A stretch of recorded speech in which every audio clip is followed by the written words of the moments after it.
Hello everyone, in today's video I will be narrating stories that I found off of Reddit. If you enjoyed this video, make sure you subscribe to my channel, like this video, and comment something down below. Before we begin this video, I would just like to let you know about my new store page, which can be viewed on my channel page. So if you're interested in buying anything and buy something, it's greatly appreciated. Thank you. But without further ado, let's get straight into these stories. 2 years ago, I moved to the UK for university, as I always wanted to go there and get away from my parents as the situation at home was beginning to become too bad for me. In first year at uni, I moved into a student accommodation and met some really great people. It was a good year without meeting my boyfriend, who I'm still with, and just enjoying my time away from my family and discovering what independence really meant. Anyhow, as second year came by, I decided with some friends to move into a house rented by student accommodations, but at least we had our own house and weren't restricted as much with noise and parties as living in a small shared flat like in first year. No, I had a ground floor room and my window gave into a very small backyard in which I would go smoke every day as I am a smoker, and in which there would be a very thin wooden door giving into the other side of the street where you would put your bins and broken chairs, blah blah. The door could only be closed and locked from inside the backyard, but since it was an old door we had to attach some strings to keep it closed for good. I had neighbors on each side of the house, so we were surrounded by families and some other student accommodations. The neighbors on the right of us were 5 boys who looked way over the age of being in university. They were strange, so to say. I met one of them outside of our house one day because of a police intervention due to one of his flatmates attacking him and the others with a kitchen knife and burning their kitchen down. I heard some screams, and so I went outside with my flatmates and saw one of them having cuts everywhere on his arm and a wound on his head inflicted by a kitchen knife. Me and my flatmates didn't know what to do, so we offered him our help to clean himself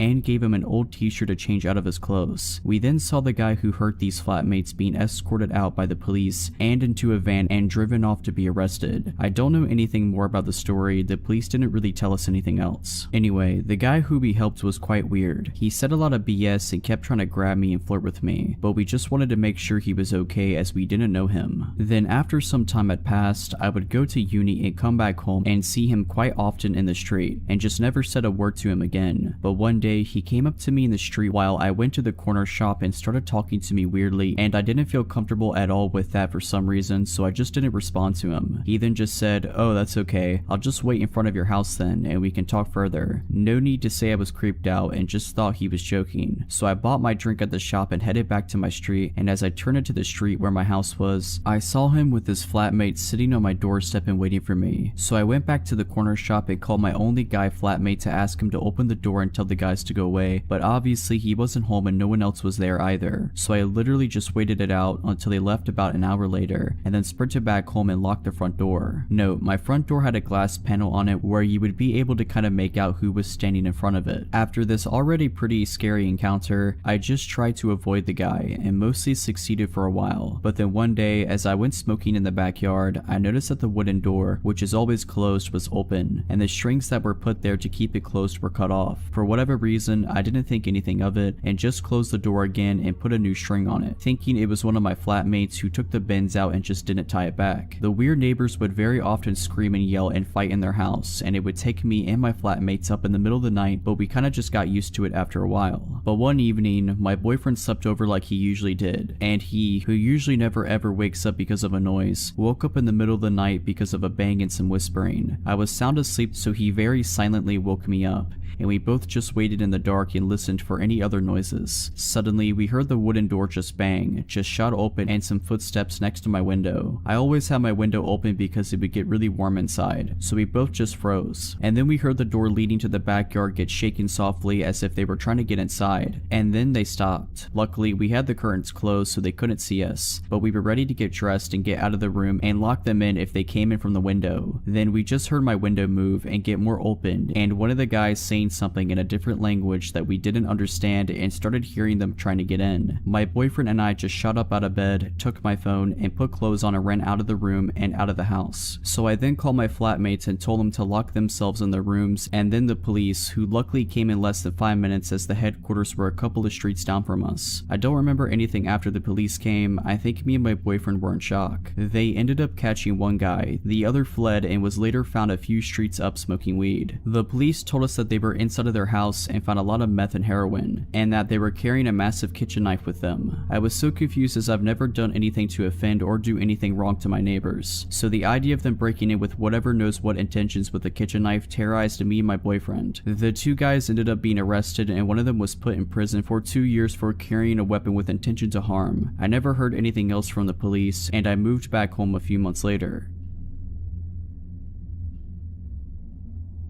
I was 17 when this story happened 3 years ago now. I was working at an old pizza shop right on the edge of my town. For context, the town I was in was an affluent, suburban town surrounded by a bypass which loops around the town. Around my town is some farmland and main roads, where all of the blue-collar workers moved to after the town was gentrified 10 to 15 years back. The pizza shop was around 20 years and was very catered to these same blue-collar workers. It's around 9 p.m. and a call comes in for 2 pizzas and a 2-liter of soda. I'm the only driver in, so I have to take the delivery out. It's about a 10-minute drive to get to the location. There I have to drive up a long, gravel driveway that took about 5 minutes to get up. My car really couldn't handle the gravel and how rough it was. Arriving at the place, I see a nice house and 2 barns plotted across the land, with wheat 5 to 6 feet tall surrounding the whole property. Being at this place when I felt truly all alone really started to make my anxiety flare. I decided to call the number on the order because I have no idea where this guy wants me to go and drop off his food. After about another 5 minutes of absolute silence, the man picks up. He had a very deep and raspy voice, like he's been a career smoker, which didn't do anything to help me feel better. I was told to meet him at his truck at the far barn on his property. I am now properly scared as my mind races of all of the worst possible things that could happen to me. I pull myself together and muster further into this guy's property. I see the man's truck as I round one of those cylinder storage units where I see his F-150 and him inside. Instead of getting out, I call him and ask him how we should do the transaction. In that same deep voice, he instructs me to get out of my car and to put all the food onto his truck bed. Since he paid with his credit card already, I thought this would have been over in 10 seconds. I do what he tells me to do and walk over to the passenger window so that he can sign his receipt. The man looks to be around his mid-40s, heavy set, with a scraggly black beard and a trucker hat. My mind was already racing on being kidnapped or murdered, so I really didn't feel safe around this guy. I ask him if he has a pen on him because I forgot to bring one. I was pretty bad at my job and he did not have any cash on him. He stares at me with these cold eyes and points into the back of his truck, saying to me, "If you ask me for a tip, I'm going to be sticking this tip down your throat," where he has a double-barrel shotgun just in the back of his car. I'm frozen in fear as I'm registering that this man has just threatened to kill me. The only thing I can muster out is okay, and I get back into my car and I get out of that farm. I was going so fast that I screwed up my car from my car bouncing around on that gravel path. I go 80 all the way back to the pizza parlor, where I tell my coworkers what happened. None of my coworkers took me seriously and just thought I was playing this up for a joke. I go home and forget about it pretty quickly, but a year later I'm working the lunch shift and the same man calls in and orders a pizza. Now at this point I am refusing to take this order. The pizza place I was working at wasn't doing well business wise, so it's on its last legs already, so management forced me into going anyways. It was only 1 to 2 p.m. on a Sunday, so at least my fear of the dark would be covered. I get there and the man is waiting for me at his actual house. He recognized me and out of all things started apologizing to me for what he said. He was excusing it, saying that he just started going through a divorce and was struggling with his emotions. I just wanted the whole thing to be over with, and he gave me $60 for what happened.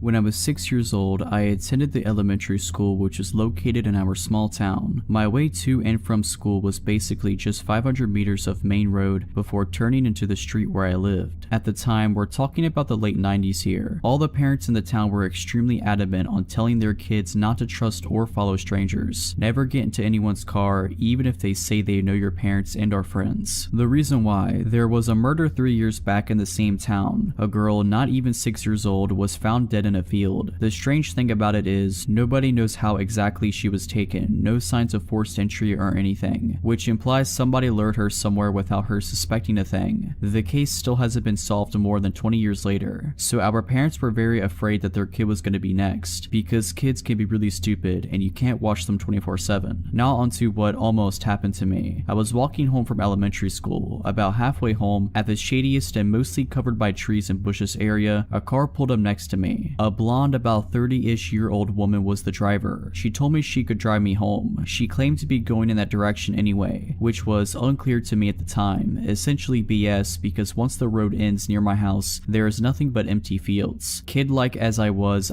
not suspicious, and was like, oh no, it's not that far, I can walk. Then she started becoming more insistent. The whole, oh come on, it is fine, nothing to worry about, and you can relax instead of walking thing. The alarm bells only started ringing when she said she knew my mother. They are friends, and supposedly she was asked by her to drive me home. Thank God for my parents repeatedly talking about the tricks that people use to lure you in. I started being creeped out, continued to walk, but she kept driving beside me. Now the real weird part in hindsight was her next attempt to get me into the car. She started saying that I was obviously afraid, and cool children are not afraid of such things. If you want to be cool, you should just relax. Honestly, I did not fully realize the full extent of the situation. I just felt uncomfortable and wanted to get out of this conversation, so I just started sprinting the rest of my way back to my house. Once I got home, I stayed right next to the door and kept looking out of the window for a few minutes. And guess who drove by and basically checked out the house? That creepy woman. The road was a dead-end road, and only after 3 more minutes the car came back the same way. It took years until I realized what kind of bullet I dodged there. All I was thinking was, my parents told me not to do this. I didn't know why or what that woman wanted. The drill of hearing over and over again not to believe strangers or get into their car kicked in. Moral of the story is, even if your kids are too stupid or young, like I was, to comprehend such things, the rules of not following strangers, and the fact that strangers will lie to you for evil intentions, must be drilled into your child's head like watching both ways when crossing the road.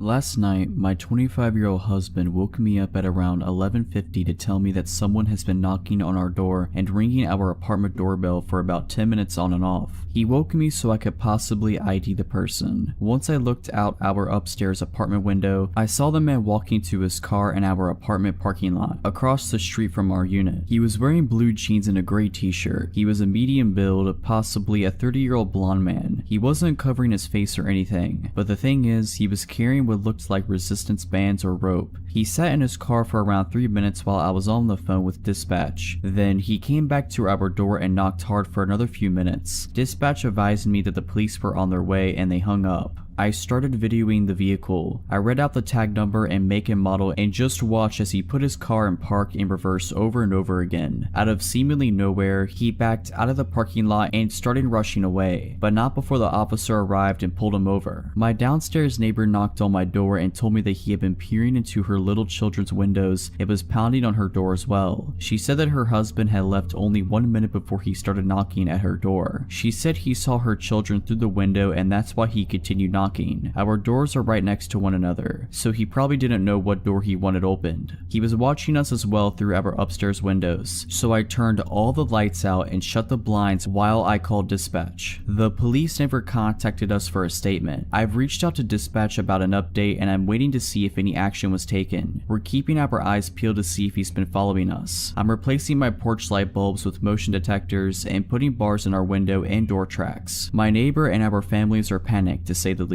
He was outside for about 25 to 30 minutes. Update: I am trained in firearm usage and now live in a state where I can open carry and the background check is really quick. We are going this weekend to get a firearm. My husband will be taking some classes as he came from somewhere where owning a gun is illegal, so he's never handled one. I am still waiting on a call from the responding officer. I have his badge number and name, so if they don't reach out to me today or tonight, he might work third shift. I will call the substation. If they didn't do anything, I will go ahead and make a suspicious person's case for the paper trail. We had no odd encounters last night. However, while I was looking at the video I took, I remember that car. I was walking my dog at 8 p.m. a week ago from him to pee, and this car was driving really slowly through the parking lot and parked a few spots down from where I was letting my dog sniff. They just sat there with the car running. When I tell you my ears started ringing and I got an awful feeling, I'm not joking. I turned around and went home, didn't give my dog the chance to pee, and shut every door and window. I think this man has been stalking out our apartment building, me and my neighbors, doors, and I think he wanted to get in where those children are. I'll update more when I have new information. Update 2. It's been a week since the incident. I called the dispatch today because I never received a follow-up from the responding officer. A sergeant from the PD called me back to give me more information. He said that they pulled over the man, ran him to make sure that there were no warrants, and asked him what he was doing. He told the officer that he was meeting up with an acquaintance. The officer let him go with no further questions. I about lost my mind. The sergeant I spoke to today stated that he should have looked into it more. It was obviously an attempt at burglary with whatever knows what intentions. The responding officer is supposed to call me tonight when he gets on duty. I'm livid, honestly. Zero due diligence for this case, but there's not even a case. No case number, just a documented police contact. I'll give more info when I have it. Final update. The officer finally called me. Here's how the conversation went. I answered groggily. It was well past midnight. Hello, miss. I was told you have some questions about an incident a few nights ago. Yes, about Thursday. I wanted to know what the man told you he was doing. You know, he was looking in windows and carrying potential restraints. I'm not sure if that was relayed to you. I stopped him, ran his tags, and he told me that he was meeting up with a guy from a dating app. He seemed forthcoming and open with his motive for being there. Meeting up with wait, he was meeting up with someone by looking in windows, knocking on 2 different doors for 20 minutes. I was shocked and still not fully awake. Like I said, he seemed forthcoming and honest with me. With resistance bands, like workout bands, he had lots of belongings in his car, so he just probably had them in there. Right, but bringing them to a hookup, knocking on multiple doors, he saw the little girls through the window. He waited until my neighbor's husband left until knocking. That's on tape, officer. I checked in with the apartment management after the incident. Well, I'm familiar with this individual, and I've been doing drive-thrus of your complex to make sure he doesn't come back. I haven't seen anything. If you don't have any more questions, I'll let you go, ma'am. Doesn't make sense to me, but thank you, goodbye, and I hung up. I don't have much to say, I just feel so icky about that conversation. Nothing new has come of the situation. I haven't seen the man or the car. My mind is blown at the lack of follow-up or due diligence. I live in a suburb, it's not a busy one either. The PD has a small jurisdiction. Guess I'll have to protect myself.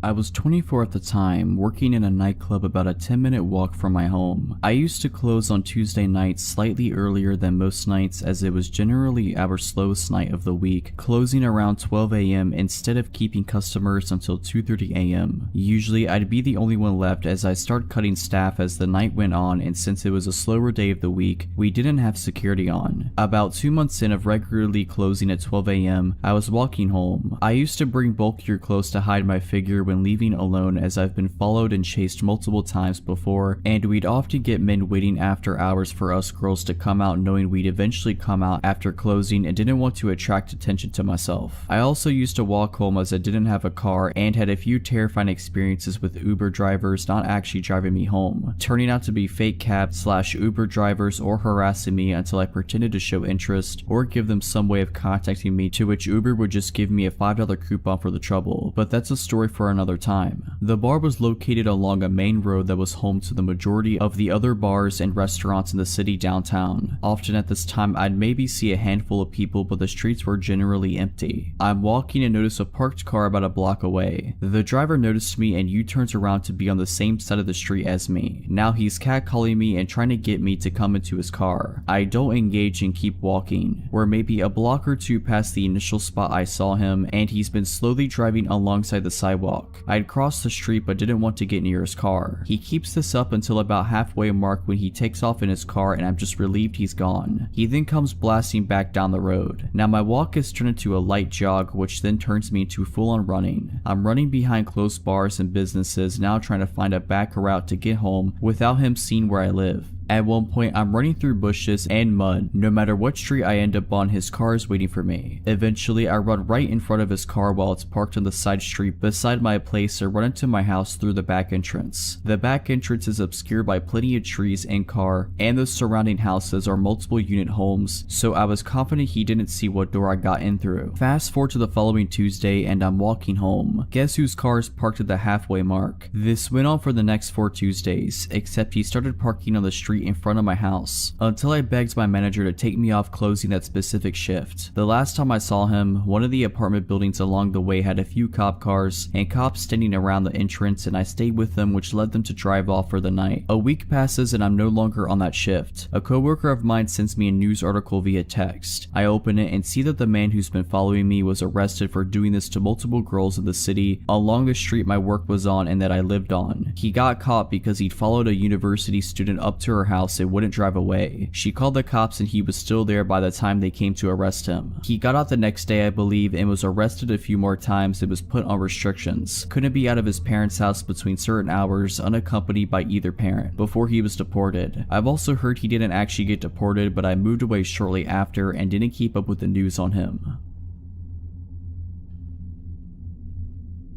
It was a Wednesday night in the summer. I was off work, my husband was out of town, and our son was staying at his grandma's for the night. I was home alone with my dogs, an 80-pound Aussie mix and my 80-pound German Shepherd / Pitbull mix. I always have issues sleeping when I'm home alone, so I tend to just binge watch TV in the living room until I can't keep my eyes open anymore. This particular night, I remembered that the trash pickup comes the next day. I decided to turn on Game of Thrones for a bit, then I would take the trash out. All of a sudden, I realized it's 1:30 a.m. and I still haven't taken the trash out to the curb. My house has two solid iron gates, one in the front and one to the side door / backyard. Lighting on our street or anywhere in our neighborhood isn't that great, but it's a quiet neighborhood with a lot of families and you rarely hear about crime here. I looked out the window by habit before I took the trash out and saw who I thought was my neighbor, smoking a cigarette outside of his gate across the street looking directly at me. For context, this is a normal occurrence. My neighbor across the street hides smoking cigarettes from his wife, so he typically does it late at night in front of his gate. I get off of work late, so I usually see him and we wave, say hi, chat a little, then I go inside and he makes the joke, "You didn't see me smoking," if my wife asks. So unbothered by seeing the guy, I go outside, grab my trash cans, open my squeaky iron gate and take them out to the curb. I did not have my glasses on at the time, so as usual I waved and said hello. However, the guy, who I thought was my neighbor, threw down the cigarette and quickly walked off down the street. It took a minute for me to register that he was not my neighbor. I was a little creeped out because he was clearly staring into my window from the opposite sidewalk, but also maybe it was a guy taking a night walk. Not unusual in our neighborhood, and just stopped for a cigarette. I thought I probably weirded him out as much as he weirded me out, went back inside and laid on the couch with my dogs to keep watching Game of Thrones. At some point, I fell asleep and I woke up hearing my gate squeak and my German Shepherd mix growling. He's extremely protective of our family at home, but he's also the kind of dog you can take anywhere because he's so friendly in public. My Aussie mix is more passive, but his sheer size and scary bark tends to deter people. He's very friendly though. I quickly got up and pulled back my curtain. My gate was still shut and I didn't see anything. My dog, however, continued to growl at my front door. I looked out another window, which had a better view of my front yard and porch. I didn't see anything. Eventually, my dog settled back down with my other dog, but I was still uneasy. I ended up watching TV again because I couldn't go back to sleep.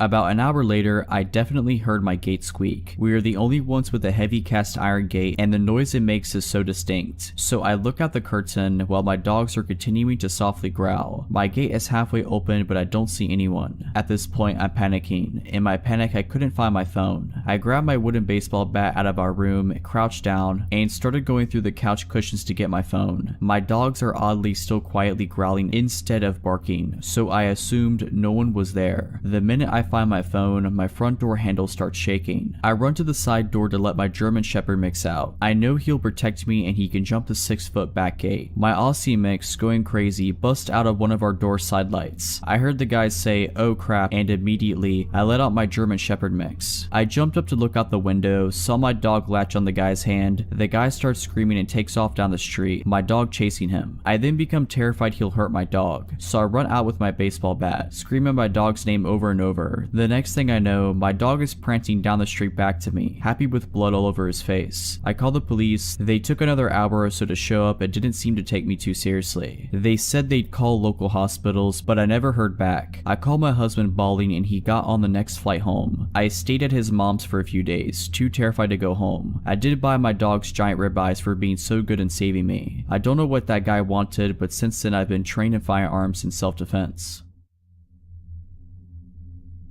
Quick backstory, I have had a stalker for about 4 years. He was never aggressive or sent me proper threats, so stubborn as I am, I did my best to ignore him and not give him the satisfaction of showing him any fear. His stalking behavior mostly just consisted of sending me letters and gifts, such as photos of my own apartment building from the outside, things he dug out of my trash can, and so on. I called the police many times, but they weren't able to, or really tried to be honest, catch or identify him. About 3 weeks ago, I discovered the AITA subreddit and thought that people might want to know about what it's like to have a stalker. Since I barely use any social media aside from Reddit and have no personally identifying information here, I didn't think he'd ever see it. One person even asked, does he know you're putting him on blast on Reddit? And I answered, maybe. Maybe it would make him angry, maybe he'd be turned on. Don't know, don't care. Well, I know the real answer now. He did see it and he did not like it. Like I said, he was never aggressive and never came close to me. The closest I know of was when he sent me a picture of myself, unlocking my apartment door, taken from the corner of the steps above. I'm thinking that he might have hid a camera there instead of being there to take the photo himself. I think I would have noticed him if he did. I don't know how he got wind of the AITA post I made, but he did. The next week was quiet, no letters, and I didn't see him anywhere. Then he left me letters with printed out questions and my answers from the AITA post. He also left me with a long hateful letter towards my boyfriend about an issue I had posted on the AITA subreddit. His letters were never hateful like that before, though he never seemed happy with my boyfriend. He wrote about how I should share the spotlight with him since I got so much attention thanks to him. A few days later, I got a gift, but this time he didn't leave it in my mailbox or at my car like he usually did. No, this time he left it inside the apartment building right in front of my door. I didn't take it inside my apartment but opened it outside. It was a pretty big box, which was also unusual, and it was taped shut. As I'm typing it out now, I realized that wasn't a good idea at all and could have ended badly for me. But luckily he didn't send me anything deadly or anything. He did, however, send me several zip ties, a roll of tape, the kind you use to tape off walls when painting, nothing you could use to restrain someone, a TV remote with most buttons picked off, a pack of band-aids with a few used ones, not actually, just made to look that way according to the police, and a framed picture of me. I could tell the picture was taken a few days ago and my boyfriend was next to me but cut out of the photo. The frame was shattered and the package was full of glass shards, clearly more than just what could have fallen out of the frame, and they were also intentionally put inside the crumbled newspaper that was stuffed in there to keep it all in place. I called the police right away and gave it to them. They were more concerned this time. Finally, thanks. It told me they'd send patrol cars more frequently. He didn't show up or leave me any letters or gifts for about another week and a half. But 8 days ago it started again. I found letters in my mailbox where he wrote about how he wasted his time on me, how I haven't been appreciating his effort, how he was wrong about me being special. 5 days ago I left my apartment in the morning and heard a crunch sound as I stepped onto my doormat. He put broken glass under it in the night. I went off to work because I was in a hurry and was just going to make my boyfriend call the police, but then I found my car had also been vandalized. The sides were scratched, lights smashed, and the windshield had a phrase painted on. "It's time soon, miss," my last name. I went back inside and called the cops myself. They found the same phrase on a note under the doormat. This time they really took me seriously, which might have been because I was just pissed at this point, which I made very clear. All of this, the letters, gifts, photos, even the glass under my doormat, are just really annoying and inconvenient, but my car was useless to me now and the threat scared me even more. I did, however, have a dash cam in my car, and it caught everything. The police said they took the footage as evidence, even though the dash cam footage wasn't of high quality, and I had given them photos of him that were just as good before, but they said it's not enough, and they told me they'll look into it further and promised to send more patrol cars again. Then it was quiet for 2 more days. Until 2 days ago, someone rang the doorbell at just after 4 AM. My boyfriend and I got up, but we were both hesitant, but I saw the blue lights outside, and just as I got up I heard them shouting, "This is the police, please open the door." They told us they were called by one of our downstairs neighbors, who came home from his night shift after about an hour earlier, and heard someone else entering the building after them before their door fell shut. My neighbors know of my situation, and I've asked them to make sure they don't let strangers into the building. This neighbor then went into his own apartment and looked through the peephole. We have motion activated lights in the stairway, so he waited to see if they had turned back on. They did. Then he saw a middle-aged man walk upstairs. Above this neighbor are only me and my boyfriend, and a single mom with 3 kids who probably won't be getting any visitors at 3 AM, so he called the police. They came and found my stalker 1/2 floor floor above me on the stairs. He should have been able to see the cop cars since there was a little window up there and they had their lights on, but he either missed them or wanted to get caught. They found a pocket knife on him and he confessed to being my stalker right away. He's finally caught. They got him. It took 4 years and one very vigilant and caring neighbor, but he's finally done. He's facing several charges and I've collected every single piece of evidence over the past 4 years. I don't know what kind of outcome I can expect, but for now I finally got some peace.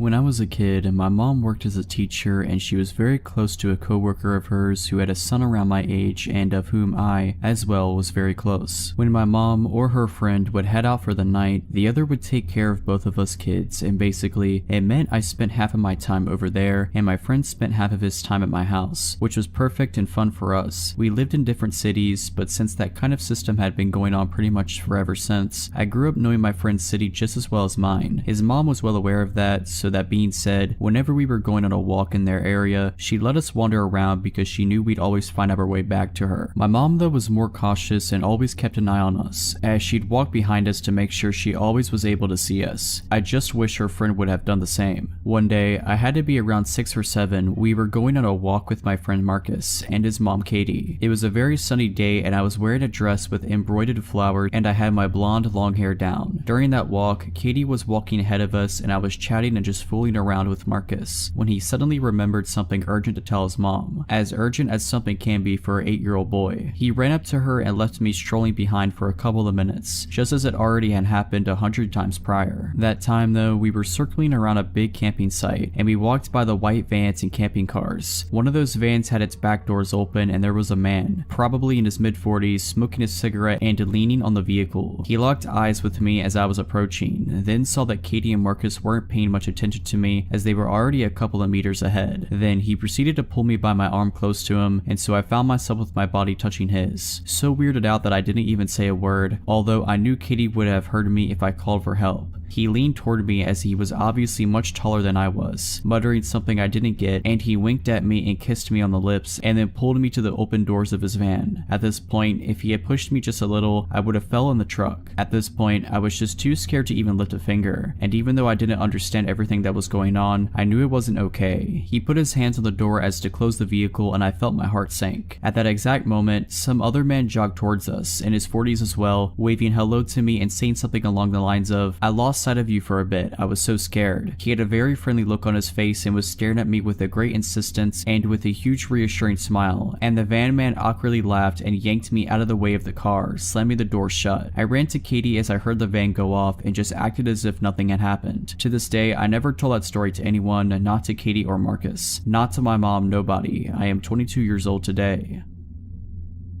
If you're liking this video, all I ask is that you make sure to subscribe to my channel and like this video. Thank you. Last year, I was staying in a university hall for my final year. It's a private building, so not connected to the university, and out in the city near the main town, we have a car park but nobody really uses it because we are poor students and it costs money to park there, so mine was one of the only 2 or 3 cars at a given time. The car park isn't well lit and it's to the side of the building, so you have to walk for about 2 or 3 minutes to get into the main door. I was sitting in my car one evening after getting back from the gym, just scrolling on my phone because my seat was warm and it was dark and raining outside, so I couldn't be bothered to get up yet. I was reading an article when suddenly someone started knocking on my window, which was really odd. It was a man dressed all in black, and he started telling me how his friend had seen me through the window and thought I was really attractive, so could he have my number? I responded no, that's a bit odd and I don't feel comfortable with it. He continued to be insistent for a while, practically begging me to get out and give them my number or any social media details, telling me I should come over and speak to his friend, who was, weirdly, stood at the other side of the car park, furthest away from the building. I kept saying no and scrolling on my phone to show that I wasn't interested. He finally relented and walked away. I text one of my friends to ask if he'd come and get me and walk with me to the building. As I was waiting, this man returned, but now with his hood up, and he started banging loudly on my window, saying that I was being rude, ungrateful, calling me all kinds of names. I kept staring at my phone and pretending I couldn't hear him. He then started trying my door handle. Thankfully, I locked my car after the first encounter, and then began violently pushing into my car when it didn't work. I still kept kept ignoring him and texted for my friend to probably bring some other friends with him. My friend was taking a long time to read my message, and I was terrified but for some reason didn't think to call the police, probably because I was scared of things escalating. The guy at my window had calmed down after a few minutes and walked off, saying that he'd leave me alone now. However, I watched him out of the corner of my eye join up with his friend and then maybe 3 or 4 other men. They walked so they were out of sight, but I could see their shadows lingering as they kind of circled around my car and moved towards the building but staying in the dark. They lingered there for a while until luckily another car came, which was obviously full of students going to a party due to the loud music and singing going on inside. This group of men left as they saw these people arrive, and I latched onto them and was able to walk with them as they entered the building. When I got home, my friend finally responded. He said that he'd actually heard about these guys before. Apparently they'd followed another girl into the building and into the lift a couple of days prior, then stood in the lift making really gross comments to her. She had to run to her door and lock it, where they then stood outside knocking on the door and whispering for her to open it. We were able to report this to the building, who, to their credit, then hired a permanent set of security staff. We also got the CCTV footage of both incidents and were able to pass this on to the police. My mom's dog, Punky, was a very sweet loving dog. She was an ESA dog but trained to be a service dog for PTSD before she lost her leg. I had never seen her get aggressive with anyone in the entire 12 years she lived. She never growled or nipped anyone, and she had no sense of smell, so she loved all animals and people. A real gentle giant among our little terriers at 60 pounds. What I'm getting at here was that her barking at something and being aggressive was so wildly uncharacteristic that I only saw it once. I, 11 years old, was at home with my siblings, 2 years old and 6 years old. My then stepdad is at work and my mom ran up to the gas station to grab a pack of cigarettes. It was only a mile or 2 away from us. For reference, we lived in a 2-bedroom trailer in the middle of the woods, on a dead-end road at the time, and you had to really make an effort to get down our road, find our house, navigate down our rickety driveway, and find the door. I'm sitting at the computer, having a grand time watching YouTube videos, when all of a sudden all of our dogs, about 2 Boston Terriers and 1 Chihuahua, perk up, bark a few times, and start investigating down the hall. My siblings were napping in the bedroom at the end of the hall at the time, so I figured they just stirred and scared the dogs. But then Punky sits up suddenly, stands up on the couch, and puffs her chest out. Her ears are perked up, her fur standing on end, her tail straight up, and then she barks. Loudly, I mean, the bark booms through the living room and echoes around, and all of a sudden she lunges off of the couch and goes tearing down the hallway. I'm already on edge because I don't think I've ever heard her bark, ever. She's a Basenji mix, so her bark is more of a baying sound, but this was a big, loud, alert bark. I stand up and go to look down the hallway, ready to fight off what I'm assuming is a shadow monster in the hallway based on how the dogs are acting. But then I hear it. Knock, knock, knock. We didn't get visitors because of how weird our house was location-wise, so my 11-year-old mind had no clue what to do here. The only people who showed up here were family, and they didn't knock, so I slowly walked towards the door. The knock drew the attention of the dogs, and they came running back down the hallway, all except for Punky, and I felt better with our 3 yappy dogs in the room with me, even if they were all the size of New York City sewer rats. I opened the door just a bit, and standing on our porch is the sketchiest man I think I've ever seen. I can still picture him perfectly. He was a really thin, taller man with dark hair and a sunken face, bags under his eyes, and this half-managed hair, sort of like he just gave it a quick brush and then figured it was good enough. Everything about him seemed just a little too thin, a little too shallow, and his clothes were all off too. They were nice, but fake nice, you know? Like a clean, newer looking t-shirt and new jeans. But he had what looked like a suit jacket on. All his clothes were dark too, despite the fact that it was summer in Texas, and the weather was definitely into the hundreds that day. He also had this plain, unlabeled bottle in his hand. It looked like the label had been covered up and taped over. I stare up at him in confusion because I definitely don't know this man, and I asked him what he wants. He smiles at me in this way that's way too fake, like this exaggerated and forced grin, and he spoke in the same voice retail workers do. Hey there kiddo, I'm trying to sell this here carpet cleaner, and he shakes the bottle at me. Mind if I come in to show you how good it works? Alarms are going off in my head because he just seems so off. Looking back with an adult perspective, the fact that he didn't ask if my parents were home is unnerving, because he probably knew they weren't and that's why he was here in the first place. I should have told him to get off our property, that I'd have to go get my mom, something except what I did say, but I didn't. Instead, I just shook my head and said, no, we don't have carpet. Well, it works on other things. things, and he took a big step towards the door and shook the bottle at me. I start to freak out and think to close the door, but the thing is, our front door didn't even lock. Small town, hard to access home, we never needed a lock, so that's basically useless. I'm sure there's something very wrong about to happen, and I'm terrified as I think about what to do in the few seconds I think I have before it does happen, when all of a sudden I hear it. Punky had crept up from the hallway, lowered towards the ground with her teeth bared and snarling like she was feral. She had slobber just dripping from her mouth, her ears were down and she was ready to pounce. The guy hears it too, and as I look towards Punky, she tries to lunge past me, and I just barely catch her with my leg as she tries her hardest to duck past me and attack this guy. He freaks out and runs off the porch without another word, booking it down the driveway as I let Punky out along with the rest of our dogs and they start chasing him. Our small dogs chase him down the driveway and stop about halfway, barking and jumping about, but Punky stops just on the porch and watches him with her ears perked, just staring in the distance until he disappears. I swear I saw someone jump up with him running when he got onto the road. The second he disappeared, Punky's entire body language changed and she went back to being the sweet dog I knew. No barking or growling, just laying around, mouth and throat covered in slobber still. I realized my siblings are still down the hall and run to check on them, and when I get to the bedroom, my siblings were sleeping soundly still, but the bedroom window was wide open, the curtains pushed all to one side and the items on the dresser in front of the window all shoved around. Someone had tried to climb through the window, no doubt in my mind about it. From what I can gather, the bedroom window was visible from the couch where Punky was sleeping, so I think someone was trying to climb through the window before Punky went after them and scared them off, and the man at the door was meant to distract me. They definitely didn't expect Punky, a bigger dog, because most of the time she was with my mom inside while our small dogs were the ones that saw public eye more often. I don't know what they intended to do, but after my mom got home she took all of us to my aunt's house, and on our way there we saw the men walking up someone else's driveway. Men plural, because we watched a second one split off to wait by the road.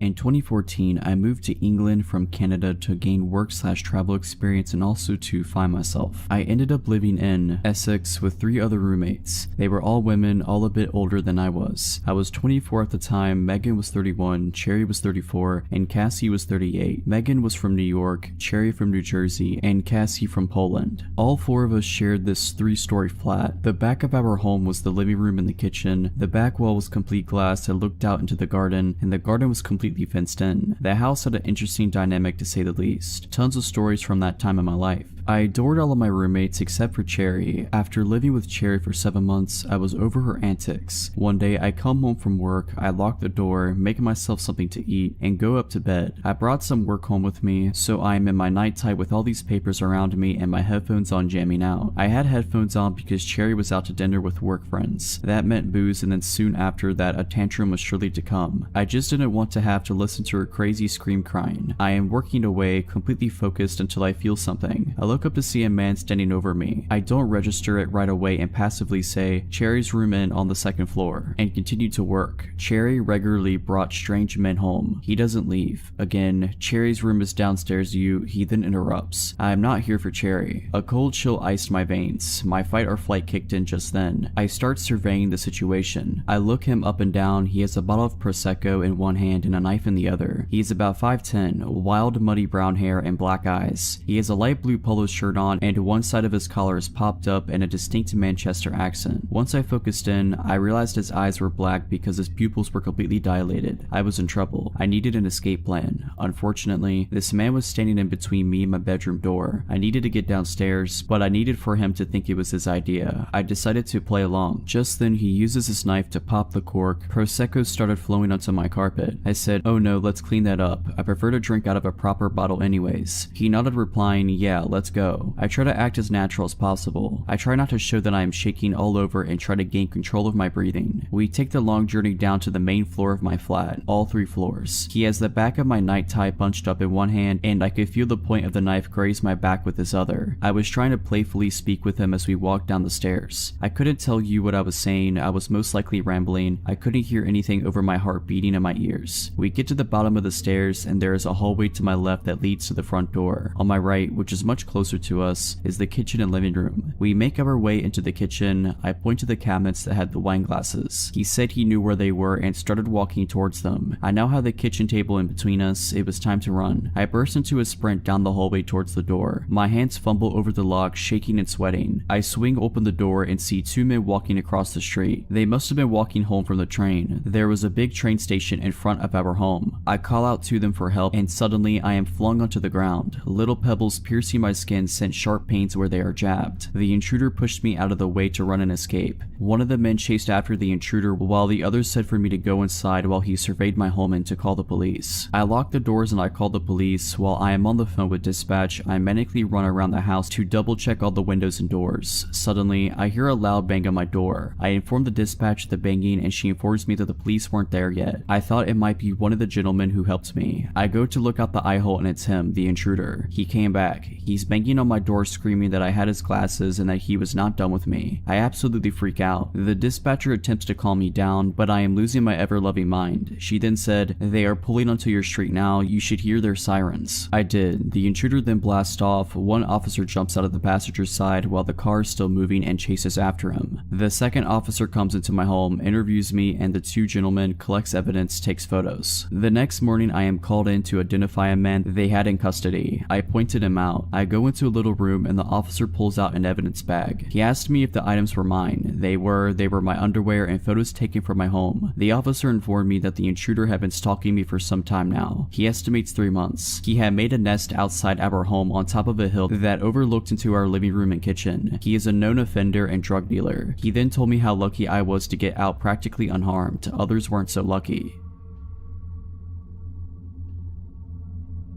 So this happened in 2011, so the exact dialogue may have escaped my memory a bit, but the situation is something I'll never forget. Also, AIM was still pretty active during this time and so was video chatting. Think Tiny Chat. This is important for later. I was on an online dating site and was talking to this guy. I was 31 at the time and he was 28. We talked for about 6 weeks before I gave him my phone number and we took it offline to calling and texting for another couple of weeks. 2 months after our initial chat, we were texting and he told me that he was out having a few beers at a bar near my house. He asked what I was doing and asked if I wanted to come out, but I had a very long day at work and didn't feel like going to a bar. I'm also not a big drinker. I invited him over to my place, I know, after he finished at the bar and he accepted. I figured I would be okay since I do keep firearms for protection and know how to defend myself, if needed. I also had a webcam. I took a shower so I wouldn't smell like a water buffalo on a hot day. The air went out at work, put on some makeup and got dressed to wait. He then called and said he was outside of my house. I clicked record on my computer's webcam program and turned off my monitor and went to let him in. It's around 10 p.m. and he comes in and we go back to my bedroom because my living room was being remodeled. We're sitting on the bed chatting for about an hour, talking about everything under the sun. The conversation flowed. He was very handsome and so easy to be comfortable with. We got on the subject of firearms and I showed him mine. About 15 minutes later he asked for some water, so I go to the kitchen to get him a bottle. When I came back, he said he got a phone call and had to leave. After he left, I looked on my nightstand where I put the firearm down after showing him and noticed that it was gone. I looked everywhere for it, thinking I had put it down somewhere else. Nope, not there. I then played back the recording from my webcam program and sure enough, it shows him grabbing it and putting it in his hoodie. I was terrified at that point. He knew where I lived, he had my firearm, and he left his phone on my bed. Right then his phone rings and I answer it. Come to find out he's married. His wife was calling him wondering where he was. I told her everything, including the fact that he stole my firearm and I had video evidence and was calling the police on him. Next thing I know, he's banging on my door, my firearm in his hand, asking me for his phone. The conversation went like this. Him, "I need my phone, give me my phone." Me, not opening the door but yelling through the window. "Take the clip out of my firearm, empty the chamber, throw the clip into the bushes. The one in the chamber across the road and put it on the ground." Him, "No, give me my phone." Me, "I'm on the phone with your wife at the moment and I have you on video stealing from me." I put his wife on speaker. Wife. A whole bunch of expletives. Him, he runs and gets in his car and then comes back. "I threw your gun in the ditch." At this point, I make him empty his pockets, take his pants off, take his hoodie off, and show me that he doesn't have my firearm on him. All the while, his wife is on the phone. I go outside and get in his car, in the driver's seat, and tell him to take me to where he threw my firearm. He proceeds to tell me that I don't know how hard it is for him, being a felon, not being allowed to own a firearm ever because of a mistake he made. The mistake, domestic violence, involving a firearm. We get up the road, he tells me that the firearm is there in the ditch. Then, I realize the situation I'm in. I can get out of the car and go get it, leaving him to do whatever to me if he chose. I could make him go get it, taking a chance of him seriously hurting me. I took that chance since I was on his phone with his wife and my phone with 911. He retrieves my firearm, brings it back to the car, and I drive back to my house and wait on the police. I get out of the car and he gets in the driver's seat. I'm still on the phone with the police. I walk around the back of his car to get his license plate number, and he just puts his car in reverse, hits me, and takes off. They found him later that evening. He still had the clip and the one in the chamber in his pocket, so now he's enjoying some time in prison. So glad I never have to meet this person again. This takes place around 10 years ago when I was like 8 or 9. I lived in a pretty bad neighborhood in what was at the time a really rundown city. It wasn't good, but it wasn't bad at the same time, just a few bad apples in the tree. Anyways, enough background on the neighborhood, and now to the main story. My friends and I loved to play outside. It was the only thing we could do. No one in the neighborhood could afford any sort of electronics or any sort of fun machine to play with. We loved to just run through people's yards, cutting through houses if they just so happened to leave their door open. Now looking back on it, it is probably the dumbest thing kids our age could have been doing in a neighborhood like that. This story has nothing to do with running in people's houses. Just wanted to let you know how dumb of kids we were. Well, on one fateful day, we were playing hide and seek with 4 of us hiders and 1 of us a seeker. We thought it would have been a funny idea to go to the other side of the neighborhood so that the seeker could never find us and we'd win. We like to call that part of the neighborhood the rich part because they had 2-story houses over there and a forest with a creek in it. We were just doing our usual thing, cutting through people's yards and jumping fences, when we heard the loudest scream maybe 4 to 5 houses down. After hopping off the fence that we had just jumped, we all stopped and looked around wondering where it came from. I noticed that one of our hiders weren't with us anymore. 3 of us left. "Where's Isaac?" I exclaimed. We heard the scream again. I pointed towards where the sound came from, and we all jumped back over the fence we just jumped from and ran towards the scream. When we thought we got to the spot where the screaming was coming from, there was nothing there but an empty plot of land in the forest. We all started to get scared. Did Isaac get lost in the forest? Did he get taken back there? Then we heard the scream again. It was definitely Isaac. I decided to be the man of all the other 8-year-olds and go into the forest to make sure Isaac was okay. As I started my way into the trees, I did one last look at my friends and saw how horrified their faces were. I knew at that moment that I was definitely the only one that would go down into the forest. Making my way in, I could feel all the heat in my body fading and some sort of dread starting to take over. As I walked further in, it started getting darker and harder to see. I was whisper yelling my friend's name. He responded in the most shaken up voice, "Down here, be quiet." I finally got to him and asked him what happened. He told me the story of how he got tired of running and decided to take a break on the curb to catch his breath, and that instead of being out in the open and risking the chance of being caught, he decided to go into the woods and hide. He said that after like 5 minutes after he sat down, he heard talking. Nothing that he could make out, just random nonsense. He looked around to see a man in a black hoodie hiding behind a tree on the other side of the creek staring at him, but the man took off before my friend could even get up to run away. And this is where he said he started screaming at the top of his lungs and hid somewhere else in the forest, which is where both of us are now hiding. And I kid you not, as soon as he told me this, we heard a twig snap. We both look up to see the man looking for us in some of the shrubbery on the forest floor. I couldn't make out any facial expressions or anything on his face, for a matter of fact. I could see he was holding some sort of blade. I couldn't tell if it was a stick or a machete. All I knew is that we needed to run. So when he turned us back, we got up and started running. We didn't care how loud we were, we just knew that we needed to run. We got out of the forest and told all of our friends to run as fast as they could down the street. We kept running until we got to the other side of the block, and we all turned around to see the street empty. No one, not a single car, and from a distance you could hear a roar, or like a very loud engine. Shortly after that initial roar, a silver 2000s Mustang with the darkest windows comes peeling around the corner faster than I've ever seen a car go, headed straight towards us. I've never had my body tighten up like that at that very moment when I knew it was the same guy from the forest. I told all of my friends to split up and run into people's yards to hide. So as we were all hiding and running through alleyways and jumping fences, you could still hear his engine. It was like he was targeting only me. I can't even tell you how far I ran. I got to the point where I didn't even think I was in my neighborhood, but still I hear his engine coming up on me. So I ran more. I was exhausted. The sun finally started to set and I could hear his engine fade, almost like he had forgotten about me or had just given up. I start making my way back home scared, checking my back every so often to make sure I wasn't being followed. Once I made it home, I went right to bed to cry myself to sleep. And for months after that, that 2000 silver Mustang would follow us, stalking every corner that we played on. We would see it at our school and the grocery store. It could have been a coincidence that our little minds are not perceiving things around us, but either way, I think he was stalking us. Nothing actually came of him following us. He never did what he did that first day, but it was still so scary seeing that car everywhere we went. I didn't know what to do or how to tell my mom, so I didn't, and still haven't. This story's for the people of this sub and my 4 other friends. Funny enough, the seeker didn't know what happened until the day after we were at school and we told him. He still doesn't believe us and says it was to go inside and have him looking for us all night.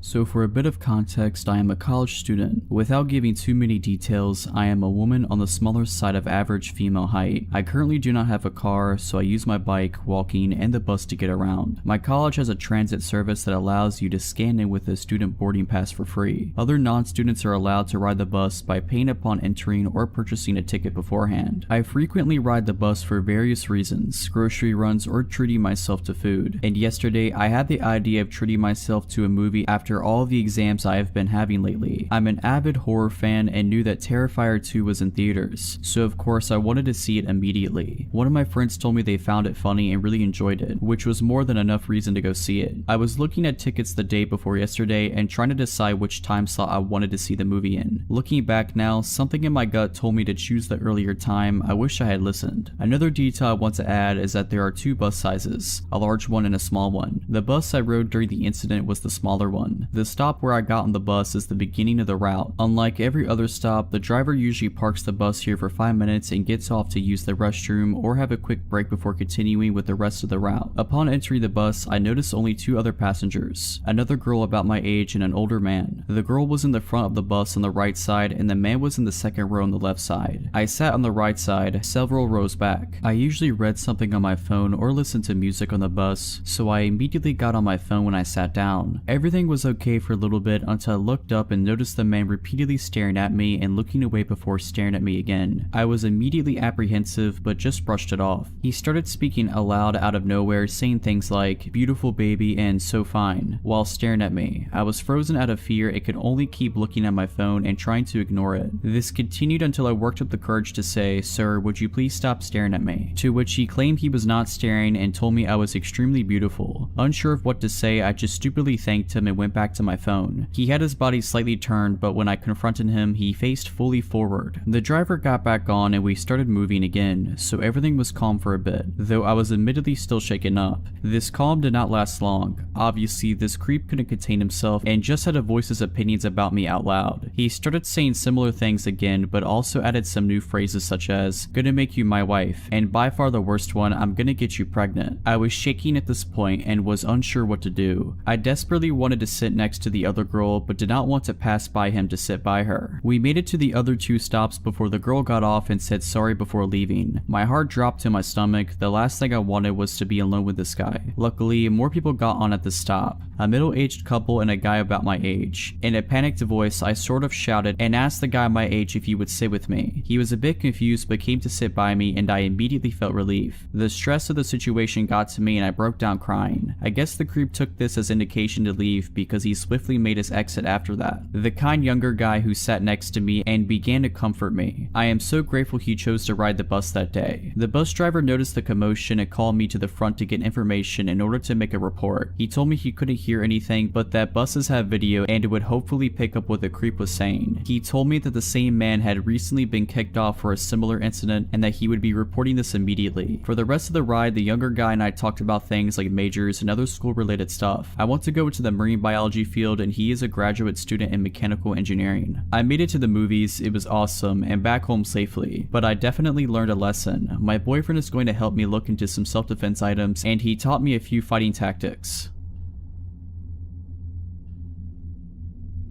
This happened several years ago. I was home alone one evening when I heard a knock at the back door. This confused me, as no one ever used that door. My husband and I lived in a fourplex at the time, and all the units had a back door at the top of a narrow staircase. These doors were a little inconvenient to access, as you'd have to go around the building and up the narrow stairs, as opposed to the wider main entrance at the front. It didn't make sense to use the back entrance, and I couldn't think of anyone who would go to that door to visit. As I approached the back door, I saw two tall men in the window, standing at the door. I did not feel safe opening the door, so I called out hello. One of the men tapped on the window. "Yes, hello, may we come in? We are with Bresnan." At the time, my husband and I had Bresnan for cable, but did not have any issues with it. I replied, "We're not having any issues with Bresnan, is there a problem?" "Ma'am," the man said, "can we come in? We're servicing the area and it's important we look at your cable." I shook my head. "We're not having any issues," I repeated, "so there's no need to stop by." "Ma'am, we are visiting every resident. Let us in so we can do our job." I noticed the man grab the doorknob and try to open the locked door. I slowly grabbed a knife from our knife block and held it at my chest. "We're not having any issues," I repeated, trying not to convey shakiness in my voice, "so you don't need to be here." The two figures appeared to shuffle and then straighten. "Ma'am, let us in. We're on a deadline and need to do our job." I glanced at the clock, gauging when my husband would arrive home from work. I gripped the knife tighter. "Ma'am," I saw him try the doorknob again. Just then, a thought came to the forefront of my mind. "I'm sorry, I can't help you. Could I please get your names and badge numbers? I can give your supervisor a call to let them know our cable is fine." I heard another shuffle and one of the men replied, "No need to, ma'am. We're sorry we wasted your time." With that, both of the men exited the staircase and disappeared into the night. Shaken up, I held the knife tight and tried to get my bearings. I remember making a mental note to call the cable company. When my husband returned home, I told him what had happened. I was still very shaken up and had started crying again after he came home. He immediately called the Bresnan Cable Company and spoke to a representative, who informed us that no one from their company was out on assignment in our area. The next day, we asked our neighbors if they had a visit from the company. No one had.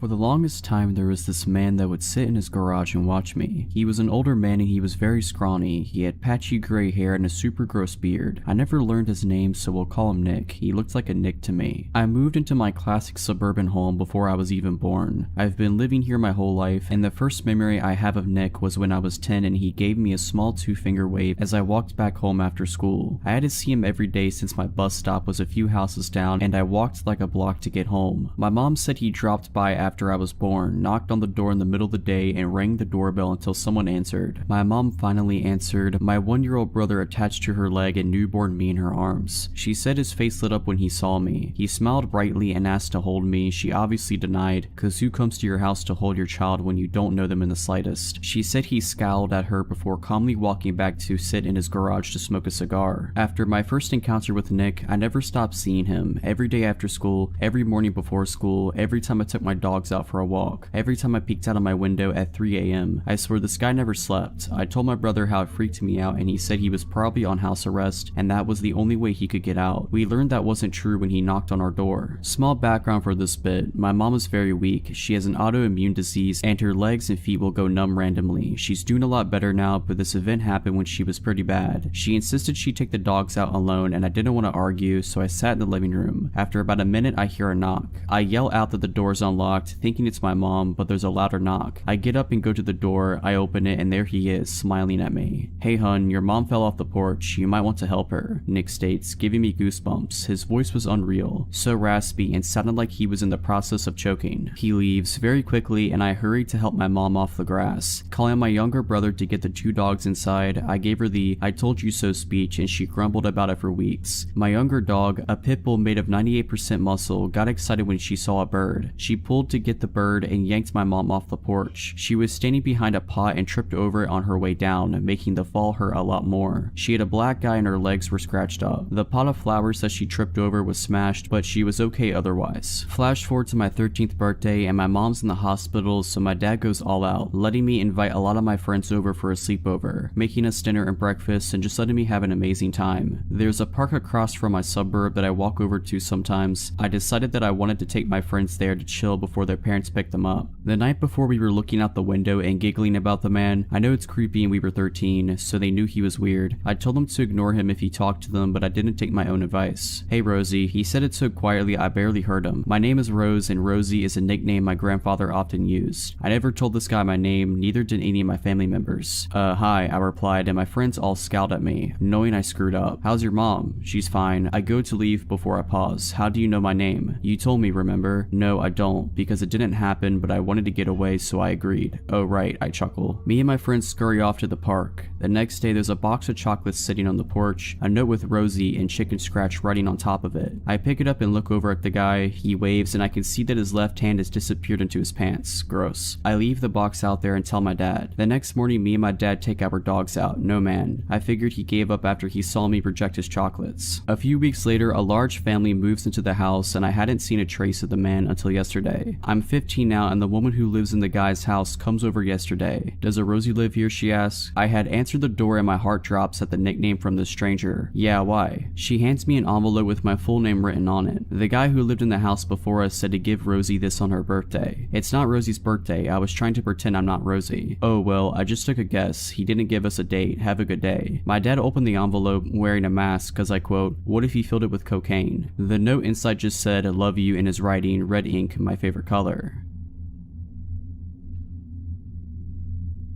I was about 5 or 6. I went to my local kindergarten, and I was as carefree as a child can be. The greatest of my worries being if my mom forgets to pick me up from school. She never does, and every day we walk from school to home and vice versa since it was a good walking distance. We lived in a compound that's kind of secluded and mostly inhabited by old people or boarding students who went to the university near it. This morning started out like any other. My mom picks me up and we're walking along the small path in our compound along with 4 other people, 3 high schoolers, 2 of which were walking together, and a female college student. She was holding a handkerchief over her head because of the heat. The sun was high up and glaring in the middle of the day that you wouldn't expect anything to happen, but it did. We were quite far back from this group when I turn around and see a man join us. He's clearly not from there. He had a bright neon green bag in front of him which was slightly opened, one of his hands inside of it. His clothes were kind of dusty, but most of all he was glaring at us. It was just us 5 walking in this quiet compound, and my little self didn't think much of it, up until my mom squeezed my hand and started speed walking. At first I was confused, but I knew the only thing that could trigger this was that there was a danger behind us, and it came in the form of the stranger that was following us closely behind. I kept looking back discreetly, although it was probably obvious, and still he kept staring at all of us, getting closer and closer. I looked up at my mom trying to ask what was going on, but her low murmurs didn't really translate well for me, except my ears picking up on the word knife. That's when I felt my stomach drop. My stupid little legs weren't fast enough. Factor in my mom's older age, she was around 50, compared to our other companions. We were the easy target. We were pretty much at the back, but our house was near and I focused on that. Because if I thought about the threat behind us, my legs would feel like jelly and I'd end up slowing down. Still, I couldn't resist looking back. He just kept getting closer and closer, shortening the distance between us. I remember thinking about how I wanted to scream for help, desperately looking at these houses that seemed empty, wanting to go inside, but my mom's firm grip kept me going. Anyways, we lived here too. I never really knew if the others were aware of it, not much until later. One of the high schoolers left to a house over the basketball court, and further down the path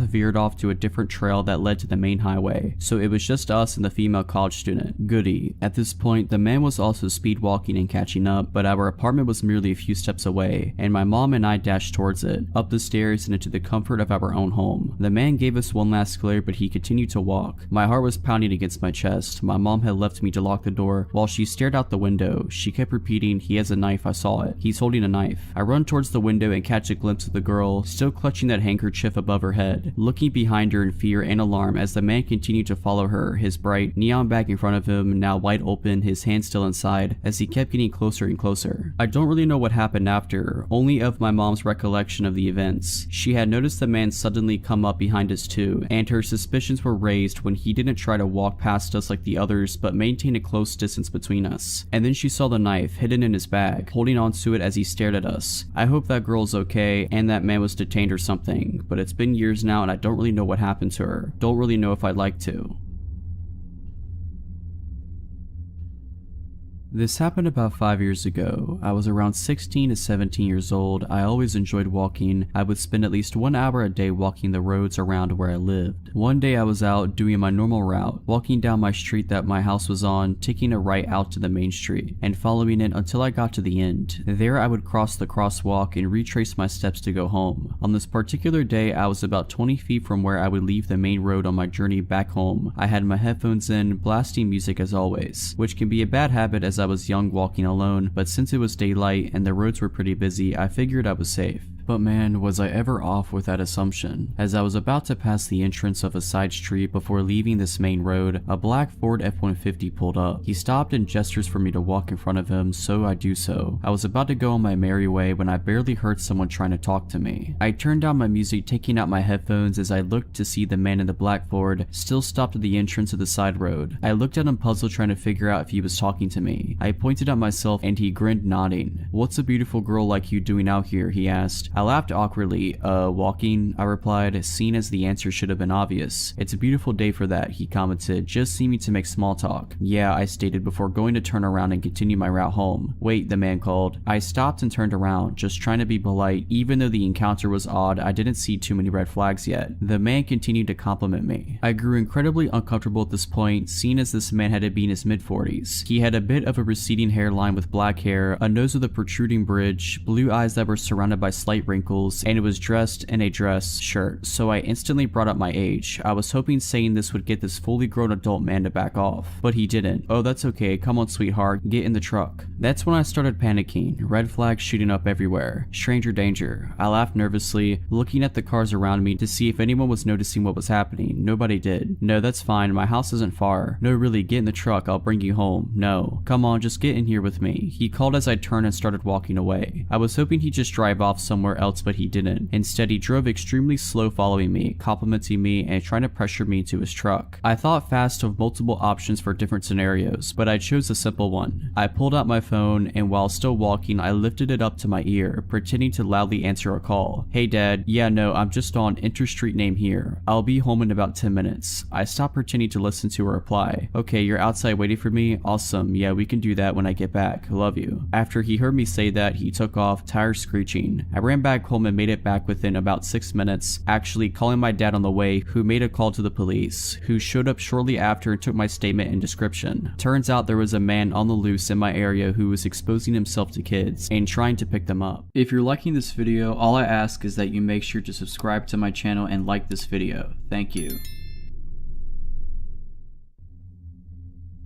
I started a new job about 6 years ago. It was great. Really liked all my coworkers, and the job itself is really awesome and I still love it. This was before the pandemic and everyone was in the office every day. I work in a large multi-floor, multi-wing building filled with numerous businesses and agencies. I started getting into a routine. We have a gym and locker room in our building. I would go work out before I was on the clock and shower, get ready, etc. I'd go get breakfast at the next building over most mornings at around the same time. I'd go on walk breaks with coworkers at pretty much the same time every day. It was very regimented. In the morning when I worked out, everyone had a pretty set schedule. We didn't know each other, but there was kind of an unspoken pattern. A coworker would finish and shower before me, then I'd go, then the head maintenance guy for the building, and so on. This is where it all begins. One morning, like every other, I get out of the shower and I'm in the small locker area, and there's this little older man over at the sinks. He's not doing anything but looking at himself in the mirror, but you could tell he was just loitering. Weird, but whatever. A few days later, he's there again. Then he's there every morning at the same time, and he's definitely looking at me while I change. This creeps me out, so I stop working out in the morning. Then, after a few weeks, we're walking back from getting breakfast, and he's walking the other way towards the other building. I tell my coworker that's the guy that would always be in the locker room watching me get dressed. After a few more days, he's walking the other way from us getting breakfast every day, and he looks right at me every time. So I make an excuse and stop going for breakfast. Our 9 a.m. walk around the building, he starts just appearing and walking the opposite direction from us every day. Literally everyone walked around the building in the same direction except for this guy, and he'd stare at me as we passed. I'd tell the coworker who was a woman about the guy and what had happened, and she just laughed it off. The only reason he'd go the opposite direction is to make sure he saw me. Our 1 p.m. walk around the building, wouldn't you know it, he's there walking the other way and staring. So I just stopped going on walks at work. This is where the real magic begins. I have no clue where this guy worked in our building. I would come into our hallway every morning at the same time. From the time I went through the doors to the time I got into my office, it was maybe 15 seconds. We were on the first floor, and at the end of our wing is a staircase. Every morning as I'd come into our wing, he would pop out the stairwell and come walking the opposite direction and stare at me as we passed each other. One morning I'm walking into the bathroom to go number 2. I stop and blow my nose real quick. As I'm walking to the back stall, he comes into the bathroom. We have 2 urinals, 2 stalls in this particular bathroom. No one is there but us. He comes into the stall next to me, widens out his feet so his shoe is under the divider and on my side of the stall. This dude is tiny, maybe 5 foot, so he'd have to almost be doing the splits. Then he lets out this deep loud moan after about 30 seconds, then leaves. I start telling all of my coworkers. Most of them laugh. I felt so creeped out and helpless. Like, what do I do? Any guy I work with that I tell this about laughs at me. The women just shrug it off or have an excuse for why he is always there. So I ask one coworker to pick any event at any time during the day to prove he will show up.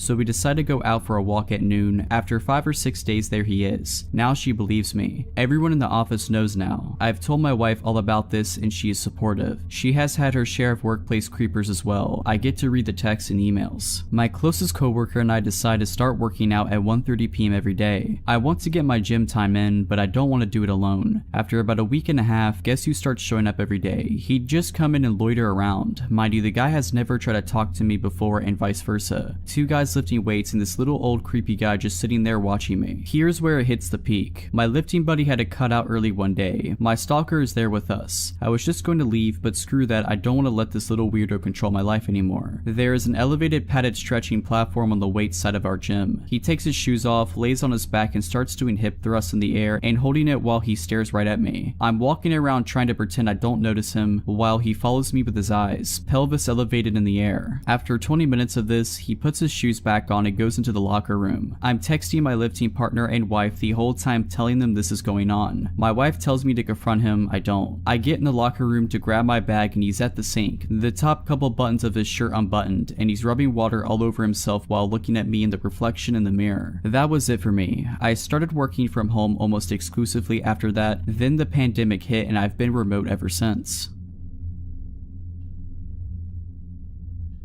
This happened Sunday night. I got into a very huge fight with my mom and it was very emotional and intense to say the least. We made up and said goodnight to each other, but I was still pissed off. So my impulsive self decided I was going to take off for the night. I just wanted to cool off. I went into my backyard and hopped over one of our walls and started to walk around. Mind you, it was midnight. I didn't even have a phone in case something happened or a weapon for self-protection. For a bit of a layout on my story, down the street from my house, which is a neighborhood road, there is a church and a preschool across from it. In front of the preschool, there are large, tall hedges that sort of hide the pickup/drop-off that's in front of the school. There's a stop sign on the church's corner before the busy main road and a street lamp on the same corner. I made my way down to the corner on the church's side. I was very bored and cold, but it's not like I could call a friend to pick me up and hang out for the night. I decided to face the main road and put a hitchhiker's thumb up in hopes of someone pulling into the street and letting me use their phone to call a friend. After what felt like forever, I was getting no luck and then I saw a guy from across the main road and I called for him. I didn't have any weird feelings about him. He was harmless and he let me use his phone, but I still wasn't able to find any of my friends to come and get me. Before he left, he asked if I had a knife on me or something. I said honestly, I forgot mine at home, and he handed me a small but very sharp switchblade and told me to keep it, to stay safe and have a good night. After watching him walk into the dark heading east, I wandered up and down the sidewalk as cars passed by often. I started to pass the hedges and I glanced over to the left of me where the school was. I saw a large silhouette of a man slowly creeping around in front of the doors to the small preschool. He was tall and looked like he was strong, broad shoulders too. It took me half a second to realize he stopped and saw me too. I went into flight mode and immediately noped out of there and ran across the busy street because it was empty at the moment and kept sprinting until I was 5 streets down and realized he wasn't following me. About 30 minutes had gone by and I decided it was time I made my way home. I eventually crossed the street and was facing the main road walking down to the church and take a left and get home. It was silent and no cars had gone by for a few minutes at that point. Then I heard a car speeding down the road and I turned my head back to see if it was a large white Suburban. I dismissed it thinking nothing of it as it turned right a few streets down across the road. I started to turn the corner under the street lamp when I looked back up again and saw it was starting to come out out of the same road it just turned into. I don't know what told me to run, but I did. I ran into the parking lot of the church and started to see headlights turn into the street. I threw myself onto the ground behind a ramp wall that was barely tall enough to hide me. I was trying to stay silent at the same time because the Suburban's headlight reflected off the walls of the building as it pulled into the parking lot. It made a few laps from what I could sneak a peek of and stopped in the middle for a couple of minutes before it turned out and drove into the main road. I waited it out a bit longer and pulled the knife out, listening for anything and everything. Once I realized I was probably in the clear, I ran back home.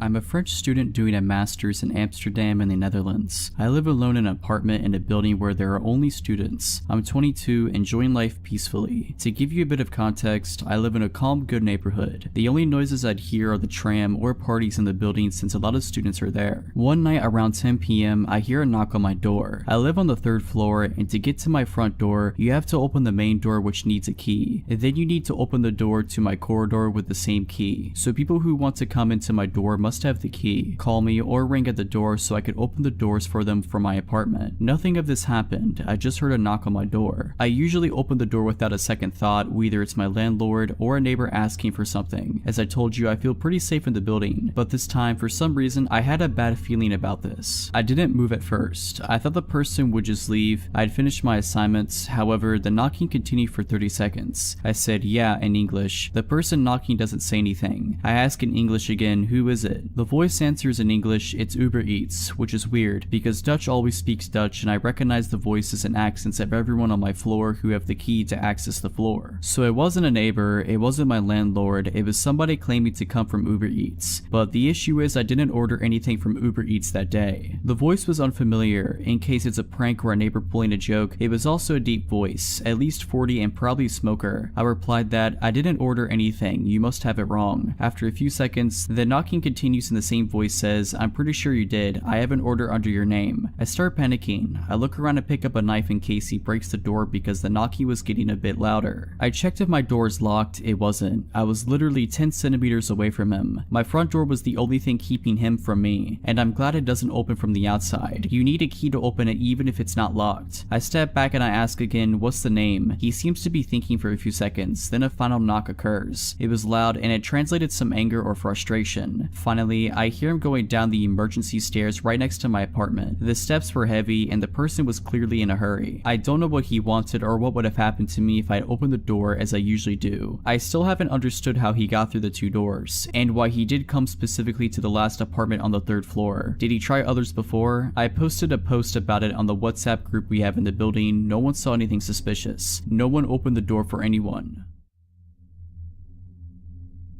I grew up out in the wooded country in Illinois, on a short dead-end street 10 plus miles from a town, and there were 7 houses in the area spread out on a 2.5 acre wooded lots or larger each. There were no large wild animals, there aren't bears or large animals in the region, and people didn't meander there or show up lost. Actually, lost folks or large animals wandering around never happened in the 20 years I lived there, so please keep that in mind. When I was a young girl in my early teens, I had a good guy friend a few years older than me who lived next door, Terry. Terry was allowed to go out with his friends much later than I was, and he would sometimes walk over to my yard after getting home late and throw rocks from the gravel area outside at my window to chat. My bed was right next to the window. I'd open the window and we'd whisper stories and generally talk for a bit. My 2nd story window faced our backyard and his house was to the side. I could see his house from my window over the shrub trees and walking path to his driveway. I'd often know if he was out. The light was on over the side door entrance, or already home. Light was off. One time during the summer when my window was open, I heard a car in his driveway dropping him off. I was probably 14 years old and it was around midnight. I heard Terry get out of a car and was talking to his friends. Soon his friends pulled away. I softly called out as loud as I could without waking my parents, asking Terry to stop by and chat. He didn't respond as he probably didn't hear me. Then I came up with a not so brilliant idea to sneak outside and scare him. As kids, we'd often sneak around and scare each other. So I silently sneaked down from the 2nd floor and out my back garage door, which led to our backyard, below my window, which led to Terry's house off the side, through our gravel area, then through a well-worn path through the woods about 25 feet long. My parents had put in a gravel pit around the back of the house, probably because nothing much grew due to the shade of the oak trees. There were 14-inch oak rounds set out as an uneven stepping path in the gravel, and if you stepped off of the rounds in the church of gravel/rocks would give you away. I picked my way expertly and silently across the log rounds facing Terry's house. My eyes got accustomed to the dark and I didn't see him. Also at that time, I heard the door of his house close and the light going off, signaling he went in, likely to bed. I waited a bit as I thought I saw something move in the woods between our houses, but not on the path we'd always use. If you didn't use the path, there were wild rose and raspberry plants that had thorns and were painful to walk through if you weren't careful. So I thought it was odd that he'd been in the woods, but maybe he wanted to scare me like I was plotting to do to him. But I saw something human-sized and dark moving through the woods slow and pausing every once in a while like me. It was coming closer and I definitely saw it, but it was strange in that it wasn't walking directly to my window to talk. Therefore, I hunched down and waited in silence, wondering if I could still startle him. I still thought it was Terry and he saw me sneak out and he was trying to scare me. I watched a dark outline of a human figure moving, but then I would lose sight of it in the foliage. It seemed to be stalking slowly and listening/checking every few feet while hiding. So I whispered after losing patience one last time for Terry, but he didn't answer. I got bored of hiding and crouching, so I quietly tippy-toed back to my garage door and went back inside, silently locking up as I went. I snuck back upstairs to my room above the area where I was just standing/crouching. My window was open and I definitely heard someone or something walking around the yard. I whispered again for Terry out my window but got no answer. Then I heard someone or something fall and grunt pretty loudly in the window well right below my window. It wasn't enough to wake my parents, but definitely loud enough I didn't mistake it, and it sent a shock of fear through me. If you aren't familiar with a window well, it's a semicircle hole connected to the house, dug out for about 3 or 4 feet deep and reinforced with metal. It allows a basement window to be put in below ground level and the hole lets some natural light in. There's no way Terry would have fallen in our window well. We have been playing hide and seek and many outdoor games for years since we were young around the whole neighborhood. We knew everyone's window wells and house footprints, plus paths in the woods like the back of our hands. The grunt sounded humanish and not like an animal. It also pulled itself out quietly without a lot of thrashing. That's when I realized this wasn't a fun game and someone or something was out there and it wasn't Terry. I tried to look outside my window as best as I could, but there was a screen on my windows to keep the bugs out, so I couldn't lean my head out the window to see next to the wall of our house directly below me. I then heard the crunch of rocks as whatever it was stepping in the noisy gravel. Again, Terry would know where the log rounds were and would not step in the gravel. He knew my parents were pretty strict and he was as good at being quiet as I was. Whatever it was stopped and I held my breath. I pretty much sat there with my face pressed against the screen 2 stories up for probably half an hour. It seemed like an hour, but I'm pretty sure I didn't have patience back then to wait that long. I never heard it leave, but I grew tired and eventually fell asleep on my bed that was next to the window. There are a few things I'm certain of. It wasn't Terry. I asked him later and he said he went to bed that night when he got home. He also would have no reason to lie. I'm pretty sure it wasn't one of our neighbors and I can't think of any reason a person would be there. We had a few neighbors and only 2 other houses out of 7 had kids. Again, these 7 houses were spread out in 2.5 plus acres per home. There weren't any big animals in the area. As wooded as the whole area was, we only had some deer, but they were hunted and didn't come close to homes. Plus our dogs scared them away.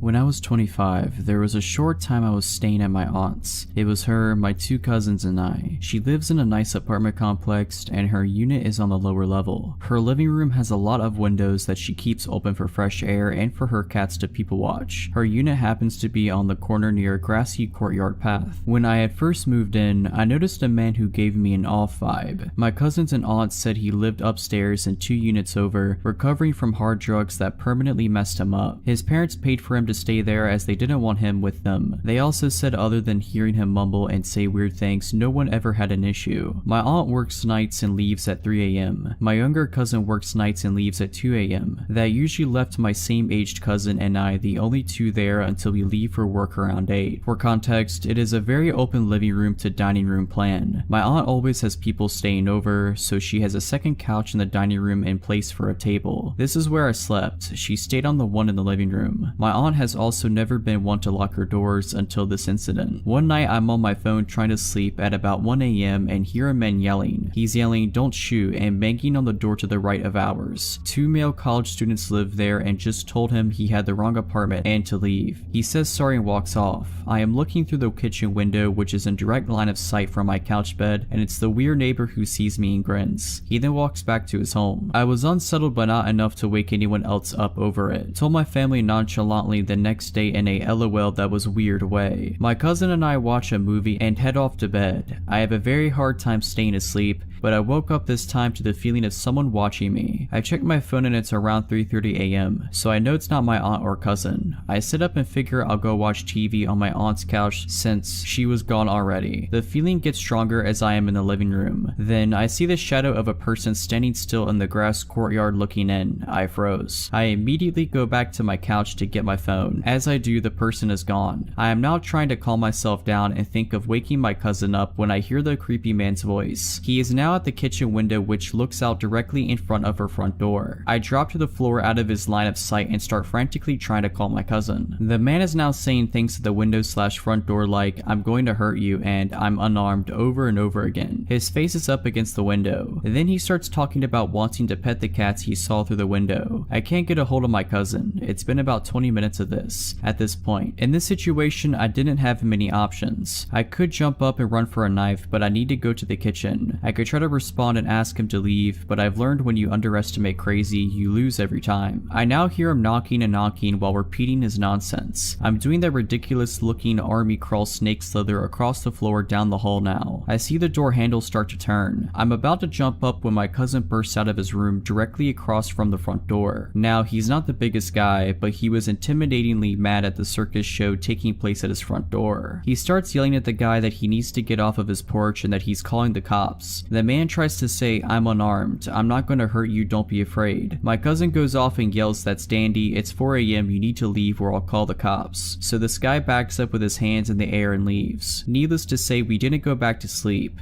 My aunt was called, who called the apartment manager. The next day when I came home from work, his parents were there packing moving boxes in a truck from his place. Maybe he was trying to get me to open the door by seeming friendly. Maybe he had a bad trip and really wanted to pet a cat to feel better. We will never know.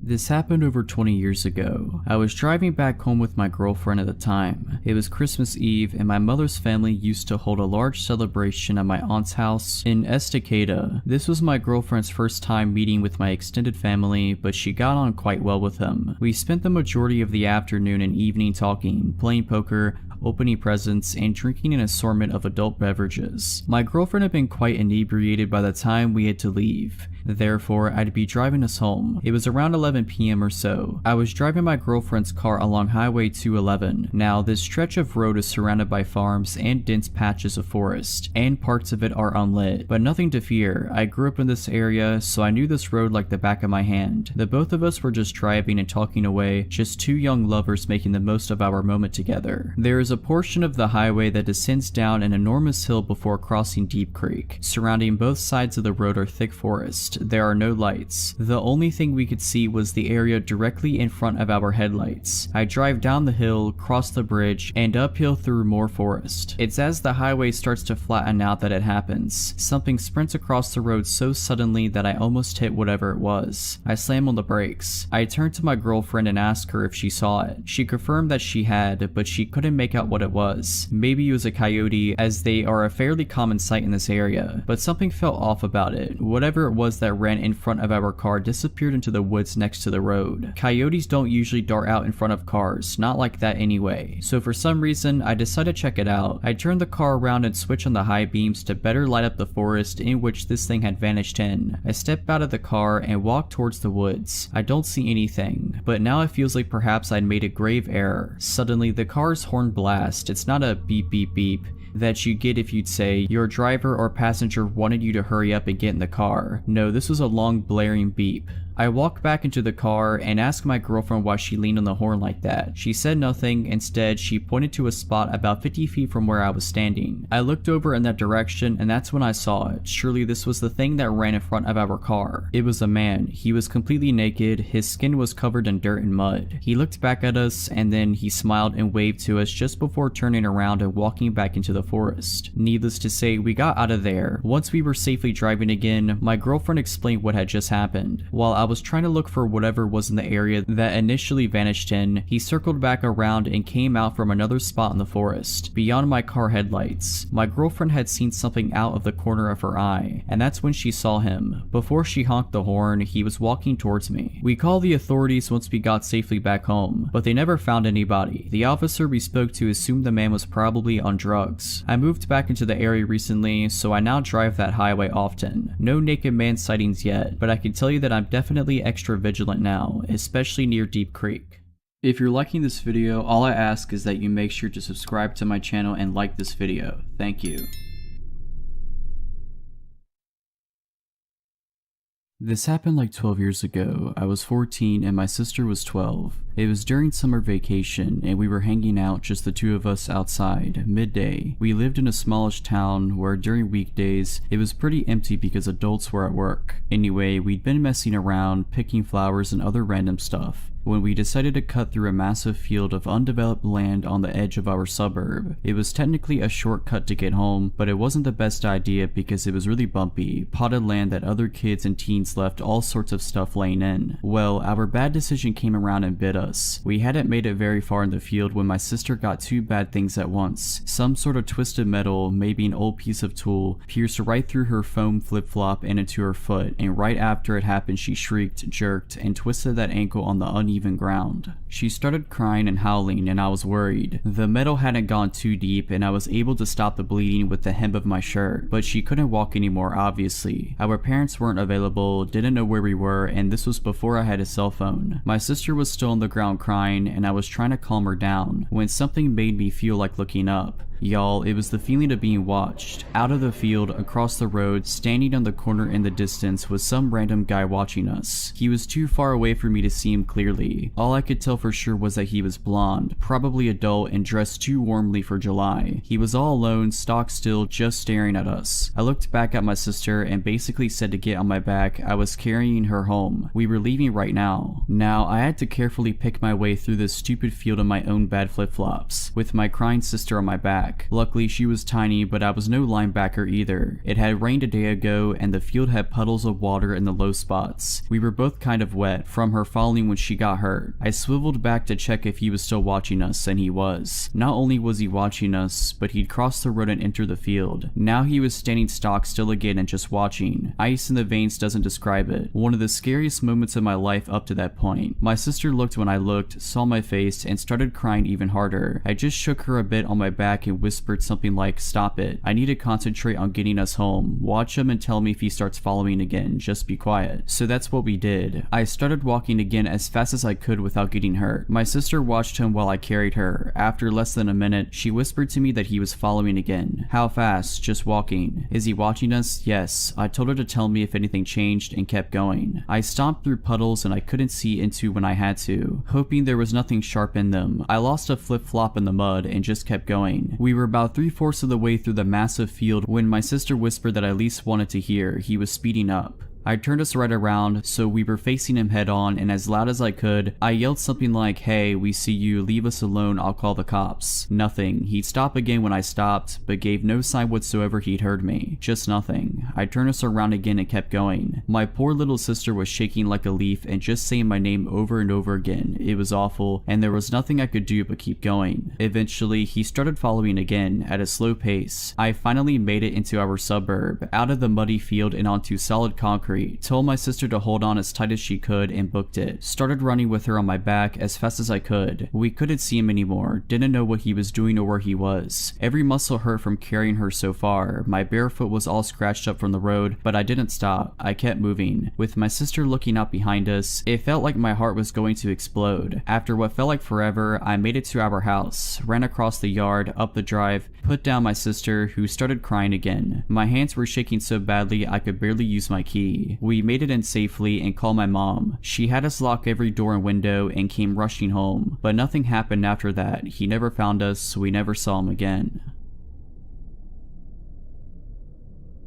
So a few years ago, I, a 17-year-old female at the time, would attend community college at the outskirts of my hometown. I would take an hour-and-a-half long bus drive because both of my parents worked and my other siblings were too young to drive. The outskirts of my town, despite being the literal outskirts, are more populated than you expect, with strip malls and apartment buildings. The bus would drop me off about 4 blocks from my university, which isn't too far. I always enjoyed those few minutes. Anyway, this one time, I left my phone at the library. Using my brother's phone, I called a friend who worked at the school library during the late evening shift, 7 to 9, and he'd said he'd bring my phone to me, but he lived closer to the college than I did, so I told him I'd just meet him at his shift and pick it up myself. He said okay, and I boarded the bus at around 6. Now, I get off the bus at my usual spot and the place looked deserted. I'd never been there that late at night, and maybe it was because it was a weekday that people were home, or I don't know. I had my brother's phone in my pocket and just clutched it tighter and tighter, picking up my speed until I was practically jogging. I'm nearing to a corner when a flash of light goes off to my right. There, in the shadows, is a sleazy looking man. He's balding with a tourist shirt unbuttoned halfway. He was wearing sunglasses at night and was wearing some gold jewelry. And most importantly, he had just taken a picture of me. In the instant that I saw the flash go off, I knew it was coming from his phone. Now, I think it's important to understand our positioning. He was pressed against a building to my right at the corner I had turned. I was about 10 feet away from him. To my left, on the same side of the street, was a car with blacked out windows and no license plates, directly across the sidewalk from the man. The car was parked with the driver's seat facing me, so that it was on the wrong side of the road, because America drives on the right side as opposed to the left. I had slowed down at that point as I began to debate my next move: cross the street and continue walking, make a break for the school, turn 180 and leave my phone at the library, or approach the potentially dangerous man. I did the stupidest thing possible and approached the man. Anyway, I demanded to know what he was doing. He looked taken aback. I could see his brain short-circuiting because I was demanding to know what he was doing. He eventually sputtered about how he was just standing here. I said, "No, I saw you take that picture of me." His face fell. He started saying no, he hadn't done that. Why would he want a picture of me? I had imagined it. I asked to see his gallery, which is extremely risky because who knows what I could have seen. He slowly pulls up his gallery and as it's opening, I see a blurry picture of me in the distance. I didn't think I'd get that far. Granted, I had been running on adrenaline during our whole interaction, but this really made me pause. I told him to delete it. Then a door slammed shut. I just knew it was the parked car. My brain cleared up and I hightailed it to the school. I could hear a single pair of footsteps behind me, but I sure wasn't going to turn around and check who it was. The car started, but they would have to do a U-turn on a relatively narrow street just to be able to follow me. I think that's what saved my life. The fact that the car was parked facing the wrong direction. I reached the school out of breath and in tears. My friend opened the building for me and I explained what had happened. He locked us in while he called the police and we waited for them, but the sleazy guy and his buddy were never found. Anyway, my mom had gotten out of work by that point and I called her to ask to pick me up.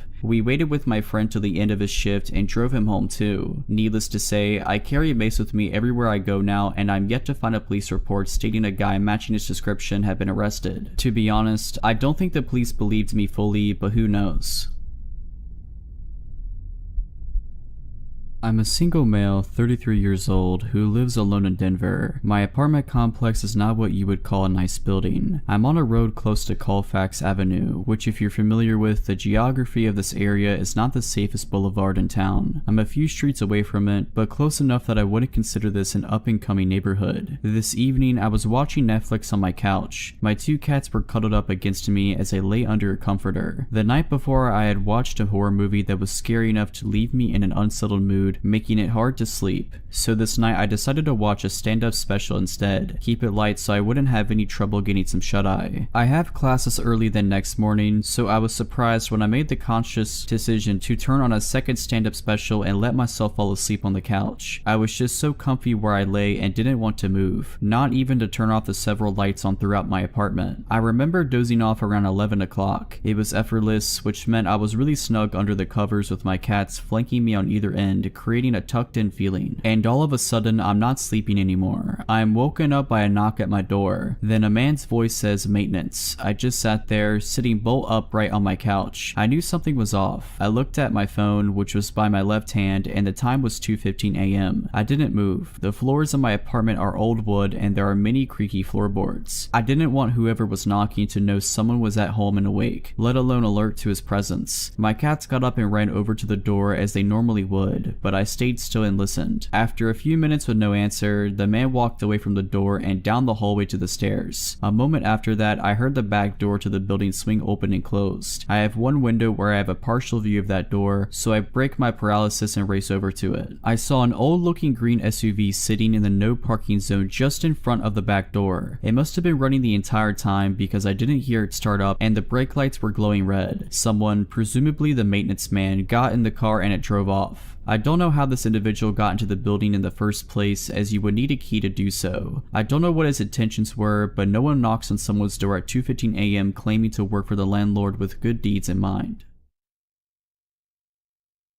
So I'm a 23-year-old female. I live in a townhouse with my 2 children, 2 and 6 months old. My fiance did live with us until 2 weeks ago when I caught him trying to have relationships with other women and made him move out. That's important to the story. I'm a stay-at-home mom, and when he did live with us, my ex worked evenings. Let me set the scene. We live in a tiny house in northern Pennsylvania. My line of townhouses sits in front of a big field that runs to a line of woods. As far as I'm aware, these woods stretch out for at least a few miles, and I'm not aware of any houses in there or any roads that lead through them. My living room has 3 windows that look to the field, and my bedroom on the 2nd floor only has 1 window that faces that way as well. People do tend to walk their dogs back in the field, and kids sometimes play back there, but I rarely ever see anyone close to my house. For that reason, I tend to leave my blinds and curtains open because I guess I just enjoy the view. So in July of 2019, I was laying in bed trying to fall asleep. All the lights were off, but I had my window and blinds open since it was so warm. I was looking out the window and I noticed small red and white lights just outside. I got up and looked to realize that the lights were coming from a drone. I ran downstairs to where my fiance at the time was sitting in the living room and ran to the window. I told him what I saw, but of course when he went to look, it was gone. I was paranoid that the drone could have had a camera on it and someone was watching me with it. I kept my blinds closed for a while after that. Fast forward to January of this year. I guess I stupidly got comfortable and assumed that whoever it was flying the drone was a one-time creep.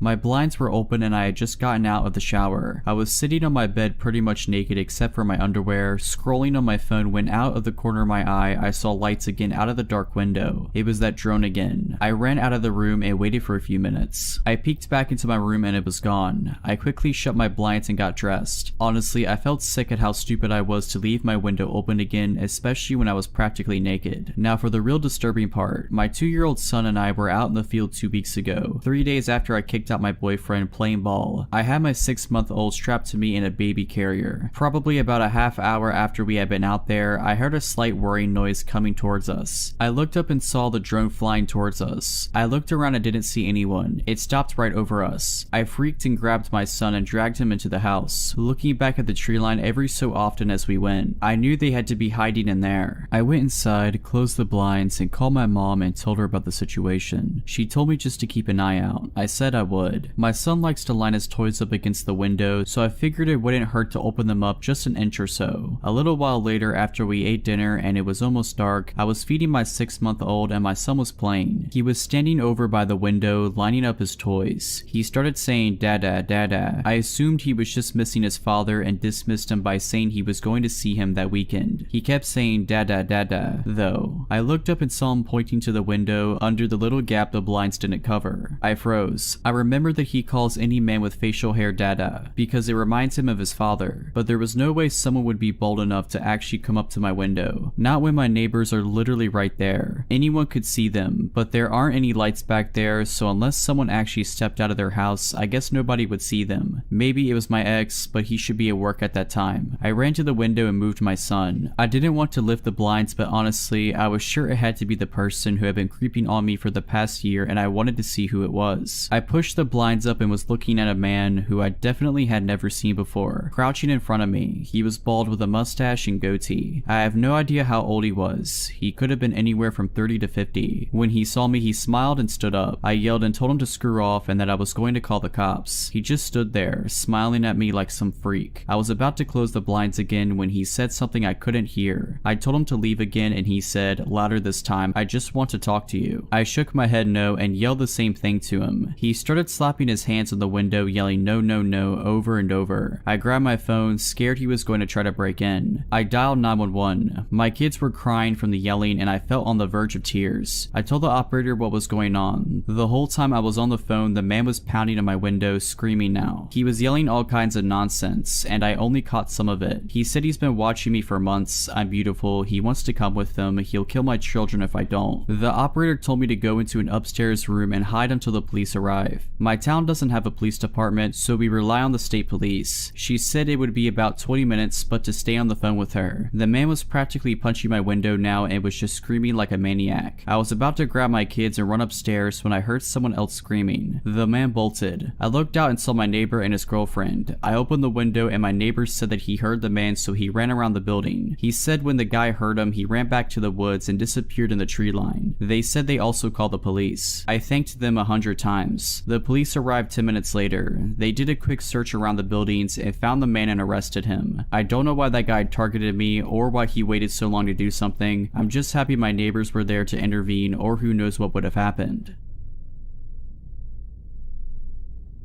I was about 7 years old, my brother about 10. It was well past our bedtime when our mom woke up off the couch to put us to bed. Our dad worked construction out of town back then, so it was often just us three at the house for weeks at a time. Up the stairs and to the immediate right was our parents' bedroom. Going left put you in the middle of a hallway. Taking another left down that hallway led to my brother's room. The opposite end was my room, which was also across the hall from our upstairs bathroom. At either end of the hallway are window doors we always kept locked and rarely used. The door on my end led to a balcony overlooking our front yard, and the door on my brother's end opened to our back porch. The house kind of leans into a small hill. My brother and mom both had a habit of waking up in the middle of the night to use the bathroom. I only knew this because I was always a light sleeper and they just couldn't help flushing with the door wide open. This night, however, my brother stopped on his way to his room and came back towards the bathroom. I'm gonna try to pee before I go to bed. The past few nights I've been too afraid to walk to the bathroom. I keep seeing a man wearing stripes at the end of the hallway. I don't know if my mom wrote it off as my brother telling ghost stories to try to scare me, or if she was already half asleep and didn't catch it, but she didn't react at all to my brother's confession. I, on the other hand, was terrified by it. The fear of seeing a ghost like that at the end of the hallway or through the windows is the reason I started running from the stairs to my bedroom at night. Years later, when I was about 18, my mom and I were having a conversation in her car about a dog we had for a very short time when I was little. We were sharing stories about Max's tendency towards destroying my shoes and other unruly behaviors when my mom blurted out, "Do you remember that time I opened the front door for the cops and Max ran inside to the kitchen and started tearing open that big bag of dog food we had?" This really caught me by surprise because in all the years I lived in that house, we never once called the cops. Gun owner family in a quiet rural West Virginia neighborhood, etc. I asked her what she was talking about and she looked equally surprised as if she had just revealed something by accident. "Oh, that's right. I never told you because you were too young at the time. One night, I woke up hearing noises outside my window, and when I looked, I saw a man staring into my bedroom." She went on to describe how turning on the lights caused him to take off running and how she grabbed my dad's pistol before calling the cops. I can't remember all the details I gave them when they showed up. Tall white male, wearing a striped shirt and jeans, short dark hair, something like that. They said it matched the description of a man they were looking for in the area. It turns out he had escaped from jail on a murder charge. Now, I know it sounds so obvious hearing those two stories back to back, but it wasn't until a few years ago in my mid-20s that I pieced together that my brother had unknowingly warned us about a murderer who spent multiple nights casing our home. At the time, I just turned 17 and was still pretty naive. I live in England, so it is legal to work in a bar and serve alcohol supervised, but not to drink alcohol. Not that it stopped me. I worked in a working men's club filled with middle-aged elderly people. Most were really nice. I sold bingo tickets twice for a week for my dad's cousin and I was pretty good at it. It's not typical to get tips here, but I earned more in tips than I did my actual wage. On a Saturday, my dad would come with me to have a drink with my elder sister while they played competitive darts in the main bar overlooking my booth. This one particular night, there was a middle-aged, average-looking guy, a little on the plump side but generally unnoticeable. On the first round of selling tickets, he was at the fruit machine opposite the entire time, looking over at me occasionally. The second round he approached me, asked me what I was selling, how bingo worked, etc. Clearly had never played before, but hey, everyone starts somewhere, right? He bought some tickets and offered to buy me a drink. I declined and informed him I was underage. By now I had a bit of an uneasy vibe and didn't want to take a drink from a guy I don't know. He then offered a cola, complimenting me a little too hard. Again declined and went on my way to help with the game in the main hall, part of my job. Third time, he stood against the wall adjacent to me and just watched me work. He'd waited until the queue calmed down and bragged about how much money he had and now he wants to be my sugar dad. How cute I am, commenting on my figure. I was trapped in my booth. I was late into the main hall, so the concert chairman, guy who calls up the bingo numbers and gives out winnings, comes out and asks what was going on. This guy claims we were just talking. I apologized to the chairman and he walked me to the hall, said he could see I was freaked out, so I told him everything. He made the bar staff aware, who also made my boss, my dad's cousin, aware also. Last round of selling tickets, he doesn't even wait for me to get back in my booth. He grabs my butt, telling me how he wants to be my sugar dad once again, tries to push me against the wall and is suddenly spun around, not just by my dad but my boss and numerous staff members and customers who heard and saw what went down. He started arguing his innocence until my dad not so politely introduced himself. He knew he was screwed. My dad punched him in the nose, blood running down his face. Everyone picked him up like a plank of wood and threw him out the closed door. Never saw him after that. Everyone checked up on me to make sure I was okay. My sister covered the rest of the shift and I had a free bar tab for 2 months. If you're liking this video, all I ask is that you make sure to subscribe to my channel and like this video. Thank you. A couple of years ago, I lived in a small apartment in the heart of a bustling city. My street was normally lively, filled with friendly neighbors and familiar faces. But there's one particular night I'll never forget, and it's not for pleasant reasons. I was coming home late from work. It was around 11:30 p.m. and the city was unusually quiet. The only sounds I heard were distant traffic and my footsteps echoing off the pavement. As I was walking to my apartment, I noticed a tall man wearing a worn-out brown coat and a wide-brimmed hat standing near my building's entrance. He seemed to be staring at something, but I couldn't tell what it was. Trying to shake off an uneasy feeling, I continued towards my building. Once I reached the entrance, I glanced over at the man and our eyes met, and he gave me an unsettling smile that sent a chill down my spine. I quickly averted my eyes and entered the building, my heart pounding. I told myself that I was just being paranoid. Maybe he was waiting for someone or had some business in the area, but something in the pit of my stomach told me that something was off. Once inside my apartment, I tried to relax. I made some tea and settled down with a book,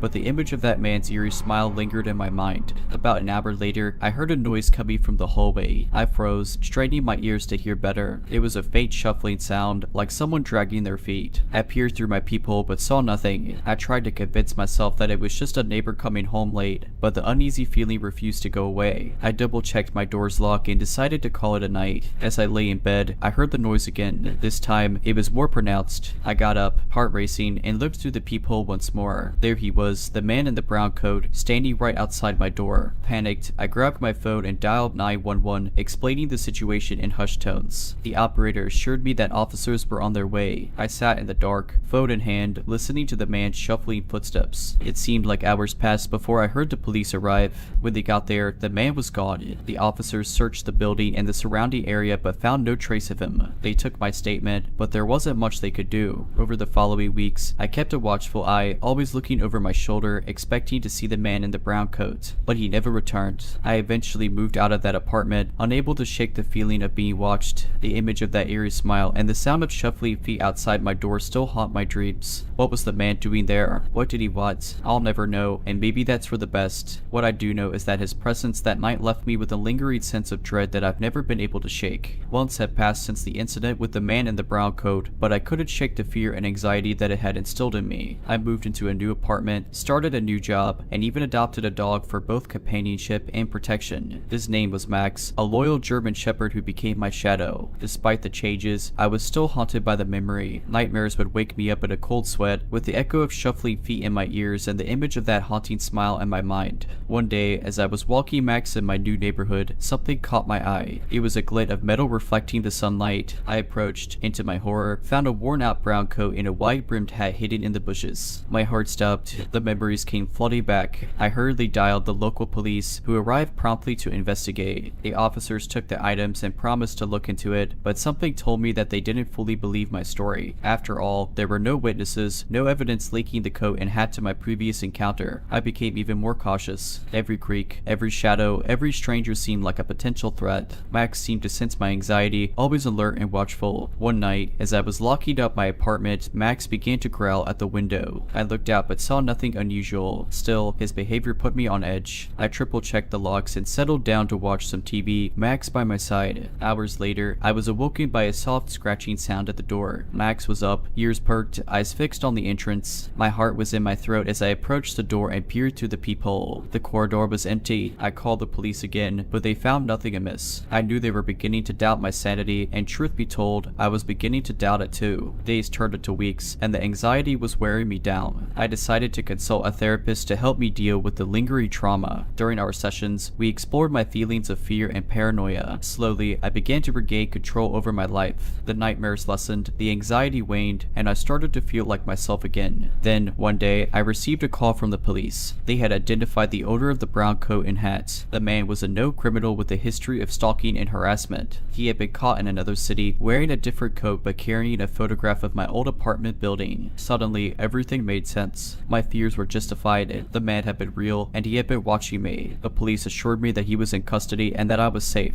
But the fear he instilled in me will never entirely go away. That chapter of my life is closed now, but the memories remain. They serve as a constant reminder to trust my instincts and be vigilant. To the man in the brown coat who haunted my life, I hope we never meet again. When I was 23, I moved to a new city for my first real job after college. It was an exciting but nerve-wracking time for me. I found a small one-bedroom apartment in a nice part of town. The place had character and was relatively affordable. The landlord, Mr. Thompson, was an older man, probably in his late 60 seconds, with a warm smile and friendly demeanor. He lived in the building too and would often stop by to chat or help with any minor repairs. At first, I thought of him as a kind, grandfatherly figure. He would tell me stories about his youth, give advice about the city, and even bring homemade cookies sometimes. However, as weeks turned into months, I began to notice odd behaviors. He would knock on my door at strange hours, offering to fix things that weren't broken. He'd linger outside my window, seemingly watching me. When I'd catch him, he'd quickly scuttle away with a mumbled excuse. At first, I brushed it off as the quirks of an old man, but my gut began telling me that something was off. One evening, I came home to find my front door slightly ajar. Panic welled up inside me, and I carefully pushed the door open. My heart was pounding as I scanned the room, but everything seemed in place. I called Mr. Thompson, who hurried over, concern etched on his face. He checked the apartment, reassuring me that everything was fine. He suggested the door might not have latched properly when I left. Still, the incident left me unnerved. I began to pay more attention to Mr. Thompson's behavior, growing increasingly suspicious. I noticed that he seemed to know things about me that I had never shared, like my daily schedule, my family back home, even my favorite foods. I began to wonder if he was going through my personal belongings. The thought was terrifying, but I had no concrete proof. The idea that the friendly old man I'd grown to trust could be violating my privacy seemed absurd. A few weeks later, I went on a short vacation with some friends. Before leaving, I set up a small hidden camera in my living room, more to ease my mind than anything else. I told myself that I was just being paranoid. When I returned, I immediately checked the footage, not expecting to find anything. I was wrong. The footage showed Mr. Thompson entering my apartment multiple times while I was away. He went through my drawers, examined my personal items, even sniffed my clothes. He sat on my couch, watching my television, eating food from my fridge. I was horrified and disgusted. The friendly facade had hidden something dark and twisted. I confronted Mr. Thompson, anger and fear in my voice. He stammered, trying to come up with excuses, but I was having none of it. I called the police, who arrived to take statements and review the footage. It turns out, I wasn't the first tenant to experience this. Previous renters have reported similar incidents, but there had never been enough evidence to take action. Mr. Thompson was arrested, and I immediately moved out, finding a new place across town. But that wasn't the end of it, not by a long shot. As I was settling into my new home, I received a call from Detective Simmons, the officer handling my case. He informed me that they'd found something chilling during their search of Mr. Thompson's apartment. In a hidden compartment, they discovered photographs, journals, and personal items belonging to various tenants, including me. The journals were filled with detailed observations, fantasies, and plans. The realization that Mr. Thompson had been obsessively watching and and documenting my life was a nightmare come true. I was left to grapple with the trauma, haunted by the thought of what could have happened if I hadn't discovered the truth. With therapy and the support of friends and family, I began to rebuild my life. But the sense of violation and betrayal lingered. Months after the discovery, my life had started to return to some semblance of normality. Mr. Thompson had been placed under house arrest, awaiting trial. I had a restraining order against him, but I still felt a lingering sense of unease. One day, I was scrolling through social media when I stumbled upon a profile that seemed oddly familiar. The profile picture was a blurred image, but something about it caught my eye. The account was following several people connected to me, friends, family, even colleagues. Curiosity getting the better of me, I began to dig deeper. What I found sent chills down my spine. The account had been posting pictures of me taken from afar at various locations around the city. Some were taken from outside my new apartment, others while I was out with friends or even grocery shopping. I immediately called Detective Simmons, who began an investigation. They traced the account but hit dead ends. It was all very professional, masked through various IP addresses, leaving no direct trace back to Mr. Thompson. But I knew it was him. The court date was drawing near, and I could feel the tension building. Sleep became elusive, and paranoia crept back into my life. One evening, while walking back home, I noticed a car that seemed to be following me. I tried to dismiss it as my mind playing tricks, but the nagging feeling persisted. I took a circuitous route home, glancing over my shoulder every few steps. The car remained, always a block or two behind, never overtaking, never stopping. Panicked, I called a friend who lived nearby and headed to their place instead of my own. The car continued to follow until I reached my friend's building, where I lost sight of it. My friend let me stay the night, and I explained the situation. Together we decided it was time to take more serious precautions. I hired a private security firm to watch my apartment and accompany me to and from work. They installed extra security measures, and I felt a small sense of relief. The day of the trial finally arrived, and I faced Mr. Thompson in court. His eyes, once warm and friendly, now looked cold and calculating. He denied everything, his lawyer painting me as an overreactive, paranoid young woman. But the evidence was solid, the hidden camera footage damning. Other former tenants came forward, bolstering my case. Mr. Thompson was found guilty and sentenced to several years in prison. I felt a weight lifted, but the victory was bittersweet. The social media account was shut down, and the stalking seemed to stop, but I knew that it wouldn't truly be over. I moved again, this time to a different city, leaving behind friends and a job I loved. I started fresh, determined not to let the experience define me. Years have passed, and I've built a new life, but the scars remain. Trust doesn't come easily, and I always find myself looking over my shoulder, expecting to see that familiar face or the glint of a camera lens. I often think about the other tenants, those who didn't realize what was happening, and wonder how many lives Mr. Thompson has silently invaded. I share this story now as a warning and a reminder. Always trust your instincts. If something feels off, it probably is. To Mr. Thompson, the landlord who turned my life into a living nightmare, let's never meet again.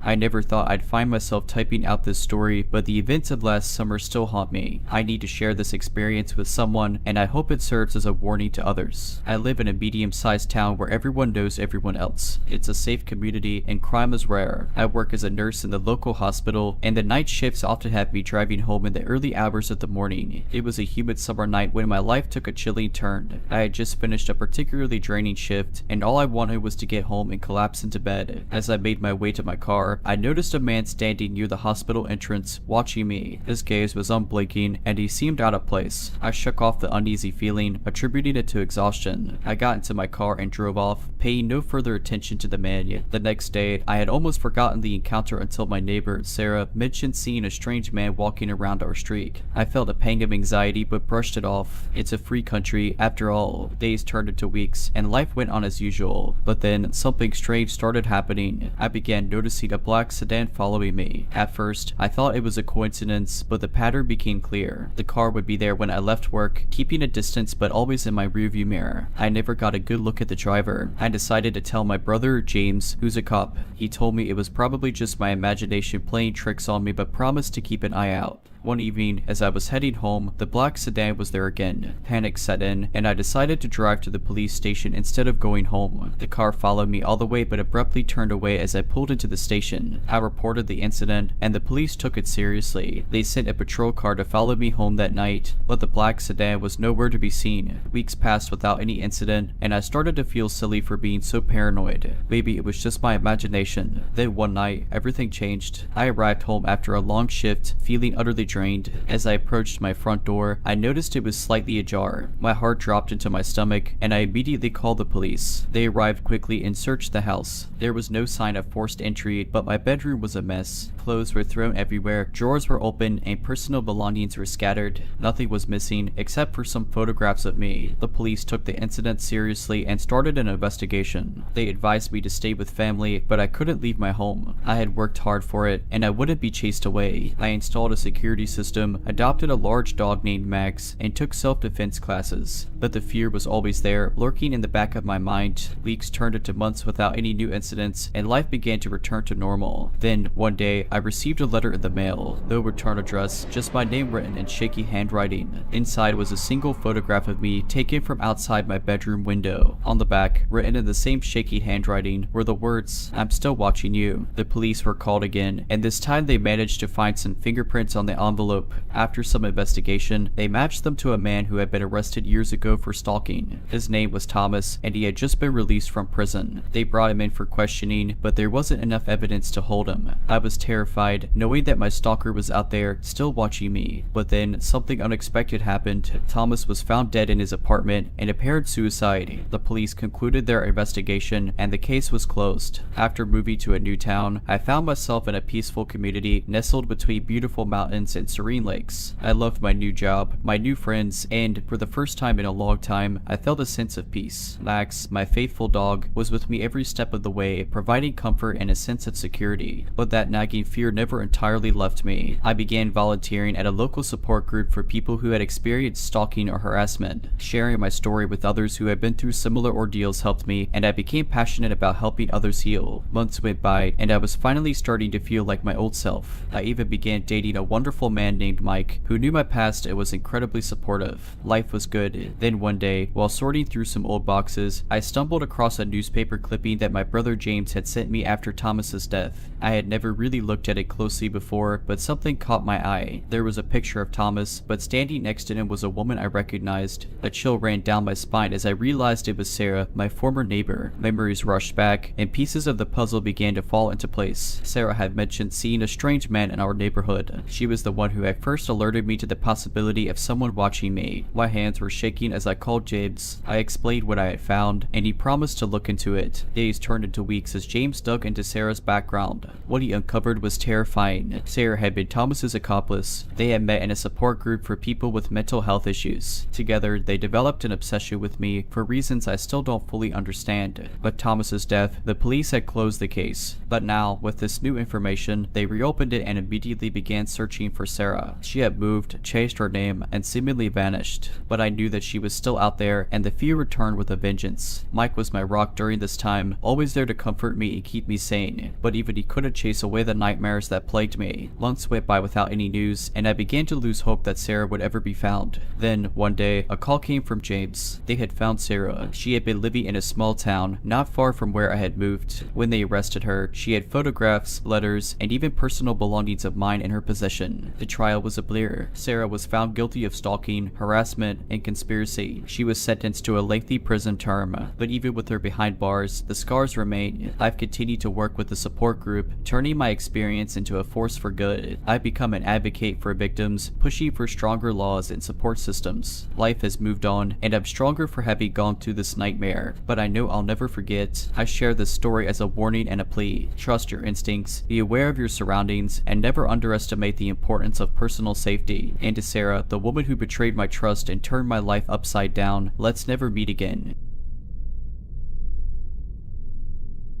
So this happened a couple of years ago, and I've only just found the courage to write about it. It's something that has haunted me since, and I thought sharing might help me cope. I had just moved to a new city, and I was living alone for the first time. My apartment was located in a reasonably good area, but being new, I didn't know anyone. A month or so into my new life, I began to notice some odd occurrences. It started with small things. Sometimes I would come home to find my curtains drawn when I was sure I had left them open, or lights turned off that I had left on. I brushed it off as being forgetful or the work remark of my landlord who perhaps entered the apartment while I was at work. A few weeks later, it escalated. I found a picture frame on my bedside table face down. It contained a photograph of my family. This sent a chill down my spine, but again, I rationalized it as maybe the wind knocking it over or something equally benign. Then, the letters started to arrive. The first letter was a simple, "Hi, welcome to the neighborhood." It was unsigned and written in what looked like a child's handwriting. I figured it was a neighbor trying to be friendly and thought little of it. The next letter, however, was not so innocent. "I hope you like living here. I'm watching you." My heart stopped when I read those words. I immediately checked all the locks on my doors and windows. Nothing seemed out of place. I began to keep my curtains closed and double-checked everything before leaving my apartment. A week went by and another letter arrived. This one was even more disturbing. "You look beautiful in that blue dress today." That was the exact dress I'd worn to work that day. I felt a cold shiver run down my spine, realizing that this was not a random occurrence. Someone was watching me. I immediately contacted the police, who took my statement and advised me to keep a record of anything strange. They said they would patrol the area more frequently, but there wasn't much else they could do without more evidence. Days turned into weeks, and the letters continued. They grew more and more personal, describing what I had done during the day, what I had eaten, and even what I had watched on TV. I felt trapped, constantly looking over my shoulder, jumping at every sound. One night, I woke up to the sound of tapping on my window. My heart pounded in my chest as I crept towards the noise. I peeked through the curtains and saw a shadowy figure standing outside, looking up at my window. I screamed and called the police, who arrived within minutes. They searched the area but found nothing. No evidence, no footprints, nothing. I was losing sleep, becoming paranoid, and feeling like I was losing my mind. A few days later, I received a package. Inside was a lock of my hair and a note. "I could be closer if I wanted. Be thankful I'm not." I broke down, terrified for my life. The police took the package as evidence, and finally they had something tangible to work with. After an exhaustive investigation, they discovered that a man living in my building had been stalking me. He had access to the building's security cameras and had been following me for months, watching my every move. The man was arrested and charged with stalking and harassment. As it turned out, he had a history of similar behavior, and I was just his latest victim. Life seemed to return to normal, but the deep-rooted fear from that experience still clung to me. I became involved in a local support group for people who had been through similar traumas. It helped, but my confidence in the world had been shaken. The man was found guilty, and a restraining order was issued. Knowing that he was behind bars gave me a sense of security, but I was still looking over my shoulder constantly, always alert to any sign of danger. Months turned into years, and the scars began to heal. I moved into a new relationship and started to rebuild my life. But as much as I wanted to put the past behind me, there were still those nights when I would wake up in a cold sweat, remembering the terror I'd felt. Then, one day, I received a call that sent my world crashing down again. The man had been released on parole. My heart dropped into my stomach as the officer explained the terms of his release, assuring me that he would still be monitored and that the restraining order was still in effect. But all I could think of was him out there, possibly still obsessed with me. My partner, aware of my past, was incredibly supportive. We installed a new security system, and I informed my workplace and friends about the situation. But the nagging fear returned, consuming me once again. Weeks went by without incident, and I tried to convince myself that he had moved on. Maybe he had changed, found help, and was no longer a threat. Then, one evening, I received an anonymous email. The message was short and chilling. "I still remember you." I felt like I was going to throw up.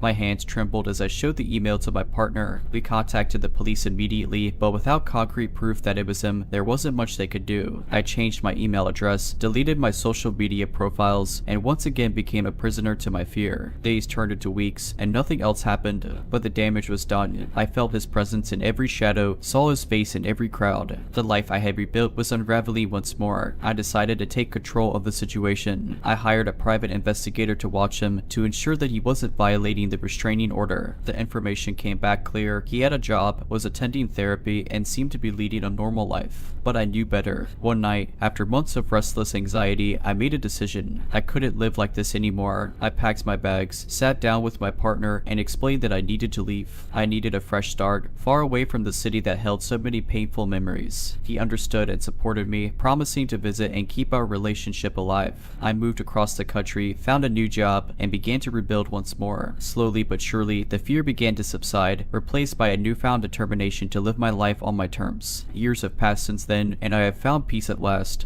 But the lessons from that time still shape who I am today. I've become an advocate for stalking victims, using my story to help others. I write this not as a victim but as a survivor. And to anyone who finds themselves in a situation like mine, know this: you are stronger than you think, and you are never alone. As for the man who once stalked me, lastly, I hope you found the help you needed, and wherever you are, let's never meet again.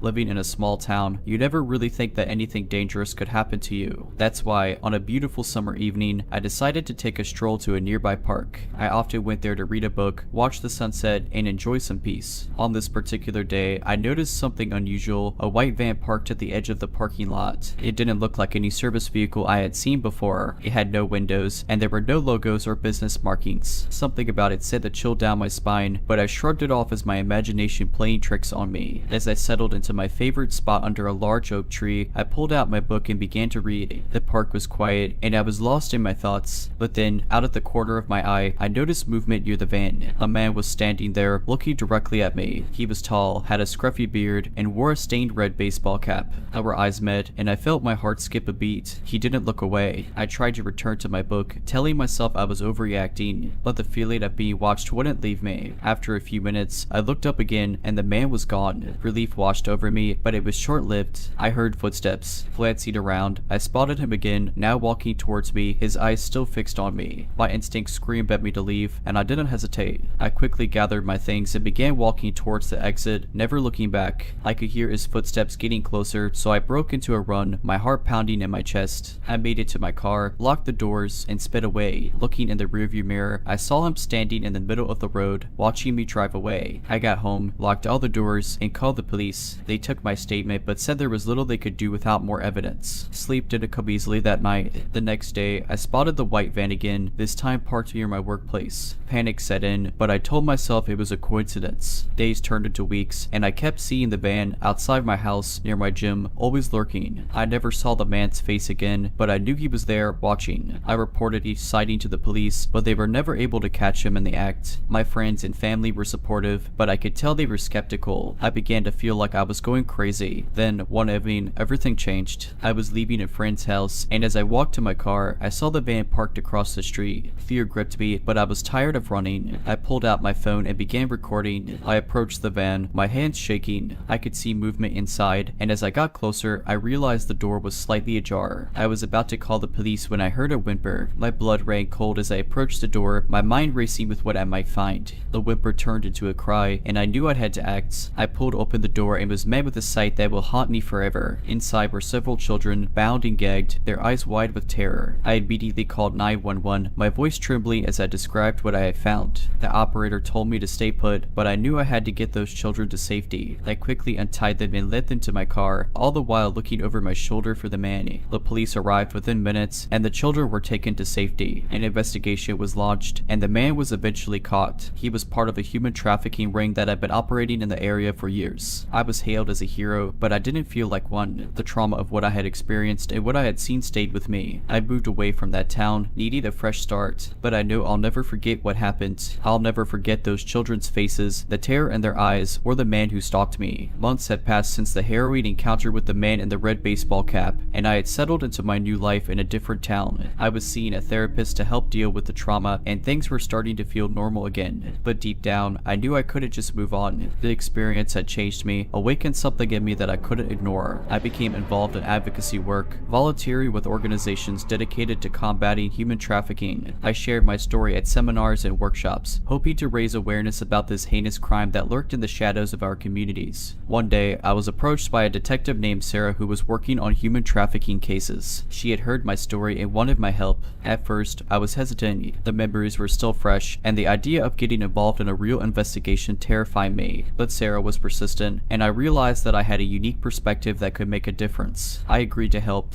Working with Sarah, I began to understand the depth and complexity of the problem. It was more widespread than I had ever imagined, and it was happening right under our noses. We focused on a particular case that had been troubling the local police for months. Girls were going missing, and there were few leads. The only connection was a series of mysterious social media accounts that lured young women with promises of modeling contracts or lucrative jobs. I immersed myself in the online world, trying to understand how these predators predators operated. It was a dark and disturbing journey, and I often felt overwhelmed by the sheer depravity I encountered, but I kept going, driven by a determination to make a difference. After weeks of painstaking research and analysis, we began to see a pattern. We identified several key players who were part of an organized ring. They were using sophisticated methods to target vulnerable young women, lure them in, and then exploit them. With this information, the police were able to launch a sting operation. I was involved every step of the way, working closely with Sarah and her team. The day of the operation was nerve-wracking. We had one chance to catch these criminals in the act, and the stakes were high. As the hours ticked by, I watched from a surveillance van, my heart pounding in my chest. The tension was palpable, and I couldn't help but think about the girls whose lives were on the line. Finally, the moment came. The police swooped in, arresting several key members of the ring. The operation was a success, and I felt a surge of triumph mixed with relief. In the following weeks, the full extent of the operation was revealed. Dozens of girls were rescued, and a network of traffickers was dismantled. I knew that our work was just a small victory in a much larger battle, but it felt like a step in the right direction. The experience strengthened my resolve to continue fighting against human trafficking. I knew that I had a role to play, and I was committed to doing everything I could to make a difference. I also realized that healing was possible. By facing my fears and channeling them into something positive, I have found a way to move forward. So to anyone who finds themselves in a dark place, know that there is hope.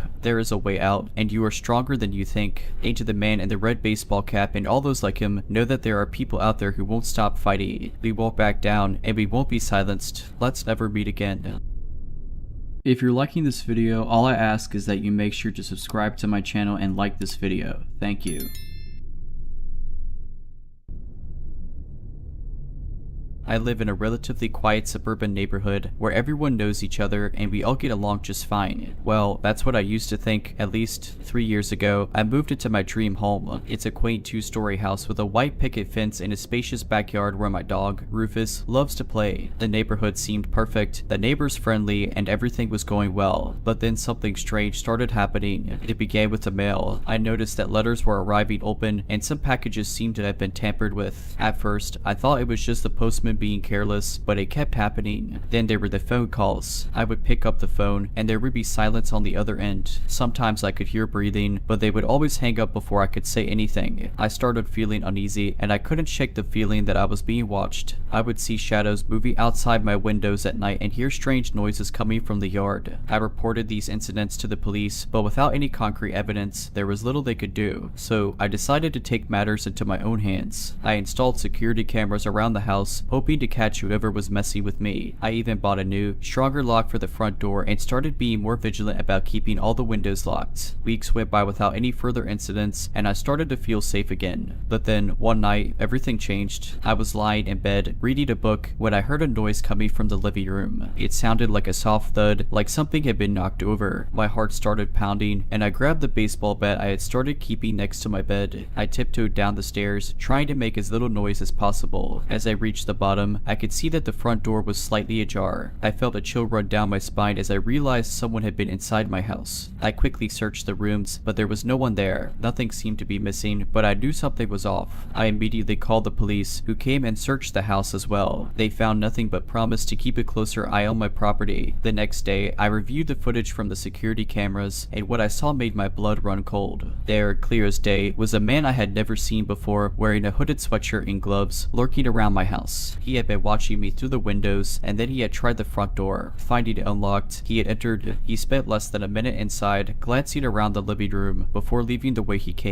I handed the footage over to the police, who finally had something concrete to go on. The investigation led them to a man living just 2 streets away from me. This house was filled with pictures of me, my family, and even my dog. There were notes detailing my daily routine, my habits, and my likes and dislikes. It turns out, he had become obsessed with me after seeing me at a local grocery store. He had been stalking me for months, watching my every move, learning everything he could about me. The police arrested him, and he was charged with stalking, breaking and entering, and harassment. He pleaded guilty and was sentenced to several years in prison. Life slowly began to return to normal after the stalker was arrested. I was still on edge, but knowing he was behind bars helped me feel a bit more secure. My friends and family were incredibly supportive, and Rufus, my loyal dog, never left my side. However, I wasn't quite ready to let my guard down completely. I continued to double check check the locks and monitor the security cameras regularly. About 6 months after the incident, I received a letter in the mail. It was a formal notice informing me that the stalker had escaped from prison. My heart stopped. All the fears and anxieties that I had been working so hard to overcome came rushing back. The police were on high alert, conducting a manhunt for the escapee, but he was nowhere to be found. They stationed an officer outside my house and advised me to stay with friends or family. I decided to go stay with my sister in a neighboring town. I didn't want to take any chances. Days turned into weeks, and there was still no sign of the man. I followed the news closely, hoping for an update, but all I found were stories about other escaped convicts and criminals. I felt trapped, like a prisoner in my own life. I knew I couldn't hide forever, but the thought of returning home terrified me. Finally, after 2 agonizing months, I received a call from Detective Simmons, the officer in charge of my case. They had found the man. He had been hiding in a secluded cabin in the woods, just a few miles from my house. Inside, they found more pictures of me and detailed plans for his next move. It was clear he had intended to come after me again. The relief I felt was indescribable. I could finally breathe again. I could finally go home. I returned to my house, accompanied by friends, and started the process of reclaiming my life. It wasn't easy, and the memories of what had happened still haunted me, but I was determined to move on. I became involved in support groups for stalking victims, sharing my story, and helping others who had gone through similar experiences. I realized that I wasn't alone, and that by speaking out, I could make a difference. I also made changes to my home, adding more security measures, and even adopted another dog, a protective German Shepherd named Max, to keep Rufus company. Slowly but surely, I began to feel safe again. Looking back, I could see how much I've grown and changed as a result of this terrifying ordeal. I've become stronger, more resilient, and more aware of the world around me. I've learned to trust my instincts, to take action, and to never underestimate the importance of personal safety. But most of all, I've learned that even in our darkest moments, we have the power to overcome, to heal, and to rebuild our lives. So to anyone out there who's struggling with fear or trauma, know that you're not alone. Reach out for help, trust in yourself, and never give up.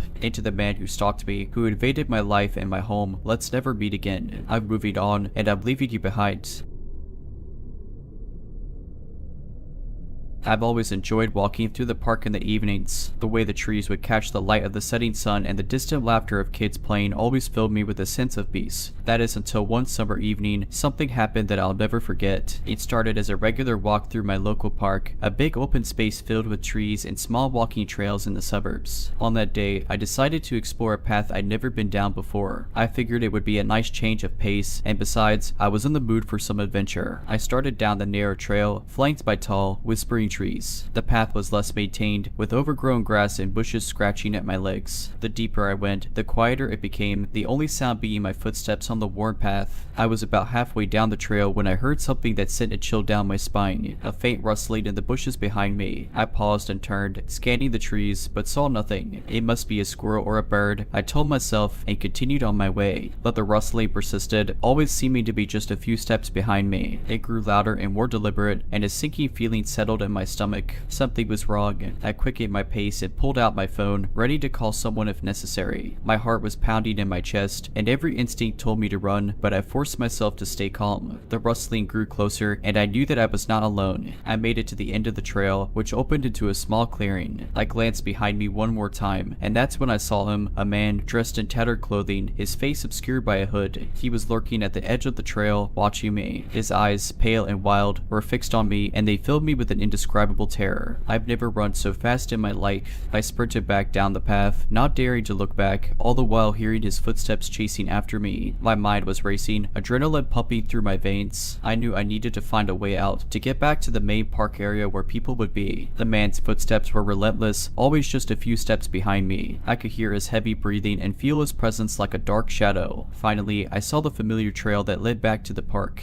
I made a sharp turn, hoping to lose him, but he was still there, always following me. I made it to the main area of the park, where there were still a few people around. I ran up to a group of joggers, my voice trembling as I explained what had happened. They were kind enough to call the police, and I stayed with them until the officers arrived. I gave them a description of the man, and they searched the area, but he was gone. The trail and the clearing were empty, only the whispering trees bearing witness to what had occurred. The police took my statement and advised me to avoid that trail in the future. They said they would keep an eye on the area, but I knew in my heart that I would never go back there again. Weeks turned into to months, and the incident became a haunting memory, always lingering in the back of my mind. I would often find myself glancing over my shoulder, expecting to see those pale, wild eyes watching me. I later found out that the trail had been the site of some criminal activity in the past, but nothing like what I had experienced. The man was never found, and the trail was eventually closed off. A few months after the incident, life had mostly returned to normal. I found new places to walk, new trails to explore, always careful to stay in areas where people were around, but I couldn't shake the feeling of being watched, haunted by the memory of those pale, wild eyes. Then, something happened that I never could have anticipated. I was driving home from work one evening, following my usual route, when I spotted something out of the corner of my eye. A flash of tattered clothing, a hooded figure standing on the side of the road. I felt my heart jump into my throat, but I told myself it couldn't be the same man. It was just a coincidence. But as the days went on, I started seeing him more often, always at a distance, always watching. I began to feel paranoid, looking over my shoulder constantly, checking the locks on my doors and windows every night. I even considered moving, but something told me that it wouldn't make a difference. I decided to go to the police again, telling them what I'd seen. They were sympathetic, but told me that without concrete evidence, there was little they could do. They suggested that it might be my mind playing tricks on me, the trauma of the incident still fresh in my mind. I wanted to believe them, but deep down, I knew what I had seen. I started taking different routes to work, changing my routines, hoping to shake him off. But he always seemed to find me. He was never close enough for me to confront him, always lurking in the shadows. A fear began to affect my daily life. I started to lose sleep, my mind filled with nightmares of being chased, those pale, wild eyes always watching. I became withdrawn, avoiding social events and staying home as much as possible. It was during one of those sleepless nights that I made up my mind. I was going to end this, one way or another. I hired a private investigator, giving him all the information I had, including the description of the man and the locations where I had spotted him. The investigator was skeptical at first but agreed to look into it. Weeks went by and I heard nothing. The sightings continued and my fear grew. I felt like I was losing my mind, trapped in a never-ending nightmare. Then, one day, I got a call from the investigator. We found him, he said, his voice filled with disbelief. He went on to explain that the man had been living in an abandoned building not far from where I lived. He had been watching me, tracking my movements. The investigator found journals filled with notes about me, pictures taken from afar, and other disturbing evidence. The police were called, and the man was arrested. He was identified as a known stalker with a history of mental illness. He had fixated on me for reasons I'll never understand. I felt a mixture of relief and horror, knowing that my instincts had been right all along. The trial was a blur, and the man was sentenced to a psychiatric facility where he could receive the help he clearly needed. The experience changed me in ways I never could have imagined. I had become more cautious, more aware of my surroundings. I no longer take my safety for granted, but more than anything, I've learned to trust my instincts. They were what kept me safe, what led me to take action. To the man with the pale, wild eyes, let's not meet again. And to anyone who finds themselves in a similar situation, trust your gut. You never know when it might save your life.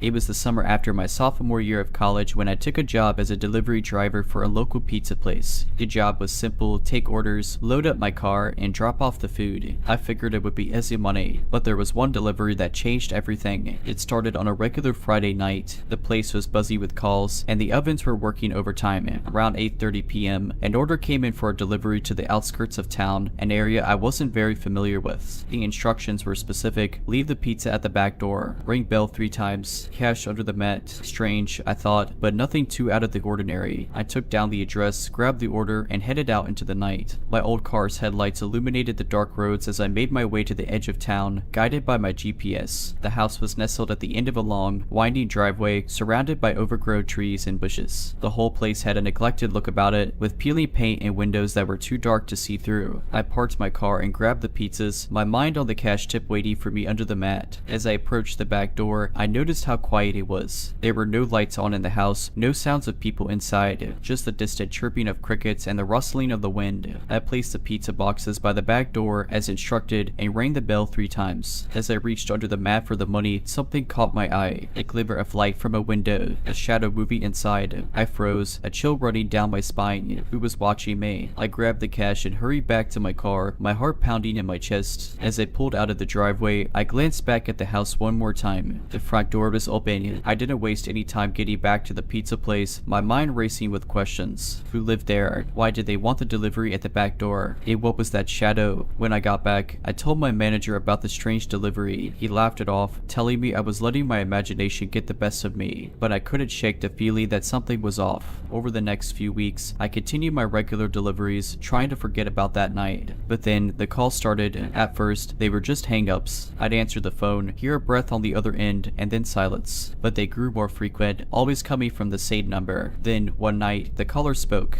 3 rings. Back door. You know where. The voice was low, raspy, almost a whisper. I felt a shiver run down my spine. Who is this? I demanded, but the line went dead. I looked up the number, and my blood ran cold. It was the same address as the strange delivery. I told my manager about the call, but again, he brushed it off. Just a prank, he said, but I couldn't shake the feeling that it was something more. Days turned into weeks, and the calls continued. Always the same message, always the same voice. 3 rings. Back door. You know where. I started to feel like I was being watched. I'd catch glimpses of shadows in the rearview mirror, hear footsteps behind me when I was out on deliveries. I became paranoid, always looking over my shoulder, jumping at the slightest sound. One night, I was closing up the shop, locking the doors, and turning off the lights when I heard it. A ring, then another, then a third. My heart stopped. I looked out the window, and there, standing by the back door, was a figure. Tall, hooded, obscured by shadows. 3 rings. Back door. You know where. I don't remember how I got home that night. All I remember is the terror, the certainty that I was in danger. I quit the job the next day, unable to shake the fear that had taken hold of me. I moved to a different town, changed my number, and tried to start fresh. Months after leaving the town and the job behind, I found myself settling into a new routine, living in a new place, and making new friends. The nightmares were less frequent, and the memories of that summer began to fade into the background.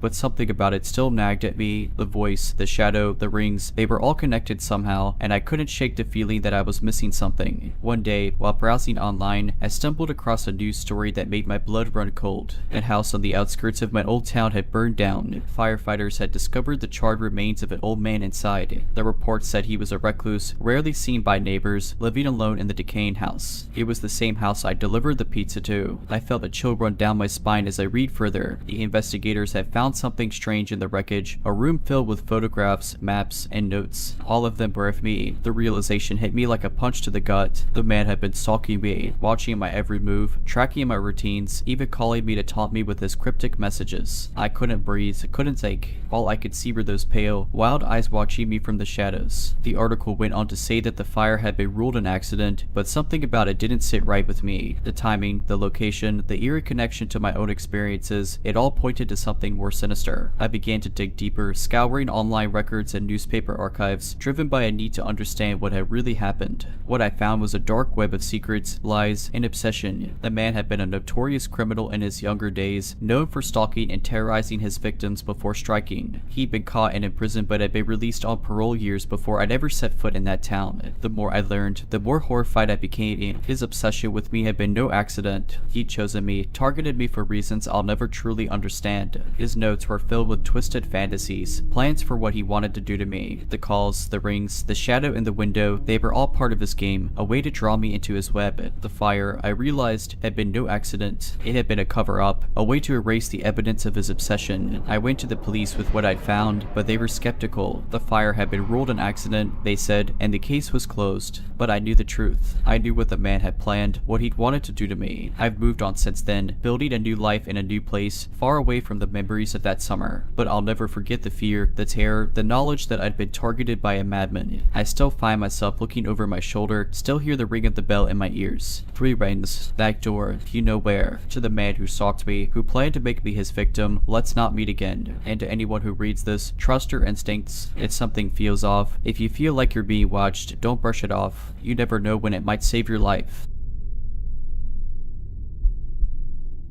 I've always considered myself observant, someone who notices little details. But it wasn't until I experienced a series of unsettling events that I realized just how much those details can matter. It began with a job relocation that brought me to a new city. As an introverted single woman in my late 20s, I was anxious but excited about starting fresh in an unfamiliar place. I found a charming one-bedroom apartment in a historic building. The landlord seemed pleasant enough, a middle-aged man who lived on the first floor. He assured me the neighborhood was safe and the tenants were quiet, which sounded sounded perfect to me. Things were normal for the first few weeks. I settled into my new job, explored the city, and began to feel more at home. That was until I noticed something odd about my next door neighbor. I'd see him in passing, usually in the evening when I got home from work. He was tall and thin, with a scruffy beard and glasses that seemed too big for his face. He always carried a green backpack, and he seemed to be watching me. At first, I brushed it off as simple curiosity. Maybe he was just interested in the new neighbor. But as the days went on, I couldn't shake the feeling that something was off. I'd find him standing in the hallway when I left for work, his eyes fixed on my door as if waiting for me to come out. Once, I even caught him peeking through my living room window. It made me uneasy, but I didn't want to jump to conclusions. Perhaps he was just socially awkward or lonely. But then things took a darker turn. I started receiving anonymous letters in my mailbox. They were filled with disturbing messages, describing what I was wearing, what I was doing, even what I was eating. At first, I thought it was a sick joke, but when the letters continued, each one more detailed and invasive than the last, I knew it was something more. I went to my landlord, hoping he could help. I showed him the letters, explained my concerns about my neighbor, but he just shrugged it off, saying the man had lived there for years and had never caused any trouble. Frustrated and scared, I decided to take matters into my own hands. I installed a peephole in my door, started keeping my windows closed and blinds drawn, and began carrying pepper spray with me at all times. The letters continued, each one more chilling than the last. They were filled with thinly veiled threats, allusions to violence, and a growing obsession with me. I considered going to the police, but without concrete evidence, I worried they wouldn't take me seriously. Weeks turned into months, and the fear grew. I was constantly on edge, looking over my shoulder, listening for footsteps behind me. My life became consumed by the terror of what might happen if my neighbor decided to act on his twisted fantasies. Then, one night, it all came to a head. I was coming home late from work, my mind on a project I'd been struggling with. As I turned the key in my door, I noticed something out at the corner of my eye. The green backpack. It was in my apartment, tossed carelessly on the floor. My heart stopped as I realized what it meant. My neighbor had been inside my home. I backed away, my mind racing, and called the police. They arrived quickly, searching my apartment and finding evidence that someone had been there. They questioned my neighbor, but he denied everything. Without proof, they couldn't arrest him, but they warned him to stay away from me. I moved out the next day, staying with a friend until I found a new place to live. The terror of that night still haunts me, the knowledge that I'd been watched, stalked, and violated in my own home. But what scares me the most is the realization that I dismissed the signs, ignored my instincts, and allowed myself to believe it was all in my head. Though I had moved to a new apartment and taken all the necessary precautions, the sense of safety I once enjoyed was shattered. The experience with my neighbor had left a mark, and I found myself looking over my shoulder, expecting to see that green backpack or the piercing gaze of the man who had invaded my privacy. Months went by, and the memory began to fade. I immersed myself in work, making new friends, and rebuilding my life. Yet, there was always a nagging feeling in the back of my mind, a lingering doubt that I was truly free from my neighbor's obsession. Then, something happened that brought it all rushing back. I was out shopping one weekend when I saw him. He was standing at a corner, talking on his phone, that same green backpack slung over his shoulder. Panic welled up inside me, and I ducked into a nearby store, watching him through the window. He didn't seem to notice me, but I couldn't shake the feeling that he was still watching, still following me. I waited until he was out of sight before leaving the store, but the fear stayed with me, a constant reminder that he was still out there. Days turned into weeks, and I continued to see him, always from a distance, always when I least expected it. At the grocery store, at the park, even at my workplace. He was there, lurking in the shadows, watching my every move. I went to the police again, but without proof, they could do little to help. They suggested I keep a log of the incidents, take photos if I could, and report any suspicious behavior. I did as they suggested, but the sightings continued, each one more unsettling than the last. I considered moving again, even changing jobs, but I knew that running away wouldn't solve the problem. I needed to face it, to find a way to stop him once and for all. With the help of a friend who was a private investigator, I began to dig into my neighbor's past. What I found was a trail of obsession and harassment, a pattern of behavior that stretched back years. He had stalked other women before me, always watching, always waiting, never crossing the line into physical violence, but coming dangerously close. Armed with this new evidence, I went back to the police. This time, they took me seriously, launching an investigation into my neighbor's activities. It took time, patience, and determination, but eventually they were able to build a case against him. He was arrested, charged with stalking and harassment, and finally brought to justice. The trial was a grueling experience, forcing me to relive the fear and violation I had endured, but it was worth it, knowing that he would be held accountable for his actions, that other women would be safe from his twisted obsession. He was found guilty and sentenced to prison, a fitting end to a nightmare that had lasted far too long. In the years since, I've moved on, rebuilding my life and finding a sense of peace and security that I thought was lost forever. but the experience has changed me, taught me to trust my instincts and to never underestimate the power of obsession. To the man with the green backpack, the one who watched me, stalked me, and nearly destroyed my life, let's not meet again. And to anyone who reads this, remember that no one has the right to invade your privacy, to make you feel unsafe or violated. Trust your instincts, seek help if you need it, and never be afraid to stand up for yourself. You never know when those simple actions might make all the difference. I recently graduated college and landed a job in a small coastal town. I rented a quaint little house that sat on a quiet street lined with tall oaks. The rent was cheap, the landlord was friendly, and the sea was only a stone's throw away. It seemed like a dream. About a month after moving in, I started to notice a pattern. Every Thursday, around 10 p.m., I'd hear a car idling outside my house. It was distant, never loud enough to be alarming, but consistent enough to catch my attention. At first, I thought it was just a neighbor arriving home late, but the sound would linger, sometimes for hours. I'd lie in bed, listening to the gentle hum of the engine, and a feeling of unease would grow. One Thursday, curiosity got the best of me, and I decided to take a look. I peeked through the blinds and saw a black sedan parked across the street. The windows were tinted, and I couldn't make out the driver. I remember feeling a chill. Something about that car didn't seem right. The next day, I mentioned it to a co-worker, expecting him to laugh it off. Instead, he grew serious and said, "You should report it to the police. We've had some burglaries around town recently." I felt silly calling the police over a parked car, but I followed his advice. The officer I spoke to said they'd send a patrol car to check it out the next Thursday, but the car didn't return that week, or the week after, or the one after that. I started to think I'd overreacted, that maybe it was just a coincidence. Fast forward a few months, and I had all but forgotten about the mysterious sedan. That was until I returned home one evening to find my front door ajar. Panic set in, and I called the police. I waited in my car as they searched my house. Nothing was missing, but they found evidence that someone had been inside.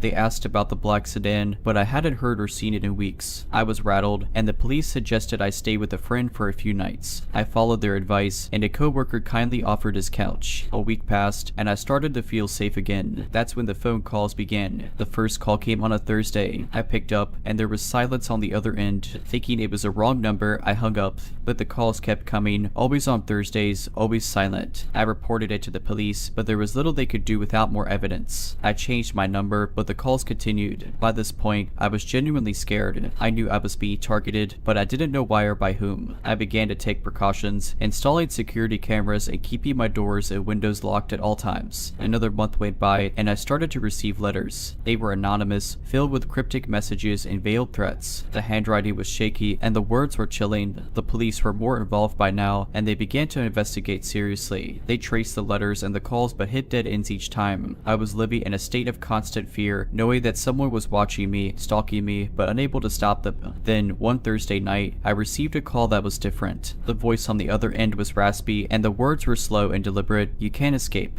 I felt a surge of terror and called the police immediately. They traced the call to a payphone near my house and sent officers to search the area. They found the black sedan, abandoned, with photos of me inside. The realization that I had been so closely watched, that my every move had been documented, sent me into a spiral of fear and anxiety. The police continued to investigate, but the trail went cold. They never found the person responsible. I moved away shortly after, leaving behind the coastal town and the house with the tall oaks. I changed jobs, changed my name, did everything I could to start fresh. Life had settled into a new normal, but the experience continued to haunt me. Despite moving to a different city and taking all the precautions, the terror of those events was something I couldn't shake off. Every once in a while, a car's engine would remind me of those nights, or the ring of the phone would send my heart racing. I even saw a therapist to help me cope with the lingering anxiety, but deep inside, I knew I would never feel completely safe again. About a year later, a break in the case came in the most unexpected way. I was watching the news one evening when a report about an arrest in a neighboring town caught my attention. The police had apprehended a man suspected of a series of burglaries and stalking incidents. The face that flashed on the screen sent a chill down my spine, the owner of that black sedan. I immediately contacted the detective who had handled my case. They reopened the investigation and found the connection. The man had been stalking multiple women, documenting their lives, and breaking into their homes. The pattern of behavior matched my experience precisely. His motives remained murky, and he proved to be an enigmatic figure during the interrogations. However, evidence gathered from his home showed a disturbing obsession with his victims. rooms, notebooks filled with details, photographs taken without consent, and even personal items stolen from the women he stalked painted a terrifying picture. The legal process was long and draining. Testifying against him, facing the man who had turned my life upside down, was one of the hardest things I've ever done. Other victims came forward too, each sharing their harrowing experiences. He was eventually convicted on multiple counts, including stalking, harassment, and breaking and entering. The judge's sentence was harsh, reflecting the gravity of his crimes. The conviction brought some closure, but the scars remained. The ordeal had changed me in ways I couldn't have imagined, and the trust I once had of people and my surroundings had eroded. Years have passed since those events, and I've managed to rebuild my life. I've found love, success in my career, and even bought a house of my own. Let the lessons I learned during that terrifying time continue to shape how I approach the world. I share my story not for sympathy but as a warning. I want others to understand that danger can lurk where you least expect it, and that listening to your intuition and taking precautions can make all the difference. The world can be a beautiful place, full of opportunity and joy, but it can also be dark and frightening. Trust your instincts, protect yourself, and never underestimate the importance of paying attention to those seemingly insignificant details. To the man who stalked me, who made me live in fear and taught me the hard way that evil can wear many faces, let's not meet again. And to anyone who reads this, remember that your safety is in your hands. Be vigilant, be aware, and never hesitate to reach out for help if something doesn't feel right. You never know when those small actions could save you from a nightmare you never saw coming.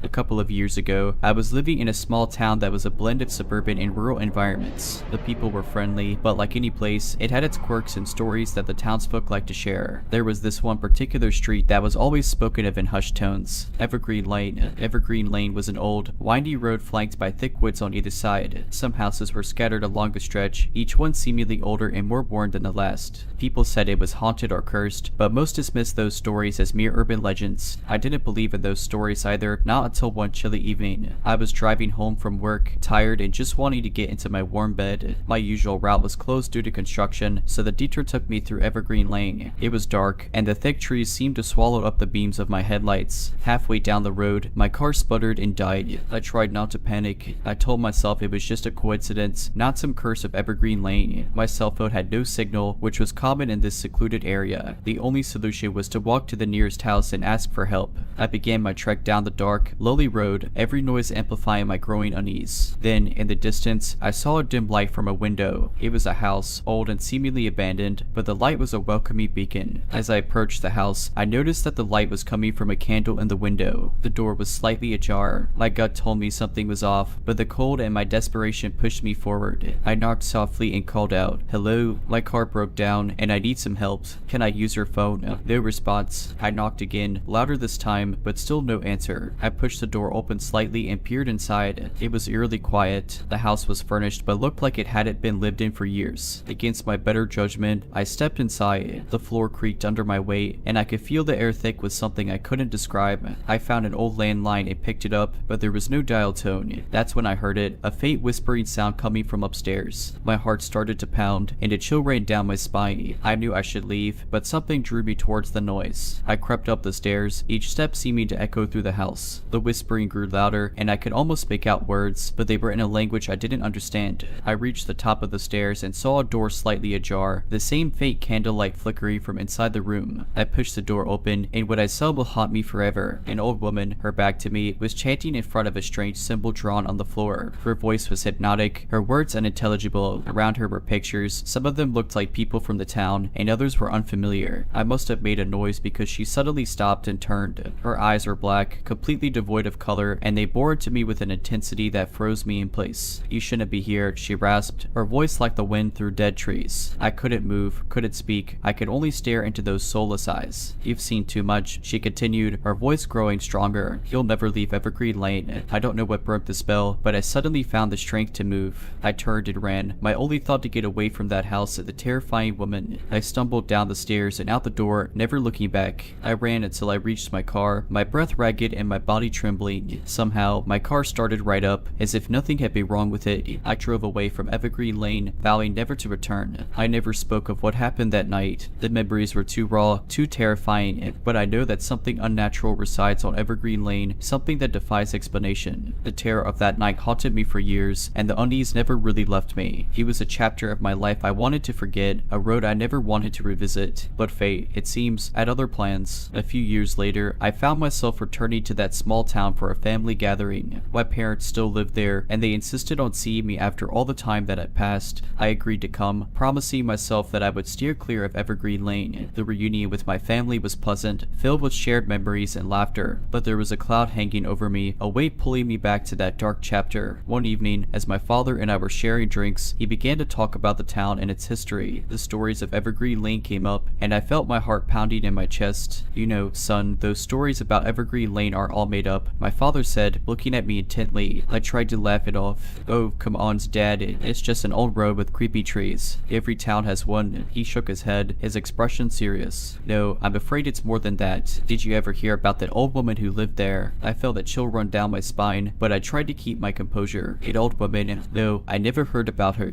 My father leaned closer, his voice dropping to a whisper. "She was a witch, or at least that's what they say. Some people in town claim to have seen her perform dark rituals, connecting her to the other side. She vanished one day, and no one knows what happened to her." My blood ran cold, and images from that night flooded back to me. I knew he was talking about the same woman, the same house. "Dad," I finally said, my voice trembling, "I think I've seen her." He looked at me, his eyes wide. "What do you mean?" I hesitated, knowing how crazy it would sound, but I had to tell him. I recounted the whole story, leaving nothing out. My father listened in silence, his face pale. When I finished, he looked at me, his eyes filled with fear and disbelief. "Son, we need to find out what's going on there. That house, that woman, it's all connected to something much darker." Despite my terror, I knew he was right. The mystery of Evergreen Lane was calling me back, and I couldn't ignore it. The next day, armed with flashlights and a determination to uncover the truth, my father and I set out for Evergreen Lane. The road was just as I remembered, dark and foreboding. The trees seemed to reach out to us, their branches like gnarled fingers. As we approached the house, I felt the same sense of dread that I had felt years ago. But this time, I was not alone. We cautiously entered, finding the house just as abandoned and worn as before. The memories were vivid, and I could almost hear the old woman's chanting. We searched the house, finding clues to the woman's dark practices, books on witchcraft, strange symbols, and more pictures of people from the town. Finally, we came across a hidden room in the basement, a room filled with evidence of rituals and dark magic. In the center of the room was a book, old and worn, filled with spells and incantations. It became clear that the old woman had been connecting with something evil, something that had a grip on Evergreen Lane. "We need to destroy this," my father said, his voice filled with conviction. "We need to break the curse of Evergreen Lane." We gathered everything, determined to burn it all, to erase the dark stain on the town's history. As the flames consumed the symbols, the books, and the remnants of the old woman's dark practices, I felt a weight lift. The air seemed to clear, and a sense of peace settled over the house. Evergreen Lane was finally free. As we walked back to our car, I looked back at the house one last time. The memories were still there, the terror still real, but the evil was gone. I had faced my fear, uncovered the truth, and broken the curse of Evergreen Lane. But the haunting image of the old woman's black eyes would never leave me, a reminder that evil can lurk in the most unexpected places. Let's not meet again. Evergreen Lane. Let's never meet again. If you're liking this video, all I ask is that you make sure to subscribe to my channel and like this video. Thank you.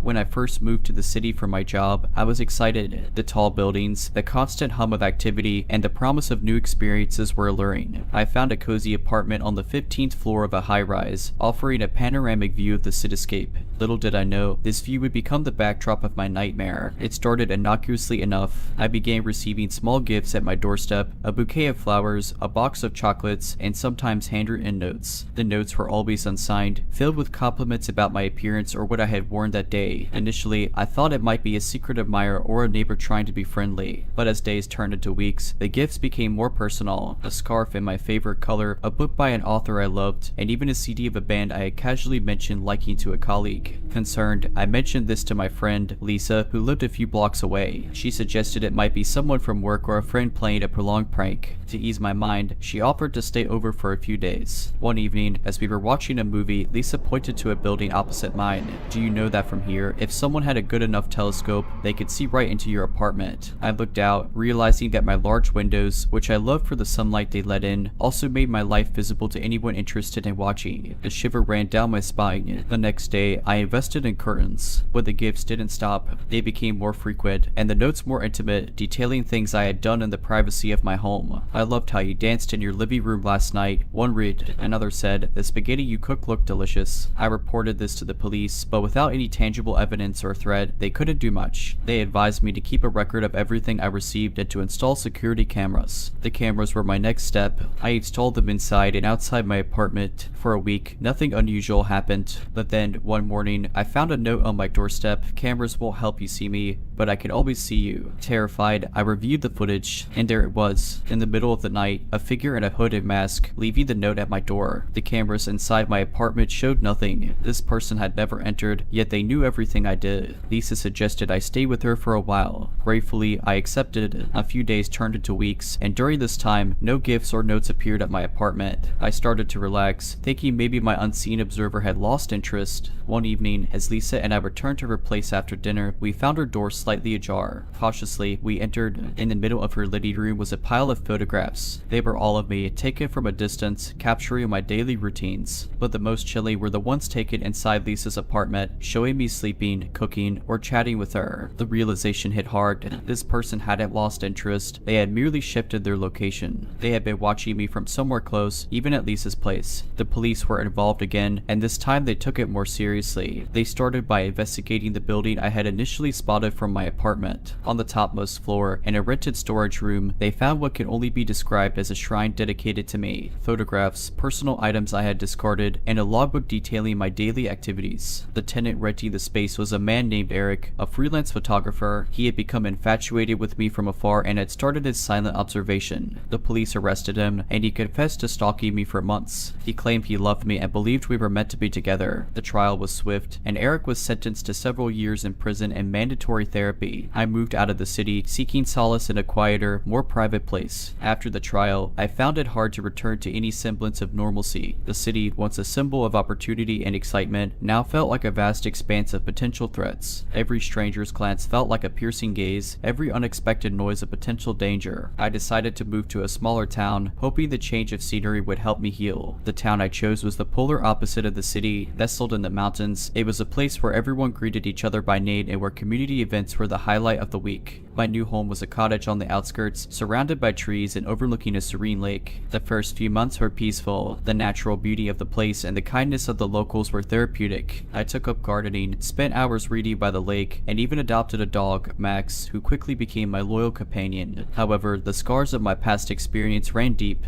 I invested in a state-of-the-art security system for my cottage and often found myself double-checking locks and windows. Nighttime was especially challenging. Every rustle outside, every creak of the wooden floorboards would send my heart racing. One evening, as I was settling into bed, Max began to growl, his gaze fixed on the window. I tried to calm him down, thinking he might have seen a squirrel or some other animal, but his growling intensified, turning into barks. Concerned, I approached the window and peered out. To my horror, I saw a silhouette of a man standing at the edge of the woods, his figure illuminated by the moonlight. He was just standing there, staring at my house. Panic surged through me, memories of Eric and his relentless stalking flooding back. I immediately called the local sheriff's department. Within minutes, 2 patrol cars arrived, their sirens piercing the otherwise silent night. The officers conducted a thorough search of the area but found no one. They took my statement and promised to increase patrols around my property. The next morning, I found a single photograph on my doorstep. It was a picture of me taken from a distance while I was gardening.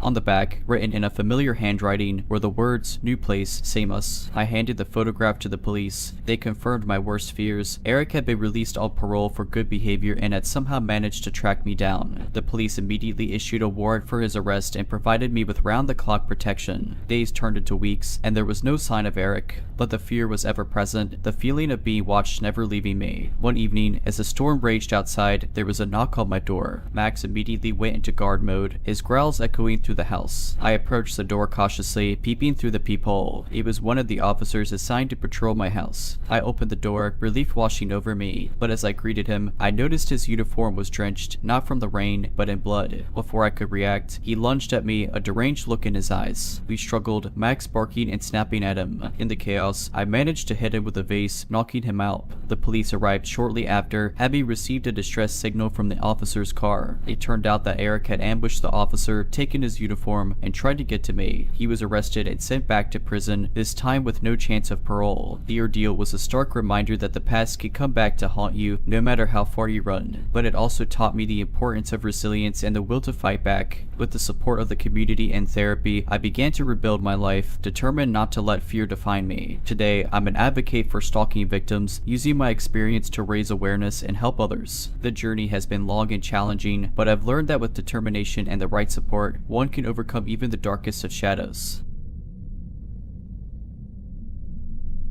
I've always been a creature of habit. My routines were predictable, from my morning coffee run to my evening jogs in the local park. It was this predictability, however, that nearly became my undoing. It was a crisp autumn evening, and the park was bathed in the golden hues of the setting sun. The familiar trail, with its canopy of trees and the gentle sound of the nearby stream, was comforting. As I jogged, my earbuds delivered my favorite podcast, creating a bubble of contentment. About 15 minutes into my run, I noticed a man sitting on one of the park benches. He was dressed in conspicuously in jeans and a hoodie, but his intense gaze was fixed on me. I felt a pang of unease but brushed it off, attributing it to an overactive imagination. As I continued my run, I couldn't shake off the feeling of being watched. Every rustle of the leaves, every distant footstep seemed amplified. I decided to cut my run short and head home. As I neared the park's exit, a black sedan pulled up alongside me. The rear window rolled down, and the same man from the bench leaned out. "Hey, I think you dropped this," he said, holding up a pendant that looked eerily similar to the one I always wore. Confused, I slowed down, instinctively reaching for my necklace. To my horror, it was missing. "Oh, thank you," I replied cautiously, reaching out to take it. In a split second, the man lunged at me, trying to pull me into the car. Panic surged through me, and I fought back with all my might, screaming and thrashing. My earbuds were yanked out, and the pendant fell to the ground. Suddenly, a pair of headlights illuminated the scene. Another car had turned into the park's entrance. The man, startled, released his grip on me. Seizing the opportunity, I pushed him away and ran towards the approaching car, waving frantically. The car screeched to a halt, and two people jumped out. The man in the sedan, seeing he was outnumbered, quickly drove off. The couple from the car rushed to my aid, their faces etched with concern. Shaken, I recounted the events to them. They immediately called the police, who arrived within minutes. I provided a description of the man in the sedan, and they began their search. The following days were a blur of police statements, sleepless nights, and overwhelming anxiety. The thought of how close I had come to being abducted haunted me. My routines, once a source of comfort, now felt like potential pitfalls. A week later, the police made a breakthrough. The black sedan was found abandoned in a nearby town. Inside, they discovered ropes, duct tape, and a collection of women's personal items, including my pendant. The car was registered to a man with a history of stalking and assault. He had been released from prison a few months prior and had seemingly returned to his old habits. With the evidence at hand, the police launched a manhunt. It wasn't long before they apprehended him, hiding out in a motel. The trial was swift, and he was sentenced to life in prison without the possibility of parole. The ordeal left a lasting impact on me. I became more vigilant, always aware of my surroundings, and never taking my safety for granted. I also became an advocate for personal safety, conducting workshops and seminars to educate others about the importance of being alert and prepared. The experience also taught me the value of community. The couple who had come to my aid, Jake and Mia, became close friends. Together, we founded a non-profit organization dedicated to helping survivors of abduction and assault, providing them with the resources and support they need to rebuild their lives. The aftermath of the incident was a transformative period in my life. The city, which had once been a playground background of familiar routines now felt like a labyrinth of shadows. Every corner held potential danger, every stranger a potential threat. But as the days turned into weeks and weeks into months, the raw edge of fear began to dull, replaced by a newfound determination. Jake, Mia, and I poured our energy into the nonprofit. We named it Safe Steps, symbolizing the journey towards safety and recovery. Our first initiative was to create a community watch program. Volunteers were trained to patrol neighborhoods, especially during the early morning and late evening hours, ensuring that those out for a jog or returning from work felt a little safer. We also collaborated with local schools and colleges, conducting workshops on personal safety. Students were taught basic self-defense techniques and the importance of being aware of their surroundings. These workshops became immensely popular, and soon we were receiving requests from institutions across the state. But perhaps the most impactful initiative was our support group for survivors. Every week, we would gather in a community center, forming a circle of trust and understanding. Here, survivors could share their stories, their fears, and their hopes. Listening to their experiences, I realized I wasn't alone in my trauma. We were a tapestry of resilience, each thread telling a story of survival and hope.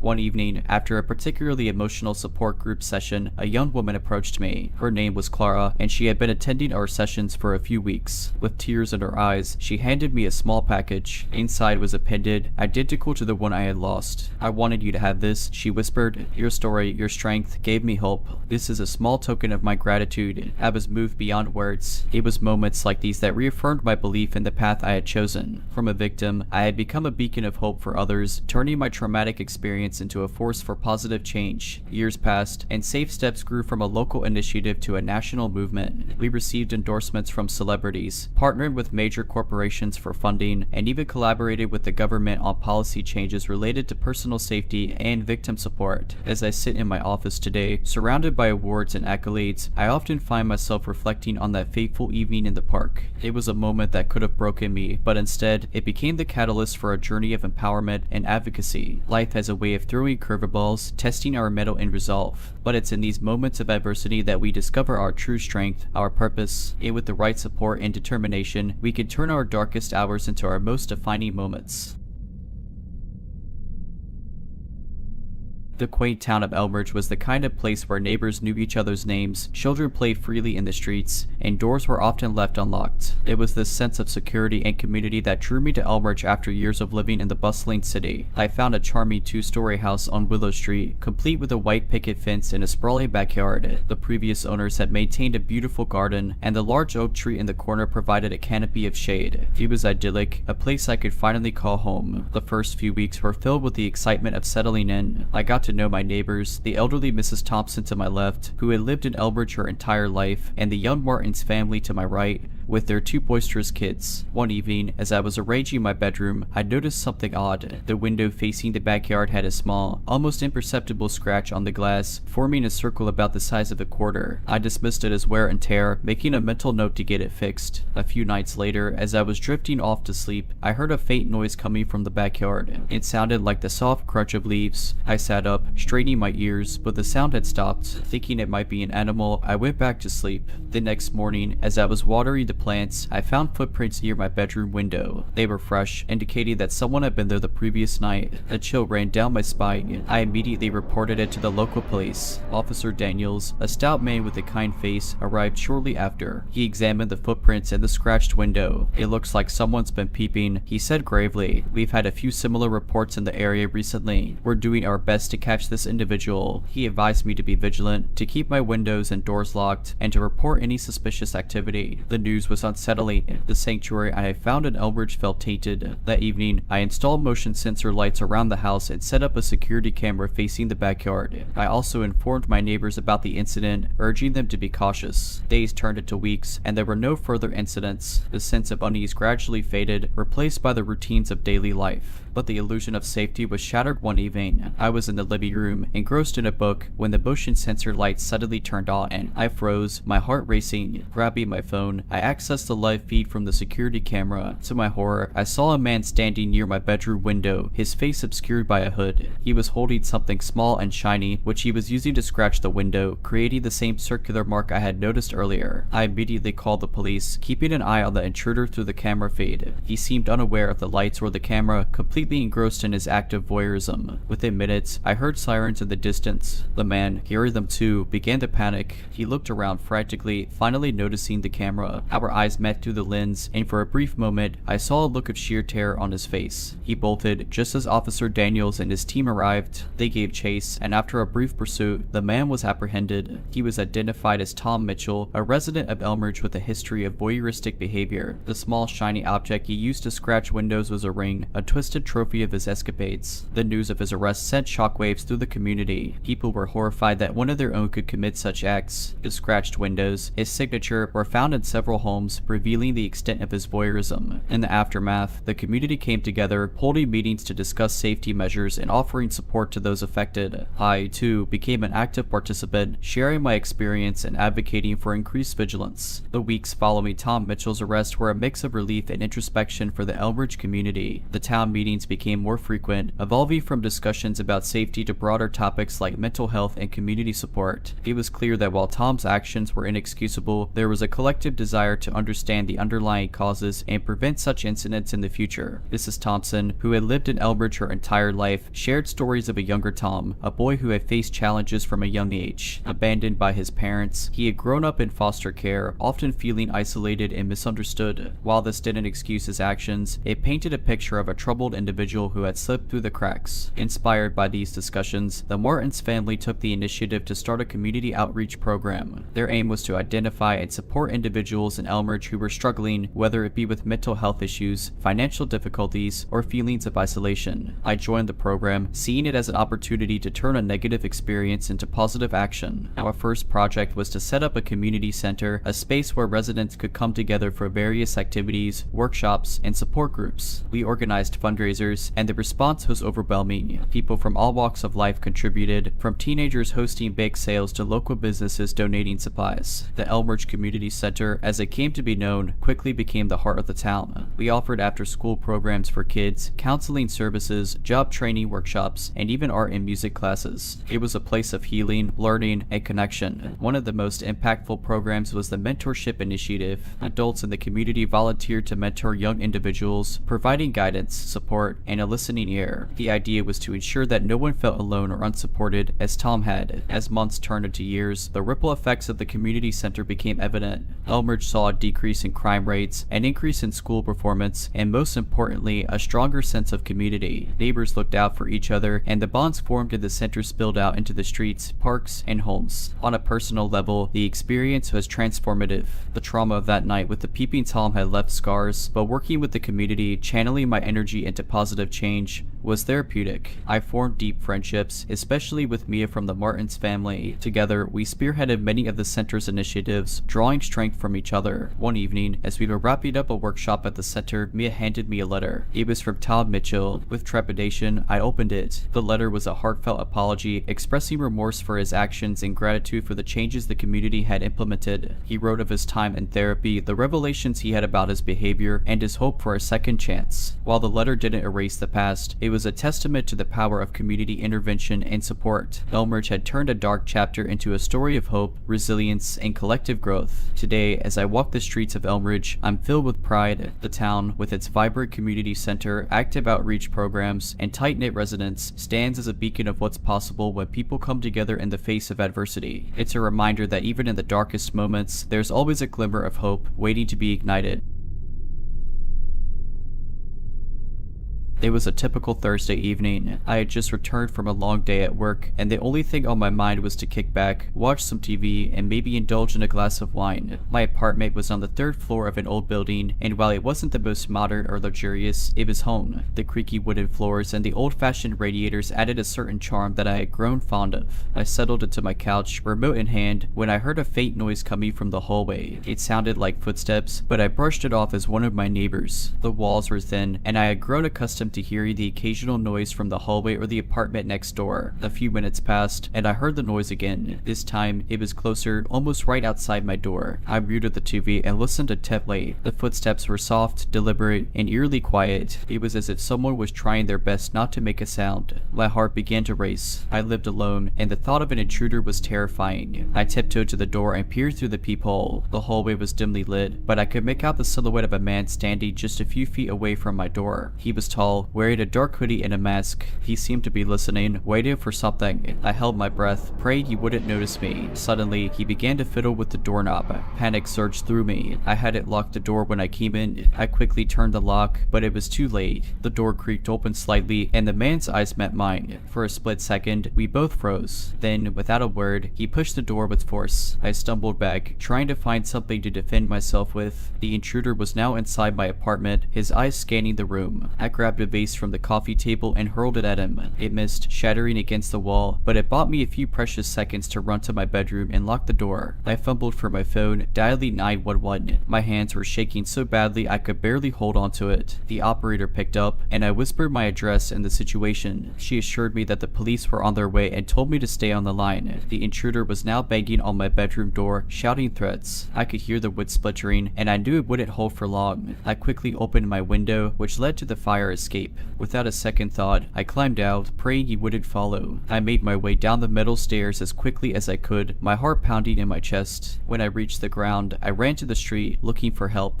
A few neighbors had come out, drawn by the commotion. They took me in, offering comfort and support. The police arrived within minutes. They searched the building and found the intruder hiding in the basement. It turned out he had been responsible for a string of burglaries in the area. He had been watching me for days, waiting for the perfect opportunity to strike. I was shaken, but grateful to be alive. The experience was a stark reminder of the importance of always being vigilant and taking precautions to ensure one's safety. I now double-check my locks every night and have installed a security system. I also joined a neighborhood watch group, determined to prevent others from going through what I did. The weeks that followed were a blur of police statements, court appearances, and sleepless nights. Every creak of the floorboards, every gust of wind against the window sent my heart racing. I had nightmares of the intruder, his masked face looming over me, his cold eyes filled with malice. My friends and family were incredibly supportive. They offered to stay with me, to keep me company during the long nights, but I declined. I needed to face my fears head on, to reclaim my space and my sense of security. One evening, as I was returning from work, I noticed a note slipped under my door. It was from Mrs. Henderson, the elderly lady who lived in the apartment below mine. She had written, "Dear, I heard about what happened. I'm so sorry you had to go through that. If you ever need someone to talk to, or just a cup of tea, my door is always open." Touched by her kindness, I decided to take her up on her offer. Over cups of chamomile tea, Mrs. Henderson shared her own story. Years ago, she had been the victim of a home invasion. She spoke of the trauma, the fear, and the long journey to healing, but she also spoke of resilience, of the strength she discovered within herself, and of the community that rallied around her. Our conversations became a regular occurrence. We'd sit in her cozy living room, surrounded by photos of her grandchildren and mementos from her travels, and talk for hours. She became a source of comfort and wisdom, a beacon of hope in my darkest moments. One day, she handed me a small pendant. It was a delicate silver locket with an intricate floral design. "This was my mother's," she said. "She gave it to me after the incident as a reminder that I was never alone. I want you to have it." I was moved to tears. The locket became a symbol of my journey, a reminder of the strength I had found within myself and the support I had received from those around me. As the months went by, I began to heal. The nightmares became less frequent, the fear less paralyzing. I started attending therapy, where I learned coping mechanisms and strategies to deal with my trauma. I also became more involved in the community, volunteering at a local shelter and joining self-defense classes. The intruder's trial came to an end, and he was sentenced to several years in prison. While it brought some closure, I knew that true healing would come from within. I had to let go of the past, to move forward and rebuild my life. Today, I'm a stronger, more resilient person. I've learned the importance of community, of looking out for one another, and of never taking our safety for granted. I've also learned that even in our darkest moments, there is always a glimmer of hope, a hand reaching out to help us through. And every day, as I wear the silver locket around my neck, I'm reminded of the journey I've been on and the incredible people who have stood by my side.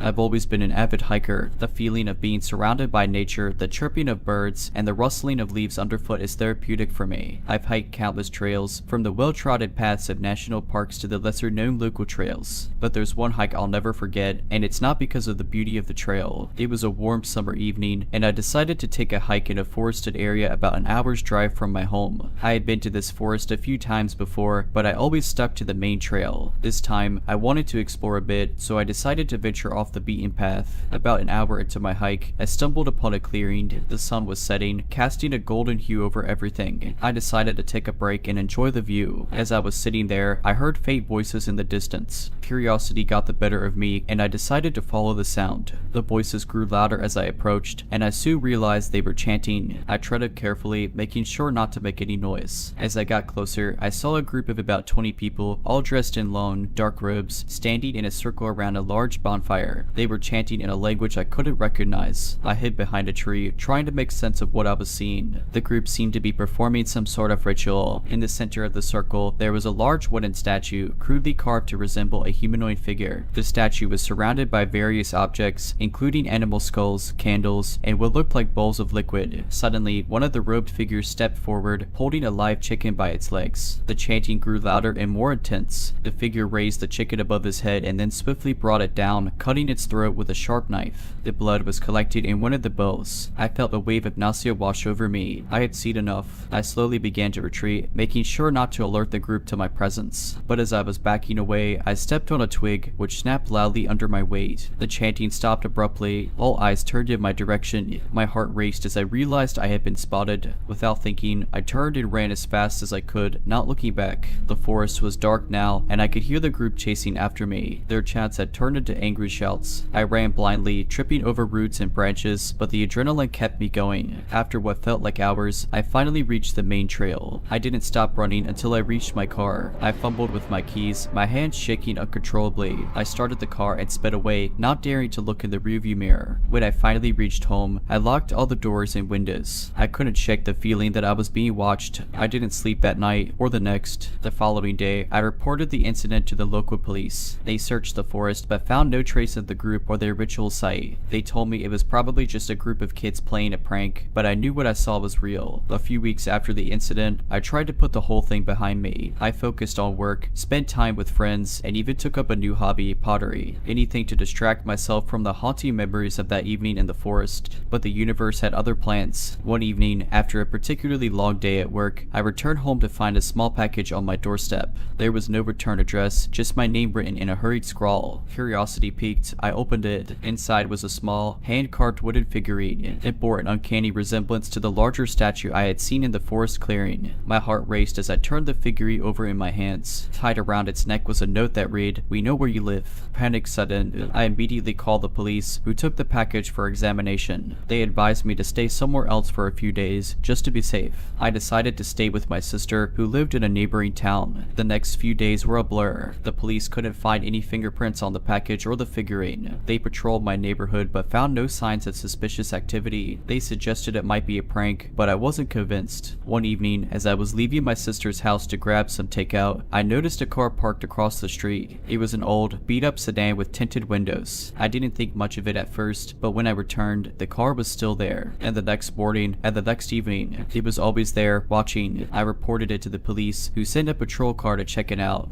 But by the time they arrived, the sedan was gone. This cat and mouse game continued for days. Every time I saw the car and called the police, it would disappear before they arrived. Feeling trapped and paranoid, I decided to confront the situation head on. One night, when I saw the sedan parked across the street, I approached it. As I got closer, the car's engine roared to life, and it sped away, but not before I caught a glimpse of the driver, a man in a dark robe. I was now certain that the group from the forest was stalking me. But why? What did they want? Desperate for answers, I decided to hire a private investigator. After explaining everything to him, he agreed to look into it. He started by digging into local legends and folklore. What he found was chilling. The forest, it turned out, had a dark history. There were tales of a secret cult that had operated in the area for centuries. They were rumored to perform rituals and sacrifices in the forest, especially during the summer solstice. The wooden statue I had seen was a representation of their deity, a forest spirit that they believed granted them power and immortality. The Pai believed that my accidental discovery of their ritual had put me in grave danger. They saw me as a threat and would stop at nothing to ensure my silence. With this information, the police launched a full-scale investigation. They combed the forest, and after days of searching, they stumbled upon the ritual site. The clearing was empty, but evidence of recent activity was evident. The breakthrough came when a local farmer reported seeing a group of people in dark robes entering an old, abandoned farmhouse on his property. The police raided the farmhouse and found the cult members, including the man I had seen driving the sedan. The group was arrested and charged with multiple crimes, including stalking and attempted attempted kidnapping. It turned out they had been planning to make me their next sacrifice. I was finally free from their clutches, but the trauma of the experience will stay with me forever. I moved to a different city, changed my name, and started a new life. The forest, once a place of solace for me, now represents a dark chapter in my life that I hope to never revisit. But one thing is for sure, I'll never venture off the beaten path again.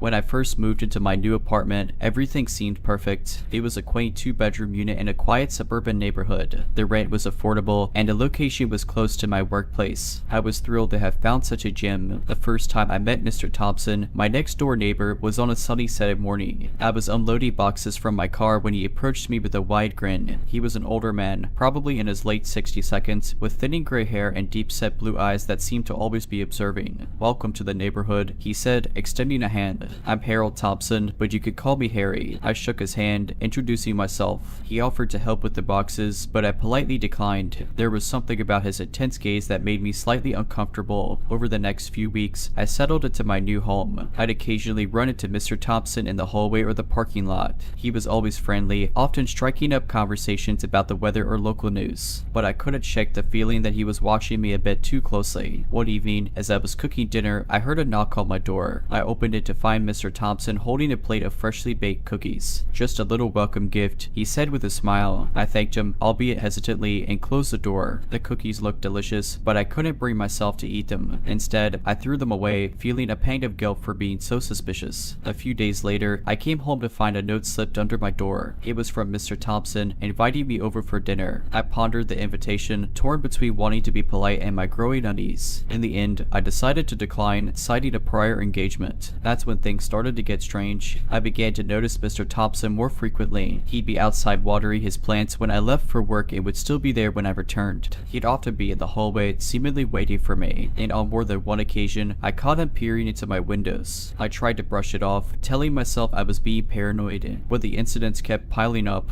I'd find small gifts outside my door, flowers, chocolates, even a stuffed animal. Each time, there'd be a note from Mr. Thompson. One evening, as I was watching TV, I heard a noise coming from my balcony. I cautiously approached the sliding door and peered outside. To my horror, I saw Mr. Thompson standing there, trying to pick the lock. I immediately called the police. They arrived within minutes, arresting Mr. Thompson. As they led him away in handcuffs, he kept shouting, "I just wanted to be friends." The next day, I spoke to the building's property manager. She looked visibly shaken as she told me about Mr. Thompson's history. He had previously been institutionalized for stalking and had a restraining order against him from a former neighbor. She apologized profusely for not informing me earlier. I was in shock. I had unknowingly been living next to a psychopath. I immediately began looking for a new place to live, eager to put this nightmare behind me. A few weeks later, as I was packing up my belongings, I received a letter in the mail. It was from Mr. Thompson, written from jail. In it, he professed his love for me and vowed to wait for me, no matter how long it took. I was terrified. I moved out the next day, leaving no forwarding address. I also changed my phone number and deleted all my social media accounts. Months turned into years, and the memory of Mr. Thompson began to fade. I had built a new life for myself in a bustling city, far away from the quiet suburban neighborhood where I had once lived. My new apartment was on the 15th floor of a high-rise building, offering a panoramic view of the city skyline. The added security measures, like the 24-hour concierge and CCTV cameras, gave me a sense of safety I hadn't felt in a long time. One evening, after a particularly grueling day at work, I decided to unwind at a local wine bar. As I sipped on my glass of Chardonnay, I noticed a man sitting at the other end of the bar, staring intently at me. He was older, with a familiar set of deep-set blue eyes. My heart raced as I realized it was Mr. Thompson. Panicking, I quickly paid my bill and left the bar. I hailed a cab and instructed the driver to take a roundabout route to my apartment, hoping to lose any potential tail. Once home, I double-checked all the locks and drew the curtains. The next morning, I contacted the police and informed them of the sighting. They assured me they would look into it, but without any concrete evidence, there wasn't much they could do. Days turned into weeks, and there were no further sightings of Mr. Thompson. I began to wonder if I had imagined the whole thing. Maybe the trauma of the past had made me see things that weren't there. But one evening, as I was returning home from work, I found a familiar-looking note slipped under my apartment door. My hands trembled as I unfolded the paper. They read, "Distance can't keep us apart. I've missed you." I was paralyzed with fear. How had he found me? And how had he managed to get past the building's security? I immediately contacted the building management and the police. They reviewed the CCTV footage and, to my horror, found found multiple instances of Mr. Thompson loitering in the building's lobby. He had somehow managed to bypass security by posing as a maintenance worker. The police launched a manhunt, but Mr. Thompson was nowhere to be found. They stationed an officer outside my apartment and advised me to stay vigilant. Despite the added security, I couldn't shake the feeling of being watched. Every creak, every shadow sent me into a panic. Sleep became a distant memory. One night, as I was lying in bed, I heard a soft tapping on my window. I froze, my heart pounding in my chest. I mustered the courage to peek through the curtains and came face to face with Mr. Thompson, who was dangling from a rope outside my 15th floor apartment. I screamed, alerting the police officers stationed outside my door. Within seconds, they had apprehended Mr. Thompson. It turned out he had been living in the building's basement, plotting his next move. Mr. Thompson was charged with stalking, breaking and entering, and attempted kidnapping. He was sentenced to life in prison without the possibility of parole. The ordeal left me traumatized. I sought therapy and slowly began to rebuild my life. I moved to a different country, started a new job, and even adopted a dog for companionship and protection. Today, I'm in a much better place, both mentally and emotionally, but the scars of the past will always remain. I've learned the hard way that monsters aren't just in stories, they can be right next door.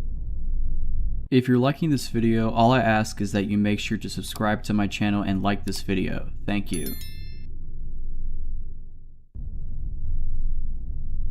The city had always been my sanctuary. The hustle and bustle, the lights, the sounds, it all felt alive and comforting. But that perception changed one fateful night. I had been out with friends at a local pub. We laughed, shared stories, and lost track of time. Before I knew it, it was past midnight. My friends, who lived in the opposite direction, offered to share a cab, but I declined. My apartment was only a 20-minute walk away, and I had made the journey countless times. Besides, the night was clear, and the streets were illuminated by the soft glow of streetlights. The first 10 minutes of my walk were uneventful. The city's sounds began to fade, replaced by the distant hum of traffic and the occasional hoot of an owl. I was lost in thought, replaying the evening's events in my mind, when I noticed a figure about half a block behind me. At first, I thought nothing of it. It was a city after all, and people were always out and about. But as I continued walking, I realized the figure was matching my pace. Every time I glanced over my shoulder, the distance between us remained the same. A knot of unease formed in my stomach. I told myself I was being paranoid, but I couldn't shake the feeling of being watched. I decided to test my theory. I quickened my pace, and sure enough, the figure did the same. I then took a sudden turn down a side street, and after a few moments, the figure appeared, still tailing me. Panic sudden, I pulled out my phone, ready to dial the police, but to my horror, the battery was dead. I cursed myself for not charging it earlier. I knew I had to lose this person, so I decided to take a detour through a nearby park. It was a risk, given the park's reputation for being a hotspot for unsavory activities at night. But I was desperate. As I entered the park, the only sounds were the chirping of crickets and the rustling of leaves underfoot. The path was dimly lit, with shadows dancing eerily in the moonlight. I moved as quickly and quietly as I could, hoping to put some distance between me and my pursuer. But as I neared the park's exit, I heard footsteps closing in. They were fast and deliberate. I broke into a run, my heart pounding in my chest. The footsteps grew louder, echoing in the stillness of the night. Suddenly, a hand grabbed my arm, pulling me to a stop. I screamed, ready to fight for my life, but the grip on my arm tightened. "Hey, wait," the voice called out. I turned to face my pursuer, and to my surprise, it was a woman, probably in her early 30s. She looked as scared as I felt. "I'm so sorry," she panted, catching her breath. "I didn't mean to scare you. I saw that man following you, and I wanted to make sure you were okay." Confused, I asked, "What man?" She pointed to the park's entrance, where a tall, shadowy figure stood, watching us. The woman explained that she had been leaving a late-night shift at a nearby convenience store when she noticed the man trailing me. Concerned for my safety, she decided to follow and intervene if necessary. We quickly exited the park, sticking together as we made our way to the main road. The man didn't follow, but we weren't taking any chances. The woman, whose name was Lisa, offered to walk me home, and I gratefully accepted. As we approached my apartment, I thanked Lisa for her kindness and bravery. We exchanged numbers, promising to stay in touch. She insisted on waiting until I was safely inside before leaving. That night, I lay in bed, shaken by the evening's events. The city that had once felt so familiar now seemed fraught with danger, but in the midst of that fear, I found solace in the kindness of a stranger. Lisa and I became fast friends, bonding over our shared experience. We often joked that it was the universe's way of bringing us together, but in all seriousness, I'll forever be grateful to her. She reminded me that even in our darkest moments, there's always a glimmer of hope. In the days that followed, I took extra precautions. I invested in a portable phone charger, started attending self-defense classes, and made it a point to never walk home alone late at night. The incident had been a wake-up call, and I was determined to be better prepared.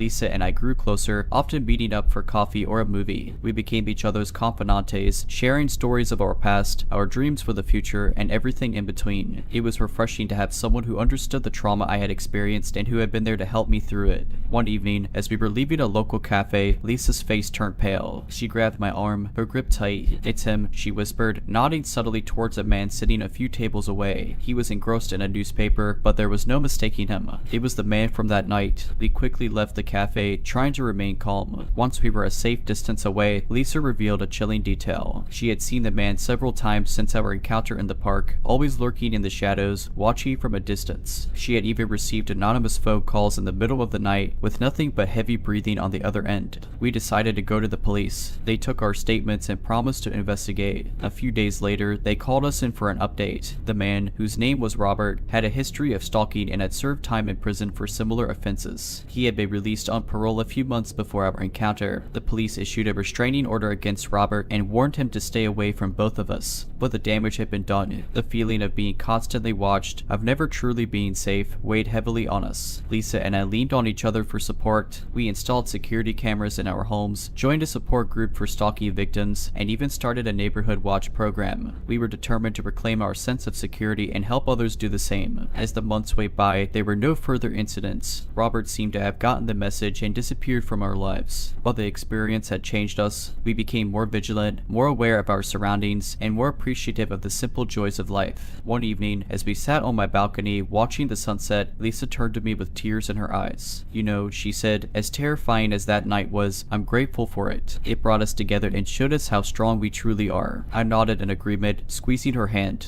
"We've been through hell and back, but we came out stronger on the other side, and for that, I'm forever grateful." We sat in silence, watching as the sky turned from orange to pink to purple. The city lights twinkled below, and for the first time in a long time, I felt at peace. It was a cold winter night, and I had just finished a late shift at the office. Exhausted and eager to get home, I decided to hail a taxi instead of waiting for the bus. Within minutes, a yellow cab pulled up, and I climbed into the back seat. The driver, a middle-aged man with graying hair and a scruffy beard, gave me a curt nod as I told him my address. He didn't say much, which was fine by me. I was too tired for small talk. As we drove, I noticed that he kept glancing at me through the rearview mirror. At first, I brushed it off, thinking he was just checking on his passenger, but as the journey continued, his stares became more prolonged and intense. Feeling uneasy, I decided to make small talk to break the tension. "Busy night?" I asked. He grunted in response, his eyes never leaving the road. "Not really. You're my last fare for the night." I nodded, trying to shake off the growing sense of unease. I told myself I was being paranoid. After all, he was just a taxi driver doing his job. But as we continued driving, I realized we were heading in the wrong direction. My apartment was in the north end of the city, but we were heading south. "Excuse me," I said, trying to keep my voice steady. "I think you're going the wrong way." He didn't respond. Instead, he locked the car doors and increased his speed. Panic set in. I fumbled for my phone, but before I could dial 911, he reached back and snatched it from my hand. "Who are you? What do you want?" I demanded, my voice shaking. He chuckled, a cold, hearingless sound. "Just taking a little detour." I racked my brain, trying to think of a way out. The windows were locked, and the doors wouldn't budge. I was trapped. As we drove further away from the city, the surroundings became more desolate. We were now on a deserted country road, surrounded by thick woods on either side. Suddenly, the car came to a screeching halt. The driver turned to face me, his eyes cold and emotionless. "Get out," he ordered. I hesitated, fear gripping me. "Please, just let me go. I won't tell anyone." He reached into his pocket and pulled out a knife, its blade gleaming in the dim light. I said, "Get out." With no other option, I complied. The cold air hit me as I stepped out of the car, my breath visible in the freezing night. The driver got out as well, the knife still in his hand. He approached me slowly, a sinister smile playing on his lips. "You know," he said, "I've been driving this cab for years, and every once in a while, I like to have a little fun." I backed away, my heart pounding in my chest. "Please, just let me go," I begged. He laughed, the sound echoing through the silent woods. "Not tonight." Suddenly, headlights appeared in the distance. Another car was approaching. The driver hesitated, glancing between me and the oncoming vehicle. Seizing the opportunity, I made a run for it. I spurted into the woods, the driver's shouts echoing behind me. I didn't stop, didn't look back. I just ran, my only thought to get as far away as possible. After what felt like hours, I stumbled upon a house. I banged on the door, pleading for help.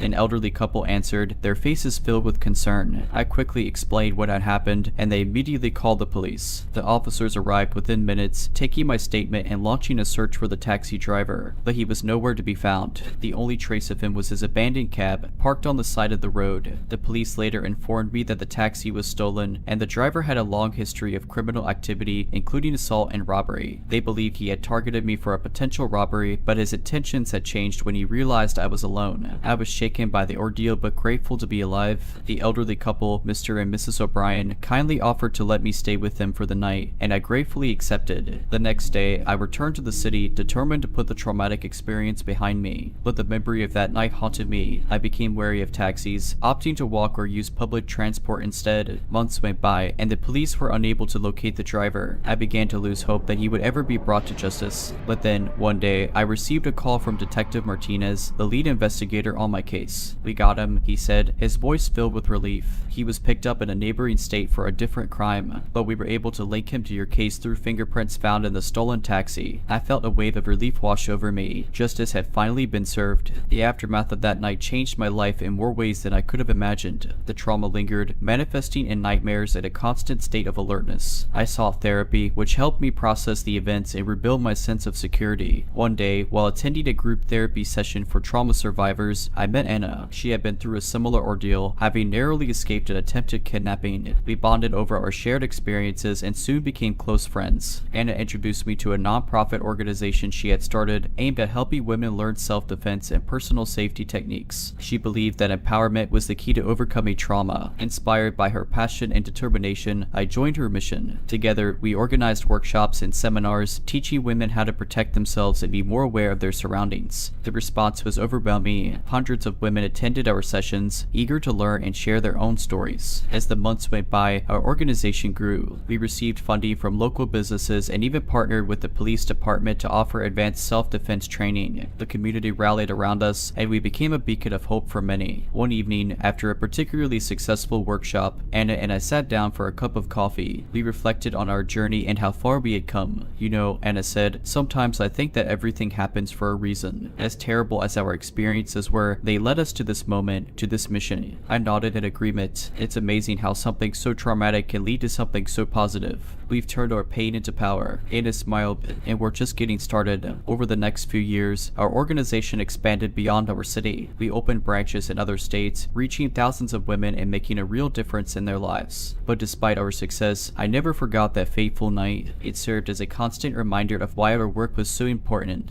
One day, I received a letter in the mail. It was from the taxi driver, written from prison. In it, he expressed remorse for his actions and claimed to have found redemption behind bars. He thanked me for the work I was doing and hoped that it would prevent others from going down the same dark path he had. I read the letter with mixed emotions. While I appreciated his attempt at making amends, I couldn't forget the terror he had inflicted upon me. But I also realized that people could change, and perhaps he truly had turned his life around. I decided to respond, thanking him for his letter and expressing hope that he would use his time in prison to reflect on his actions and make amends. As the years went by, I continued my work with the organization, always striving to make a difference. And while the memories of that night still haunted me, I took solace in the knowledge that I was helping others and turning a negative experience into a positive force for change.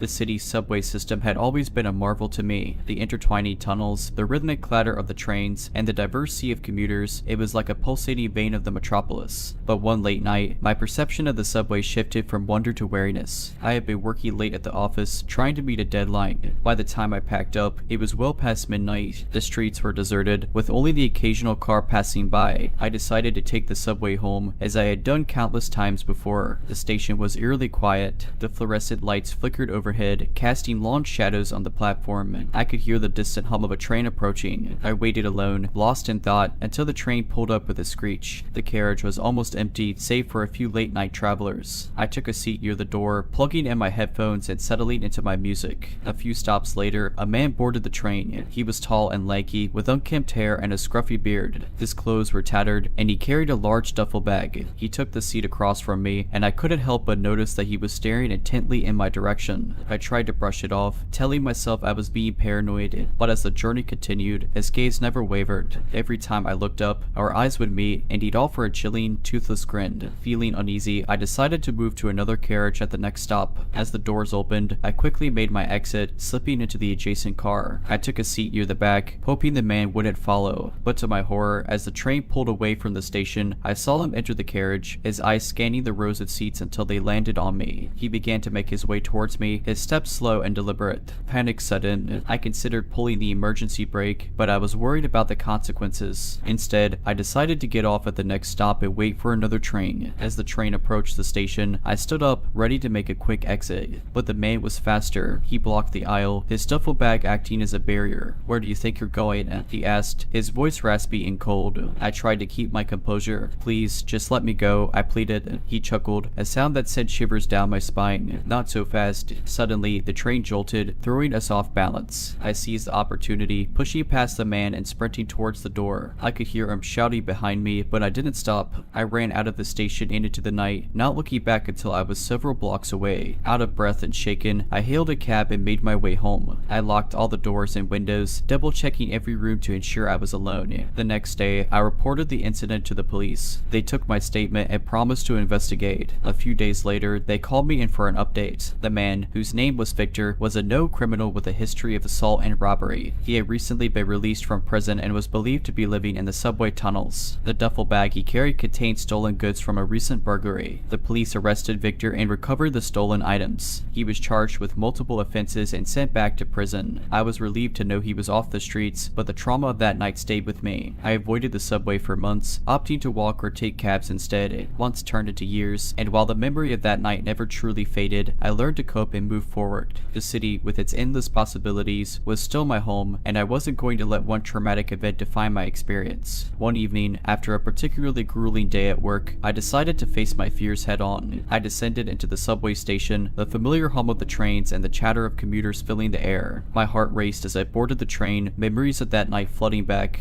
but I was determined to reclaim this space. The journey was uneventful, and as I exited the station, I felt a sense of accomplishment. I had faced my fears and emerged stronger. A few weeks later, I received an unexpected letter. It was from Victor, written from prison. In it, he expressed remorse for his actions and claimed to have turned his life around. He wrote about attending therapy and anger management classes and finding solace in religion. He apologized for the pain he had caused and hoped that I could find it in my heart to forgive him. I read the letter with mixed emotions. While I appreciated his attempt at making amends, I couldn't forget the terror he had inflicted upon me, but I also believed in the power of redemption and that people could change. After much contemplation, I decided to visit Victor in prison. I needed closure, and this seemed like the best way to achieve it. The visit was tense, with both of us struggling to find the right words, but as we spoke, I saw glimpses of the changed man he claimed to be. Victor spoke about his troubled past, the choices that led him down a dark path, and his desire to make amends. He expressed gratitude for the second chance he had been given and hoped to use his time at prison to better himself. As I left the prison, I felt a weight lifted off my shoulders. I had faced my attacker, heard his side of the story, and found a sense of closure. Over the next few years, Victor and I corresponded regularly. He kept me updated on his progress, and I offered words of encouragement. When he was released on parole, I was one of the first people he reached out to. We met for coffee, and I saw firsthand the changes he had made. He had found a job, reconnected with his family, and was determined to stay on the right path. Today, Victor and I share an unlikely friendship. We both have scars from our past, but we've chosen to move forward and focus on the future. We often speak at schools and community centers, sharing our story and the lessons we've learned. Our hope is to inspire others to believe in the power of redemption and the possibility of change. Life is unpredictable, and we never know where it will take us. But one thing is certain, with resilience, support, and determination, we can overcome even the darkest moments and find our way back to the light.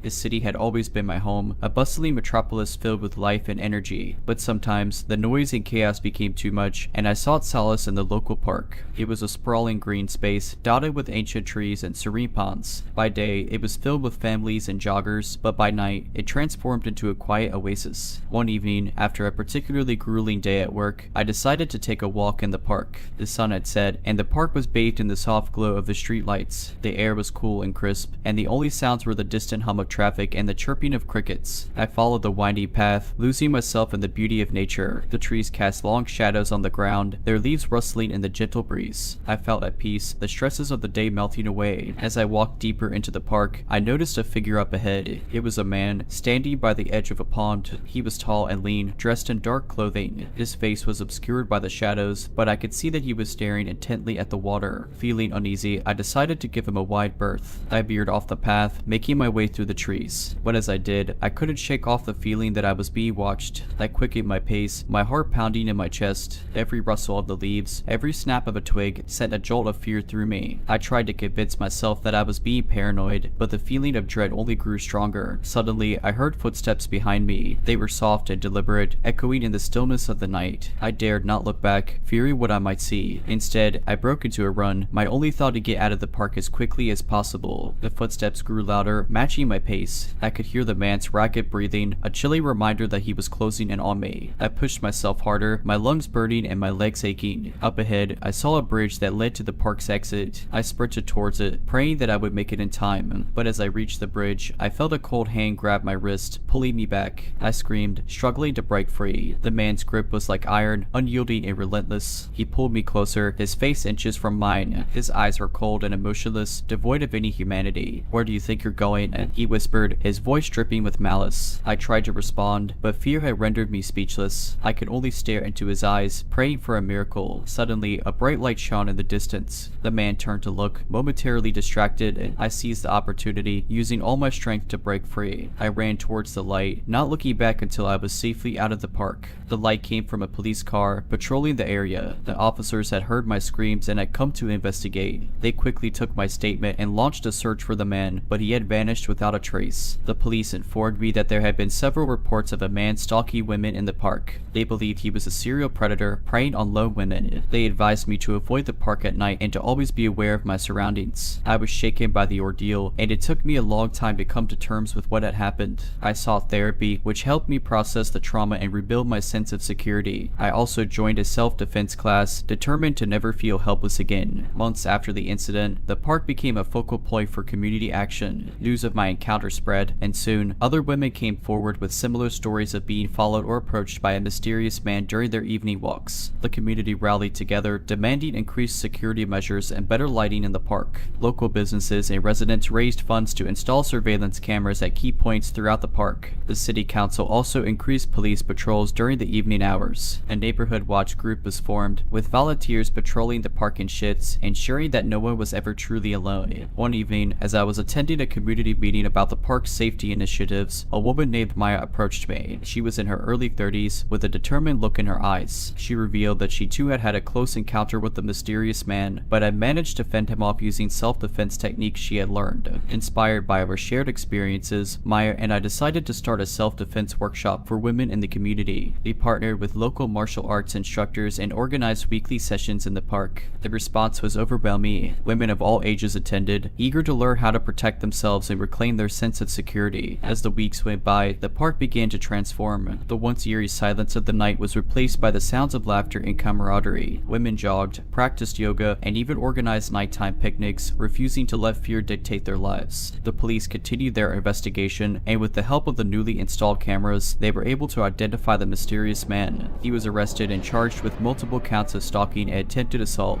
It turned out he had a history of violent behavior and had been released from prison just months before our encounters. The news of his arrest brought a collective sigh of relief to the community. The park, once a place of fear, had become a symbol of resilience and unity. Maya and I continued our self-defense workshops, expanding them to other parts of the city. We also started a non-profit organization dedicated to empowering women and promoting safety in public spaces. Today, the park is a testament to the power of community action. Families picnic under the trees, children play on the swings, and couples stroll hand in hand, enjoying the beauty of nature. The memories of that fateful night still linger, but they are overshadowed by the positive change that emerged from it. As for me, I've learned the importance of trusting my instincts and being prepared. I still visit the park, but now I do so with confidence, knowing that I have the skills and the support of my community to keep me safe. The highway stretched endlessly before me, a ribbon of asphalt cutting through the vast expanse of the countryside. It was late, and the only illumination came from the dim glow of my car's headlights and the occasional passing vehicle. The radio played softly in the background, a soothing melody that contrasted with the monotonous drone of the engine. I was returning from a business trip, eager to get home and crawl into bed. The journey had been long, and fatigue was beginning to set in. My eyelids grew heavy, and I struggled to maintain focus. Suddenly, in my rearview mirror, I noticed a set of flashing blue and red lights. My heart sank. I hadn't been speeding, or at least I didn't think I had. I glanced at the speedometer, confirming that I was within the limit. Still, I knew better than to argue with law enforcement. I pulled over to the side of the road, the gravel crunching beneath my tires. The police car, a standard black and white cruiser, parked behind me. I rolled down my window and waited, my hands resting on the steering wheel. A few moments later, a tall figure approached. The man was dressed in a police uniform, complete with a badge and a hat that cast a shadow over his face. He shone a flashlight into my car, the bright beam momentarily blinding me. "Evening," he said, his voice deep and authoritative. "License and registration, please." I fumbled in my glove compartment, retrieving the documents and handing them over. The officer examined them closely, his flashlight illuminating the details. "You were driving a bit erratically back there," he commented, his tone accusatory. "Have you had anything to drink tonight?" I shook my head. "No, officer, just tired from a long drive." He seemed to ponder this for a moment, then said, "Step out of the vehicle, please." Confused, I complied. The night air was cool, and I shivered slightly as I stood by the side of the road. The officer circled my car, his flashlight scanning the interior. "Everything okay, officer?" I asked, trying to keep my voice steady. He didn't respond. Instead, he motioned for me to follow him to the back of his cruiser. I hesitated, a sense of unease settling in. Something felt off. As I approached the police car, I noticed something odd. There was no license plate, and the cruiser lacked the usual markings of a police vehicle. The windows were tinted, preventing me from seeing inside. The officer opened the back door, revealing a dark interior. "Get in," he ordered. Alarm bells rang in my head.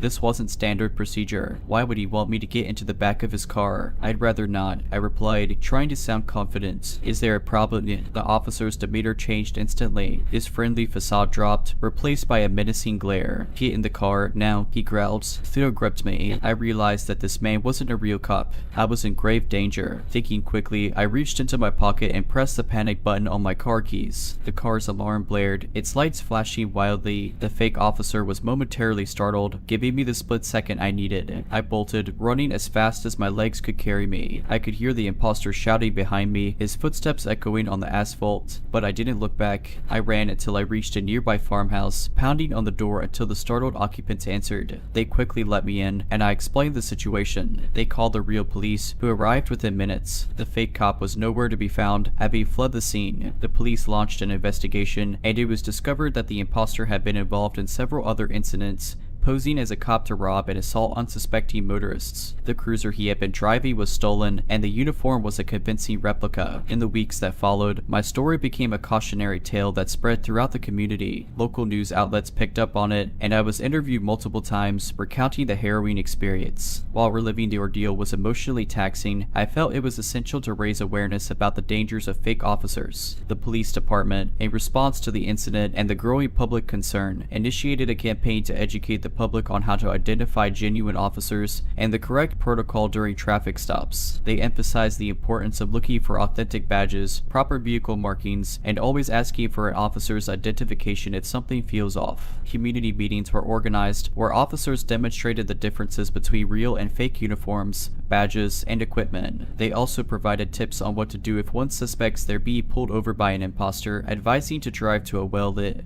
populated area or even the nearest police station, and to call 911 to verify the officer's identity. As time went on, the trauma of that night began to fade, replaced by a newfound sense of purpose. I became an advocate for personal safety, joining community watch groups and even collaborating with the police department on various initiatives. One evening, as I was leaving a community meeting, a woman approached me. She introduced herself as Lisa and thanked me for sharing my story. She revealed that she too had been pulled over by the fake cop but had remembered my advice. She asked for for his badge number and called 911, which had caused him to flee. Hearing Lisa's story, I was filled with a mixture of relief and pride. My ordeal had led to positive change, and I was determined to continue my advocacy work. Today, I travel across the country, sharing my story and educating others about the importance of personal safety. While the memory of that night still haunts me, I take solace in the knowledge that my experience has made a difference. The world can be a dangerous place, but with awareness, education, and community support, we can protect ourselves and our loved ones from harm. The open road has always been a source of solace for me. The hum of the engine, the rhythmic beat of tires against asphalt, and the ever-changing scenery provided a therapeutic backdrop for my thoughts. That night, as I drove through the windy roads of rural Montana, the world seemed to melt away, leaving just me, my old Chevy, and the vast expanse of the starlit sky. It was around midnight when I first saw him, a lone figure, standing by the side of the road, his thumb outstretched in the universal sign of a hitchhiker. He was tall, with shaggy dark hair and a beard, wearing a tattered jacket and carrying a worn-out backpack. Now, I've always considered myself a good judge of character, and I've picked up my fair share of hitchhikers over the years. Most were just folks down on their luck, looking for a ride to the next town. But something about this man gave me pause. Maybe it was the way he stood, slightly hunched, as if carrying an invisible weight. Or perhaps it was the intense, almost desperate look in his eyes as he stared at my approaching car. Against my better judgment, I slowed down and pulled over. The man approached, his footsteps echoing in the stillness of the night. Heading to Whitefish, he asked, his voice rough from the cold. I nodded. Hop in, I replied, unlocking the passenger door. He climbed in, settling into the seat with a sigh of relief. Thanks, he said, extending a gloved hand. Name's Jake. We exchanged pleasantries as I resumed driving. Jake explained that he'd been on the road for days, making his way across the country. He'd run into some bad luck in the last town and was eager to move on. As the miles rolled by, I tried to engage Jake in conversation, hoping to learn more about my mysterious passenger, but he was evasive, giving vague answers and often staring out the window, lost in thought. An uneasy silence settled between us, broken only by the occasional howl of a distant coyote. The road grew darker and more isolated, with dense forests on either side. Suddenly, Jake spoke up. Take the next left, he instructed, pointing to a narrow dirt road that branched off the main highway. I hesitated. That's not the way to Whitefish, I replied, my grip on the steering wheel tightening. Jake's demeanor changed instantly. His friendly facade dropped, replaced by a cold, menacing glare. Just do it, he growled, his voice dripping with malice. Fear gripped me. I realized that I was in grave danger, but I also knew that I couldn't show it. I had to think fast. Alright, I said, trying to keep my voice steady, but I need to refuel first. There's a gas station a few miles ahead. We can take the detour after that. Jake seemed to ponder this for a moment, then nodded. Fine, he replied, but no tricks. I drove on, my mind racy. I needed a plan, and I needed it fast. The gas station was my best chance of escape, but I had to be careful. One wrong move could be fatal. As we approached the gas station, I noticed a police cruiser parked by the pumps. Relief washed over me. This was my chance. I pulled in, parking next to the cruiser. Jake watched me closely, his eyes never leaving mine. Stay here, I instructed, grabbing my wallet. I'll be right back. I entered the store, my heart pounding in my chest. The officer was at the counter, chatting with the cashier. I approached them, trying to appear calm.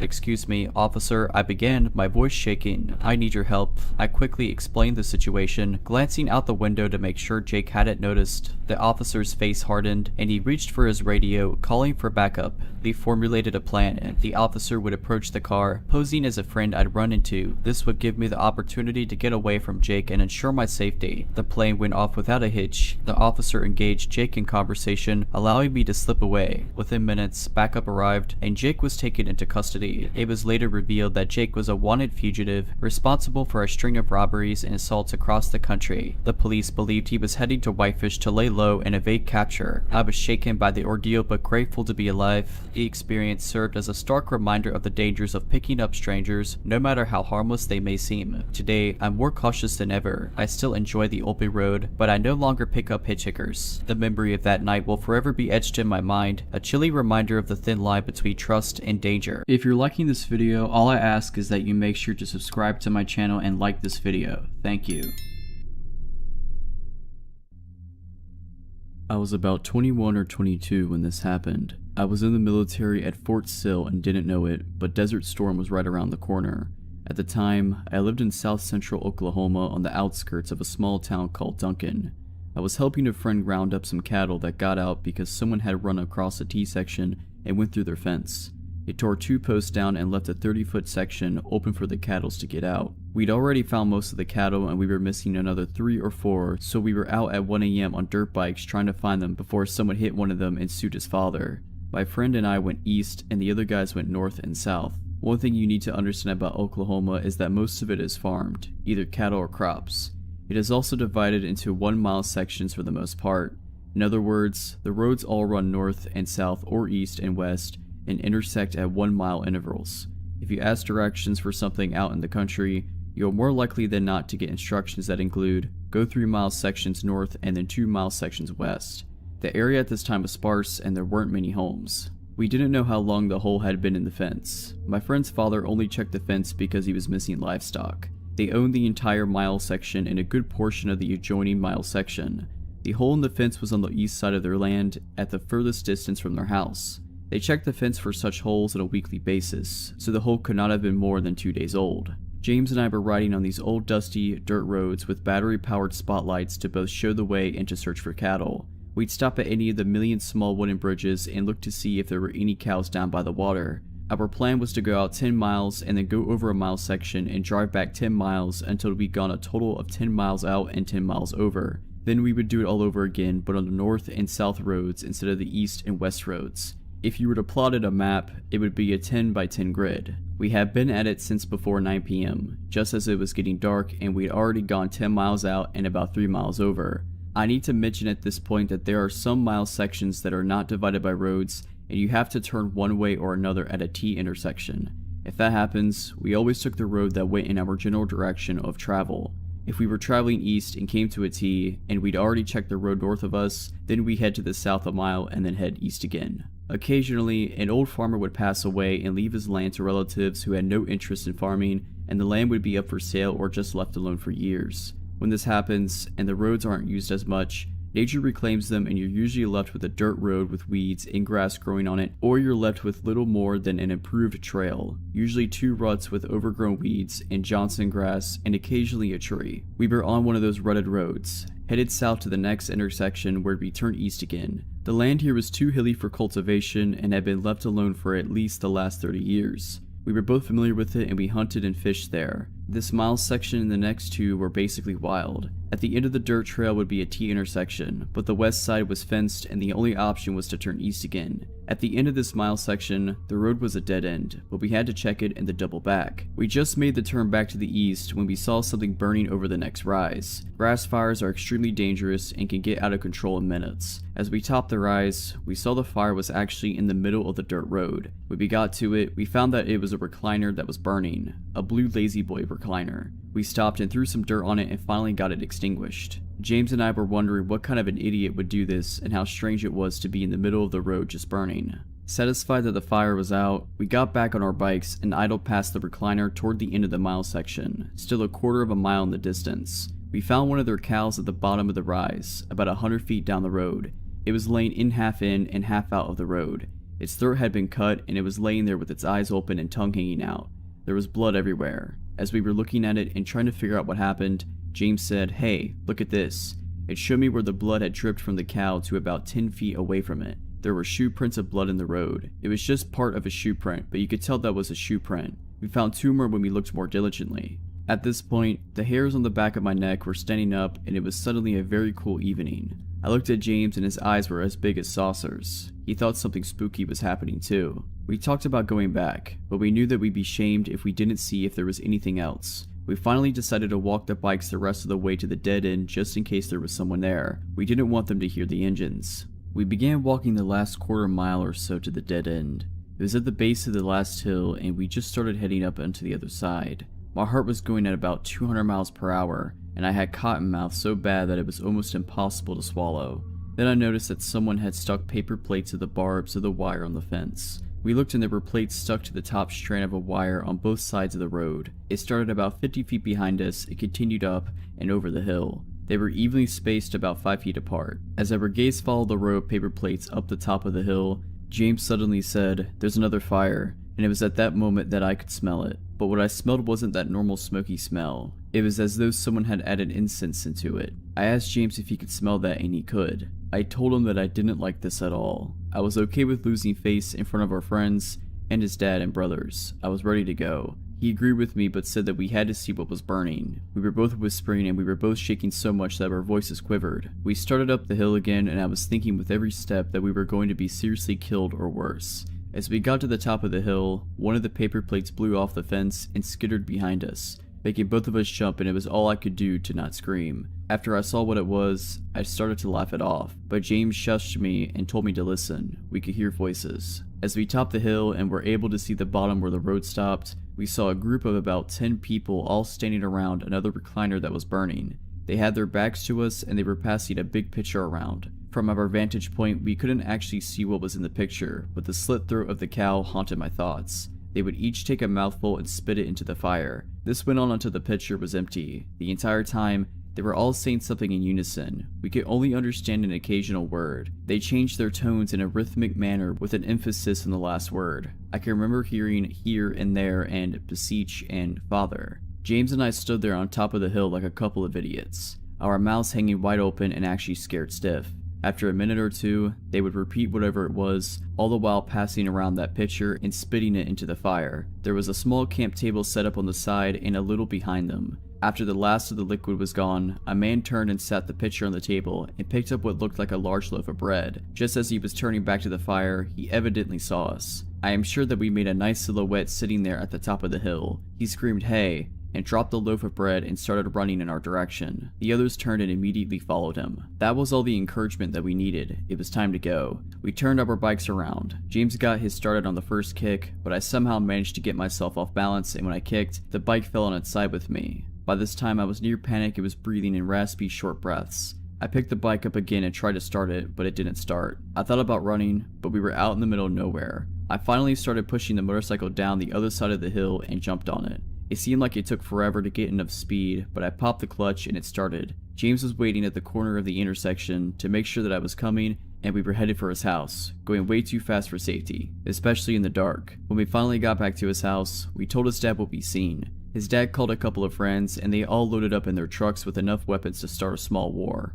James and I sat with his dad and told him where to turn. His dad kept asking us questions on the way. What were they doing? Why was there a chair on fire? They cut the cow's throat? How many were there? What did they look like? What were they driving? The last question stumped us. We hadn't seen any cars or trucks. The road was the only way in or out, and there was a creek that ran on the back side of the end of that particular road, so they couldn't have gone that direction. How did they get there with two recliners? When we got to that last stretch of road, the headlights found the spot where the recliner had been sitting. It was gone. We could all see where the road and surrounding grass was burned, but the recliner was not there. As we got closer, James noticed that the cow was gone too. I hate to admit, but I was getting scared all over again. I was afraid that his dad would tell us that it was our imagination and not believe us. When we got closer to the burnt spot in the road, Buster, James' dad, noticed the chair off in the ditch on the left side of the road. Then I noticed the cow on the other side. It was also in the ditch. The paper plates were all gone. Buster got out to look at the cow with the other men. They stood there talking and shaking their heads for what seemed like 10 minutes before getting back into the trucks. We continued toward the hill. The ruts made by spinning motorcycle tires were easily seen, but there was no fire on the other side of the hill. We all went down to where the other recliner had been burning, but it and the camp table were gone. You could see where someone had walked around the charred area and covered it with dirt. After we left, James saw a paper plate about 50 feet on the other side of the fence. Buster called the county sheriff when we got home, and by that time it was daylight and we went out again with the sheriff and a deputy. When we got back to the road, the first recliner and the cow were gone, but you could still see where something had been on fire and there was still blood on the road and in the grass. James showed them the shoe prints we'd seen. At the bottom of the hill, you could still see the charred area where the second recliner had been burning, and the deputy found the little scuff marks where the table had been sitting. At the end of the road, you could see where the top strand of the fence had been tugged down and wrapped around the lower strand so someone could crawl over it. You could also see where the grass and weeds had been trampled, providing a fairly easy trail to follow. We found a woman's tennis shoe on the other side of the creek. You could see where someone had climbed up the bank on the far side of the creek. We followed the trail all the way across the field up to the next dirt road. Again, the top wire was wrapped around the next lower wire and there was a piece of red bandana looking material caught in it. There were marks on the road where 2 or 3 different cars had spun their tires when they left. Buster also found a large piece of glass that had blood on it. Buster filed a report for the missing cow. They'd found 4 more cows in the opposite direction from where me and James had gone. They never found the recliners or the missing cow. The sheriff called a few days later and told Buster that the blood on the glass was human and not bovine. It was his guess that the pitcher broke and someone cut their hand while carrying it back to their vehicles. 2 weeks after that, there was a huge scare in our community about some cult that had promised the area at large that they were going to kidnap someone and sacrifice them. Buster always said that it was just someone running their mouth after hearing about our incident. It was all anyone talked about that summer. Buster also said that he sure would like to know what happened to that cow. The story occurred in the summer of 2008. I grew up in Oregon and was acquainted with the outdoors at an early age. My favorite hobby came to be hiking, particularly in areas that are either very dangerous or isolated. The health benefits of hiking were secondary to the thrills of walking the edges of exposed cliffs, being in cougar and bear territory, knowing that I was very far away from help. Into the Wild was released in the fall of 2007, and I immediately fell in love. Being a high school senior, I could barely go another week living in my parents' house. The movie spoke to my sense of adventure and inspired me to hike the California portion of the Pacific Crest Trail upon graduation. I made it from the Mexico border to Northern California without much incident. I saw rattlesnakes and black bears, experienced dehydration, but nothing happened that made me fear for my life. Somewhere in the Lassen National Forest in northeastern California, I walked around a bend in the trail only to be startled by 2 people sitting on a rock dressed in nearly all white. Their faces were dirty, their appearance disheveled, and the man had a long unkempt beard. Both seemed to be in their 40s. What struck me as odd about the encounter was encountering anybody at all. I frequently went days without seeing a single human being. Their white clothes could be explained away by the need to escape the California summer sun. Their scruffy appearance could be explained away by the fact that most thru hikers abandoned personal hygiene on the trail. After I said hello, they said nothing and simply watched me as I passed. Even that I didn't find odd. I chalked it up to them being foreign and not knowing what to say. I camped a few hundred yards off the trail that night, as I always did. Following bare precautions, I hung the leftover food I had cooked that night from a tree approximately 5 feet off the ground. Packing up camp in the morning, I noticed the food wasn't there. I immediately thought a bear had entered my campsite, and so I began to look for paw prints. I didn't find paw prints, but I did find boot prints circling the campsite, 2 pairs of them. One of those prints led right up to the rope from which the food was hanging. I thought of the couple I had passed earlier and everything clicked. I quickly packed up and left. My mind was racing the entire day, but I figured the couple was simply hungry. If they had nefarious intentions, they would have come for more than food. Several days passed and my mind was at ease again. I had begun to circle my campsite with sticks to wake me in the event of an intruder, animal or otherwise. I awoke in my tent one night to the sound of those sticks crunching. I grabbed my hunting knife. I tried to relax by telling myself that in the middle of nowhere, the source of that noise is much more likely an animal than a person. Then I heard frantic whispering. It was impossible to tell which direction the voices were coming from. Being in the dark, surrounded by trees, 100 miles from the nearest city plays tricks on your senses. I debated yelling out claiming to have a gun, but instead decided to be silent and retain the benefit of surprise. I heard footsteps circling my tent and was ready to slash at whatever opened it. But just like that, it was over. No more footsteps, no more whispering. I lied frozen awake in my tent until sunrise and opened my tent to find nobody there. The only evidence something had actually happened were the boot prints, the same as before. Several more days passed and I was now in Shasta National Forest,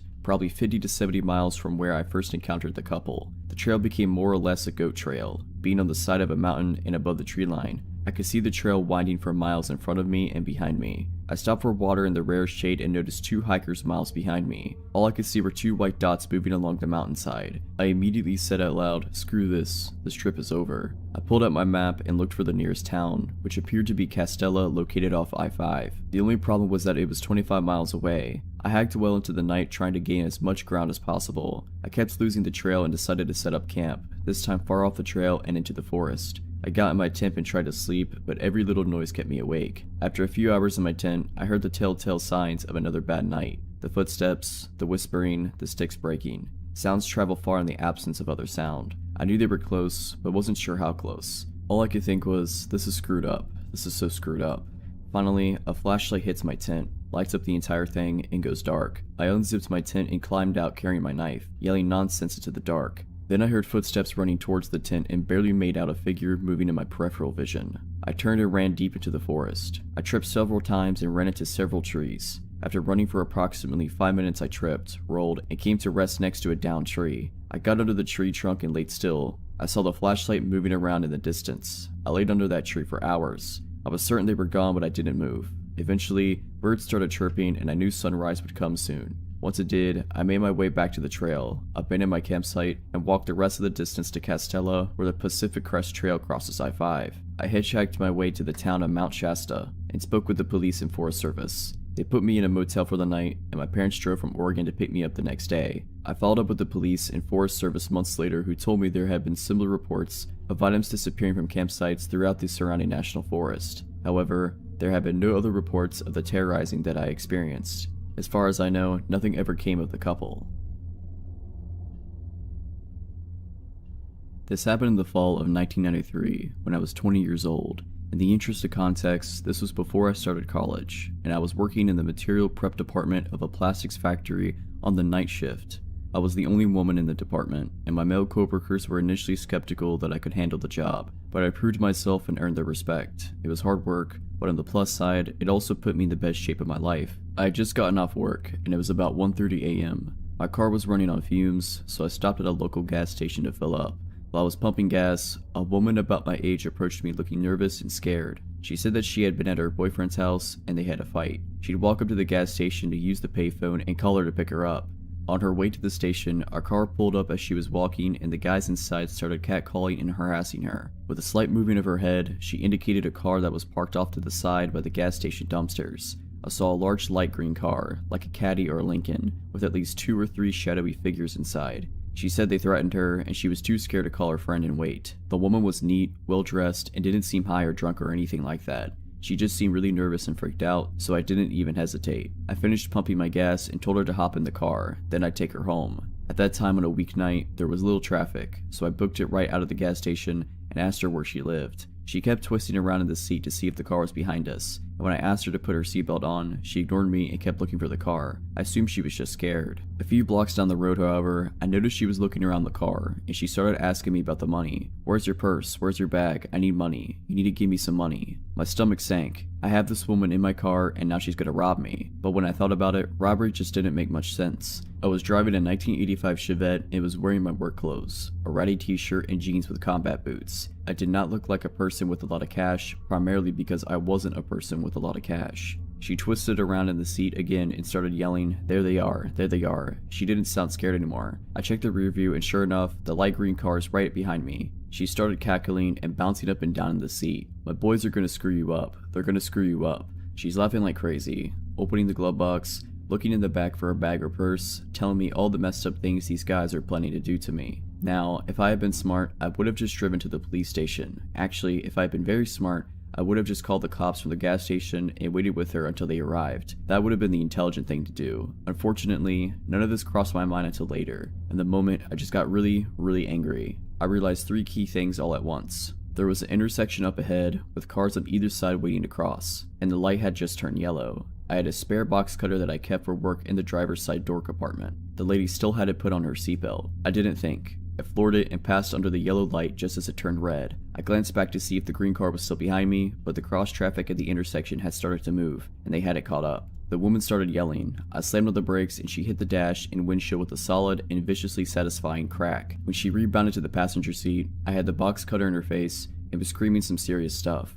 I can't remember exactly what I said, but it was along the lines of, get out of my car before I cut off your face and make you eat it." The crazy screaming and box cutter combo worked. She grabbed blindly at the handle and popped the door open, and I started shoving and punching her until she tumbled out the door to the curb. I stomped on the gas, got to the next turn, and squealed around it with the passenger door still open. I made a few more turns because I was afraid that the green car might catch up to me. After a little while, I stopped to close the passenger door, and then I cut across town and got onto the highway to go home. I was on the highway for about 5 minutes before the shake started. I pulled off to the shoulder to calm down and get my act together, and then I drove home. I told my older sister. I was living with her temporarily after the breakup with my ex. She grabbed me in a tight bear hug while simultaneously yelling about how stupid I was for not going to the police. I've never been so glad to be yelled at in my life.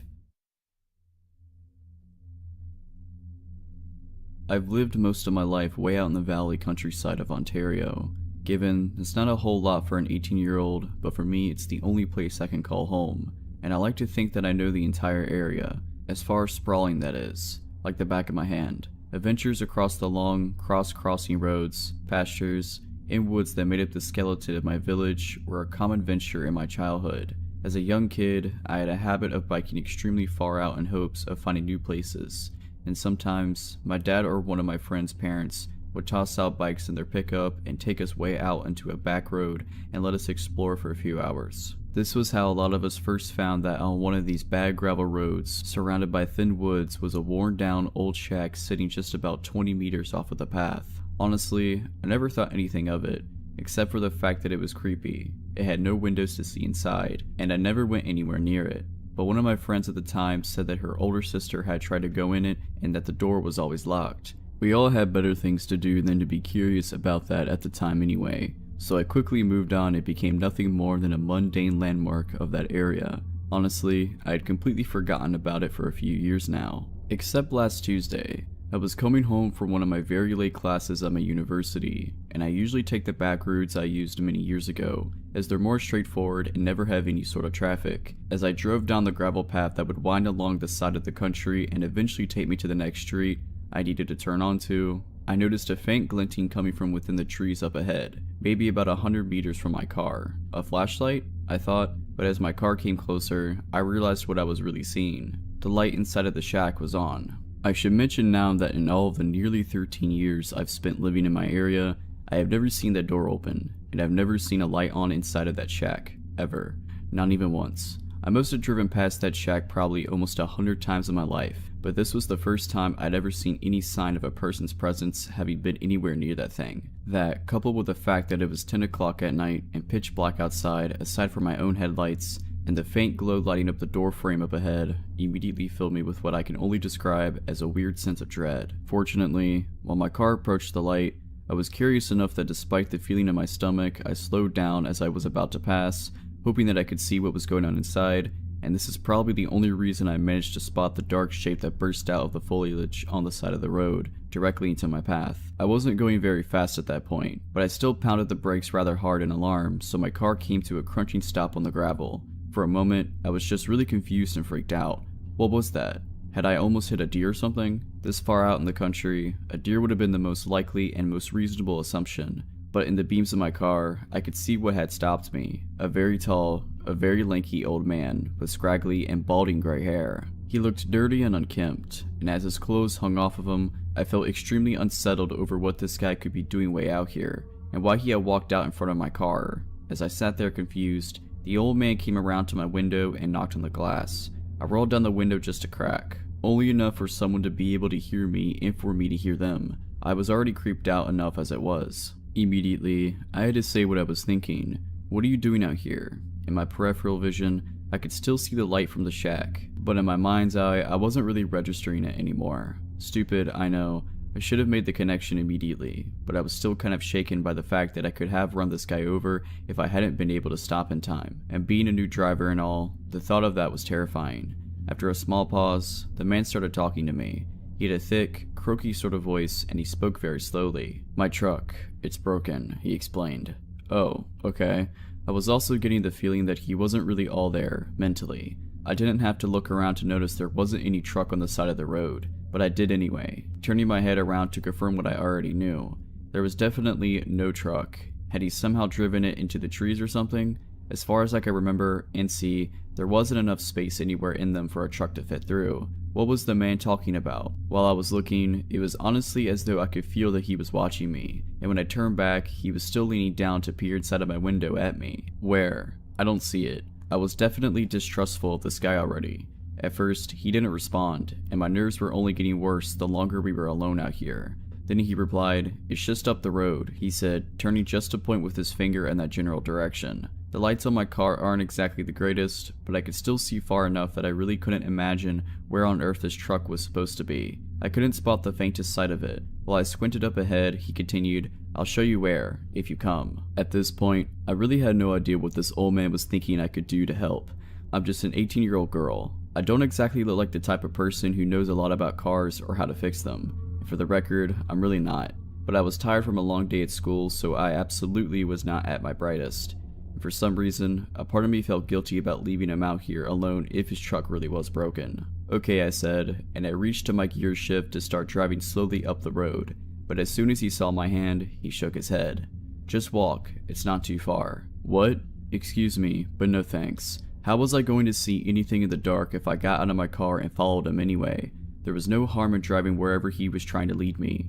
The more I talked to the guy, the more unnerved I was getting, and the more red flags were starting to pop up in my mind. I couldn't see a car anywhere, and this total stranger wanted me to get out of mine and follow him into the dark on this creepy road in the middle of nowhere. No, I'd rather drive to it, I responded. I could see his brow furrow, and he looked kind of agitated. He insisted, your car won't fit in the trees anyway. So, did his truck crash then? Why the trees, if we were going up the road? I remembered what I'd just been thinking a minute earlier about there not being enough space, and I asked him, then how did yours get in the trees? The only logical explanation would have been that his truck had swerved off the road, but even if that were the case, there was seriously nothing at all that I could have done to help him fix his car or get it back out again. The entire situation was beginning to make me very scared. There was a lengthy enough pause between my question and him speaking up that I was beginning to think that he didn't hear me or something. So I asked again, still no immediate answer. When he finally did reply, he was staring at me directly in the eyes. You really don't look old enough to drive. I hear comments like this a lot, since I do look very young because of my size. Normally, somebody would say this with a smile or something to signify that this is, in fact, meant to be taken as a joke, but this guy's face didn't change even slightly. He just kept staring at me with a completely cold expression. That type of a remark in this kind of situation immediately had my heart racing, and all I could think was, what did this guy want from me? What I wanted to say next was, well, who are you? But instead, I anxiously fumbled for my phone in my pocket, babbling in a way that probably made it really obvious I was completely freaked out of my mind. Okay, I could just call someone to come help you out. There's not really anything I can do. As I said that, it occurred to me to wonder, did this old guy not have a cell phone of his own? I know not every older person has one, even if they're becoming much more common, but seriously. And then I also remembered, with a sudden streak of massive fear, the shack with the light on. I could still see the light coming from it just up ahead in the trees. My dumb brain finally put two and two together. The old man hadn't even mentioned it at all. It was like it wasn't even there to him, and there was definitely no one out there that could have turned the light on but the guy who was just standing outside my car right now. What was he doing out here in the shack then, which had been locked for all these years by someone I never knew? There was definitely no truck around here. He wanted me out of my car for a whole nother reason. I think maybe the old man must have seen on my face that I was scared out of my wits and about to book it out of there. Instead of any words, without warning, his face contorted with rage, and he swung his fist, pounding against it my window with enough strength to make it shudder. His eyes were wide and he looked furious and completely insane. Even though I was panicking more than I ever had in my life, and I was sure he was about to smash the window in if he tried again, I screamed, threw my phone onto the floor, switched gears, and slammed my foot down on the gas pedal. I hurtled down the road, and when I glanced into my rearview mirror, I saw his dark shape turn from standing in the road, and I watched as he turned, and he walked off the road, directly back towards the light of the shack. I didn't slow down at all until I was nearly home, and absolutely sure that there was no way that he could have followed me. When I got home that night, I spent a long time crying about what had happened with my mom. And though I don't think she believed all of what I told her, we don't have the greatest relationship, she called up everyone she knew to ask if anyone knew the old man, or if they knew who owned that shack. In a town like ours, just about everyone knows each other, but no one had any clue who he was. One of our family friends even swore that he was sure it's been abandoned for at least 4 years now. And since most people don't usually take that road, no one said that they've ever seen a light on or the door open but me. I've been taking a different route home from school since, and I really don't think I ever want to head back down that road. Creepy guy in the shack, please, let's not meet again. If you're liking this video, all I ask is that you make sure to subscribe to my channel and like this video. Thank you.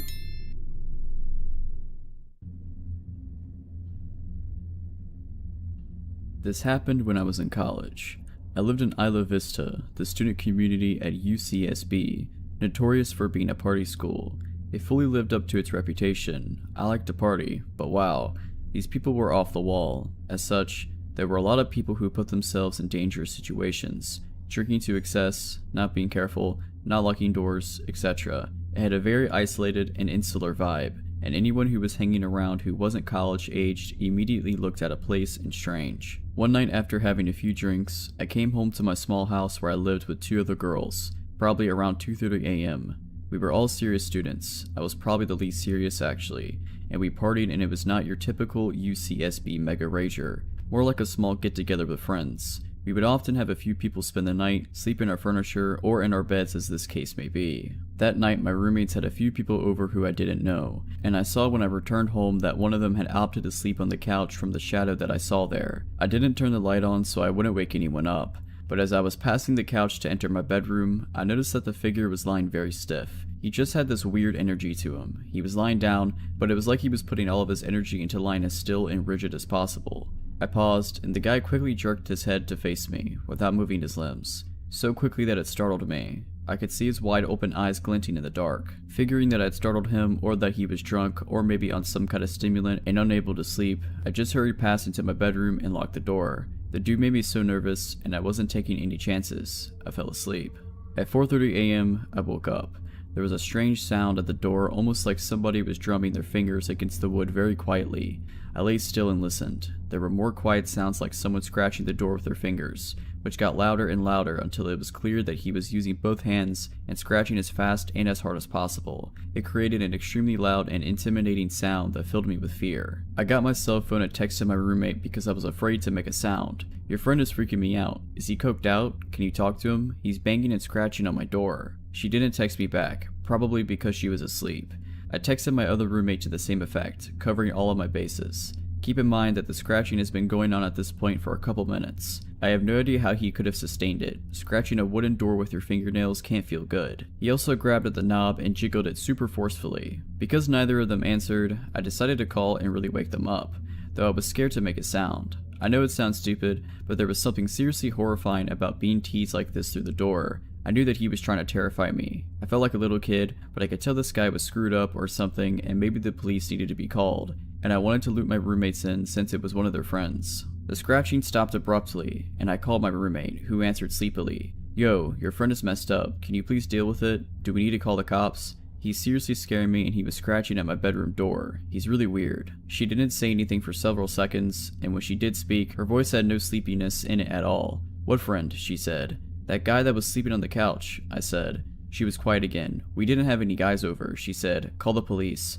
My adrenaline surged and I told her to please lock the bedroom door as quickly as possible. I realized that I hadn't heard scratching in a while, and I had no clue where the dude had gone. Suddenly, I heard a loud banging in the other end of the house, where my roommates, Lauren and Monica, shared a bedroom. The bangs were followed by the sound of them screaming in fear. I quickly dialed the police as this maniac proceeded to bang against the, luckily, locked bedroom door of my two roommates as they screamed. The heaviness of the blows left no doubt that he was trying to break the door down. I told the 911 operator the situation and she dispatched 2 squad cars. The police in Isla Vista are generally used to peeling drunks off the sidewalk and breaking up brawls. This was really serious and strange, and I think the dispatcher got the sense from my tone how terrified I was. She stayed on the phone with me. At one point the banging stopped and everything was quiet for a while. I talked with the dispatcher and suddenly looked down to see that this guy had slipped his fingers through the 1-inch gap between my door and the floor was just kind of waggling them around, making this weird growling sound. I screamed and backed away, which is my biggest regret about the situation,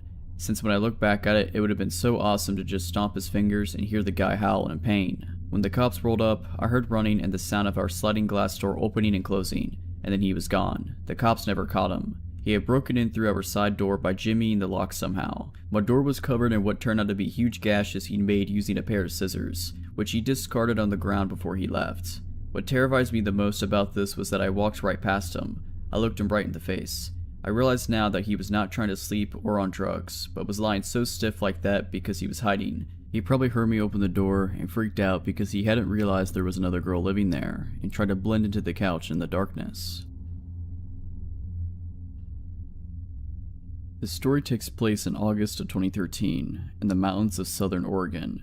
I'm a USAF Security Forces Airman, military police. My girlfriend was at work, and as a sweltering hot day began to turn into thunderstorms, my buddy Nick, another military cop, and I decided to go explore some back roads and get out of the heat in town. Southern Oregon is crisscrossed with logging roads, some actively used, and many totally forgotten and grown over. Nick and I spent many of our days off starting on roads that we knew, finding roads we didn't know, driving for hours into the mountains, eventually navigating back to paved roads. On this particular day, with storm clouds building over the mountains, we set off on a road we had never been on, and began the drive into the mountains. After driving for around an hour, we hadn't seen nor heard any signs of other people in the woods. We rounded a bend in the thick fir woods and emerged in a meadow that was totally surrounded by thick aspen groves. The meadow was perfectly flat and eerily still. We both noticed the strange stillness almost immediately. No birds, hardly any insect noise, no squirrels, and certainly no other people. On the far side of the meadow, right at the edge of the tree line,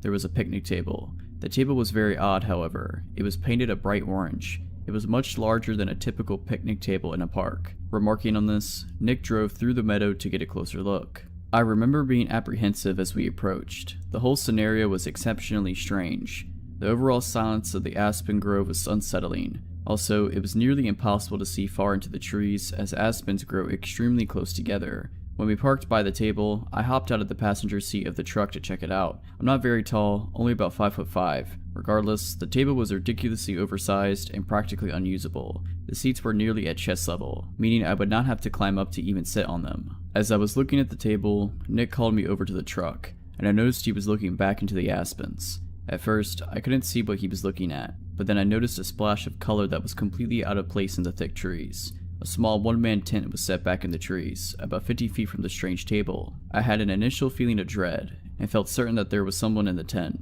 and if we could see the tent, they could see us. There were no campgrounds in this area, no people, no main roads for miles. Surely someone camping so remotely would be, at the very least, a strange person. However, as we observed the tent, we didn't see any movement or hear any sounds coming from it. Nick suggested I call out. I didn't want to, but I did. "Hey, anyone in there?" I yelled. No reply. Feeling completely on edge, Nick and I thought about driving away and leaving this strange area, but we began to fear the worst. What if there was a body in the tent? What if somebody had gotten kidnapped? Foolish, I know, but we thought it, all the same. After some debate, we decided to have Nick turn the truck around to drive away from the camp, should we need to leave in a hurry. He would be waiting behind the wheel. With my heart pounding, I started walking through the trees towards the tent. I was totally keyed up with my senses on full alert. When I reached the campsite, several things struck me as odd. Backpacks were scattered all over.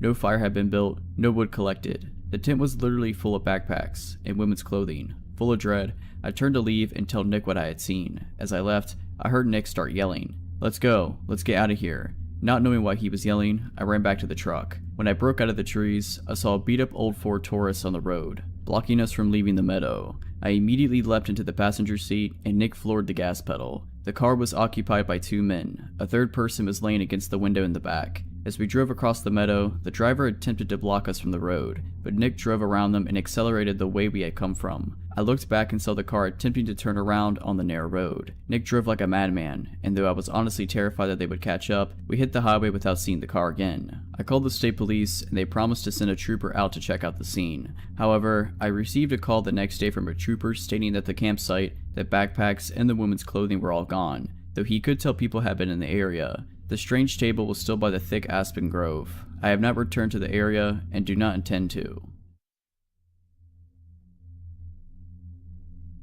Okay, so I've had a few issues with my next door neighbors since I moved in, but nothing creepy until just recently.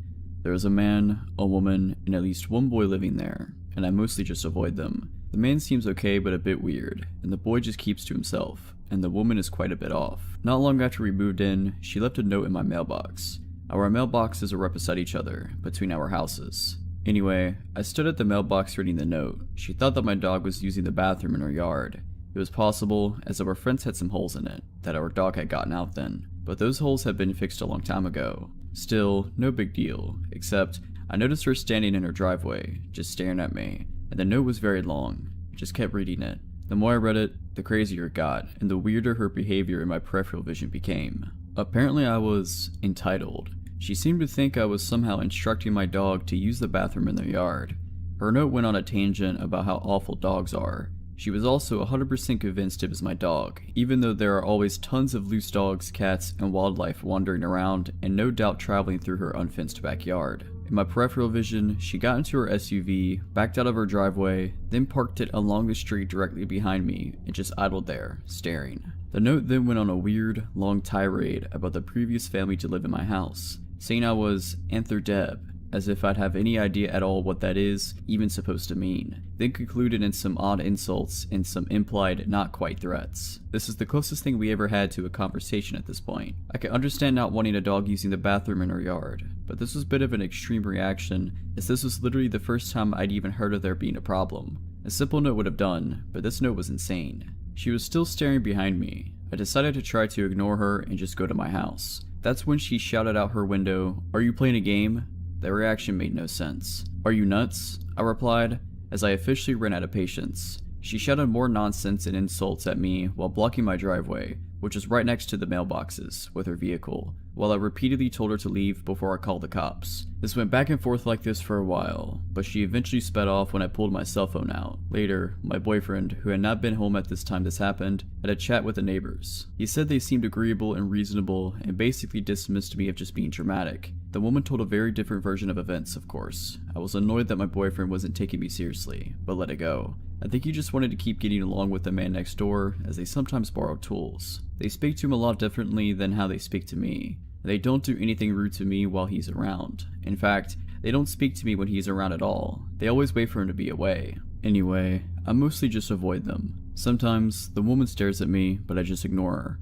Until recently, I've been mostly successful. Here's the creepy story. I don't sleep well at night when I'm home alone, and I'm always home alone now because my boyfriend is out of the country on business for months at a time. I often feel like there's someone just outside my house or at my door. Sometimes, my dogs act up at odd hours, but I never see anyone. I keep my house alarm armed and my pistol on my nightstand. The other night was one such night. I didn't sleep well and kept having a sinking feeling that something was wrong. Anyway, I got out of bed at about 2 a.m. because I thought I was scheduled to work at 3 a.m. I had mostly given up on getting a restful sleep then anyway. As I left my house, I heard something to my left, the direction of my neighbor's house, but didn't see anything. I was always nervous in my driveway because the motion sensor light was broken, but there was always a lot of darkness between my door and my truck, so I always moved quickly to my driveway. I got in my truck and went to work. It turned out that I misread my schedule and didn't work at 3 that morning after all. Annoyed at the mistake, but grateful I'd get to go home and sleep a little more before the actual start of my shift at 7, I went home. I pulled into my driveway and didn't see anything in the beam of my truck's headlights. I always look around my truck before getting out. I turned the headlight off and got out. I took a few steps ahead of my truck, and then all of a sudden a large man called out to me, shouted really, from the shadows at the corner of my house. He scared me so bad that I screamed, reached for my pepper spray, and fell down. Not useful. He apologized in a tone that didn't sound sorry at all. It was my neighbor, and that wasn't much of a relief. Apparently it was my fault that he occasionally found trash in his yard, in windy Colorado. Complaining about this seemed to be a lot more important issue than scaring the heck out of me while I'm alone at night. He showed no real concern or realization that was even wrong at all. Again, I have no problem with neighbors bringing issues to my attention, but seriously, hey, can you make sure trash from your bins isn't blown into my yard? Is not a question that takes 10 minutes. Nor is it one that needs to be addressed at 3 in the morning. I'm not in agreement to keep the peace, but I know the trash isn't mine. We live in a windy area. Trash gets blown around in people's yards all the time. No big deal. But he would just not stop going on about it. He kept needlessly repeating himself and made some not quite but kinda threat about getting along. Think about the lines of, "It would be a shame if something were to happen," type sort of threats. He was keeping me busy. I didn't even notice his wife flank me.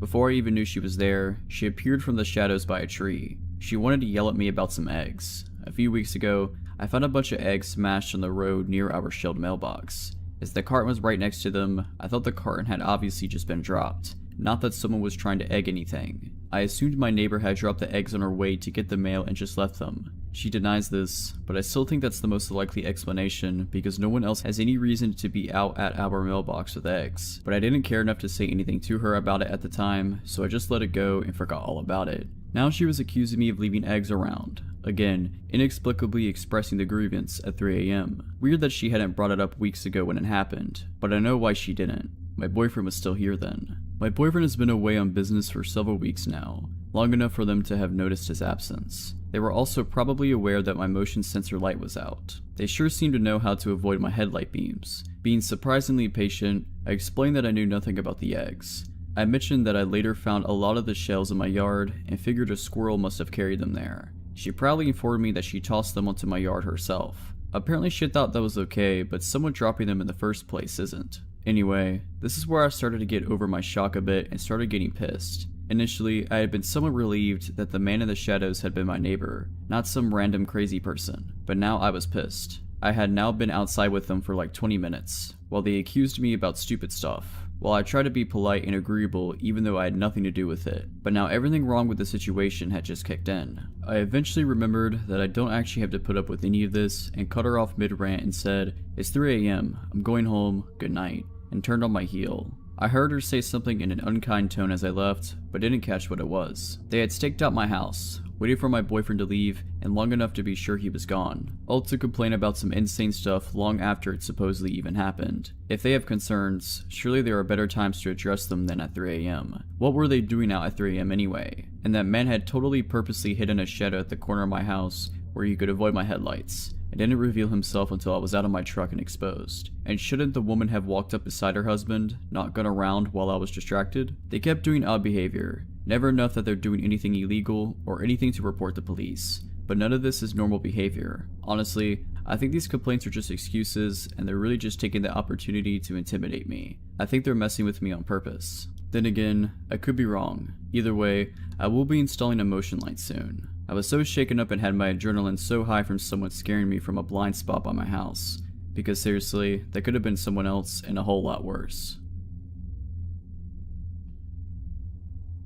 The story starts several years ago. Me and my friend's interest in urban exploration. I was a junior in high school at the time, which was when everyone started to earn a lot more freedom, so we took the chance to be out late whenever we could. Now, keep in mind that I live in a major city in central Colorado, so the nightlife is never lacking. We could always find something to do, and were especially drawn if there was an element of danger. We wouldn't always plan these trips, but we made sure that if we're going into any old building in the dark, we would have a knife and a flashlight for safety. We never really had to defend ourselves, but we came very close one evening. It must have been around November, because there wasn't yet snow on the ground, but it was actually a chilly evening. Directly across the street from the abandoned hospital, which we have hypothesized is still around from the TB area, is a hospital that is newer and in use. The two are connected by an underground tunnel, which I can only assume was a way to move bodies without alerting the patients. We had been inside the hospital a few times, but never found anything strange, only the occasional sign of others having been or lived there. What was piquing our interest that night was the abandoned library next door to the hospital. It was connected, but only by exterior walls. To get inside, you could not cut through the hospital, but instead had to hop over a tall wall and climb a very high fence. A few of us had backpacks, containing the aforementioned safety precautions and a couple bottles of water, so nothing too heavy or valuable that would get damaged when tossed over the obstacles before us.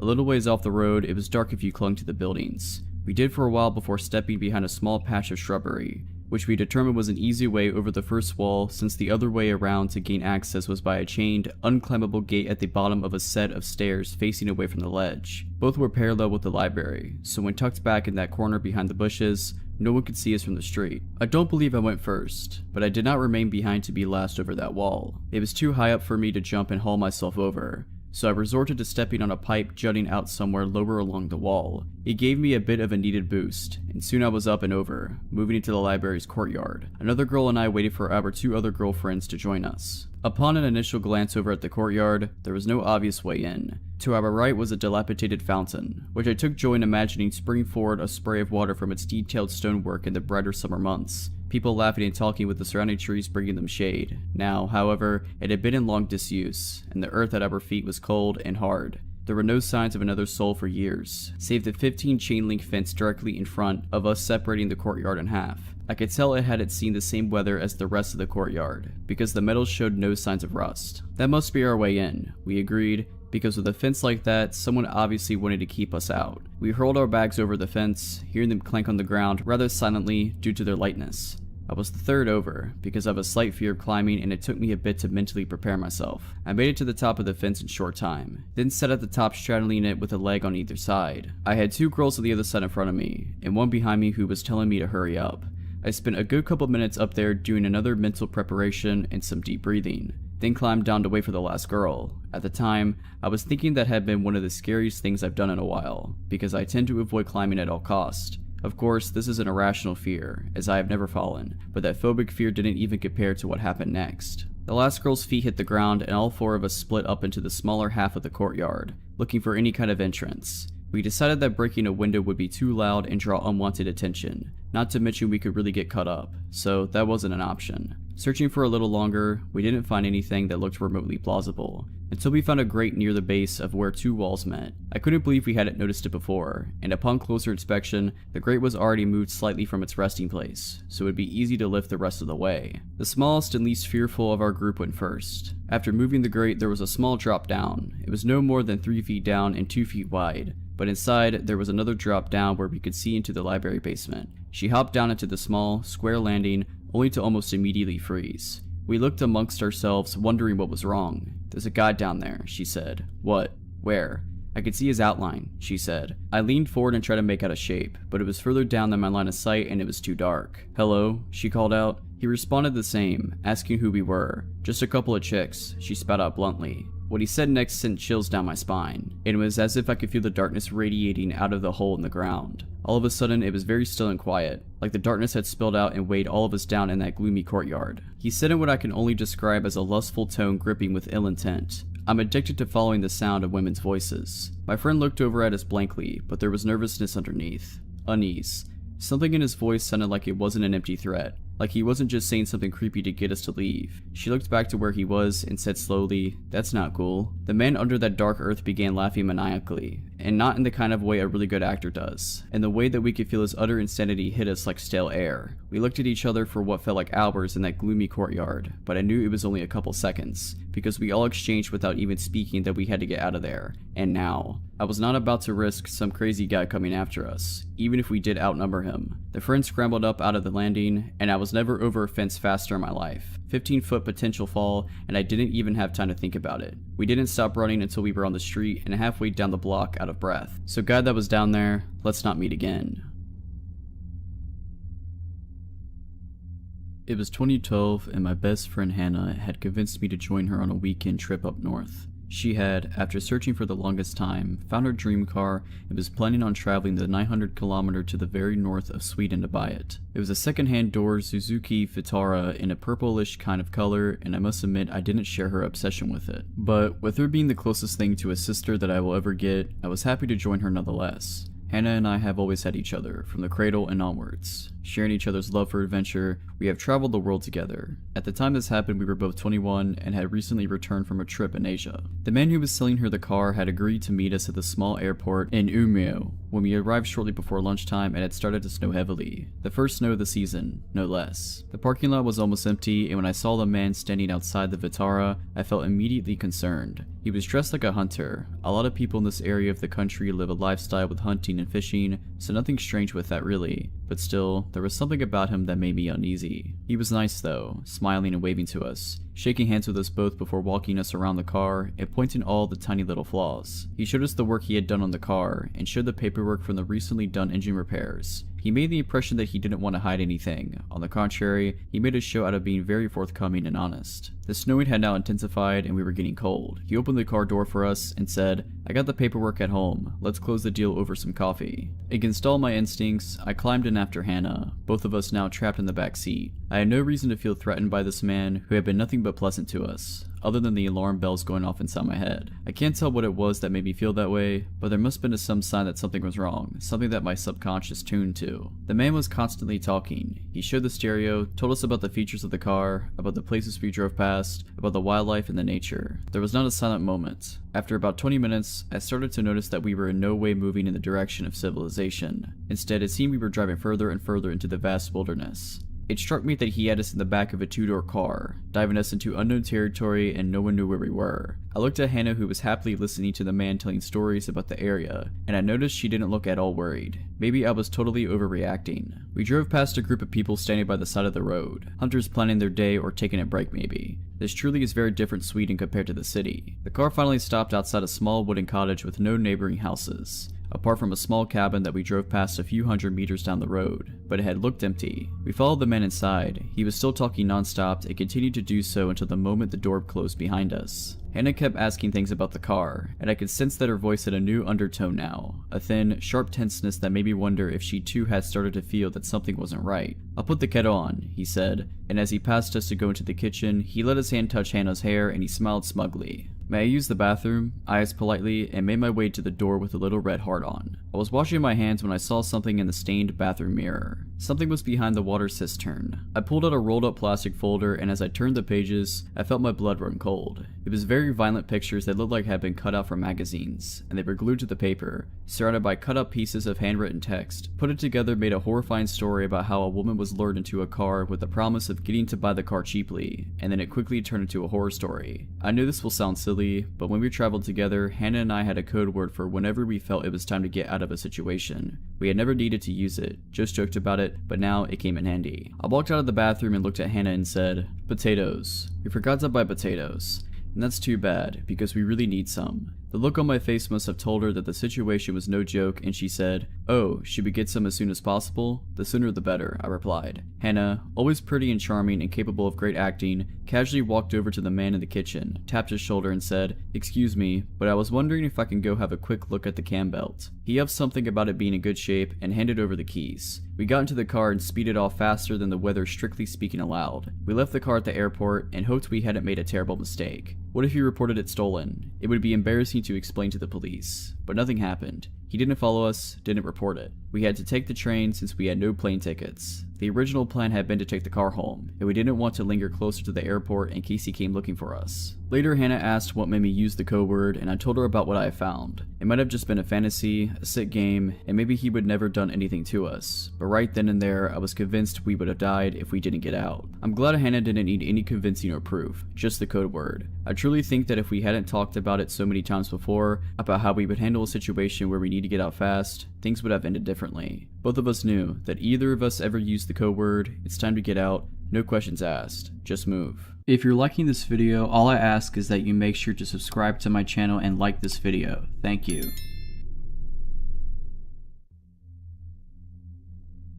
Okay, so I've had a few issues with my next door neighbors since I moved in, but nothing creepy until just recently.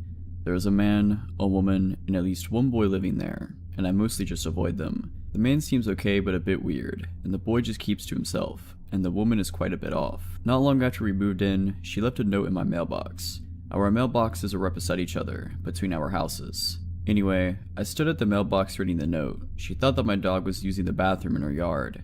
It was possible, as our fence had some holes in it, that our dog had gotten out then, but those holes had been fixed a long time ago. Still, no big deal, except I noticed her standing in her driveway, just staring at me, and the note was very long. I just kept reading it. The more I read it, the crazier it got, and the weirder her behavior in my peripheral vision became. Apparently I was entitled. She seemed to think I was somehow instructing my dog to use the bathroom in their yard. Her note went on a tangent about how awful dogs are. She was also 100% convinced it was my dog, even though there are always tons of loose dogs, cats, and wildlife wandering around, and no doubt traveling through her unfenced backyard. In my peripheral vision, she got into her SUV, backed out of her driveway, then parked it along the street directly behind me, and just idled there, staring. The note then went on a weird, long tirade about the previous family to live in my house, saying I was Anther Deb, as if I'd have any idea at all what that is even supposed to mean, then concluded in some odd insults and some implied not quite threats. This is the closest thing we ever had to a conversation at this point. I can understand not wanting a dog using the bathroom in her yard, but this was a bit of an extreme reaction, as this was literally the first time I'd even heard of there being a problem. A simple note would have done, but this note was insane. She was still staring behind me. I decided to try to ignore her and just go to my house. That's when she shouted out her window, "Are you playing a game?"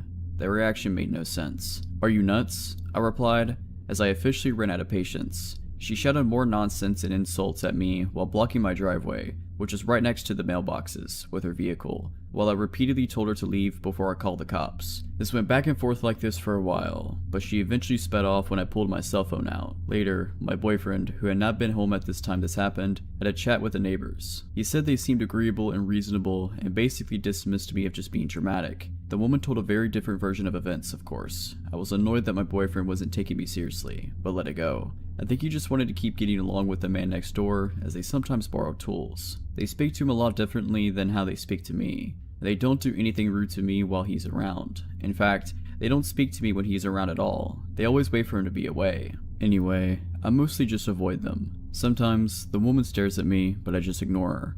Until recently, I've been mostly successful. Here's the creepy story. I don't sleep well at night when I'm home alone, and I'm always home alone now because my boyfriend is out of the country on business for months at a time. I often feel like there's someone just outside my house or at my door. Sometimes, my dogs act up at odd hours, but I never see anyone. I keep my house alarm armed and my pistol on my nightstand. The other night was one such night. I didn't sleep well and kept having a sinking feeling that something was wrong. Anyway, I got out of bed at about 2 a.m. because I thought I was scheduled to work at 3 a.m.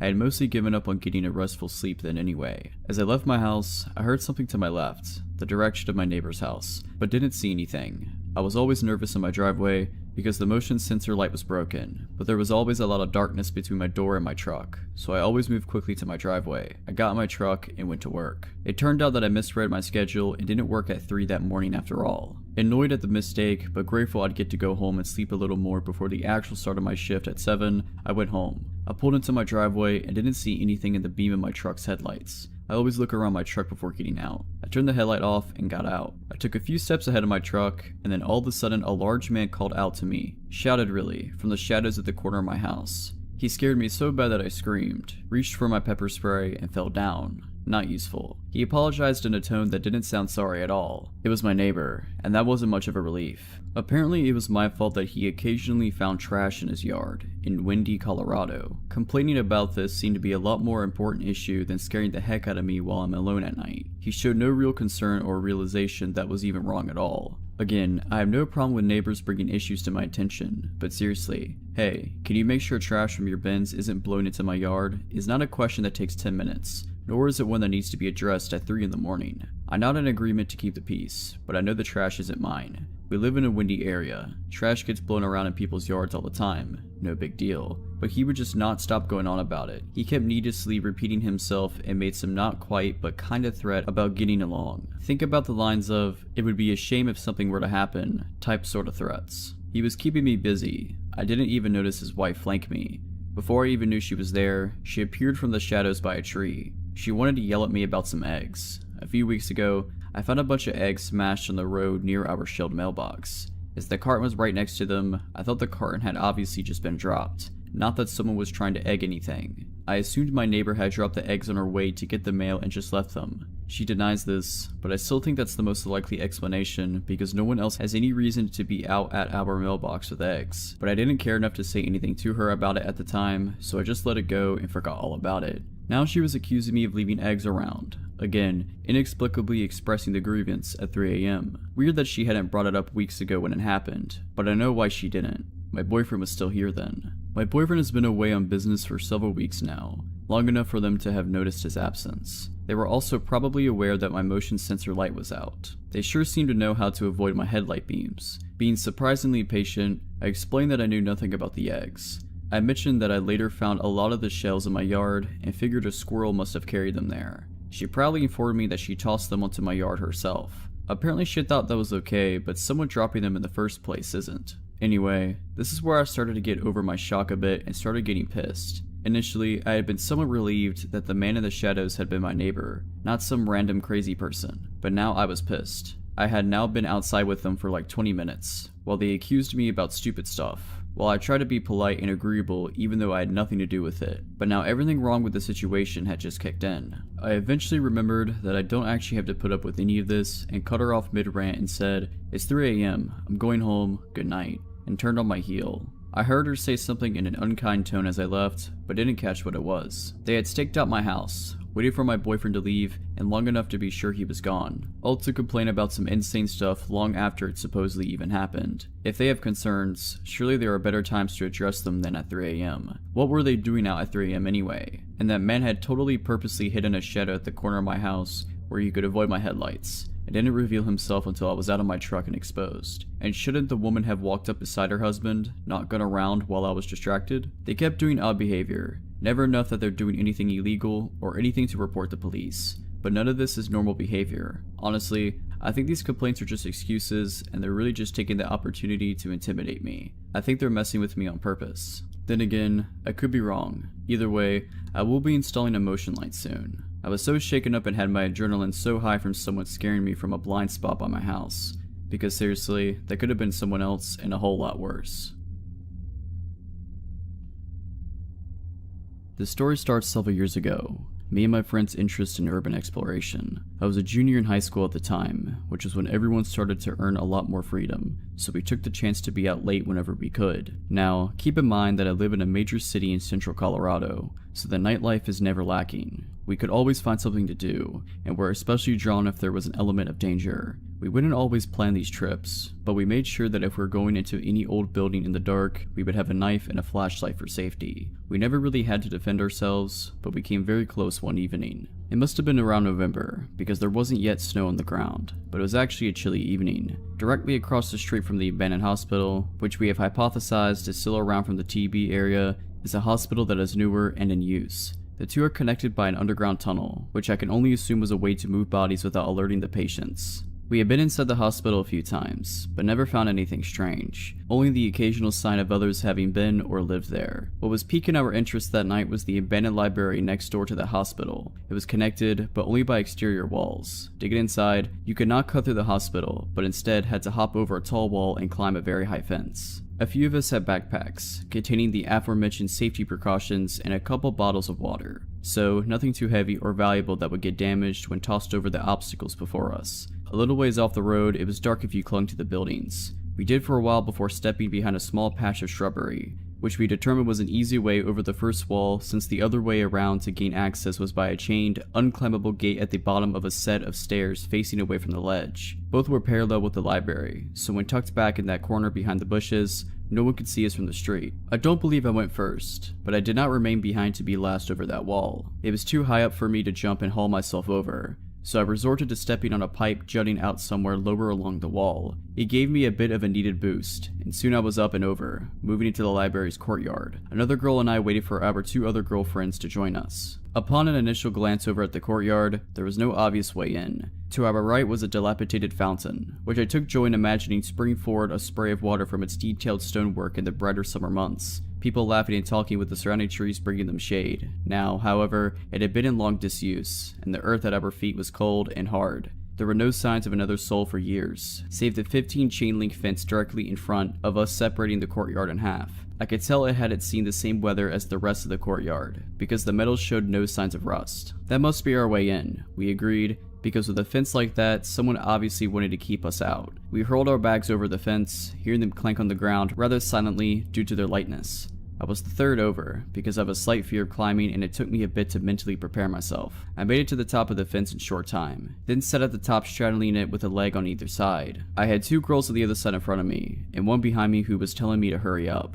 I spent a good couple minutes up there doing another mental preparation and some deep breathing, then climbed down to wait for the last girl. At the time, I was thinking that had been one of the scariest things I've done in a while, because I tend to avoid climbing at all costs. Of course, this is an irrational fear, as I have never fallen, but that phobic fear didn't even compare to what happened next. The last girl's feet hit the ground and all four of us split up into the smaller half of the courtyard, looking for any kind of entrance. We decided that breaking a window would be too loud and draw unwanted attention, not to mention we could really get cut up, so that wasn't an option. Searching for a little longer, we didn't find anything that looked remotely plausible, until we found a grate near the base of where two walls met. I couldn't believe we hadn't noticed it before, and upon closer inspection, the grate was already moved slightly from its resting place, so it would be easy to lift the rest of the way. The smallest and least fearful of our group went first. After moving the grate, there was a small drop down. It was no more than 3 feet down and 2 feet wide, but inside there was another drop down where we could see into the library basement. She hopped down into the small, square landing, only to almost immediately freeze. We looked amongst ourselves, wondering what was wrong. "There's a guy down there," she said. "What? Where?" "I could see his outline," she said. I leaned forward and tried to make out a shape, but it was further down than my line of sight and it was too dark. "Hello?" she called out. He responded the same, asking who we were. "Just a couple of chicks," she spat out bluntly. What he said next sent chills down my spine, and it was as if I could feel the darkness radiating out of the hole in the ground. All of a sudden, it was very still and quiet, like the darkness had spilled out and weighed all of us down in that gloomy courtyard. He said in what I can only describe as a lustful tone gripping with ill intent, "I'm addicted to following the sound of women's voices." My friend looked over at us blankly, but there was nervousness underneath. Unease. Something in his voice sounded like it wasn't an empty threat, like he wasn't just saying something creepy to get us to leave. She looked back to where he was and said slowly, "That's not cool." The man under that dark earth began laughing maniacally, and not in the kind of way a really good actor does, in the way that we could feel his utter insanity hit us like stale air. We looked at each other for what felt like hours in that gloomy courtyard, but I knew it was only a couple seconds, because we all exchanged without even speaking that we had to get out of there, and now. I was not about to risk some crazy guy coming after us, even if we did outnumber him. The friend scrambled up out of the landing, and I was never over a fence faster in my life. 15-foot potential fall, and I didn't even have time to think about it. We didn't stop running until we were on the street and halfway down the block out of breath. So guy that was down there, let's not meet again. It was 2012, and my best friend Hannah had convinced me to join her on a weekend trip up north. She had, after searching for the longest time, found her dream car and was planning on traveling the 900-kilometer to the very north of Sweden to buy it. It was a second-hand door Suzuki Vitara in a purplish kind of color, and I must admit I didn't share her obsession with it. But with her being the closest thing to a sister that I will ever get, I was happy to join her nonetheless. Hannah and I have always had each other, from the cradle and onwards. Sharing each other's love for adventure, we have traveled the world together. At the time this happened, we were both 21 and had recently returned from a trip in Asia. The man who was selling her the car had agreed to meet us at the small airport in Umeå when we arrived shortly before lunchtime and had started to snow heavily. The first snow of the season, no less. The parking lot was almost empty, and when I saw the man standing outside the Vitara, I felt immediately concerned. He was dressed like a hunter. A lot of people in this area of the country live a lifestyle with hunting and fishing, so nothing strange with that really. But still, there was something about him that made me uneasy. He was nice though, smiling and waving to us, shaking hands with us both before walking us around the car and pointing all the tiny little flaws. He showed us the work he had done on the car and showed the paperwork from the recently done engine repairs. He made the impression that he didn't want to hide anything. On the contrary, he made a show out of being very forthcoming and honest. The snowing had now intensified and we were getting cold. He opened the car door for us and said, "I got the paperwork at home. Let's close the deal over some coffee." Against all my instincts, I climbed in after Hannah, both of us now trapped in the back seat. I had no reason to feel threatened by this man who had been nothing but pleasant to us, other than the alarm bells going off inside my head. I can't tell what it was that made me feel that way, but there must have been some sign that something was wrong, something that my subconscious tuned to. The man was constantly talking. He showed the stereo, told us about the features of the car, about the places we drove past, about the wildlife and the nature. There was not a silent moment. After about 20 minutes, I started to notice that we were in no way moving in the direction of civilization. Instead, it seemed we were driving further and further into the vast wilderness. It struck me that he had us in the back of a two-door car, diving us into unknown territory, and no one knew where we were. I looked at Hannah, who was happily listening to the man telling stories about the area, and I noticed she didn't look at all worried. Maybe I was totally overreacting. We drove past a group of people standing by the side of the road, hunters planning their day or taking a break maybe. This truly is very different Sweden compared to the city. The car finally stopped outside a small wooden cottage with no neighboring houses, apart from a small cabin that we drove past a few hundred meters down the road, but it had looked empty. We followed the man inside. He was still talking non-stop and continued to do so until the moment the door closed behind us. Hannah kept asking things about the car, and I could sense that her voice had a new undertone now, a thin, sharp tenseness that made me wonder if she too had started to feel that something wasn't right. "I'll put the kettle on," he said, and as he passed us to go into the kitchen, he let his hand touch Hannah's hair and he smiled smugly. "May I use the bathroom?" I asked politely and made my way to the door with a little red heart on. I was washing my hands when I saw something in the stained bathroom mirror. Something was behind the water cistern. I pulled out a rolled up plastic folder, and as I turned the pages, I felt my blood run cold. It was very violent pictures that looked like had been cut out from magazines, and they were glued to the paper, surrounded by cut up pieces of handwritten text. Put it together made a horrifying story about how a woman was lured into a car with the promise of getting to buy the car cheaply, and then it quickly turned into a horror story. I know this will sound silly, but when we traveled together, Hannah and I had a code word for whenever we felt it was time to get out of a situation. We had never needed to use it, just joked about it, but now it came in handy. I walked out of the bathroom and looked at Hannah and said, "Potatoes. We forgot to buy potatoes. And that's too bad, because we really need some." The look on my face must have told her that the situation was no joke, and she said, "Oh, should we get some as soon as possible?" "The sooner the better," I replied. Hannah, always pretty and charming and capable of great acting, casually walked over to the man in the kitchen, tapped his shoulder and said, "Excuse me, but I was wondering if I can go have a quick look at the cam belt." He upped something about it being in good shape and handed over the keys. We got into the car and speeded off faster than the weather strictly speaking allowed. We left the car at the airport and hoped we hadn't made a terrible mistake. What if he reported it stolen? It would be embarrassing to explain to the police. But nothing happened. He didn't follow us, didn't report it. We had to take the train since we had no plane tickets. The original plan had been to take the car home, and we didn't want to linger closer to the airport in case he came looking for us. Later, Hannah asked what made me use the code word, and I told her about what I had found. It might have just been a fantasy, a sick game, and maybe he would never done anything to us. But right then and there, I was convinced we would have died if we didn't get out. I'm glad Hannah didn't need any convincing or proof, just the code word. I truly think that if we hadn't talked about it so many times before, about how we would handle a situation where we need to get out fast, things would have ended differently. Both of us knew that either of us ever used the code word, it's time to get out,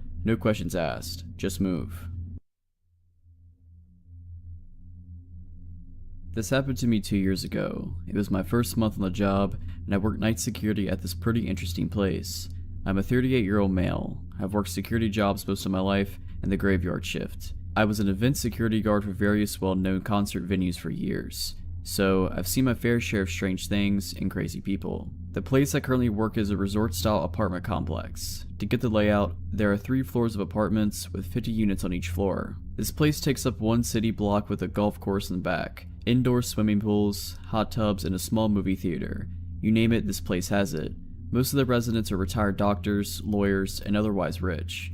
There are some younger people that live here as well, stockbrokers, and real estate agents and so on. Some just use their apartment in the summer and leave as soon as the snow falls. It is located in a well-known tourist town in the United States. The building itself has 12 exits on the first floor. The doors are locked at 11 p.m. You can exit, but you can't get back in unless you go to the front of the building and ask to be buzzed in or pick up the call box phone next to whatever exit you are at. It will ring the company's cell phone and I answer and can come let you in. The front lobby is set up much like a hotel, with sliding glass doors which I lock when I start my shift. In the middle of the building on first floor are 2 big slider doors which I also lock. They lead to the private parking lot. The parking lot itself is gated and you need a code to get in. This was midsummer, and while it's never really hot here, tonight was an exception. It was still very warm after the sun had set. I came in 10 minutes to 11 to start my shift. We have a routine to hand off the keys, event log, and phone to the next person on duty. Despite its size, I am the only security person here at night. A coworker who was leaving told me the side iron gates that led to the parking lot are open on one side because they are stuck. This is nothing new and they often do get jammed. She told me the repair people would be in tomorrow, sometime to fix them, but to do just some extra patrol out here tonight. This place sits across the road from a public park, and while the area is pretty decent, the park tends to bring in homeless at night who sometimes like to try and wander on the property or cause trouble. My night started out as uneventful. As a security guard in this place, we only have pepper spray, a large flashlight, keys, and a company cell phone to call 911 if need be. We are told not to confront with bodily harm, nor can we detain anyone. We are simply eyes and ears and to call the police if something comes up. Of course, you can defend yourself if you need to, but in all cases if you are in danger, call the police is the company policy. Basically, I am to walk the grounds and floors for anyone suspicious, watch the cameras in the security office which is in the lobby, and otherwise try to stay alert. If a resident calls for a maintenance request, I would take the information down in the computer for a day shift, or if a resident called with a security issue, I would attend to it. Pretty easy enough job, I thought. I locked the doors to the parking lot and the lobby doors. I did a sweep of all the floors and then found myself back at the desk. It was really quiet and it rolled around to 3 a.m. I had just sat down to eat my food when the company's cell phone rang. The caller ID let me know it was from one of our outside call box phones. I picked it up and said, "Thanks for calling. Resort name here. This is Security Officer James. How can I help you?" All I heard was someone breathing heavy. I glanced at the cameras and could see the shadow of a figure standing just out of reach from the door in camera view. All I could see is the open call box and the metal cord from the phone. I again asked, "How can I help?" The man started to breathe heavier and laughed in silence. I got up from my chair and started to walk out of the office into the door he was at when it rang again, this time from call box number 2, which was further down. I quickly looked at the camera and saw this large figure in a hooded jacket. I knew this was strange as it was very warm outside. He was holding a black bag in his hands but had his back to the camera. "I'm coming for you," they said in this raspy, deep tone. He hung up before I had the chance to say anything. Then the phone rang again. This time I picked up, and before he could speak, I let him know the cops are on their way and to leave the property now as he is on camera. He tried the doors and both were locked. This time he was at yet another call box. The guy had to be running at top speed to make it to the next and the next call box as they were a good distance between doors on the outside. "I can see you. The cops won't make it much here in time," they said. I spoke loud and pretended like I was talking to another security officer and asked him to send 3 other security guards to such and such location and that police are dispatched. The guy slammed the phone down loud against the call box receiver and I watched him on camera take off into the darkness of the park area. I figured it scared him off. I was going to call the police, but honestly, the location of this place, it would take them at least 15 minutes to get here, and I figured this guy was just some homeless guy from the park. I scanned the cameras and walked the back lot just to be sure no one was there. I had my pepper spray in my hands just in case, but no one was out there. I returned to my desk and wrote what happened in the incident log. But a half hour passed, I had finished my food and was just about to do rounds when the phone rang again. This time it was from an unknown number. I thought it would be a resident calling for a repair issue or something. I picked up and said my normal line, then I heard, "Where are the cops? I don't see them, but I see you," the voice said. It was that guy again. I scanned the cameras and did not see anything. I went to the front door to look out there. There was nothing but darkness and a few front floodlights on. "I know you're alone," he said. I basically told him to get screwed and hung up. I called the non-emergency number to 911 and let them know what was going on. The dispatcher said she would send out a car to check the area and make contact with me. The next thing I hear is a loud thud against the glass windows to the day manager's office, which sits across from the security room. Another 3 loud bangs. I run to the door and unlock it. I pull up the shades and shine my flashlight through the window into the darkness. I catch the face of this hooded man. He looked to be about 40 with long, stringy hair poking down and these wild eyes. He looked right at me and grinned before slamming his head into the window to try and break it. I started yelling at him and told him the cops are coming and to get out of here. That's when he pulled the biggest butcher knife I've ever seen and make a slicing motion like he would use it to cut my throat. The guy was crazy. He continued slamming his body against the glass trying to break it. He used his head to try and break the window but managed to bust his head open, so the window now had blood all over it. I backed out of the office and locked the door to it. I then decided to wait for cops as this guy was out of control and my pepper spray wasn't going to stop him, and the last thing I wanted was to handle a bloody crazy person. He then ran to the nearest side door and took the call box phone off the hook. He then ran to each call box and removed all the phones, which caused my company's cell phone to ring and jam up the line. This guy had to be on something because he ran as fast as I could imagine. I watched the camera and noticed to my horror, the sliding door to the garage was open. Now it was common for residents to go out to their cars and unlock the doors themselves. It's just a sliding lock like the kind in department stores, but this is the last thing I need with this guy running around. I sprinted across the building and took a shortcut through a couple banquet rooms to make it to the garage. As I was doing so, I saw that crazy guy running up the garage pathway. I slid that door as fast as I could and locked it before he got to the entryway. He then slammed his body into the glass, over and over, but the door did not move. I locked the second set of doors in case he got through the outside ones, he would at least be trapped or slow him down. I reached for my pepper spray, thinking maybe he would just leave and yell the cops are here. He started to laugh and howl and then held that knife up again before running to the darkness of the parking garages. I called the cops on my personal cell phone to let them know that the man has a knife. The dispatcher told me the cops will be there shortly and I let her know what happened. I made my way to the front again and locked myself in the security office. At least this place had no windows and I could watch on camera. I heard another loud thud and bang and realized he was at the front lobby doors trying to get in. I was hoping the cops would roll up any minute, but they didn't, and while it probably didn't take them long, it felt like forever at this point. The guy was standing at the lobby doors with a knife in hand. He faced the camera, and by this time his hood had fallen back. He was bald-headed with wild, long, stringy hair on the sides of his head. His eyes were huge, and I will never forget that grin on his face as he mouthed to the camera, "Die, die," while making stabbing motions with that knife. Blood running across his face from slamming it into the glass, he then ran out into the darkness.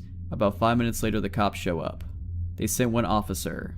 He asked me what the guy looked like and I told him I have camera footage. He drove through the area first and shined a spotlight. The cop returned to tell me he couldn't find anyone and he had driven around the entire block and back area behind the golf course. I showed him the footage and printed out a picture from the camera. The cop said he didn't see any sign of the guy and that he would patrol the area and to call back if he came again. It was now nearly 5 a.m. when the cop left. I waited until 6 a.m. when it was daylight and the people were starting to get out and about before I walked around and hung up all the phones from the call boxes. This guy literally took all the 12 phones off the hook. When my manager came in during the morning shift at 8 a.m., I told her what happened and she said that they would keep an eye out and have a meeting to let everyone know who worked here know and to be aware. They had an extra security guard on my shift for 2 weeks after, but the guy never returned. The cops never found the guy or who he was. So crazy bloody guy with a knife, let's not meet again. A couple of summers ago, my girlfriend and I were camping in Chequamegon National Forest in northern Wisconsin, and after our experience, we did not plan to return unless we go with a large group of people. My girlfriend and I are from college, so northern Wisconsin was our go-to place for R&R. We've done a number of hiking trips in northern Wisconsin and in the UP, but never to this area. We are not backpacking experts, but we have been to a number of national parks and have been out hiking and exploring when we can find the time away from work. We love getting away from people and relaxing in nature, but this trip made us appreciate the presence of other people around us in unfamiliar places. Our plan was to hike a remote section of the North Country Trail. The North Country Trail is a national scenic trail, like the Appalachian Trail, but it gets much less use. In some parts of northern Wisconsin, the trail is very remote, and the only access is via logging roads. We planned to hike 15 miles along the trail to a backpack shelter, spend the night, and hike back to the car the following day. We spent the night at a friend's house in Wausau, and we set out early the next day to the trailhead. As we entered the national forest boundary, we were captivated by the beauty of the thick green forest. I drove slowly along the gravel logging roads as we made our way to our own parking spot. While we were driving to the trailhead, we passed a couple of people standing next to a parked truck on the side of the road. They appeared to be campers, as they had a rusted out, bunged up pickup truck. As we drove past, I waved, and they stared back without returning the greeting. Friendly people, I thought to myself. After we passed them, I looked in the rearview mirror and noticed they were still staring at us. And before we rounded a bend, I glanced back into the mirror again and saw them watching us through the haze of road dust. My girlfriend and I joked about the up north people, but we did not think anything of the encounter. Aside from those people, we did not encounter anyone else on the remote logging roads within the national forest boundary. We found the trailhead about 15 minutes later after winding our way on the narrow logging road. There was no one else parked at the trailhead, a perfect chance to get some needed solitude, fresh air, and relaxation. After parking and making sure the car was locked, we hoisted our packs and set off on the trail. The weather was relatively cool, which thankfully kept the mosquitoes and biting flies at bay. We took pictures along the way, and we marveled at the lushness of the forest and the topography of the glacial moraine. After a solid 8 hours of hiking, we found our campsite. It consisted of a wooden backpack shelter and a fire ring. Even though the shelter provided ample space for us, we opted to set up our tent in a small clearing about 100 feet behind the shelter. We built a fire at the shelter fire ring, and I boiled water for our dehydrated trail food. As we ate, we watched the sky slowly turn dark. My girlfriend and I passed around a Nalgene filled with wine, and we marveled at how many stars you could see away from the city. When the fire was reduced to a small pile of glowing embers, we decided to head back to our tent. We settled into our tent and looked through the pictures we took that day, but after lugging a heavy pack for 15 miles and drinking some wine, I was ready for some shut-eye. When we camped at state and national parks, I usually wore earplugs, but that night, there were no RVs or other campers to make noise, so I closed my eyes and let the noise of the forest lull me to sleep. My girlfriend was very uneasy that night, but she normally had some apprehension whenever we were sleeping away from home. I'm not sure when we drifted to sleep, but we awoke to a bone-chilling noise. It was pitch dark outside, and over the insects in the forest, I heard a dull thud. It sounded like someone was hitting two logs together. My girlfriend and I were wide awake at this point, and we lay silently in our tent, hearing the noise again. Our old tent had mesh windows, but the backpacking tent we were using had no window. We could only guess at what was making the sound outside our tent. We initially thought that an animal had got our food and garbage bag, which we left in the shelter, but the noise was too distinct, and it did not sound like rustling through food wrappers or our camp equipment. Our hearts were pounding as we heard the persistent knock in the darkness. Unarmed and scared, we did not know what to do. I would normally have carried a can of bear spray, but I decided to leave it at home to save on weight, against the wishes of my girlfriend. The knocking continued, but we remained still as to not give away our location. For all we knew, whatever was making the noise had already spotted our tent. After what seemed like an eternity, the knocking sound ceased. We lay in complete silence with only the dull buzz of the insects in the background. Then we heard it. Leaves rustling, a branch breaking, voices. We heard low talking in the distance. We could not make out what was being said, but it sounded like a couple of people talking in the distance. The voices continued for a bit, but to our relief, the voices did not seem to be getting louder. Whoever was out there did not spot the tent or decided to leave us alone. We sat in our tent for the rest of the night, adrenaline surging through our veins. At the first light, we slowly got out of our tent. I looked around in all directions to see if anyone was out there, but I only saw the forest and the backpack shelter. We quickly rolled up our sleeping bags and camp pads and put our tent away. When we got to the shelter, my girlfriend screamed in horror. On the entrance to the shelter, the wood was freshly cut. The word "kill" was cut into the shelter wall, and there were a number of axe and knife cuts where someone was chopping at the wall. I looked at the ground and saw a scattering of fresh wood splinters. After grabbing our food supply and garbage bag, we got out of there. We were nearly jogging with our gear as we made our way back to the car. I kept glancing back over my shoulder and gazing out through the woods to see if anyone was following us. We traversed the glacial eskers that we saw the day before, and we knew we were getting closer to our car. We were quietly rejoicing as we neared the trailhead. We made it back to the trailhead in near record time, but something was wrong. The windshield wiper on my car was sticking straight up and there was something stuck in the wiper. As we inched closer to the car, I saw there was blood smeared on the windshield and a squirrel carcass was impaled on the wiper blade. Hair and blood still stuck to the wiper and on the hood of the car.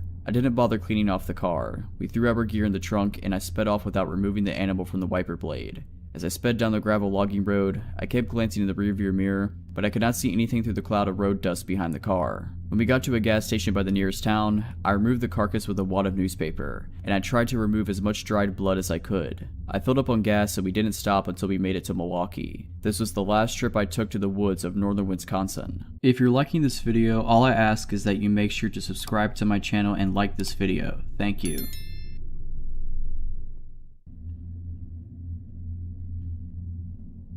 A few years ago, my friend Tez and I set out on the Great American Road Trip.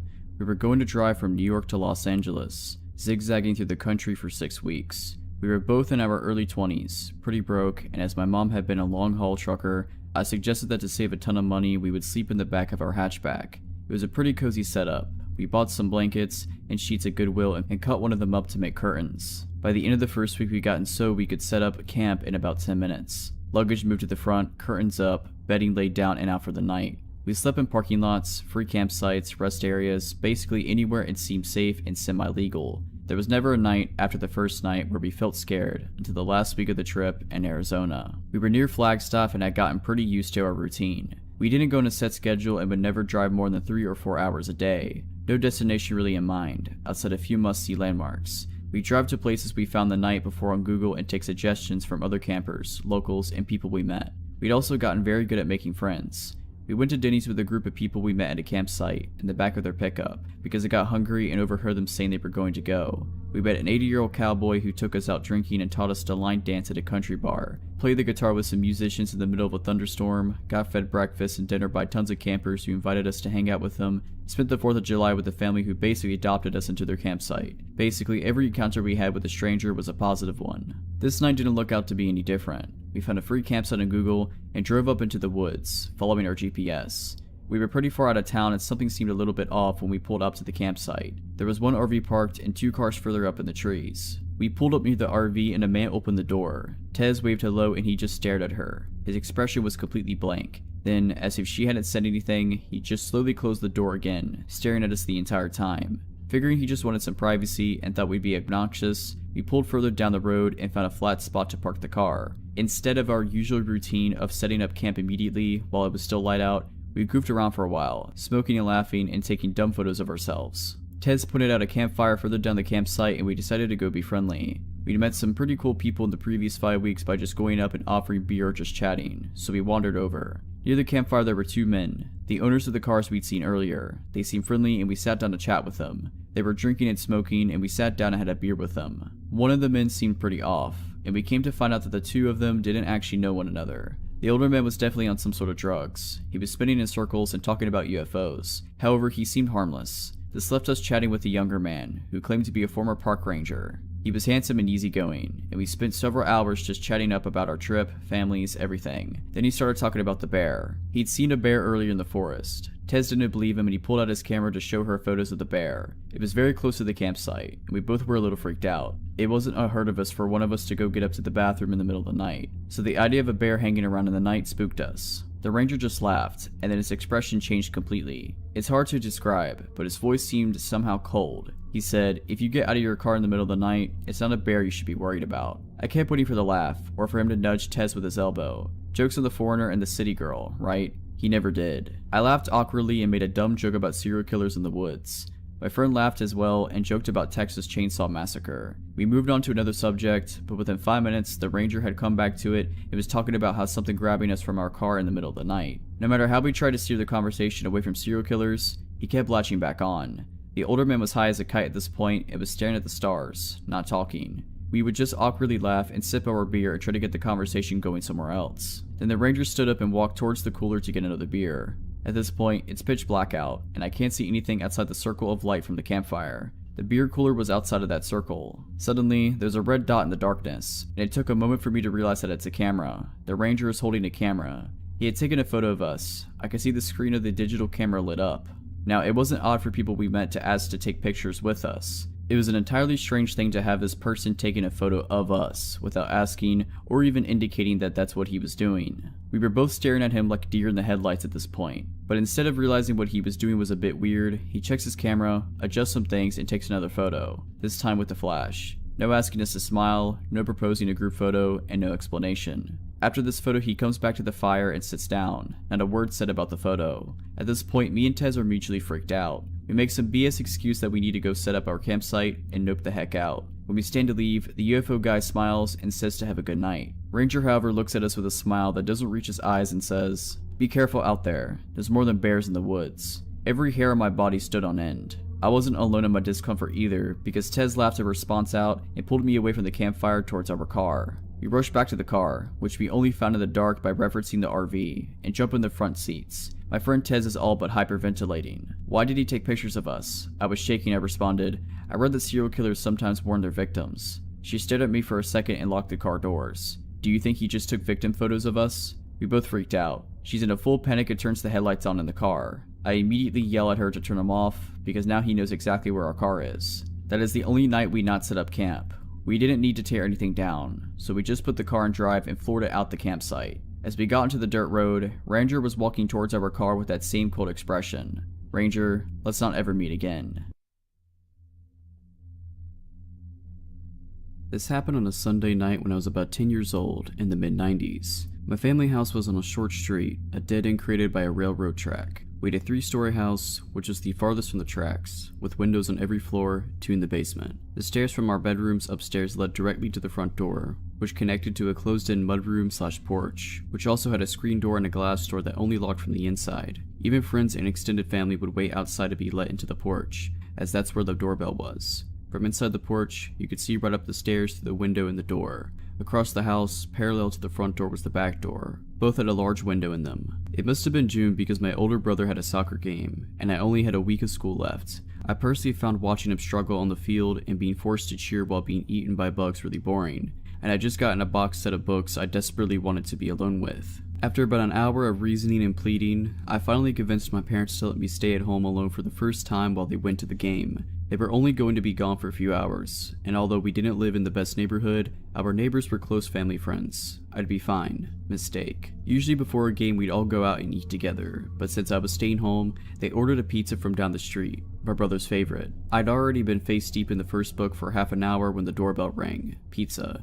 I walked up from my bedroom and down the stairs to my living room. I got to the bottom of the stairs, and my father was at the door having a conversation with the delivery guy. They were talking about soccer, so I just decided to take the pizzas and keep on keeping on, which is when I noticed the delivery guy staring at me, intently. He was a middle-aged Caucasian with an accent, and he was smiling at me in a way I recognized. It was the same smile I had on my face when I told my parents I was old enough to spend the evening in the house alone. Fake, but convincing. I walked past him through the living room to the kitchen and threw the pizzas on the counter and shoved my face into my book. My father talked to him for a few more minutes about sports, and then closed the door. My family sat down to eat and chat while I forgot all about them, the food, and the delivery guy. Before they left, around 6:30 p.m., my parents wrote down all the emergency numbers, gave me instructions not to open the door, and headed out with my brother, and I waved them off, excited to finally have the house to myself, if only to read in silence. I locked the main door and headed up to my room to read. It was blissfully quiet, save for the sound of my dog's occasional barking in the backyard. I had just finished the first book, and immediately started on the next when the doorbell rang, and my dog lost it in the backyard. I was up in my bed immediately. I looked at my alarm clock for the first time since they left. It read 8 p.m. My whole family was at the game, and any extended family in the province was as well. No one would be coming over without calling, especially on a Sunday night. The doorbell rang again, and again. I remained frozen in place, my book crumpling in my shaking hands. I, for the first time, was completely alone and terrified. My sly kid smile flashed to my mind. I thought I was so clever convincing my parents I wasn't scared to be alone. And then another smile flashed to my memory. The pizza guy. And then the banging started. Loud successive bangs that rattled me if not the house. And now from the backyard my dog was livid. I could hear him barking and whining at the back door. I wanted to call someone, but the only phone was in the kitchen, which involved walking right past the front door. I panicked. I was scared to leave my room, as my feet would be visible to whomever it was once I entered the hallway. But what if it was just a neighbor? I checked the alarm clock again and was surprised that only minutes had gone by, and my parents wouldn't be back for an hour and a half, minimum. I'd have to wait it out, so I did. I got up as silently as possible and closed my bedroom door. Eventually, all the barking, ringing, and banging stopped. I waited for half an hour, and then opened my door and crept out of my bedroom. I crept down the hallway to the top of the stairs, trying to press myself into the far wall, as out of sight as possible. But all the lights were on, and I realized that it was obvious that someone was home. I peered quickly down the stairs in the window, looking through to the glass porch door, and saw no one. Luckily, no one was there. I tore down the stairs and ran for the back door and checked outside. Nothing but my dog, who was all too happy to run inside. I let him in through a crack and slammed the door after him, locking it, and I realized it had been locked before. I turned to the phone, grabbing it, and about to dial my neighbor's number, when my dog started acting like he was going to the vets. A low growl accompanied by a crouch, backing away. I froze and looked in his direction, then followed his gaze to the window in the inner front door, where inside my porch, past the front screen and glass doors, stood a man I've never seen before, and he was staring at me, livid. I froze, paralyzed with fear as I looked at him, and I couldn't look away. He was tall, slim, and had bags under his eyes. His hair was shoulder length and unkempt. He lifted his hand and placed it on the window, and then looked down,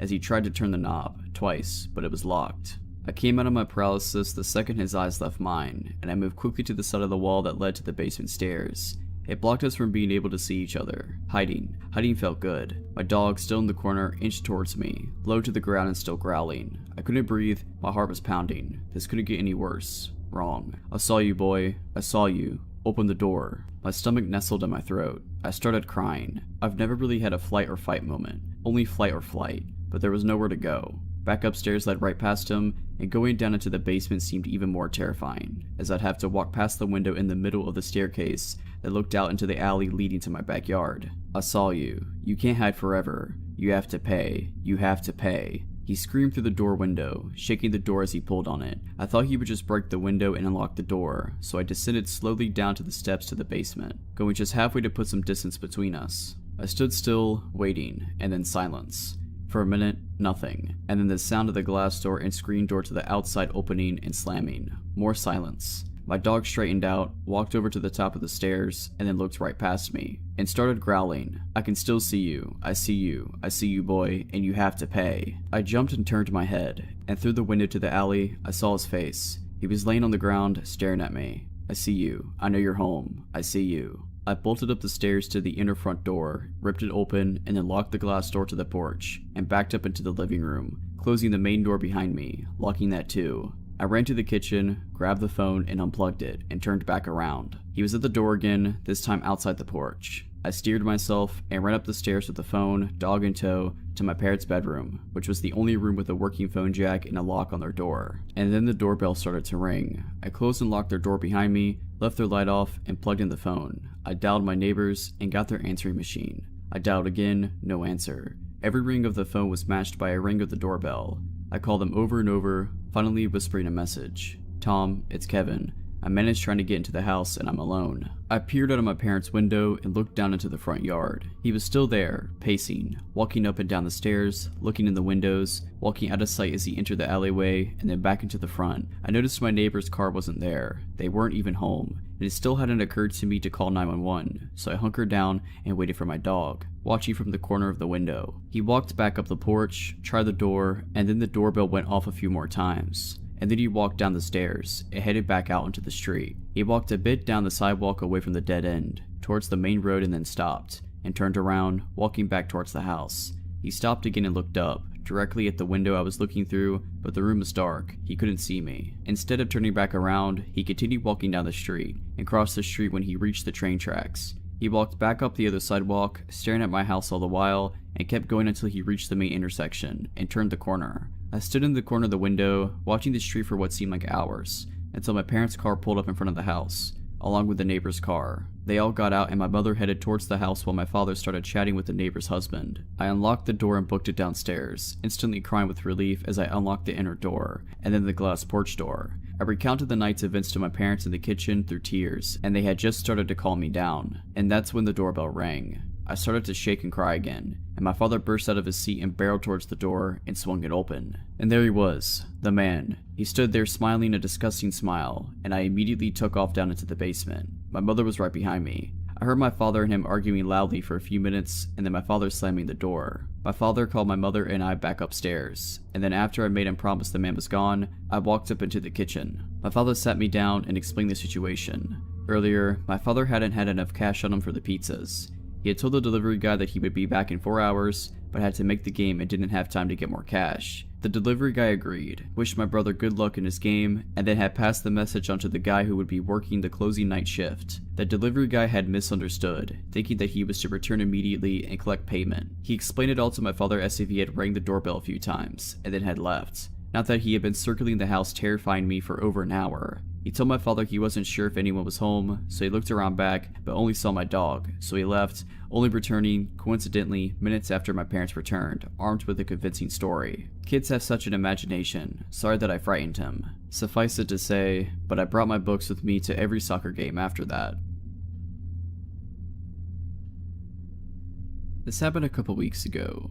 I'm 17 and my parents were out of state for the month on vacation. I live in a small, nice neighborhood that has quite a distance from any other neighborhoods around us. My neighborhood likes to be involved with each other, so there's always neighborhood summer barbecues and neighborhood parties now and then. Everyone always attends to these, so I'm very familiar with who lives in the neighborhood as I can name off a majority of them.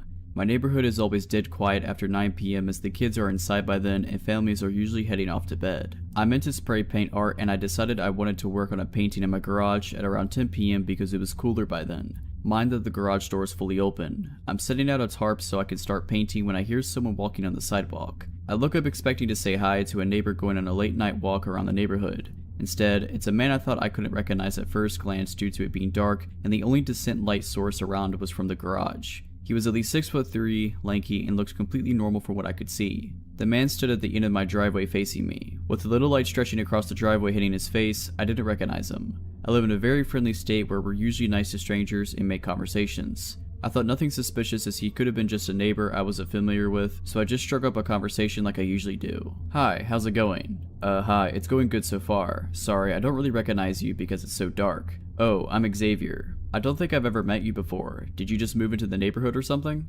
Yeah. I moved into the corner house up the street. You moved in with the Millers? Yeah, the Millers. I moved in with them. They're my cousins and they're letting me stay with them until I figure some things out. I thought nothing of this, as this seemed normal for a family to let a member of theirs stay with them for a while, and the Millers are just those kind of people. Well, I better get going. I need to finish something. It was nice meeting you, Lainey. I never introduced myself, I think? Oh, the Millers told me all about you. I thought nothing of this as well because I would babysit the Millers' kids frequently and my family is close with them. Xavier kept walking and I thought nothing of what just happened and started painting. The next morning I went on a run to my high school that was about 3 miles away. My high school is on a common road that always has cars on it. As I was nearing the school, I heard a car pull up behind me. I stopped running and turned around to see a beat up car with the windows rolled down. A smiling man was sitting in the driver's seat. He looked to me in his mid to late 20s and he had a fairly handsome face. Hi. I probably had a confused look on my face as I didn't recognize the man, but I knew his voice from somewhere. Xavier, we met the other night. Oh, hi, sorry, I didn't recognize you. It's fine. Hey, you're pretty far from home. That's quite a long run. Aren't you tired? I can give you a ride home if you'd like. Oh no, it's fine. I like running. Thanks for the offer though. Wanna go out for a cup of coffee? No thanks, I don't drink coffee. We don't have to get coffee then. I'll pay for you. Come on, I wanna go get something with you. No thanks, I'm not really interested. Oh come on, let's go. Hop in. He reaches over to open the passenger door and beckons me to come in. At this point, it's clear that I don't want to go and I step off from the grass and back onto the sidewalk. I said no, sorry. Come on, just get in the car. It's not a big deal. I gotta go. Some friends are expecting me. That's when I fall and sprint to the school's track and called a friend to pick me up. While waiting at the track for my friend to pick me up, Xavier's beat up car goes down the road, away from the direction of my neighborhood. Few bad things happened in my city, so I didn't think much of what happened and shook it off, which was stupid of me to do. A couple of days later there was a neighborhood barbecue. Although my parents weren't home, I didn't mind going to the barbecue alone because it's always a blast. I hung out with my neighborhood friends like I usually do. I saw the Millers and had a friendly conversation with them, which soon turned to, oh, I met Xavier the other night. The Millers didn't know who I was talking about. They said they didn't know an Xavier, no family member moved in with them. I told them about what happened at the school the other day while I was on my run. The Millers and I are freaking out about now. They call over one of our neighbors who's a cop, we'll call him John. John lives a couple houses down from me. I tell him about the confrontations I had with the guy and what he looked like. He told me to call him or the cops if I didn't feel safe or if I encountered the guy again. John patrolled around our neighborhood for a few weeks. Neighbors kept a lookout for Xavier and didn't let their children out late. There was no sign of Xavier for 2 weeks. I got back from a friend's house late at night. I pulled into the garage and went inside, turned on the lights, and I was making something to eat. Then there was a soft knock on the front door. It was late. I got back from my friends, and my guard was down, so I walked across my house like I usually do. From the front door, you can hear footsteps if someone is walking to the door normally and not trying to hide their steps. I thought it was just a friend. I looked through the peephole and saw a wide smile that belonged to Xavier. He was at my door, late at night, and he had a large backpack with him. He heard my footsteps and I could hear him say, "I'm sorry about last time. I didn't mean to be like that, Lainey. It was just a bad day," through the door. I wanted him to go away. I meant to yell, "Get away from me," through the closed door, but all that came out was a lame whimper. "I just came to apologize. Open the door. I don't mean any harm." He tries to wiggle the doorknob. His voice in constant pestering gets louder and louder. At this point, I'm freaking out and I couldn't think at all. I couldn't remember where I put my phone. My family doesn't have a house phone either. Xavier began pounding on the door and repeatedly pushing on the doorbell and kept repeating, "Open the door, Lainey. Open the door. They're waiting for us." My dog heard the ringing of the doorbell. I don't think he heard the soft knock because he was upstairs somewhere, but when my dog hears the doorbell, he's always excited to go look out the front window and see who's standing on the porch. If it's someone he recognizes, he'll just stand there quietly looking at them until one of us opens the door. When it's someone he doesn't recognize, he barks. He's a German Shepherd and his aggressive bark is very loud. My dog comes running down the stairs, looks at the window, and he doesn't recognize Xavier, so he starts barking at him from the window. Xavier laughs and I hear him say, "They never told me you had a dog. You're smarter than they said you were, Lainey." With my dog barking, I guess I snapped back into my senses. I realized I left my phone in my car in the garage. I called the cops and John. By the time they got here, Xavier was gone. I gave a description to them and they drove around the area for an hour looking for the guy, but they never found him. I stayed at a relative's house for a couple of days until my parents got back and we changed all the locks in the house and installed a security system along with floodlights. My parents had me on lockdown. John patrols around the neighborhood for a while after his shift ends every night now. Xavier, let's not meet again. I'm from the middle of nowhere, born and raised, which can get awfully boring. In order to shave off boredom in my particular little corner of nowhere, my friends and I often enjoy something called contra dancing, which is basically New England folk dancing, where one pairs off with a different, random partner at each dance. This hobby would bring us to all corners of the area and in contact with lots of interesting and usually older people. One night, a friend and I had driven about 40 minutes into the woods to this old townhouse. It's an incredibly scenic little area. Even at night, great view of the stars, crickets chirping, people dancing in the tiny town hall. A perfect hot summer night with friends and about 60 others. Again, mostly old town folk. I had even made cookies for everyone to enjoy, which was announced at the beginning of the dance and was applauded by everyone there. I had danced maybe 2 dances when an older man in his mid-60s approached me for a dance. This was far from unusual. In fact, most of my dance partners were over 40. I had seen this guy at several contra dances, so he definitely wasn't new. This guy came off kinda creepy though. Most of the older guys struck 18-year-old me as grandfatherly, but some just are uncomfortable to be close to.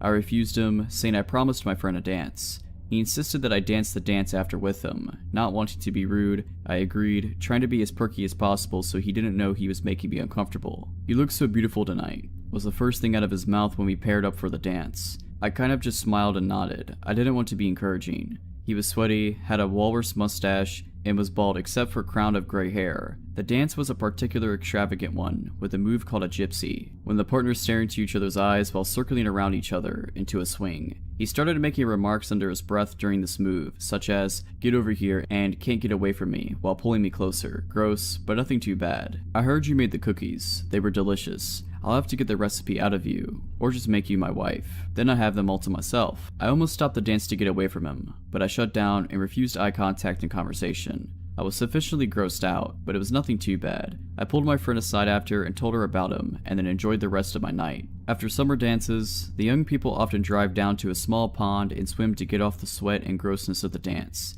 Skinny dipping is encouraged, as this spot is really in the middle of nowhere, no houses around, and an absolute amazing view of the stars. My friend and I spent about 20 minutes hanging out in the water, with people slowly leaving until we were the only ones left. That's what I thought at least. Until I saw a figure standing at the bank of the pond staring out at us. I didn't call out, assuming it was one of our friends. I swam closer, starting to get out of the water. It wasn't until I was actually fully out of the water, clothed only in a t-shirt and underwear, that I recognized the old man from before. A lurch of fear and wrongness I felt in that moment I will never forget. I have never seen anyone above the age of 25 go down to the pond with us, and he was fully clothed and not there for a swim. He also wasn't saying anything. "Shannon, we have to go now," I yelled back at her. The pond bank was narrow and it was hard to scramble around him. I was pretending I couldn't see him, that he wasn't there, or that I didn't care he was there. Shannon was about 20 feet behind me when he turned to follow me back to the cars. The rocks were painful to walk on and made it hard to move quickly. "I heard you guys were coming down here," he said. At this point, Shannon was just coming near him. She did not recognize him from earlier stories. It wasn't reacting to the creepiness as strongly as I was. "Haha, yeah, sometimes we cool off down here," Shannon replied. He got between me and her, blocking her from the car. "You know, you and your friend look like sisters. I heard she made the cookies. Do you cook as well as her? I'd love a pair of you at home." This is when the situation really hits Shannon. We're alone with this guy who's apparently followed us to the middle of nowhere with unknown intentions. "It was nice talking to you, but we have to go now. Come on, Shannon." I was practically running to the car, throwing the words over my shoulders. He put a hand on Shannon's bare shoulder, which spurred her after me. "Come on, you two. I'm just trying to have some fun." I was already in reverse by the time Shannon got in the car with me. We tore out of the dirt road at about 50 miles per hour. It hit pavement at around 70. I almost puked when I saw headlights turn out from the road, following us. Since I was about 40 minutes from home through all the back roads, I took a gamble and headed towards the nearest gas station, followed the whole way. We stopped at the station, right in front of those huge windows in front. He slowed down, looked at us, and then sped away. I haven't seen him at a contra dance since, which is the scariest thing to me, as he used to be a regular. In my experience, contra dancers are a loyal bunch, but this guy just sort of drifted in for a couple months and disappeared just as quickly. Still makes me uncomfortable to think about. If you're liking this video, all I ask is that you make sure to subscribe to my channel and like this video. Thank you. Here is a little bit of background. I was 20 at the time. I moved in with my uncle in San Antonio, Texas, with the agreement that I didn't have to pay rent as long as I helped him out with chores and my cousins.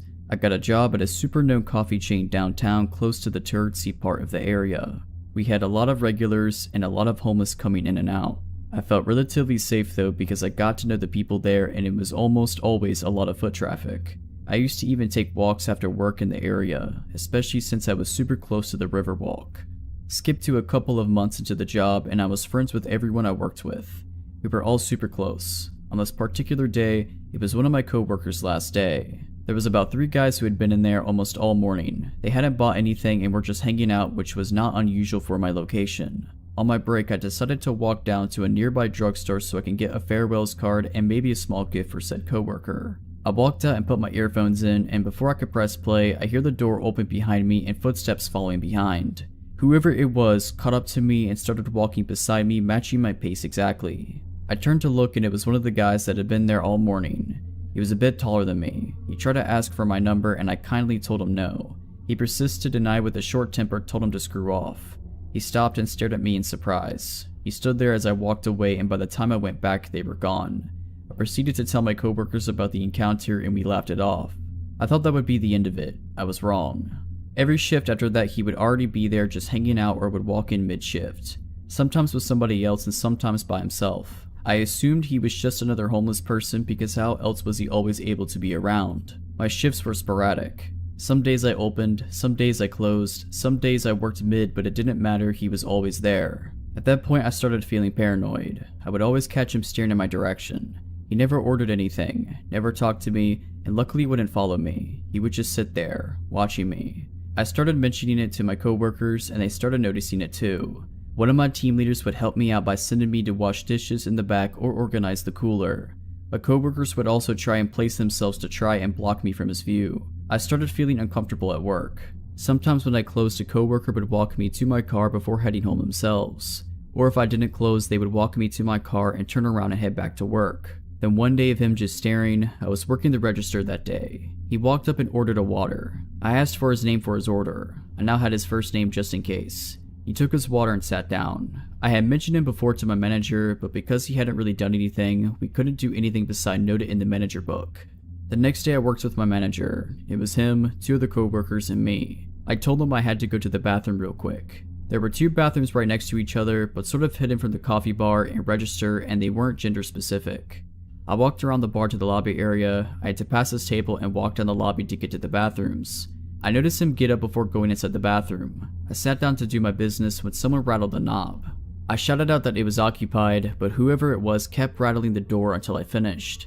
When I opened the door, no one was there, and walking back I noticed him adjusting back into his chair. I was super freaked out and told my boss. He couldn't tell him anything because we had no proof that it was him. Later that shift, he got up and picked up a coffee from the pickup area. My boss assumed that he had ordered it and let him take it. I told him it wasn't and that it wasn't even his name. My boss used this as an opportunity to tell him if he does something like that, he can't come back. The man apologized and actually stuck to the rules every day after that. He went back to just watching me. Cut to Valentine's Day. One of my team leaders and I would be scheduled to work certain Thursdays after close to deep clean the store.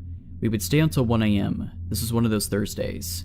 We were almost done and I had to clean the bathrooms as one of the last chores. I finished, and as I walk out the bathroom, I see him peeking in with both his hands pressed to the window, eyes wide, just staring at me with this super intense look. I froze for a second, just staring back. I notice on one of his palms that is pressed to the window a purple foam heart. He doesn't move at all.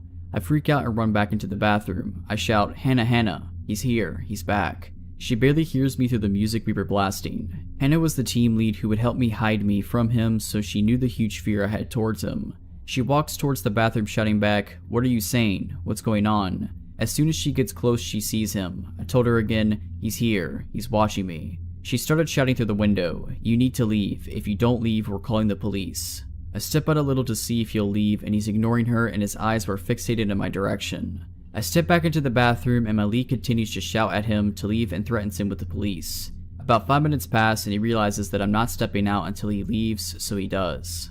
The next day, my lead and I told my manager I want to file a police report, and he tells me to wait until he talks to his boss. He shows up again that day and I was only there to talk to my manager and leave right after. When I got home, a friend convinced me to call the cops. So I text my boss that I don't care what he or his boss says, I'm scared and I'm gonna file that report. I dial 911 and tell them a summarized version. They tell me they're going to send someone to where I live to take the official report. The two officers were nice and supportive. I told them my whole story and how my boss didn't feel the need to get cops involved since I wasn't harmed. The officers told me that I should have called right away and defend me, saying they could get him for harassment. I thank them and they tell me that if he shows up to dial 911 so they can take him in for trespassing and harassing. I think that day my manager banned him and warned him because he never showed up to the coffee shop again. A few months later, when I was comfortable again with downtown, I went out with some friends to walk around. We were close to where I worked at, and as we round a corner I see him, and so I ducked into a little corner store and my friends follow. I told them I saw him and they kept an eye out. Once he was out of view, we left the store and that was the last time I saw him. I just hope that he never comes back. I'm in a school still and work for my family member on certain weekends at a local college selling concessions at the stadium. It's about twice a month and the stadium is off towards the edge of town. It's Friday night and I just gotten out of school and I had to go straight to work. I get to work for 4 hours, half shift tonight, and my boss, my aunt, tells me we need more spoons for tomorrow's event. We sell ice cream, and these events have like 5,000 plus people at them. I say okay, and I'll go grab them on my way home. The only store open with heavy duty spoons is all the way on the other side of town, and I still wanted to go meet up with some of my friends and mess around. I decided to take the faster but more sketchy way around the outskirts of town. I live in a weather bipolar state. It snowed last night, but I figured the roads would be fine enough even if they weren't plowed. I take off to the store and the first 5 minutes go by and nothing's wrong. I haven't seen a single car or any buildings the entire time, but keep in mind it's approaching 9 PM and I'm on the outskirts of town, and no one really takes this way in case they really have to. All of a sudden I see something in the corner of my eye, and it looks like a man, roughly 5'8" I'd say, wearing shorts, t-shirt, and a backwards hat. He's in the ditch, walking in snow when it's 10 degrees out. My first thought is to pull over, but I'm on the phone with my mom at the time and she warns me not to as some things have happened before in this town. I consider stopping, but for some reason I tell myself not to. I wasn't really worried about anything. I pass the man, going about 40 miles per hour. Like I said, roads aren't the best. I drive not even 500 feet past him, and immediately, a car that I did not see at all before turns on and pulls out of a field entrance off the road and starts to follow me. At first I thought I just was focused on the man in the ditch and didn't see a road and that's where they come from, but I later found out there was not a road there. I start to approach the town again and have to take some turns to get to where I'm going. I turn left, the car turns left. I turn right, the car turns right. I go around a roundabout and skip my turn and go twice as no one else was there. Car follows. At this point I start to worry a little, but maybe they just need to go to the store also. I then pull up to a stop sign and I turn without my turn signal. The car follows. Now at this point I should have went straight to the police station, but I still didn't think much of it. I'm 2 miles from the store where plenty of people will be. I take a few more turns and the car continues to follow me. I completely blew a stop sign at a non-busy intersection and the car does a quick stop and go and catches up. At this point, I have 2 turns till the store, so I'm still not worried. I turn into the store and the car turns also. The store also has a gas station, so I pull there first to act like I was getting gas. The car sits off to the side of the road, in between gas station and store, and just sits there. I wait about 10 minutes and the car doesn't move. At this point, I start to get worried. I call my friends I'm supposed to meet up with later on and give them the license plate for worst case scenario, then take off to the store. I cross the street and the car comes straight behind me. I'm freaking out on the phone, not knowing if I should call the cops or not. I go and park as close as possible to the store, and the car parks 3 rows behind me and a couple down. It's getting late at this point and the store's closing soon. There's only a couple others in the lot. I turn my truck back on and go park on the complete opposite side of the lot. Get out and I completely bolt inside the store. I get spoons and take my time in the store. I go to call my friends to walk back outside and my phone is dead. I look out the sliding doors and suddenly there's a white van next to my driver's side. Looks like no one's in it, but the back windows are covered and it's running. I run to customer service and explain everything, but they think I'm some young kid messing around. At that time, I didn't see the original follow car, but no way I'm going outside with that van next to my truck. After waiting for about 30 minutes, the van pulls forward, and the original car appears from the side of the building. I wait another 10 minutes and dash outside. I speed to my friend's house, and when I get there, I park at his garage. My one buddy asked why there's a big orange mark on my tire, and my heart sinks. When I was inside, the follow car must have marked my tire. After inspecting the rest of my truck, we find a small pipe dropped in the bed of my truck surrounded by snow. It was wrapped in duct tape. It was not mine. I was alone, no phone, scared, in a part of town I'm not familiar with. I can't help but think what would have happened if I walked outside. Last December, I was visiting my family down in Florida and we spent some time in Treasure Island. My brother and I took my dog down to the beach at about 2 a.m. to play some fetch and drink and have a good time. If you walk along the water, you can reach a few restaurants and bars and hotels that line the beach. Out of nowhere, we see someone walking pretty quickly in our direction from over there, and a few minutes later, we can make out that they're being followed. My dog is arguably pretty well trained. We work search and rescue, and I've never once had her run off without permission, and never once has she not instantly returned when called, but that changed that night. She was about 5 feet from me and I saw her hackles shoot up and I went to grab her collar, but she took off in a full sprint, making some truly terrifying barking and growling sounds. We obviously took off after her and she reached the first person and stopped between them and the people behind them. She was barking and growling and lunging, and I finally caught up and put her on a leash. She's never reacted in that manner, so it was scary. The group following her ended up being 3 men that were probably in their early 30s. They started booking it in the other direction. I turned around and the person being followed was a young woman around my age. We asked if she was okay and she just broke down in tears and collapsed into my brother. So she got into her phone and rang her friend's number to have us talk to her. We were able to figure out where she was staying and walk her back to her hotel, where we met up with her friends and we all exchanged numbers to talk a later time. The next day we all got together where we learned she had gone out for a walk on the beach, stopped for a drink at the bar, drank a bit, and then just wasn't feeling right. So she left the bar and soon noticed 3 men left after her. She had been walking for about a mile at that point, terrified and slowly getting more and more screwed up. She doesn't remember much about that night and we knew she was probably on something, but we had no clue she'd been drugged. We're still friends now and we're all going to meet up for spring break when we're all back in Florida. I've never been more proud of my dog and more grateful that we were in the right place at the right time. I hate thinking about what could have happened. I'm an extremely outdoorsy female and love to spend a lot of time in nature. I spent the better part of my early 20s living in remote northern locations and exploring a lot of Alaska, Yukon, and British Columbia. I have many odd, frightening, and bizarre stories that came up from my time in the north, and this is one of them.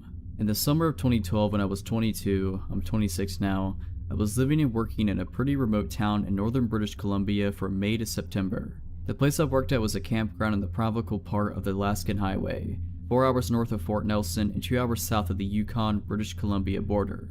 The best part about this park was the fact that it had beautiful natural hot springs, which attracts tourists from all over North America every summer. I lived in an old trailer on a separate part of the campground where the rest of the staff lived. I quickly got used to living in a place where I had no running water, no electricity, no cell phone service, and no internet, and driving 4 hours to Fort Nelson every 2 weeks to get groceries and do my laundry. Life was pretty sweet. I got to hike, go for late night dips in the springs, make some traveling friends, and spend quality time in nature getting to know the flora and fauna of the landscape. My job at the campground was being a park facility operator, gatehouse attendant, wildlife interpreter, and sometimes had a few security shifts here and there. The feeling of living in the woods was much different than the feeling of living in a city, as far as safety goes. In the city I'm from, there are people around. You're aware of the fact that your house or apartment could get broken into, but emergency services are quick to respond and neighbors are also a plus. However, in the woods, I felt more vulnerable. The closest police were 4 hours away, and I lived in a trailer that was run down enough that it could easily get broken into. Plus, it was pretty dark and anyone could sneak around easily at night. One night, at probably around 2 in the morning, I'm asleep inside my trailer and I'm awoken up to a very loud banging on my trailer door. Reasonably shaken, I look outside the window next to my bed and see a car with its lights on, and 2 men standing at my door. I can feel the blood draining from my face. Through the door I say, "How can I help you?" and one of the guys, clearly hammered out of his mind, starts rambling on about something. No matter how hard I try, I cannot understand what he is saying. I say, "Sorry, I don't understand what you're trying to tell me," and the other guy starts frantically trying to explain something in the same drunken state as the first guy. I decide at this point that they don't mean any harm and I open the door to talk to them. They look visibly shaken and I can tell they are desperate for my help but don't have the mental capacity of a person sober enough to coherently tell me what's wrong. One of the dudes starts telling me a very long story that I managed to piece together through all of his slurring and hiccuping. Basically he says that him and his friend are on vacation, came up from Fort Nelson to party, they had a really long drive, were at the hot springs, they were having beers, and they were sorry about having beers. And then he drops the bomb that somebody's running around the campground, stabbing people. I look at the guy telling me the story and notice he has blood all over his clothing.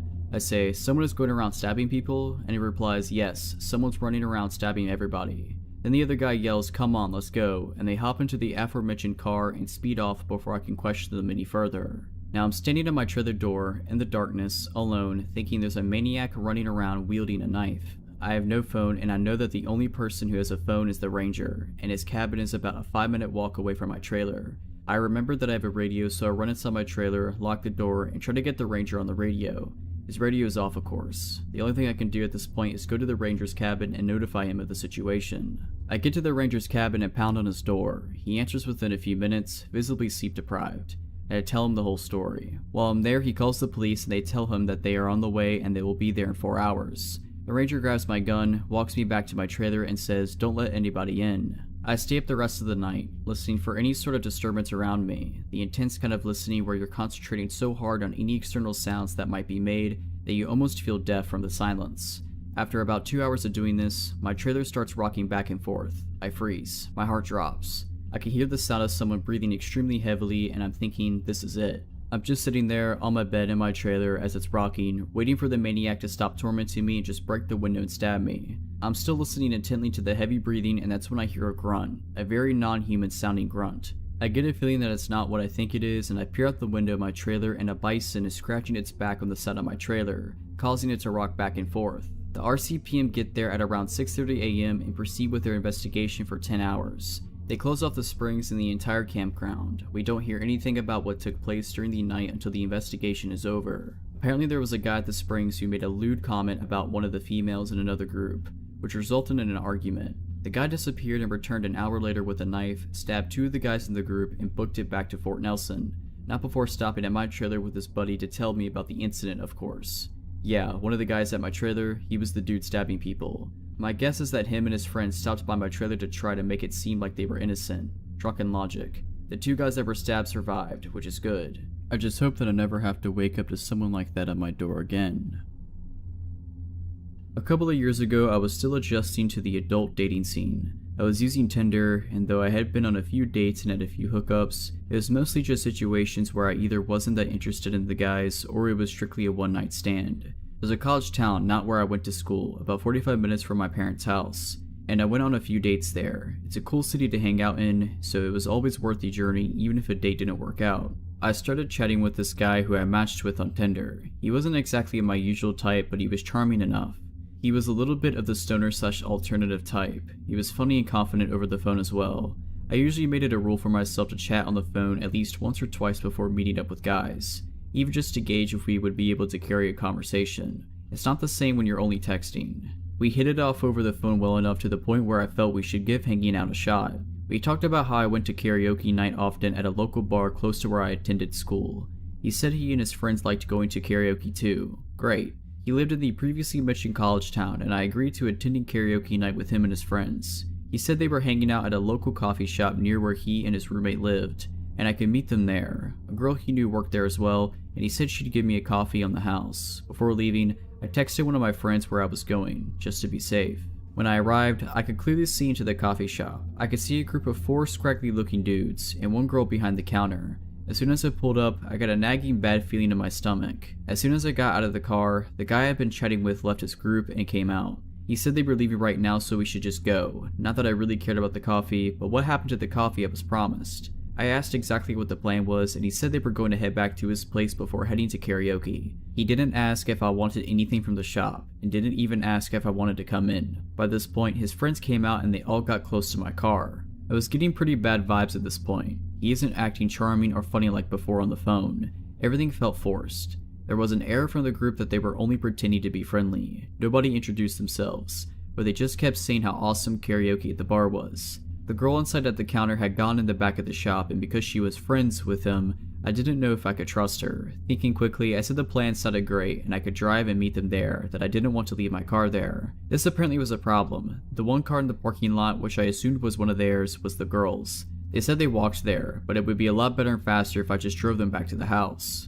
At this point I'm freaking out a bit. Everyone's close to my car and me. I tell them a stupid lie and say that I have a bunch of stuff from school in my car, and it's pretty messy on top of that, so not everyone will be able to fit in. Mind you, they are right by my car, standing in front of it. They can see through my windshield into it.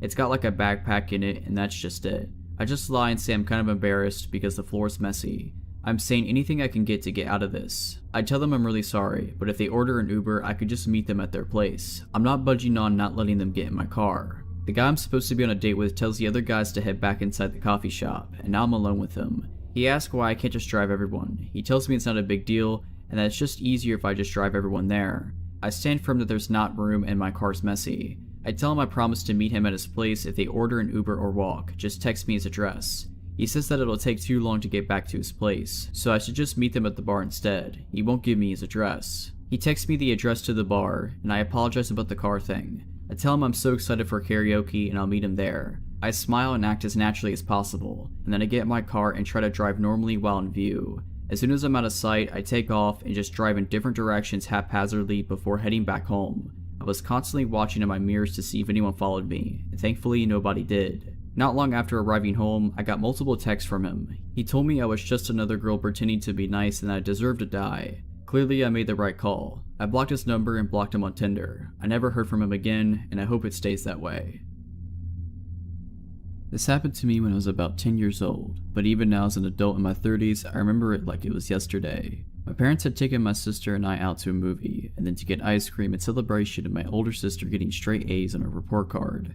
I remember my dad had gotten off work later than usual, so by the time the movie was over and we had our ice cream, it was well past our bedtime. It didn't matter though. My parents were happy and proud of my sister. We had a great time, and we took up our time getting home. If it wasn't for what happened when we got there, I would have always looked back fondly on this night.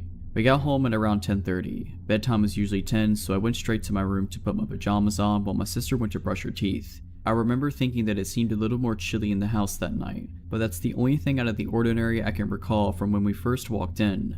I barely had a chance to change when I heard my dad yell our names from what I thought was the kitchen. I didn't know what was wrong, but I knew it was bad because I heard fear in his voice for the first time ever. It scared me really bad. I bolted out the door and into the kitchen as fast as I could. My sister was already there, and her and my parents were standing very close. My mom looked like she was on the verge of panic, and she motioned for me to come close. She wrapped her arms around my sister and my dad was already dialing on the house phone. Then I noticed some glass on the floor. I asked my mom what was wrong, but she didn't want to tell me. She said we needed to go outside right away. As we headed out the front door, I heard my dad talking to a 911 operator and telling them that when we got home, he found our back sliding glass door shattered and objects strewn about the kitchen. He went to the neighbor's house and waited for the police to come. After a few minutes, my dad joined us. He seemed to be well shaken up, which was a new sight to me. The police arrived and searched the house extensively. It was a big scene with all of our neighbors outside, and flashing lights illuminating our entire street for hours. They never found anybody in our house. Whoever had been there had come and gone.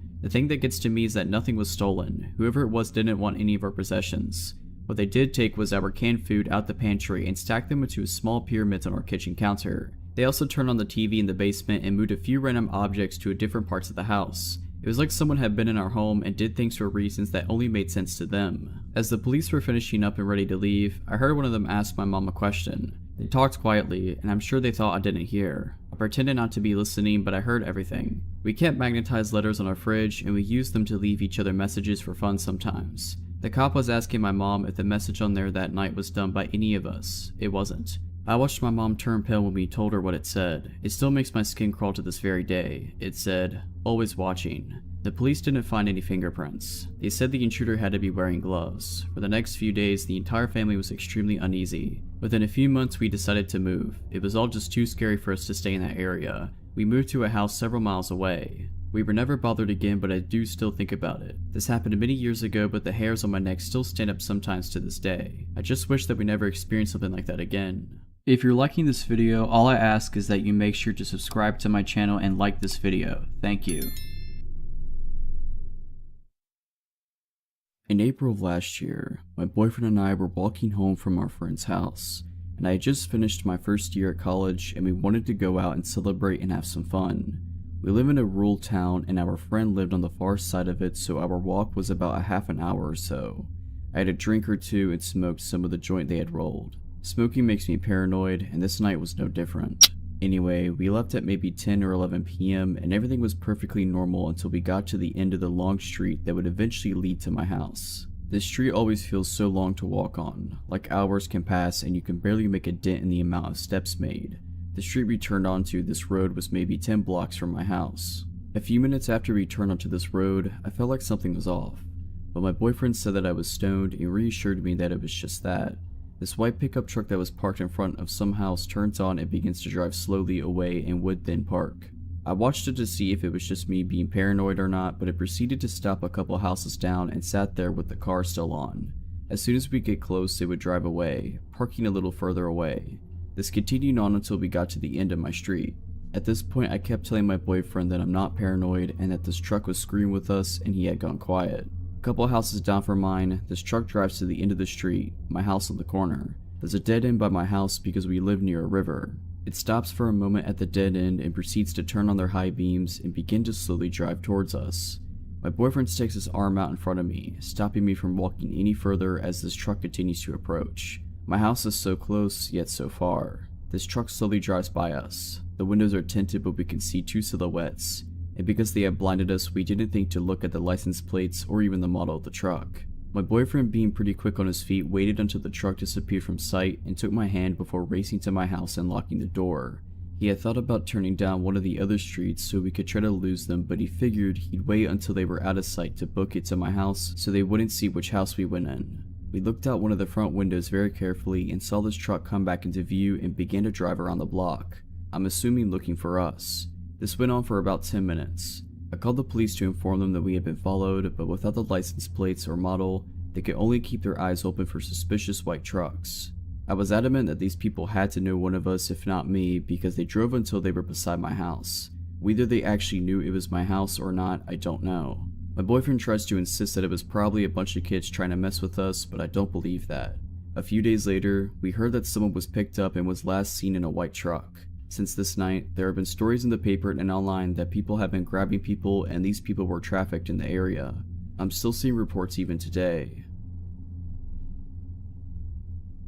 So when I was about 15 or so, I would always go grocery shopping with my mom. This time she didn't just need groceries, but some other things that weren't close by. We lived out in the country and the closest town didn't have what she needed, so we went to the bigger town/city about an hour away.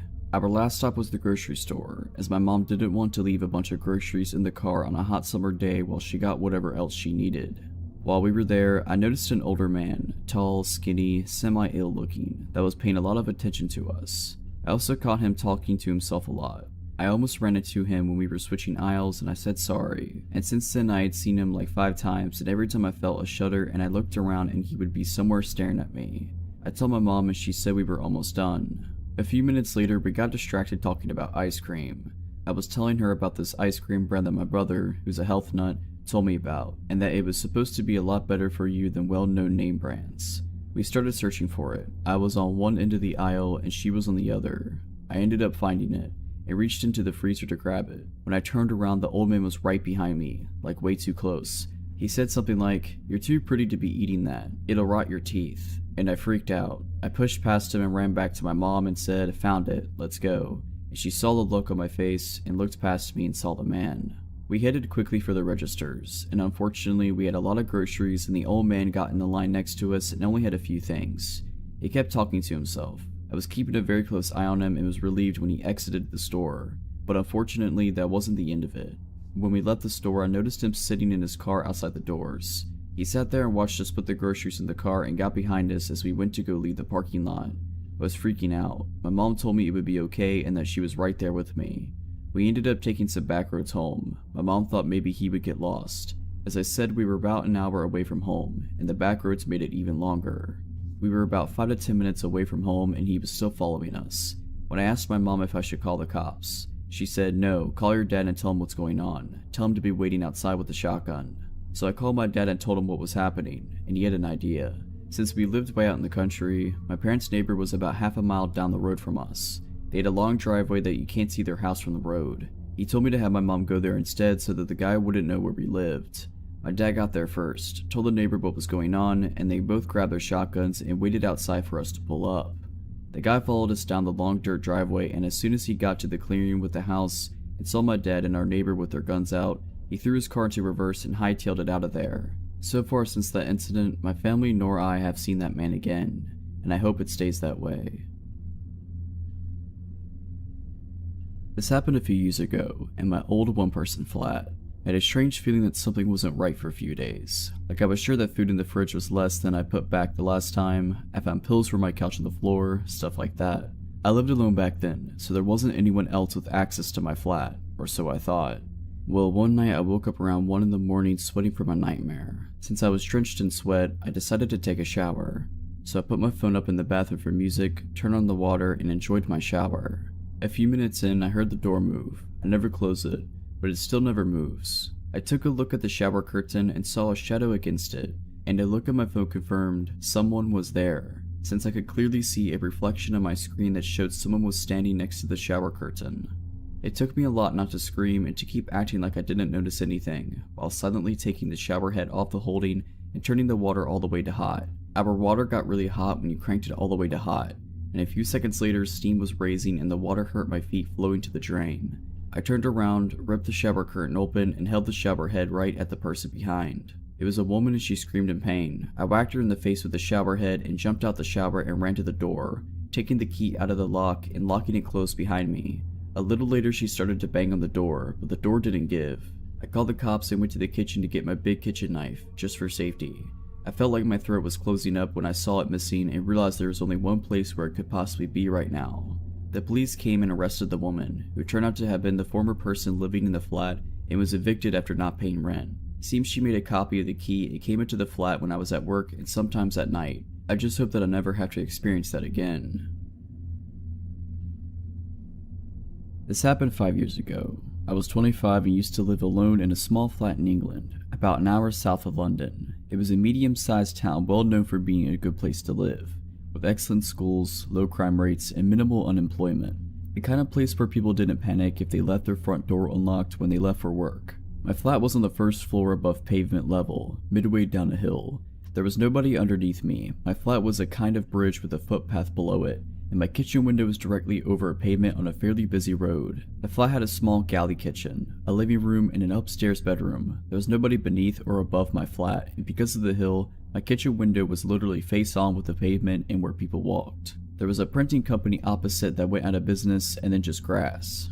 I always used to close the blinds once the sun had gone down, but liked having the kitchen window open during the afternoons. It had a safety latch so it didn't open far enough for anybody to reach in, and I was not on the ground floor, so I didn't worry too much. One day, I got home from work early, about 5:30, and as it was summer, I had the kitchen window open and the blinds open. I'm chopping garlic for my dinner, glance up and see an older man literally stood on the pavement watching me, only a few feet away. I glare back as if to say go away and decide to walk out the kitchen into the living room as if I'm talking to someone. I walk back into the kitchen, glance at the window, and the man is still there, watching me with a small smile on his face. At this point I am slightly panicked. I am alone, nobody's around as I have no direct neighbors. I go into the living room and sit against the wall, clutching my phone. I didn't want him to be able to see me at all. A lot of front doors in England have a kind of two-door system. Directly on the street you have a glass door, normally with decorations on them so you can't see everything in and out, just blurred images, and a proper wooden door inside. I had been out for a smoke so the glass door was shut and locked, but the wooden door was wide open. From where I'm sitting, I can see the glass door, and I see a figure walking towards it. Sure enough, as it gets closer, I can see that it's the man from the pavement, standing at my front door and trying to look in. He tries opening the door, but luckily, I locked the outside door after my smoke, and it was a strong door. He drops a cigarette, says, "Screw it," and after about 15 to 20 seconds, he turns around and walks away. I run to shut and lock the wooden door and go to the kitchen window as he walks away and down the road. Just before he turns the corner, turns around and smiles at me, making eye contact. A few days later, it was on the local news that a man matching his description chased down a group of young women in my neighborhood. This happened almost 2 years ago. I had decided to go hiking with my son, who was 8 months old at the time, and with my dog named Henry, who is an Irish Wolfhound and Rottweiler mix. My husband was going fishing with a mutual friend at a state park nearby. I decided to go hike one of the more remote trails in a different part of the park and then meet them later. I drove to a wooded trail about 10 minutes from where my husband was fishing. It was an early spring day, still chilly but tolerable with the sun shining. I parked the car and got my son ready. He was smiling and laughing. I would wear him in a forward-facing hiking sling in the front of me at the time. Henry was excited. We started off on the hike and it was a really beautiful, peaceful trail. Towering trees mixed with pine. A crystal clear creek wove its way through the trail at points. We would periodically stop and all three of us would play. About an hour and a half into the hike, we had gone about 3 miles and rounded a narrow bend in the trail when we nearly collided with a gentleman in his late 40s or early 50s. Henry was snarling and lunging for the man. Before I even completely registered what was going on, I quickly backed up and pulled Henry back the best I could. My bumps were goosed at this point. Henry would not calm down. This is very unusual behavior for him, but not if he was trying to protect us. Trying to talk over Henry, I loudly said, "I'm sorry, Henry's just very protective of my son. If you move off to the side, we can pass you." My son was very quiet during this entire exchange, which I found a bit odd. The guy was staring very intently at my son. He then laughed slightly and said, "Oh, he should be. It's a good thing he's with you." Then he motioned to something around his neck and said, "I'm just out here taking pictures. It's a hobby of mine." Except he wasn't wearing any kind of camera around his neck or anywhere that I could see. He had a canteen around his neck.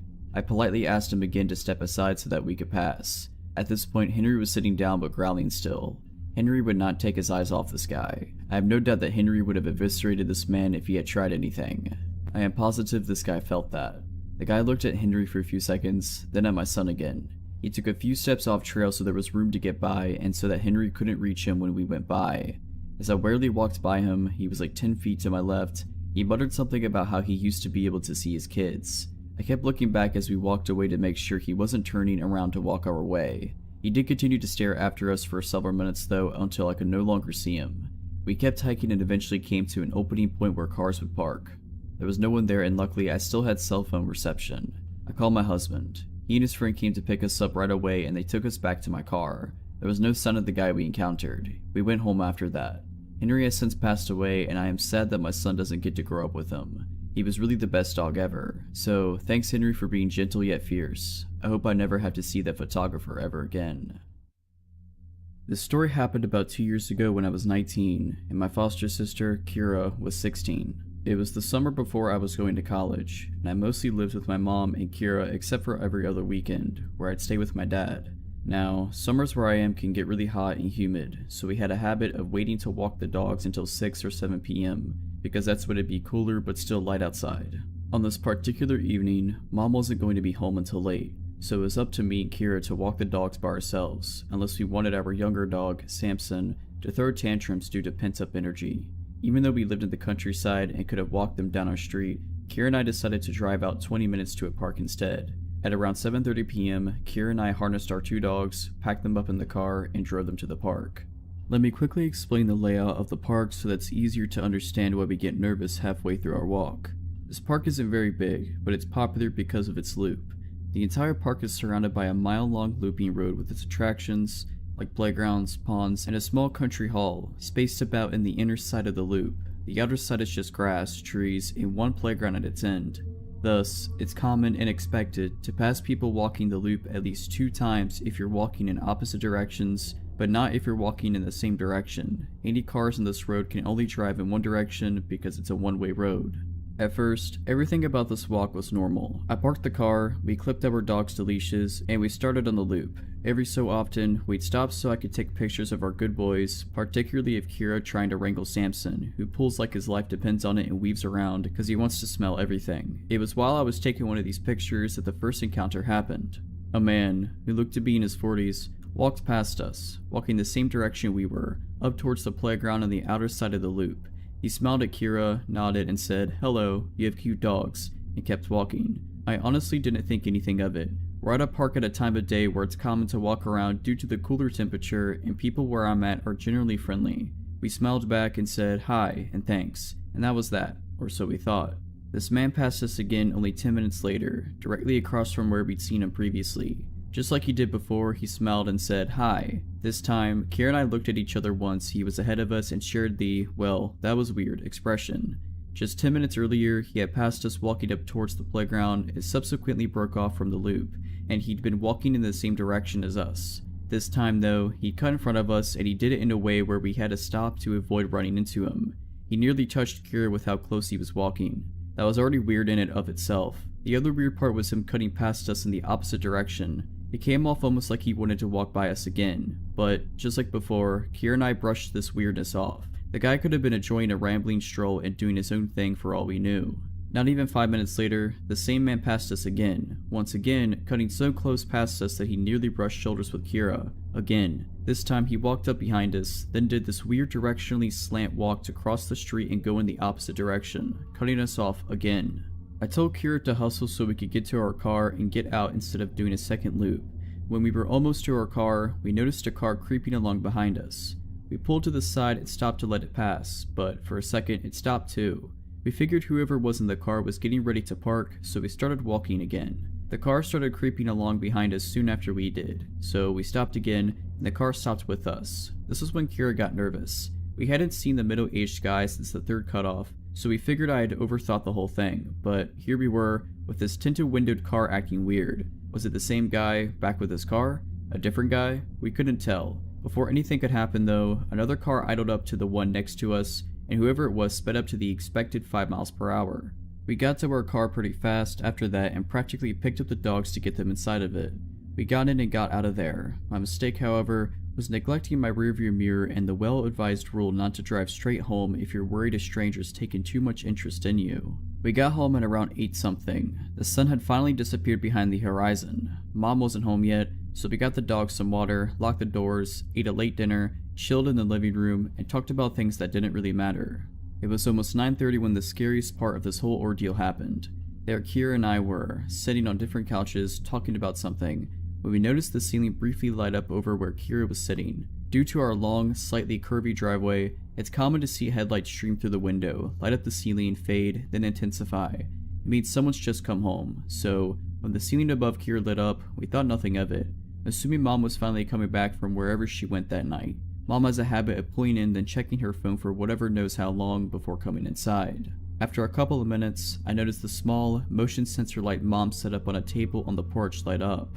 Right after the light went off, we both heard the storm door open, but we didn't hear anyone pressing the code keys of our lock or jiggling the door handle, like Mom usually does right away. The moment the storm door creaked open, our 2 dogs jumped up and ran to the door, barking like mad. Our golden greyhound mix, Calvin, has a deep and scary bark. Samson, who is a big dog, jumps up on his hind legs and scrabbles to one of the small windows in a desperate attempt to see who's outside. Immediately, the storm door slammed shut, and we heard heavy footsteps on the cement of our porch. Calvin started going nuts and jumped up on Kira's couch, standing on its back instead of the cushions to look out the window. Samson ran out the room and went out the doggy door that leads to the back porch, which is a ramp going down into a fenced-off portion of our yard. I sat there, my mind steadily going blank as my heart sped up and my limbs refused to move. Kira gets up and spins around and looks out the window but can't see anything because, besides the motion light on the porch, it's too dark. So, naturally, she gets up, grabs a stray dog toy which just so happens to be a tug-of-war rope with a ball on one end, and opens the door. I tell her very calmly to shut the door and stay inside. She ignored me and stepped out onto the porch. She comes back inside after not seeing anything, but, to my utter disbelief, she disappears into the kitchen, comes back with a knife, and goes outside again. This time, She's gone for a handful of seconds before running back inside and slamming the door shut. Breathless, she tells me she went out a bit into the yard and saw the outline of a man by the run-down dog kennel we don't use anymore. When she saw him and froze, he moved. This time, she listened to me when I told her to lock the door. I managed to call Mom and she convinced me to get up and make sure all the doors were locked, including the basement and making sure the dogs were inside. After Mom got home and looked around, finding nothing, we called the non-emergency number for the police, not wanting to bother them in case we were overreacting. 2 cops came by and walked around our yard and found nothing. We got the sense they didn't believe us, but instead saw us as 2 overexcited girls with exaggerated imaginations. Still, they humored us and told us, after we told them about the park, that if we think anyone might be following us, or if someone's acting a little too creepy, not to drive straight home and to check if anyone's following us. Then, they left. But when we heard those footsteps and Kira went outside, she swears she saw someone. The dogs don't run up to the door like that and bark their heads off if no one's there. I don't know if whoever was at our house was the same guy that ran into us at the park. If it was, I don't know the reason why he cut in front of us multiple times. I don't know if he was in the car that inched behind us and stopped when we stopped.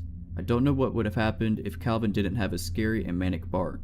I don't know much of anything, but what I do know is, if you're out and about, minding your own business, and a stranger is taking a lot of notice of you, following you, frequently running into you, or whatever, trust your gut.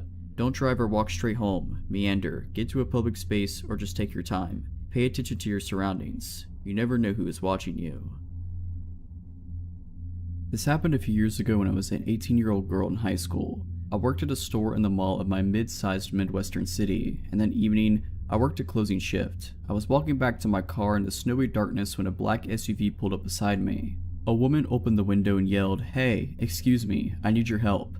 She was a round-faced woman in her 30s or 40s and spoke with a very heavy Spanish accent. She went into a story about how her sister got into a car accident and the woman needed to get gas in her car before she could help the sister. However, she could not find a gas station and had no money, and she even said she had driven around to several churches to ask for help, but no one would help her. She was difficult to understand and did not tell the story super clearly, but I understood that she needed to find a gas station and she needed me to pay for it.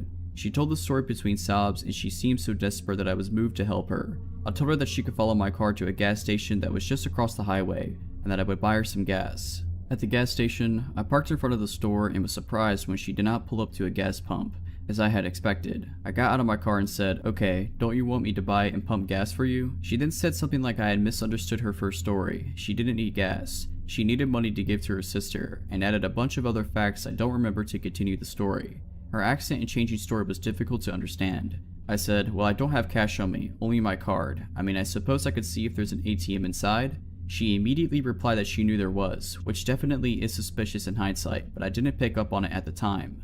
I agreed to go in and get her some money from the ATM, and as I turned to go inside, she said, "Wait, but if you give me money, I will have to repay you somehow." I said, "No, that's okay, you don't have to." She said, "No, give me your phone number so I can contact you to meet up later so I can repay you, or give me your address and I will send the money to you." I refused both, and she tried again several more times, begging me to meet up with her later to give me the money. This probably lasted 5 minutes or so. Finally, as I refused the last time, she said in a very chilling way, "Don't be so nice." Despite all of this, I for some reason was still convinced she needed my help, and I went into the gas station to use the ATM. However, in my teenage wisdom, I could not remember my PIN number, and was unable to withdraw money. I went back outside to tell the woman, and she rolled her eyes, huffed something under her breath, and very quickly got into her car and sped off. I never saw her again after that. As I drove home, I became suspicious about the scenario. I figured out after a while that the woman was definitely trying to scam me for my money, but it disturbed me more that she tried so hard to get me to meet up with her later and give her contact information. I just hope that I never have to meet someone like that in the future. When I was young, I used to live in rural Pennsylvania. Where I lived wasn't quite suburbs, but the houses were all within walking distance of each other, and we knew nearly all of our neighbors. My small neighborhood was blocked off from the ones on either side by decent-sized creeks, and to get to them you needed to climb down a fairly steep slope. This is an important detail later. My friend Rachel was a bit younger than me, by 2 or 3 years. I was 11 at the time. We had decided to go on a bike ride and ended up dropping our bikes and helmets at the top of the hill leading down to one of the creeks, and we went exploring. We were making a racket, I'm sure, squealing as we jumped around trying not to get wet. We noticed bubbles in the water and became concerned for the swans that lived down at the other end of the creek in the pond. Out of nowhere we heard a man chuckling, and he was standing at the top of the hill above near where we were standing. I said nothing. He asked what we were doing and slowly started making his way down the rough terrain of the slope. He obviously didn't know where the path to come down was. Rachel answered him that we were trying to find out where the bubbles were coming from and that she was scared it would hurt the swans, as there had never been any bubbles before today. He told us he could take a water sample and test it if we could bring it up to him, then asked our names and how old we were, still making his way down to us the entire time. Rachel told him her name and had started to say mine when I stopped her by grabbing her shoulder. I had an extremely bad feeling about this man, and I was very uncomfortable with the situation. I perked my head up looking off to the side and asked her, "Did you hear that, Rachel? I think your mom is calling us." I turned and dragged her up the path across from where the man was climbing down at, and we jumped on our bikes. I noticed this man's car parked next to where we put our bikes. Our helmets were missing. We heard the man scrambling after us, screaming that he hadn't heard anything. We started pedaling back toward my house, as Rachel lived in a different neighborhood, and the man started following us in a car after he finally reached the top.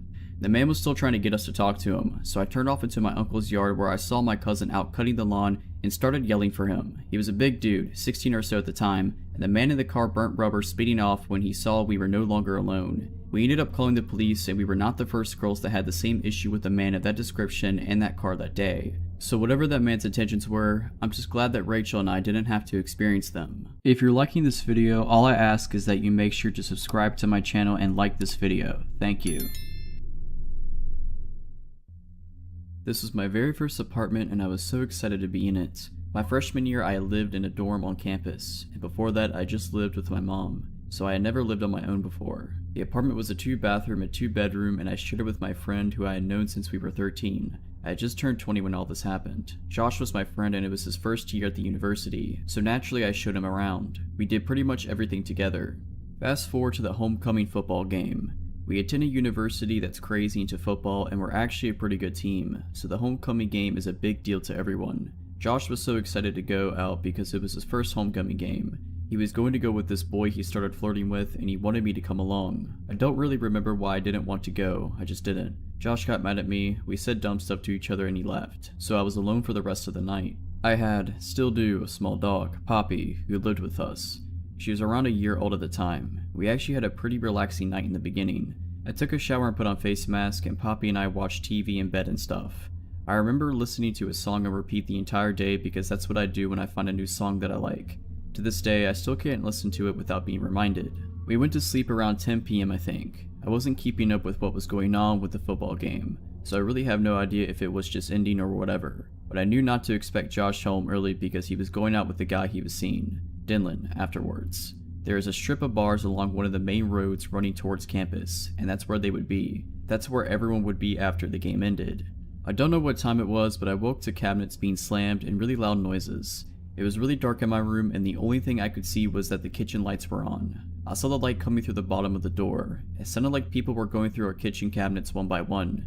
Poppy was at the edge of the bed barking like a crazy dog. I had never seen her act this way. I was struggling to keep myself awake because I'm a really heavy sleeper, not anymore, and I just knew it wasn't Josh or Dylan, but some stupid part of me decided to call out, "Hello?" but it was weak sounding and I really don't know if they heard me or not. Suddenly, my bedroom door opened. I shot up. Poppy was snarling and trying to lunge at the stranger in my bedroom. I couldn't see anything because the light from the open door was kind of blinding. I just saw his figure. He was wearing a hoodie and he stood there for maybe 15 seconds and I was just staring at him. The whole time Poppy was trying to screw him up. He quickly closed my door and I don't know why, I just didn't move. Then my door flings open a second time and we're staring face to face again, for the same painfully long amount of time. My heart was racing and I remember thinking, he's gonna hurt me. Now that I look back, I should have screamed or something. Poppy was at the very edge of the bed now, vicious and snarling. She sounded like a big dog, honestly. And then he slammed my door shut. As soon as he did, I jumped out of my bed and locked my door.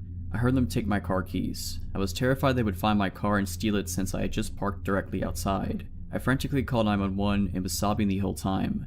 I said, "Someone is in my house, they came in my room, please help." And it took them 30 minutes to get there, when I know that there were cop cars everywhere surrounding the bar since it was homecoming, which I live a 5-minute drive from. When I finally came out, the living room and my roommate's bedroom were completely ransacked. My roommate's TV was on the floor because they tried to carry it out, but I guess decided just to leave it. They stole my Xboxes and all my games. They stole my book bag with my textbooks and my homework in it. The 2 policemen got here and I told them everything and asked if I could call my roommate. Josh picked up the phone but was heavily slurring and I could tell that he was inside of a bar and could barely hear me. I just screamed please give Dylan the phone, hoping that Dylan was at least more sober than Josh was, so Josh put Dylan on the phone, and I don't know how, through my tears and sobs and through the screaming people and house music, but he heard me say that our apartment was robbed. He frantically said we are coming and hung up. They probably ran. While I was waiting for them, one of the policemen asked if he could try to take the prints from my roommate's TV and I agreed. He proceeds to then drop his flashlight directly on the screen, and as it shattered, he just looked at me. So then Josh and Dylan get back and the policemen totally change their tone. They get aggressive and say that they were targeted for a reason. I'm pretty sure that since it was homecoming, the robbers were not expecting me to be there, and were trying to just rob apartments blindly. We also lived on the ground floor, so it's easier to get in those than in the 2-story and 3-story apartments. Josh is in the military, but Josh looks just like any other regular college freshman boy, and his only friends at the time were literally me and Dylan, so we were the only ones who knew he was in the military. They tried to accuse Josh of stashing guns and drugs everywhere, and that's why we got robbed. I literally was like, are you kidding me? They then tried to pull me to the side and say that Josh hired people to come rob his own apartment while I was inside. They asked me, how do you know these guys? I said, sir, I have known Josh since we were 13. We moved here together to attend university together. He just gave me a look. When they left, we got our locks immediately changed, and then I had to take the next day off of school to drive to the nearest Nissan dealership, 30 minutes away, and then wait 7 hours for them to rewire a key fob for me. To the men who robbed me, and to the cops who accused my roommate of robbing his own apartment, I hope I don't have to meet you again. This happened to me 4 years ago when I was 16 years old on a school trip, but I still remember it to this day. I had recently graduated from one school and enrolled in another, more advanced one via special program. Germany's system of education is sometimes complicated. There were about 20 people who did the same as me, and we were all put in one class to catch up with the regular students. To get to know each other better, the class went on a 3-day trip to a youth hostel in our county town. The trip was organized by our school and overall pretty nice. 2 of my friends had transferred with me and we had fun, except for the second evening. It was late summer and the sun was still up despite it already being around 7 p.m. One of my friends, Sarah, and I decided that we wanted to go for a walk before accompanying our other classmates to the river to have some drinks. We wanted to visit the newly built benches along the river and just talk for a bit. To get to those benches, we walked over a long parking lot next to the river. Between the parking lot and the river, there was a small path which was, in some places, divided from the parking lot by a small grass strip with a few bushes and trees. On the other side of the parking lot, there was a bridge approach which could be used by cars and pedestrians alike. This will get relevant later. There were some rocks in the parking lot to prevent cars from driving too far and falling into the river. My friend and I had some fun by jumping from one rock to the other. At some point, a man on a bicycle, probably in his early 20s, emerged next to us on the other side of the parking lot. He applauded us for some weird reason we didn't understand. My friend applauded back ironically, and we just continued walking but stopped jumping on the rocks. When we arrived at the benches, we chose the first one we came across and sat down. Bicycle guy stopped right next to us, got off his bike and just lingered. I started to feel uneasy, but since there were no free benches left, I thought he just wanted to hang out there too. At some point, he pulled out his cell phone and called someone. Even though he was right next to us the whole time, I couldn't understand him because he was speaking a foreign language. Sarah and I sat there for about 1 to 2 hours until it started getting darker. Bicycle guy was still right next to us and still on the phone, circling the area around us and just generally creeping us out by continuously staring at us. At this point, Sarah had also started feeling uneasy and we shared our feelings about this guy. Since it was almost dark, there was no one around anymore. We wanted to return to the hostel. The second we got up and started walking towards the parking lot, Bicycle guy also got onto his bike. My heart sank into my stomach when I realized he was going the same direction, just slow enough to stay next to us. He continued following us. When exiting the bench area, Sarah and I took the path next to the river to get to the parking lot. Directly at the beginning of the parking lot, there was one part where the path had one of the strips with trees next to it. Bicycle guy directly went past us and onto the parking lot, passing the trees on the right side. We went to the left. He continued staring at us before he went further ahead. The second Sarah and I set a foot on the path, I stopped her and told her that if he turned around after the trees to get onto our path, which he would have no reason for if he didn't want anything from us, we would turn around and run the opposite direction. Well, Bicycle guy turned onto our path.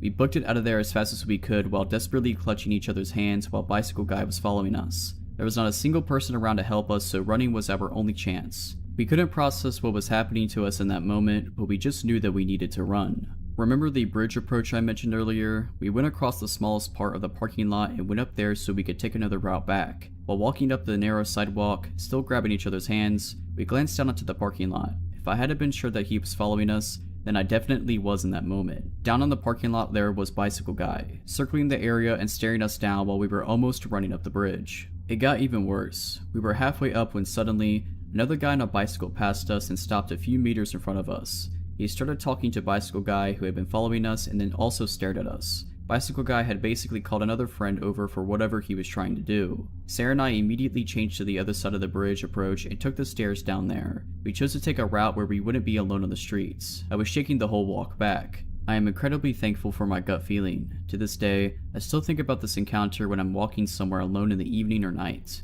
I don't think I'll be able to forget this anytime soon. For background, my family moved to the countryside from the city when I was about 7 years old, and I'm 21 now. Both my parents had grown up in the suburbs, and I lived in the capital of our state for about 10 years before we moved. It definitely took us some time to get used to the train tracks that ran by our house, the wild animals, the weird but kind neighbors, and the odd visitors. Another thing is that if you get off the main road and turn onto a long gravel drive to get up to our house, we can see the entire length of the driveway from certain points in our yard, which is about 3 acres. A few years after we moved in, my dad got a promotion at work, and as a result, started to go to conferences and business trips that lasted from a few days to a week, at least a couple times a year. My mom felt nervous about being home alone with 2 young kids. I was 10 and my brother was 6, and so we decided to get a dog. We knew we wanted a big dog, but something that would be gentle with my brother and I. After a few weeks looking at shelters, we took home Rocky. He was 9 months when we took him home, and already pushing 70 pounds. We believe he's a German Shepherd mixed with some northern or mountain breed. We aren't sure to this day, but he's a massive red-colored dog with a long black muzzle and ears, and a fluffy tail that he carries over his back, and a white stripe up his nose. It wasn't long until he was 100 pounds, and an absolute force to be reckoned with. Even though he was very gentle with both my brother and I, loved our cats, it was a big ball of joy around anyone we brought into our house. He tended to be very territorial and aggressive with other dogs, and very protective of us, especially of my mom and I. Once, the electric company came to do work on the telephone poles on our property, without telling us first, and after 20 minutes they finally had to call us because Rocky had them trapped in their truck. It was jumping up and barking at their windows. I doubt he would really have attacked them if they'd gotten out of their trucks, but it was more than enough to make them think twice. This protective instinct came in very, very handy one day. It was summertime, my dad was at work, and my mom was home with my brother and I, since she was a teacher and off for the summer with us. My mom was working in our garden, and my brother and I were playing close by, with Rocky watching over all of us. Rocky all of a sudden sounded the alarm, throwing his head up in the air and barking and howling. He makes a deep woo-woo noise. I looked up to see a dirty white pickup truck pull off from the main road and into our driveway. This wasn't necessarily alarming at first, as people sometimes use our driveway to turn around when they got lost. But the white pickup truck slowly ambled up our drive, and I could see something strange in the bed. It was lumpy and discolored, but I couldn't really tell what it was until he pulled all the way up to our house, where our other cars were, and honked the horn to get our attention. It was meat. Giant, red chunks of meat with some of the limbs of various animals still attached. It was the creepiest thing I'd ever seen in my life. Just a weird man who looked to be in his early 50s, driving a pickup truck full of meat in the southern July heat. I immediately just got a really bad vibe from the guy, and I remember my mom telling my brother and I to go inside, and we did, but watched out the glass door. Rocky had surprisingly been quiet at that point, but was now next to my mom, and she had her hand around his collar. The guy rolled down his window and asked my mom if she wanted to purchase some meat. My mom said no and to please leave our property. Instead, he went on about the different types of meat and asking how much we wanted, beef, venison, pork, etc. My mom asked him to leave again, but instead, he decided to get out of the nasty white pickup.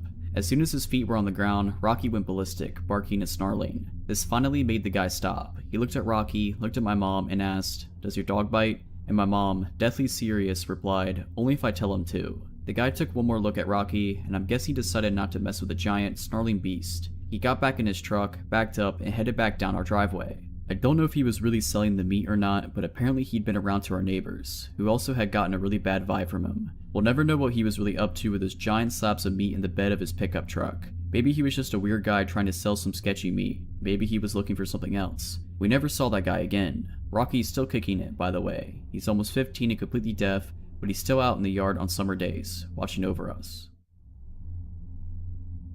I was hiking in the Olympic National Forest a few years ago, by myself and my 2 dogs. We were 4 days in, around 20 miles at least as a crow flies from even a known mountain road. I was camping at around 7,000 feet that night, or right where the tree line started thinning out. So when we got to the campsite, a big open meadow on top of a secondary mountain, it was about an hour from sunset. My big dog usually runs around within proximity of the camp as I put the tent up / make dinner, etc. But I noticed this time was a little different. He kept staring up this steep tree-filled mountainside, tail straight up and barking. Now the day before I had found a note left under a rock at the last landmark, saying that there was a problem bear in the area that was harassing a party of campers a few days ago. And I myself had seen big cat tracks the day before, so I was rightfully concerned that this may be more than just ground squirrels. I decided to go climb some of the boulders at the foot of the hill while I took my time looking up the hillside for movement, before I went to go hang my bear bag up there. They were the only trees around to hang the bag. I didn't see or hear anything, but my dog kept quietly whining like there was something up there.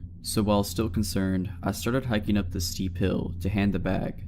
It was so steep I had to use the trees to balance and lean against so I didn't go tumbling down, before making another 5 to 6 step push to the next tree I could just lean against. Anyway, I'm slowly making up this hill ridge, hopping from tree to tree to keep my balance. Then I get about 100 feet up the hill, and I hear a whole lot of big movement at about 50 feet in front of me. My dog immediately goes from a deep low growl to a savage, slobber flying everywhere type barking now. My heart starts pounding out of my chest, and I start to panic. A million thoughts go racing through my head in the matter of seconds. Because if this is a bear, my dog is going to try to save me, in which he will most likely die, and I'm stuck here. If I have to get off that hillside fast, I almost 100% am going to trip and fall off the 12-15 foot cliff onto the boulders below, like hundreds of 5 to 20 foot boulders. So I'm feeling pretty screwed about now. Then I hear my other little dog start barking and freaking out down at my campsite, which is just out of sight. I had zipped her in my tent, so she didn't wander off like I was away. So yeah, I'm absolutely panicking at this point. A few seconds after I kinda snap back to it, I take another few seconds to start to put my survival priorities in order and call my dog back to me. He comes and sits against my feet as my back is against a tree, so I'm kinda pinned / stuck there for a moment. But my dog was seemingly trying to separate me from something up there, so I let him lean against me while I try to collect myself. This is when I realized I'd completely forgot that I had my headlamp on. I reach up so fast up to turn my lamp on, I basically punch myself in the face. I'm having some serious adrenaline dumps going right now, so much so that my knees are starting to shake. I get my lamp on and peer up the hillside. I figure I'll at least get a reflection off the eyes of whatever is up there. Peering and peering, nothing. But I had just heard something. We both did, and whatever it was didn't get away or sound like it had made it too far. I knew something was there, so I'm kinda just steadfast at this point. I need to know what is up there because I have to sleep here tonight. And you know, I'm out in the middle of nowhere alone. Better to face it than wait like a sitting duck all night is my thought process. So yeah, as I'm looking up this hill, and at one point my dog lunges forward, unpinning me. He does a fake / bluff charge up the hill about 15 feet, and I mean he's snarling and foaming at the mouth at this point. As he does this, I finally see movement, something moving up and breaking the line of the horizon / sunset. My dog's bluff made whatever it was blow its cover, so I'm zeroed in. I call my dog back and silently watch, and what I make out made my heart completely drop. There was a man crouched about 75 feet directly in front of me, wearing not camo clothes, but some raggedy stuff with a hood that blended into the environment perfectly. Actually, almost like a makeshift ghillie suit, but with his face exposed. I couldn't see his eyes, and his face was covered in dirt or something. But I knew we were staring right at each other at that moment, so I stare for what seems like minutes. No words. I felt like I was trying to subconsciously convey that I was going to stand my ground. I wanted him to know I saw him, but I guess I was just too shaken to speak. As I'm staring, my little dog back at the campsite started to bark her head off again, like she was scared. And I also had to get off that hill before total dark, or I could be seriously hurt / risk dying trying to get back down. So carefully, I start heading down the hill with my dog, who doesn't want to leave but listens. Periodically, I would stop with my back against a tree holding me up, and look in that direction again, just to make it even more clear I saw him, and eventually,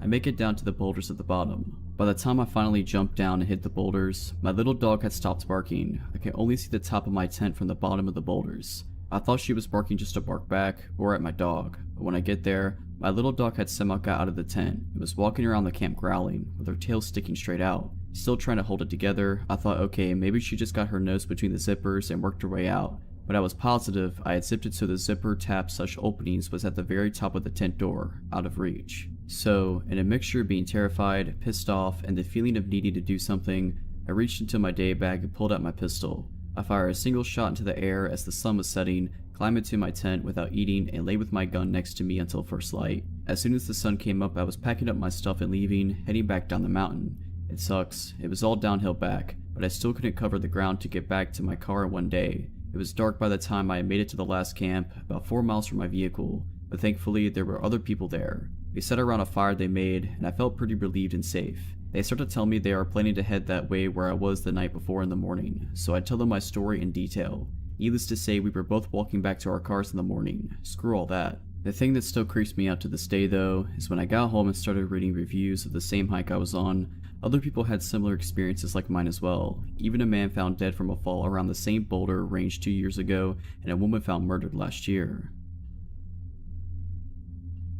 This happened when I was growing up, around 2004 or 2005 when I was about 13 years old. It took place in a rural area, a good ways outside the town of Uvalde, Texas. The town itself was really small back then and not much to look at. It's just one of those towns that really isn't on the way to anywhere important. My father knew someone who owned a deer lease that was about 1,000 acres, down outside of that area, and was complaining about a ton of hogs that were tearing up their land. Being open season on hogs in the south, my dad thought he would surprise me that summer and take me down for a week to go hunting for them. Not only did that help him with networking for his job, but also gave us some quality father and son time. I remember the drive down there from Dallas was torture. It was about 7 hours in my dad's hardtop Jeep Wrangler. That car was so uncomfy, I hated it. All I had to do was either stare out the window or try and beat Super Mario Land 2 on my Game Boy Pocket, something I was never able to accomplish in my youth. The drive, obviously, took most of the day, so we got there in the early evening. The owner of the land had told my dad that he hadn't had anyone else lease it that year yet, and the cabin and the property might be a little rough and dusty.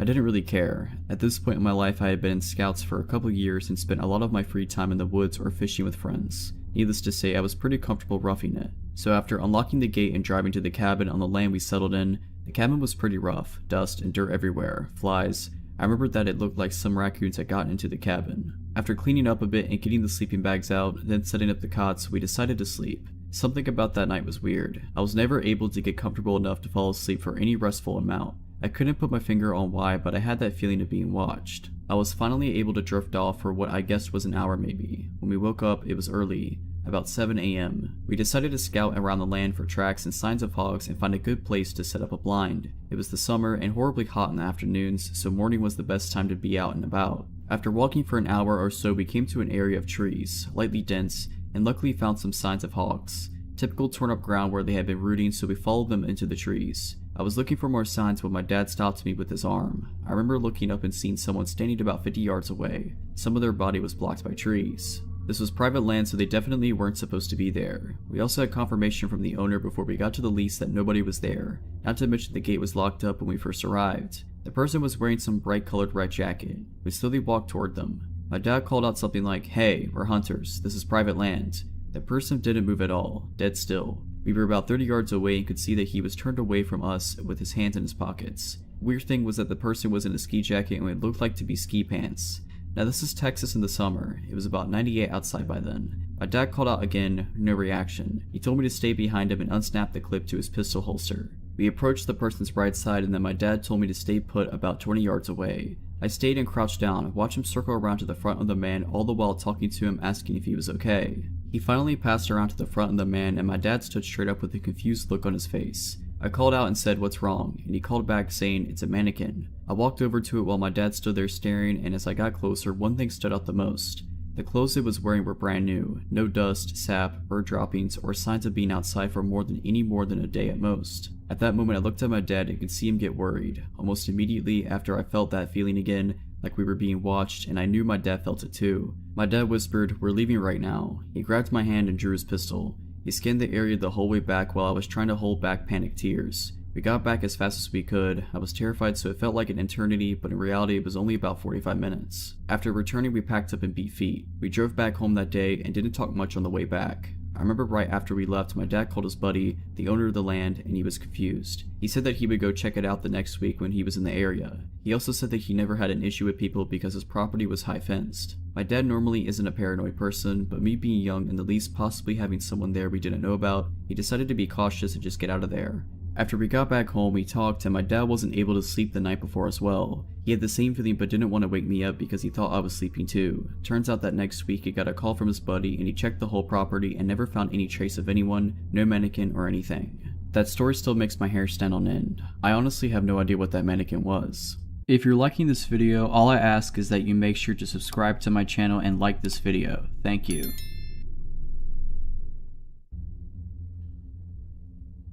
So this happened to me a couple years ago when my now husband and I were living in a townhouse in a pretty decent area. My husband was working third shift as a corrections officer at our local corrections facility, and I was working as a waitress/bartender. It was an unusually warm night for mid-March, so I took advantage and decided to take my husband's 80-pound Alaskan Malamute Siberian Husky mixed dog on a quick walk around the neighborhood near our complex. We get to the end of the street that leads into the complex we live in, and across the street is a Marathon gas station. I notice as the dog, Luke, stops to relieve himself that there's a guy across the street at the gas station with a case of beer in his hands. I have my phone out texting a friend and looked back up to notice the guy was near the stop sign, also relieving himself on the sign. I felt really awkward and instantly put my phone away and led Luke down the street on our path. At this point, I think this guy noticed us and he crossed the street to where Luke and I had just been. I hear him walking a few feet behind me and just keep my head down staring at my phone with Luke glued to my hip. After about 10 seconds, I hear this guy's steps getting closer. Luke realizes there is someone behind us and he stops in his tracks. Mind you, he's a big dog compared to my 5'2" self, but I can handle him pretty easily and he's a very well trained dog by my husband. But I noticed his ears were perked up and his tail was straight up. I was glad that he was aware of our surroundings, but I still wanted to keep moving and away from this guy. This guy finally catches up, so I tighten my grip on Luke's leash and pull him closer to me and step into the grass to allow this guy to pass us and keep Luke out of his way. Does this guy keep going on and pass? Nope. When I thought he was about to pass us, I stuttered out a small apology because Luke was pulling on his leash a little to investigate this guy, and most people did get intimidated by him just by his size. The guy stops and just stares at me for a minute, long enough for me to smell the cigarettes and booze rolling off of him and to notice he is probably in his mid to late 20s, dark hair, scruffy looking, and just dirty. He smiles and then finally seems to notice Luke trying to get at him and asks, "Cute dog, what's his name?" Instead of making up a name, I just say Luke. He then proceeds to ask me if he can pet my dog, and before I can even give him an answer, he leans down to start petting Luke's head. Luke did not like that. Luke jumped at him as a warning and the guy backed up chuckling. I apologized and mentioned that he was very protective and made up a lie that he was trained as my dad's former K9 unit. My dad is a software developer. Instantly, I saw this guy's face change. He asked me what my name was and I gave him a fake name. He then asked me if I lived around here and I said I was visiting a friend of mine for the weekend. He then made a sudden step towards me, and I'm not lying when I say I have never heard my husband's dog growl in the 5 years I have been with him, but the sound that came from my dog sounded like something coming from nightmares. Luke's hair was spiking on his spine and he was throwing himself up on his back legs and kicking his from legs at this guy. He had put himself completely between myself and the guy and snapping at him. This freaked the dude out so much he stumbled backward, nearly dropping his beer. He quickly said, "We'll have a nice night, cutie," and stumbled off down the road. When I say my heart was pounding, it was deafening. I grabbed Luke's leash so hard and sprinted between the buildings until I got back to my townhouse and locked all the doors and collapsed by the front door. Luke was in my face the whole time, kissing me and whining. This dog is the sweetest and most gentle creature I have ever met, and hearing him growl and seeing him react the way he did made me realize that I needed to get out of the situation and fast. Often, I enjoy walking my dog at nighttime. This is due to the fact that my dog is harder to walk when people are around with their own dogs. So, we tend to walk around parks in the area when they've become somewhat secluded. My 120-pound black boxer/slab named Loki could be somewhat considered threatening to most from what I hear. I figured his size would be used as a deterrent for anyone looking to cause nightly troubles. I was dead wrong. On one specific night in the fall of 2016, I could recall of an encounter that reminds me of why I am so reluctant to walk around once daylight falls. This specific park is one I have been to a couple times, and from what I remember, this park is usually secluded around 6:30 and later. Aside from a couple of joggers or very few other dog walkers, not many people walk the same path I take. I also like to put on my headphones and listen to music while I walk, but on this specific night I chose not to wear them since my phone was on low battery and I wanted to preserve it as long as I could. Anyway, the walk was going as usual. Loki did his business and we continued on our usual path. About midway on our walk, I realized that it had started to get really dark. Since he was done with his business, I decided to cut the walk somewhat short and we took a shortcut that kind of led us off the path. This path had a bunch of trees surrounding the area and there were still leaves on the branch. With that being said, I felt a weird feeling as if I was being watched. I could not for the life of me shake off the feeling of being watched. I peered back to see if anyone had been following me out of anxiety, and every time I did, no one was there. In fact, no one was anywhere. This whole shortcut was essentially secluded. Suddenly, Loki stopped walking and also looked back. I told him, "Loki, come on boy, we've got to go." One thing I failed to mention was that Loki is a big coward. I noticed his tail was tucked between his legs, which is a telltale sign that a dog is afraid. I was also curious and a bit nervous, but I surely did not want to find out what he heard or noticed. I just wanted to get out as soon as possible. I pulled a little and he began to walk, but every now and then I'd see him peer back. After maybe a minute or so of him walking, he stopped again, and this time he began to growl. Despite being a coward, Loki is a bark but no bite kind of dog, so I took this chance to see exactly what he was growling at. It was quite dark, so I could not see well, so I used my phone's flashlight to see what was up. Trees, just trees. What he heard was probably some kind of small animal. Once again, I turned around and kept walking. He continued to peer back once in a while still, but this time I noticed it was a lot more frequent. I just said to myself, just squirrels, maybe a bird, and I ignored it. Then I heard what appeared to be actual footsteps and branches breaking. There is absolutely no way a small animal could have produced a sound like that. Loki turned around quick, and still with his tail tucked, he began to growl and bark at a figure that I could only describe as a man in his early 50s, possibly late 40s, appear from out the woods. He was dressed in dirty clothing, his hair was long and was graying. He had one hand in his pocket and he said to me, "Nice dog you have there, kid. What breed is he?" "He's a boxer/lab," I replied. "Oh, I love dogs. Mind if I pet him?" he wondered. The man got closer and emerged from the trees. As he got closer, I realized that he was quite tall.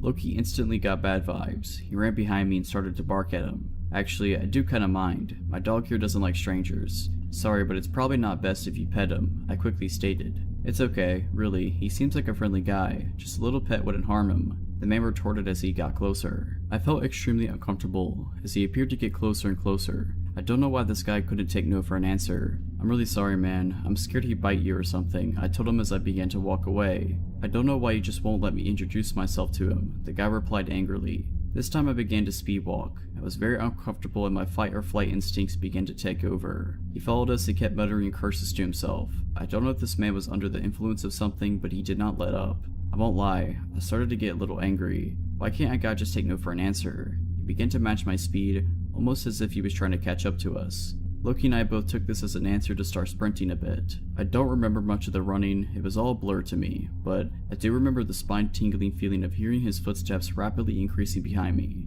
For a man of his stature, he was quite fast. I also realized that his intentions may have not been just to pet my dog. No one reasonable would go that far just to pet a dog that clearly wanted nothing to do with him. I looked behind me and he was in pursuit. Maybe about 10 feet behind me he was chasing us. Finally, the path led to the park exit and into the busier streets. I lived about 10 minutes away from the park. I made sure no one was following me and I even made sure to walk on the populated streets. After what seemed like an eternity, we got home, but I knew for a fact that I was not going to get any sleep. From my window in the porch, I watched all night with Loki, just to see if anyone had followed us home. I also made a police report with my parents. After all, this guy seemed to have been quite suspicious and who knows what his true intentions were. Ever since, I haven't walked Loki in that park. I've also made it a habit of mine to walk on livelier streets at night. If I could give anyone one piece of advice, even if you live in a relatively safe town, do not ever let your guard down. This happened about a year ago to me and my husband. It was our 10th anniversary, so we decided to go camping, just the two of us, and of course our dog. There's a big national park/camping area near where we live, little less than an hour drive, so that was where we were heading. It's basically a big forest with many small lakes, ponds, trails, and camping sites around. Pretty popular place during summer, but we still saw some people, even though it was late September and the weather was cold. We found a good spot next to a lake to set up our camp. It was a beautiful day, so we wanted to hike a bit in the forest. There was a nice long path that was going around the lake where we had our camp, so we chose to go that way. The lake was quite small, and there was another camping site by it. You could see there from our camp, and from there you could see our camp. They were almost on opposite sides of the lake. We walked past another camp, and saw a man there alone just standing and staring at us, not answering when we greeted him. He was maybe in his late 20s, around the same age as us. I thought at that point that maybe he was just shy and a little weird. He had a small tent set up and some other stuff all around the place, so I figured he had been there for a while. We just continued walking and didn't think much to it. Eventually we got to our camp, and started to set up our tent before it's too dark. We made some food by the fire and just sat there enjoying the peace. Suddenly, our dog starts barking like crazy. She was tied to a long wire around a tree. We immediately realized that she wasn't just paranoid and that there was something really in the woods, and it was near. It had been very dark for hours at this point. I took the dog to a leash and my husband started to look around with his bright headlamp. Our dog just kept barking. We were confused and sure it was some kind of animal, maybe a bear or a moose, but we couldn't understand why it wasn't scared of us and why it wouldn't run away. My husband went ahead to the path that leads to the other camp. Right when he got to the path, which was just less than 10 meters away from our camp, he saw something on the ground. I told him to go check it out and followed with our dog. He stopped, turned at me and said, "It's a human, laying on the ground." The first thing I thought was that maybe they were hurt or dead or something. They just laid there not moving, facing the ground. We asked, "Are you okay? Are you hurt?" And they just suddenly stood up. Turned out, it was the guy from the other camp. He was very scared of our dog and told me to not let her near him. I was kinda relieved that it wasn't some bear that was going to eat us, but I soon learned that a bear might have been less scarier than this guy. After he stood up, he walked straight to our campfire and sat down. My husband tried to ask him multiple times why he was sneaking in the dark forest without any light. He didn't give us an answer. We even laughed a bit and told him how we thought that he was a bear or something, but he didn't even smile, just stared at the fire, looking annoyed. His right leg was soaking wet. He probably stepped off the path and dipped it in the lake on his way to our camp. He sat with us for 30 minutes, not talking much. He also clearly wanted to know where our dog was at all times. I saw he had a knife hanging from his belt, but I guess it's not that weird when you're in the woods. Every few minutes he put his hand in his pocket and just peeked at whatever was in there. Kind of like checking the time on your phone without taking it out from your pocket, but it wasn't a phone he had there. I felt very uncomfortable and anxious by the whole situation. So, when the 30 minutes had passed, he again stood up and mumbled about going back to his own camp, and left. He never gave us any explanation of why he came to our camp or why he was stalking us in the dark. He tried very hard not to be seen when we found him. When I thought he was far enough, I told my husband that there's no way I'm sleeping in that tent. The biggest nope ever. Fortunately for me, he agreed and said that that guy might come back when we are sleeping. I just wanted to leave as soon as possible, so my husband started packing up things up. Our car's nearby, thank goodness, and I was guarding and looking around with the light if he comes back. Just when we had almost all of our stuff in the car, I saw a quick flash of light on the path from the guy's camp towards ours. He was coming back. Maybe he thought we went to sleep because he couldn't see our campfire anymore. So yeah, we got in the car and left real quick. I don't know if we overreacted, but I had such a bad feeling about him. Who crawls in the dark, wet forest alone just to stalk some strangers? What would have he done if our dog wouldn't have hurt him? What were his motives? I don't know and didn't want to stay there and find out. I'm just glad that we had our dog with us. There's a chance that she saved our lives. This happened to me when I was 19 and in college. I met a guy named Sam through a friend of a friend. Sam seemed nice enough and I would see him around, but that's as far as it went. One day we managed to end up alone as I'm coming out of my building. He sees me and starts chatting me up. At first it was simple small talk, but I became uncomfortable once he starts complimenting me saying I have nice teeth. Not nice smile, but nice teeth. I thought this was a weird way to phrase a compliment, but I just ignore it. He then goes on to ask me, "What are you?" meaning he wants to know my ethnicity. I tell him I am Latina. He asks if I speak Spanish and I say yes. He makes a comment saying he likes Shakira's music and that he likes her song La Tortura. He then asks me what La Tortura means. I tell him it translates to the torture. I notice his eyes get wide and he starts smiling. At this point I'm done talking to him and I tell him I have to go. I make a mental note to stay away from him after that because throughout the rest of the conversation he had a really creepy smile on his face. I get busy with classes so I forget about him quickly. One day I get a call on my cell phone from an unknown number. I decide to answer it and I hear a raspy male voice breathe heavily and say, "La Tortura." I hang up and think what was that, but I just take it as a stupid prank and move on with my day. For the next week or two I keep getting calls from an unknown number but I don't answer. Weeks go by. I have forgotten about the phone calls when I end up running into Sam again outside my building. He starts making small talk again, then with a giant grin he says, "Have you been getting any phone calls lately?" It takes me a second to realize that it's been him calling me from that unknown number. I don't want him to see me reacting so I say no, but internally I'm freaking out. He then goes on to tell me, "I've been watching you through your window for weeks and you never noticed." For context, my dorm window was split into 3 parts. One big glass pane in the middle, with 2 smaller panes on either side that you could open for fresh air. If those side panels were open enough, you had enough room to slip your hand in, move the curtain out the way, and get a good look inside. Obviously after that I was thoroughly creeped out and was wondering how many times he watched me dress, nap, or do any of the other things you do in the comfort of your own space.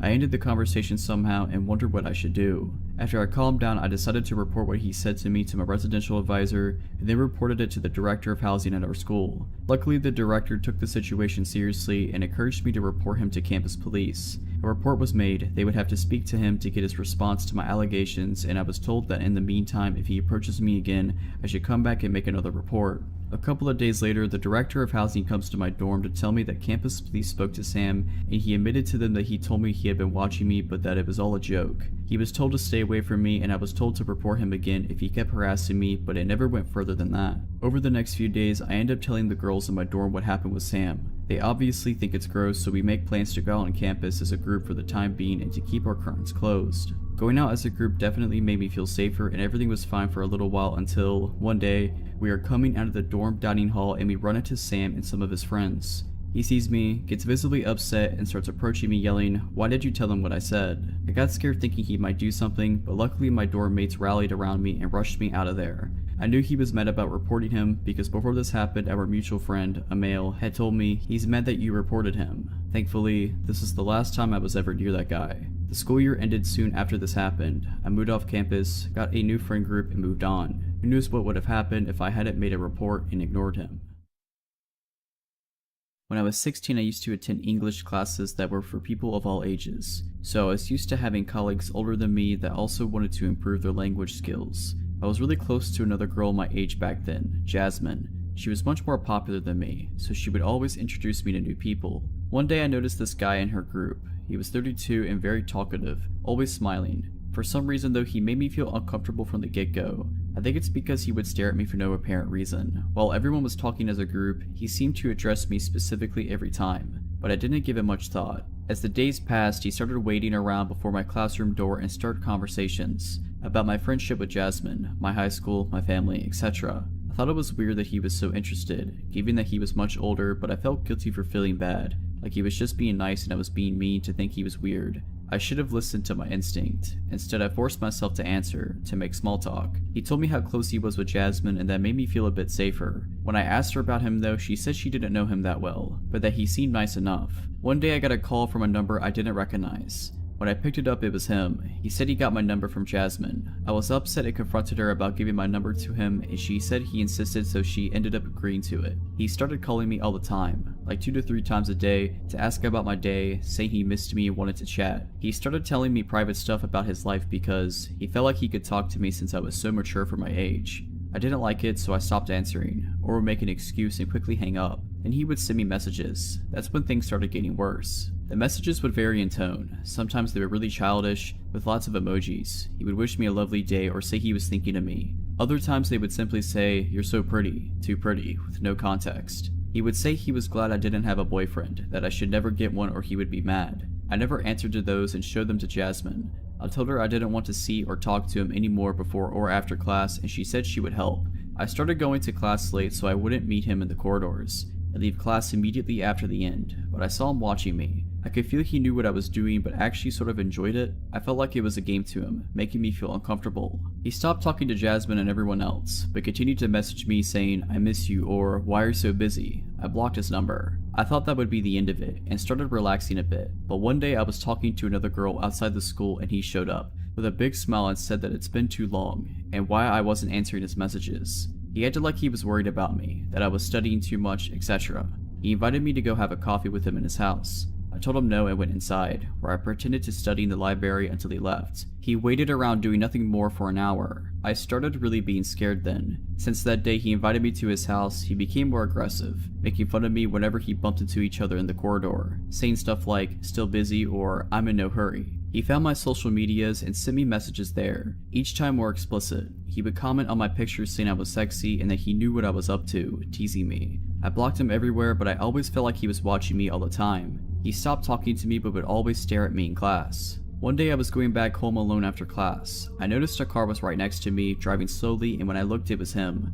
He talked to me through the window and invited me in, said he would give me a ride home. It was a residential street, not many people around. I said no and continued walking. He kept insisting and saying he knew where I lived, he could drop me there. I started walking fast then, stopped interacting with him at all. I just wanted to get to the main road so there would be more people around. He got angry then, said, "Get in," a voice I almost didn't recognize. I looked at him in shock and his facial expression had changed completely. He had a dark look in his eyes, no smile at all. He looked like he wanted to hurt me. So I ran and got into the first shop I saw, a mini market. I waited until his car left and then sped home. After that I didn't want to go back to class. I asked my mom to change classes. I never told her why. For some reason I felt ashamed, like I somehow caused the situation. I finished the semester without incidents and thought it was all over, but after 2 years, yes, 2 whole years, he came back. By then I was starting university, and any thoughts of him were out of my mind, until he created a new account on Facebook and started messaging me again, like nothing happened, like no time had gone by. He said he was hurt I cut him out of my life, that he wanted to be my friend. I blocked every account he made without ever answering. One day to my panic, he showed up at my campus. I went to a university that was close from home, but still, it couldn't have been a coincidence. He was just across the street, watching me. I hurried and got into a bus before he could talk to me. The next week I wasn't so lucky. I was eating a snack at the cafeteria with a group of friends, and he just suddenly came by and introduced himself to everyone, like we were old friends. I could barely breathe. My friends noticed I wasn't feeling well, and he seemed to enjoy the confusion and my fear. I pulled him aside and asked him what he was doing, asked him to leave me alone. He said he wouldn't, and again had that dark look he had in the car, years before. The creepiest part was just how different it was from the expression he had around everyone else. He looked like a different person. I told him I would tell everyone, and he said he knew I wanted him. He knew I was just a dirty little tease, but that he would get me. My body and mind just shut down when I heard that, and I ran back to my friends and started crying. When I finished telling them everything, he had gone away and I never saw him again. When I was 16, what feels like eons ago, I started going to high school that had a public library in it. Upon entering the front doors of the school, there was a wide hallway with the entrance to the library being a straight walk from the school entrance. So it wasn't like outsiders had to walk through the halls to get to it, but it really bothered me that anyone with a library card could be in our school at any given moment that it was open, even if they were only supposed to check out books or use a computer. Having said that, I rarely saw adults that weren't school employees in the library during school hours. My family didn't always have the electricity on, much less the internet, so I would often stay after school to do my homework in the library where I could use the computers. The librarian's desk was in the middle of the library, and there were maybe 24 computers off to one side, in 4 or 5 rows. Other than that, there were a few small rooms where the book club would meet or someone could study privately, which were locked up when not in use. One afternoon I had a research essay to do. I think it was about Homer's Odyssey, so I had asked my dad to pick me up 2 hours after school ended. I went to the library immediately after my last class and chose a computer close to the librarian's desk. Blissfully, only the librarian and I were in the room. I was really pleased to be able to work quietly, and started plugging in away at my assignment. 30 minutes into writing, I heard the doors of the library open. I didn't look up, but I could hear a man speaking boisterously to the librarian, with her responding in a very chummy way. They were talking like they knew each other very well. After a few minutes of chatting, the librarian excused herself. I can't remember if I heard her say why, but she bustled out of the room and did not return before I left. More than an hour later, which hadn't happened before. I can't say for sure, but I'm almost positive that she was supposed to not leave the library unattended while it was open. They actually closed it when she took lunch sometimes because I'd seen the "back in X minutes" sign on the door previously. Almost as soon as the librarian left, this adult man decided to use a computer. Being that we were the only 2 people using computers, you would think he sat nowhere near me, right? He sat 1 chair away from my right. I could see from the corner of my eye that he was a very large man in every sense of the word, but otherwise, he looked like your average guy with generic black frame glasses. After the first peripheral glance, I tried to avoid looking over at this guy. I also told myself that the librarian knew him, so he's probably okay. Just subdue checking his email. Nothing to be paranoid about. As I'm continuing to research for my essay and make notes, I start hearing this guy giggle in between clicking the mouse. At first quietly, but he starts chuckling within a minute. I didn't want to, but I felt my whole head turn to look at this guy's computer. His monitor was showing what appeared to be a photo covered by colorful jigsaw puzzle pieces. As the guy clicked on the puzzle piece outlines, they disappeared, revealing the picture underneath. When I first looked at it, the picture was completely visible except for 2 pieces. The image was a naked man posing with his arms over his head. The creep looked over at me, still chuckling. I had the feeling he was canvassing for my reaction, which was unmasked disgust. I logged off and moved to a different computer, which I thought sent the message that he may be uncomfortable. I logged into my new computer, and as soon as I started typing, the guy got up, walked over, and sat down next to me. I promptly stood up, kicking over my chair, unplugged the computer. I wanted to log out really fast, and ran out. My dad wasn't going to be there for another 30 minutes, at least. So I waited in the bathroom. Whenever it was about time for me to get picked up, I walked toward the front doors to leave the school, and I decided to peek in the library. The creep was sitting at the computer still, but his body was turned to face the doors and he was looking straight at me, with a big grin on his face. I dropped out of school that year, and this honestly played a part in that decision. I felt so vulnerable, and looking back I think that librarian might have been secretly creeped out by this guy and was playing nice in front of him. She might have made a lame excuse to leave the room so that she didn't have to entertain him, which I would understand if she wasn't leaving him alone with an underage student. I didn't trust the school to take it seriously, especially the librarian, so I didn't tell anyone. I just hope that guy isn't prowling around the high school still. Last year I, a 20-year-old female, had taken the morning off from work so I could pick up my friend from a pretty serious medical procedure. It had been a tense time and I really just wanted her to get through it okay so she could begin to heal and feel better. I live in New York and her appointment was right off of 42nd Street by Grand Central Station, which is arguably one of the most well-populated, busy areas of the city. I had just gotten off the subway and was walking east past Grand Central Station when I made eye contact with this dude walking towards me, and half a block away. He was a thin, looking guy with really creepy eyes, and he was looking basically directly into my soul. It was incredibly unsettling. We were far enough away that I tried to play it off, looked down, and casually strafed to the right a bit so that our paths wouldn't cross. When I looked up, I noticed he mirrored my movements so our paths were directly aligned again. I strafed again to the left, and he again moved to be in line with me, eyes still locked on me. I felt a sick feeling in my stomach and started to freak out a little. He was getting much closer now and we were basically trapped in a group of people, so I didn't really have space or time to cross the street. I also didn't want to turn around and go the opposite way because then my back would be towards him. I took my headphones out and kind of slowed down, but he was absolutely still coming for me. When he inevitably got close enough to me that we were within arm's reach of each other, I guess my fight or flight took over and I grabbed him by the shoulders and shoved him aside, sidestepping him. He was full on attempting to collide with me. The group of people around us barely reacted, which is crazy to me. I thought I dodged a bullet, except after shoving him out the way, he began screaming at me. I yelled back at him, "What were you doing? Get out of here, you're creepy, keep moving," and other random phrases that just felt right in the moment. Deep down I think I was just hoping if I made a scene someone would step in to help, but nobody did, and then I noticed that he'd stopped walking and had fully turned his body around to face me again, and then began to walk toward me again. He was yelling at me this time, calling me disgusting, crude names, telling me he was going to smack me and teach me a lesson, etc. I absolutely panicked and began jogging away, only to look back and realizing that he was now jogging after me, still threatening me and screaming at me.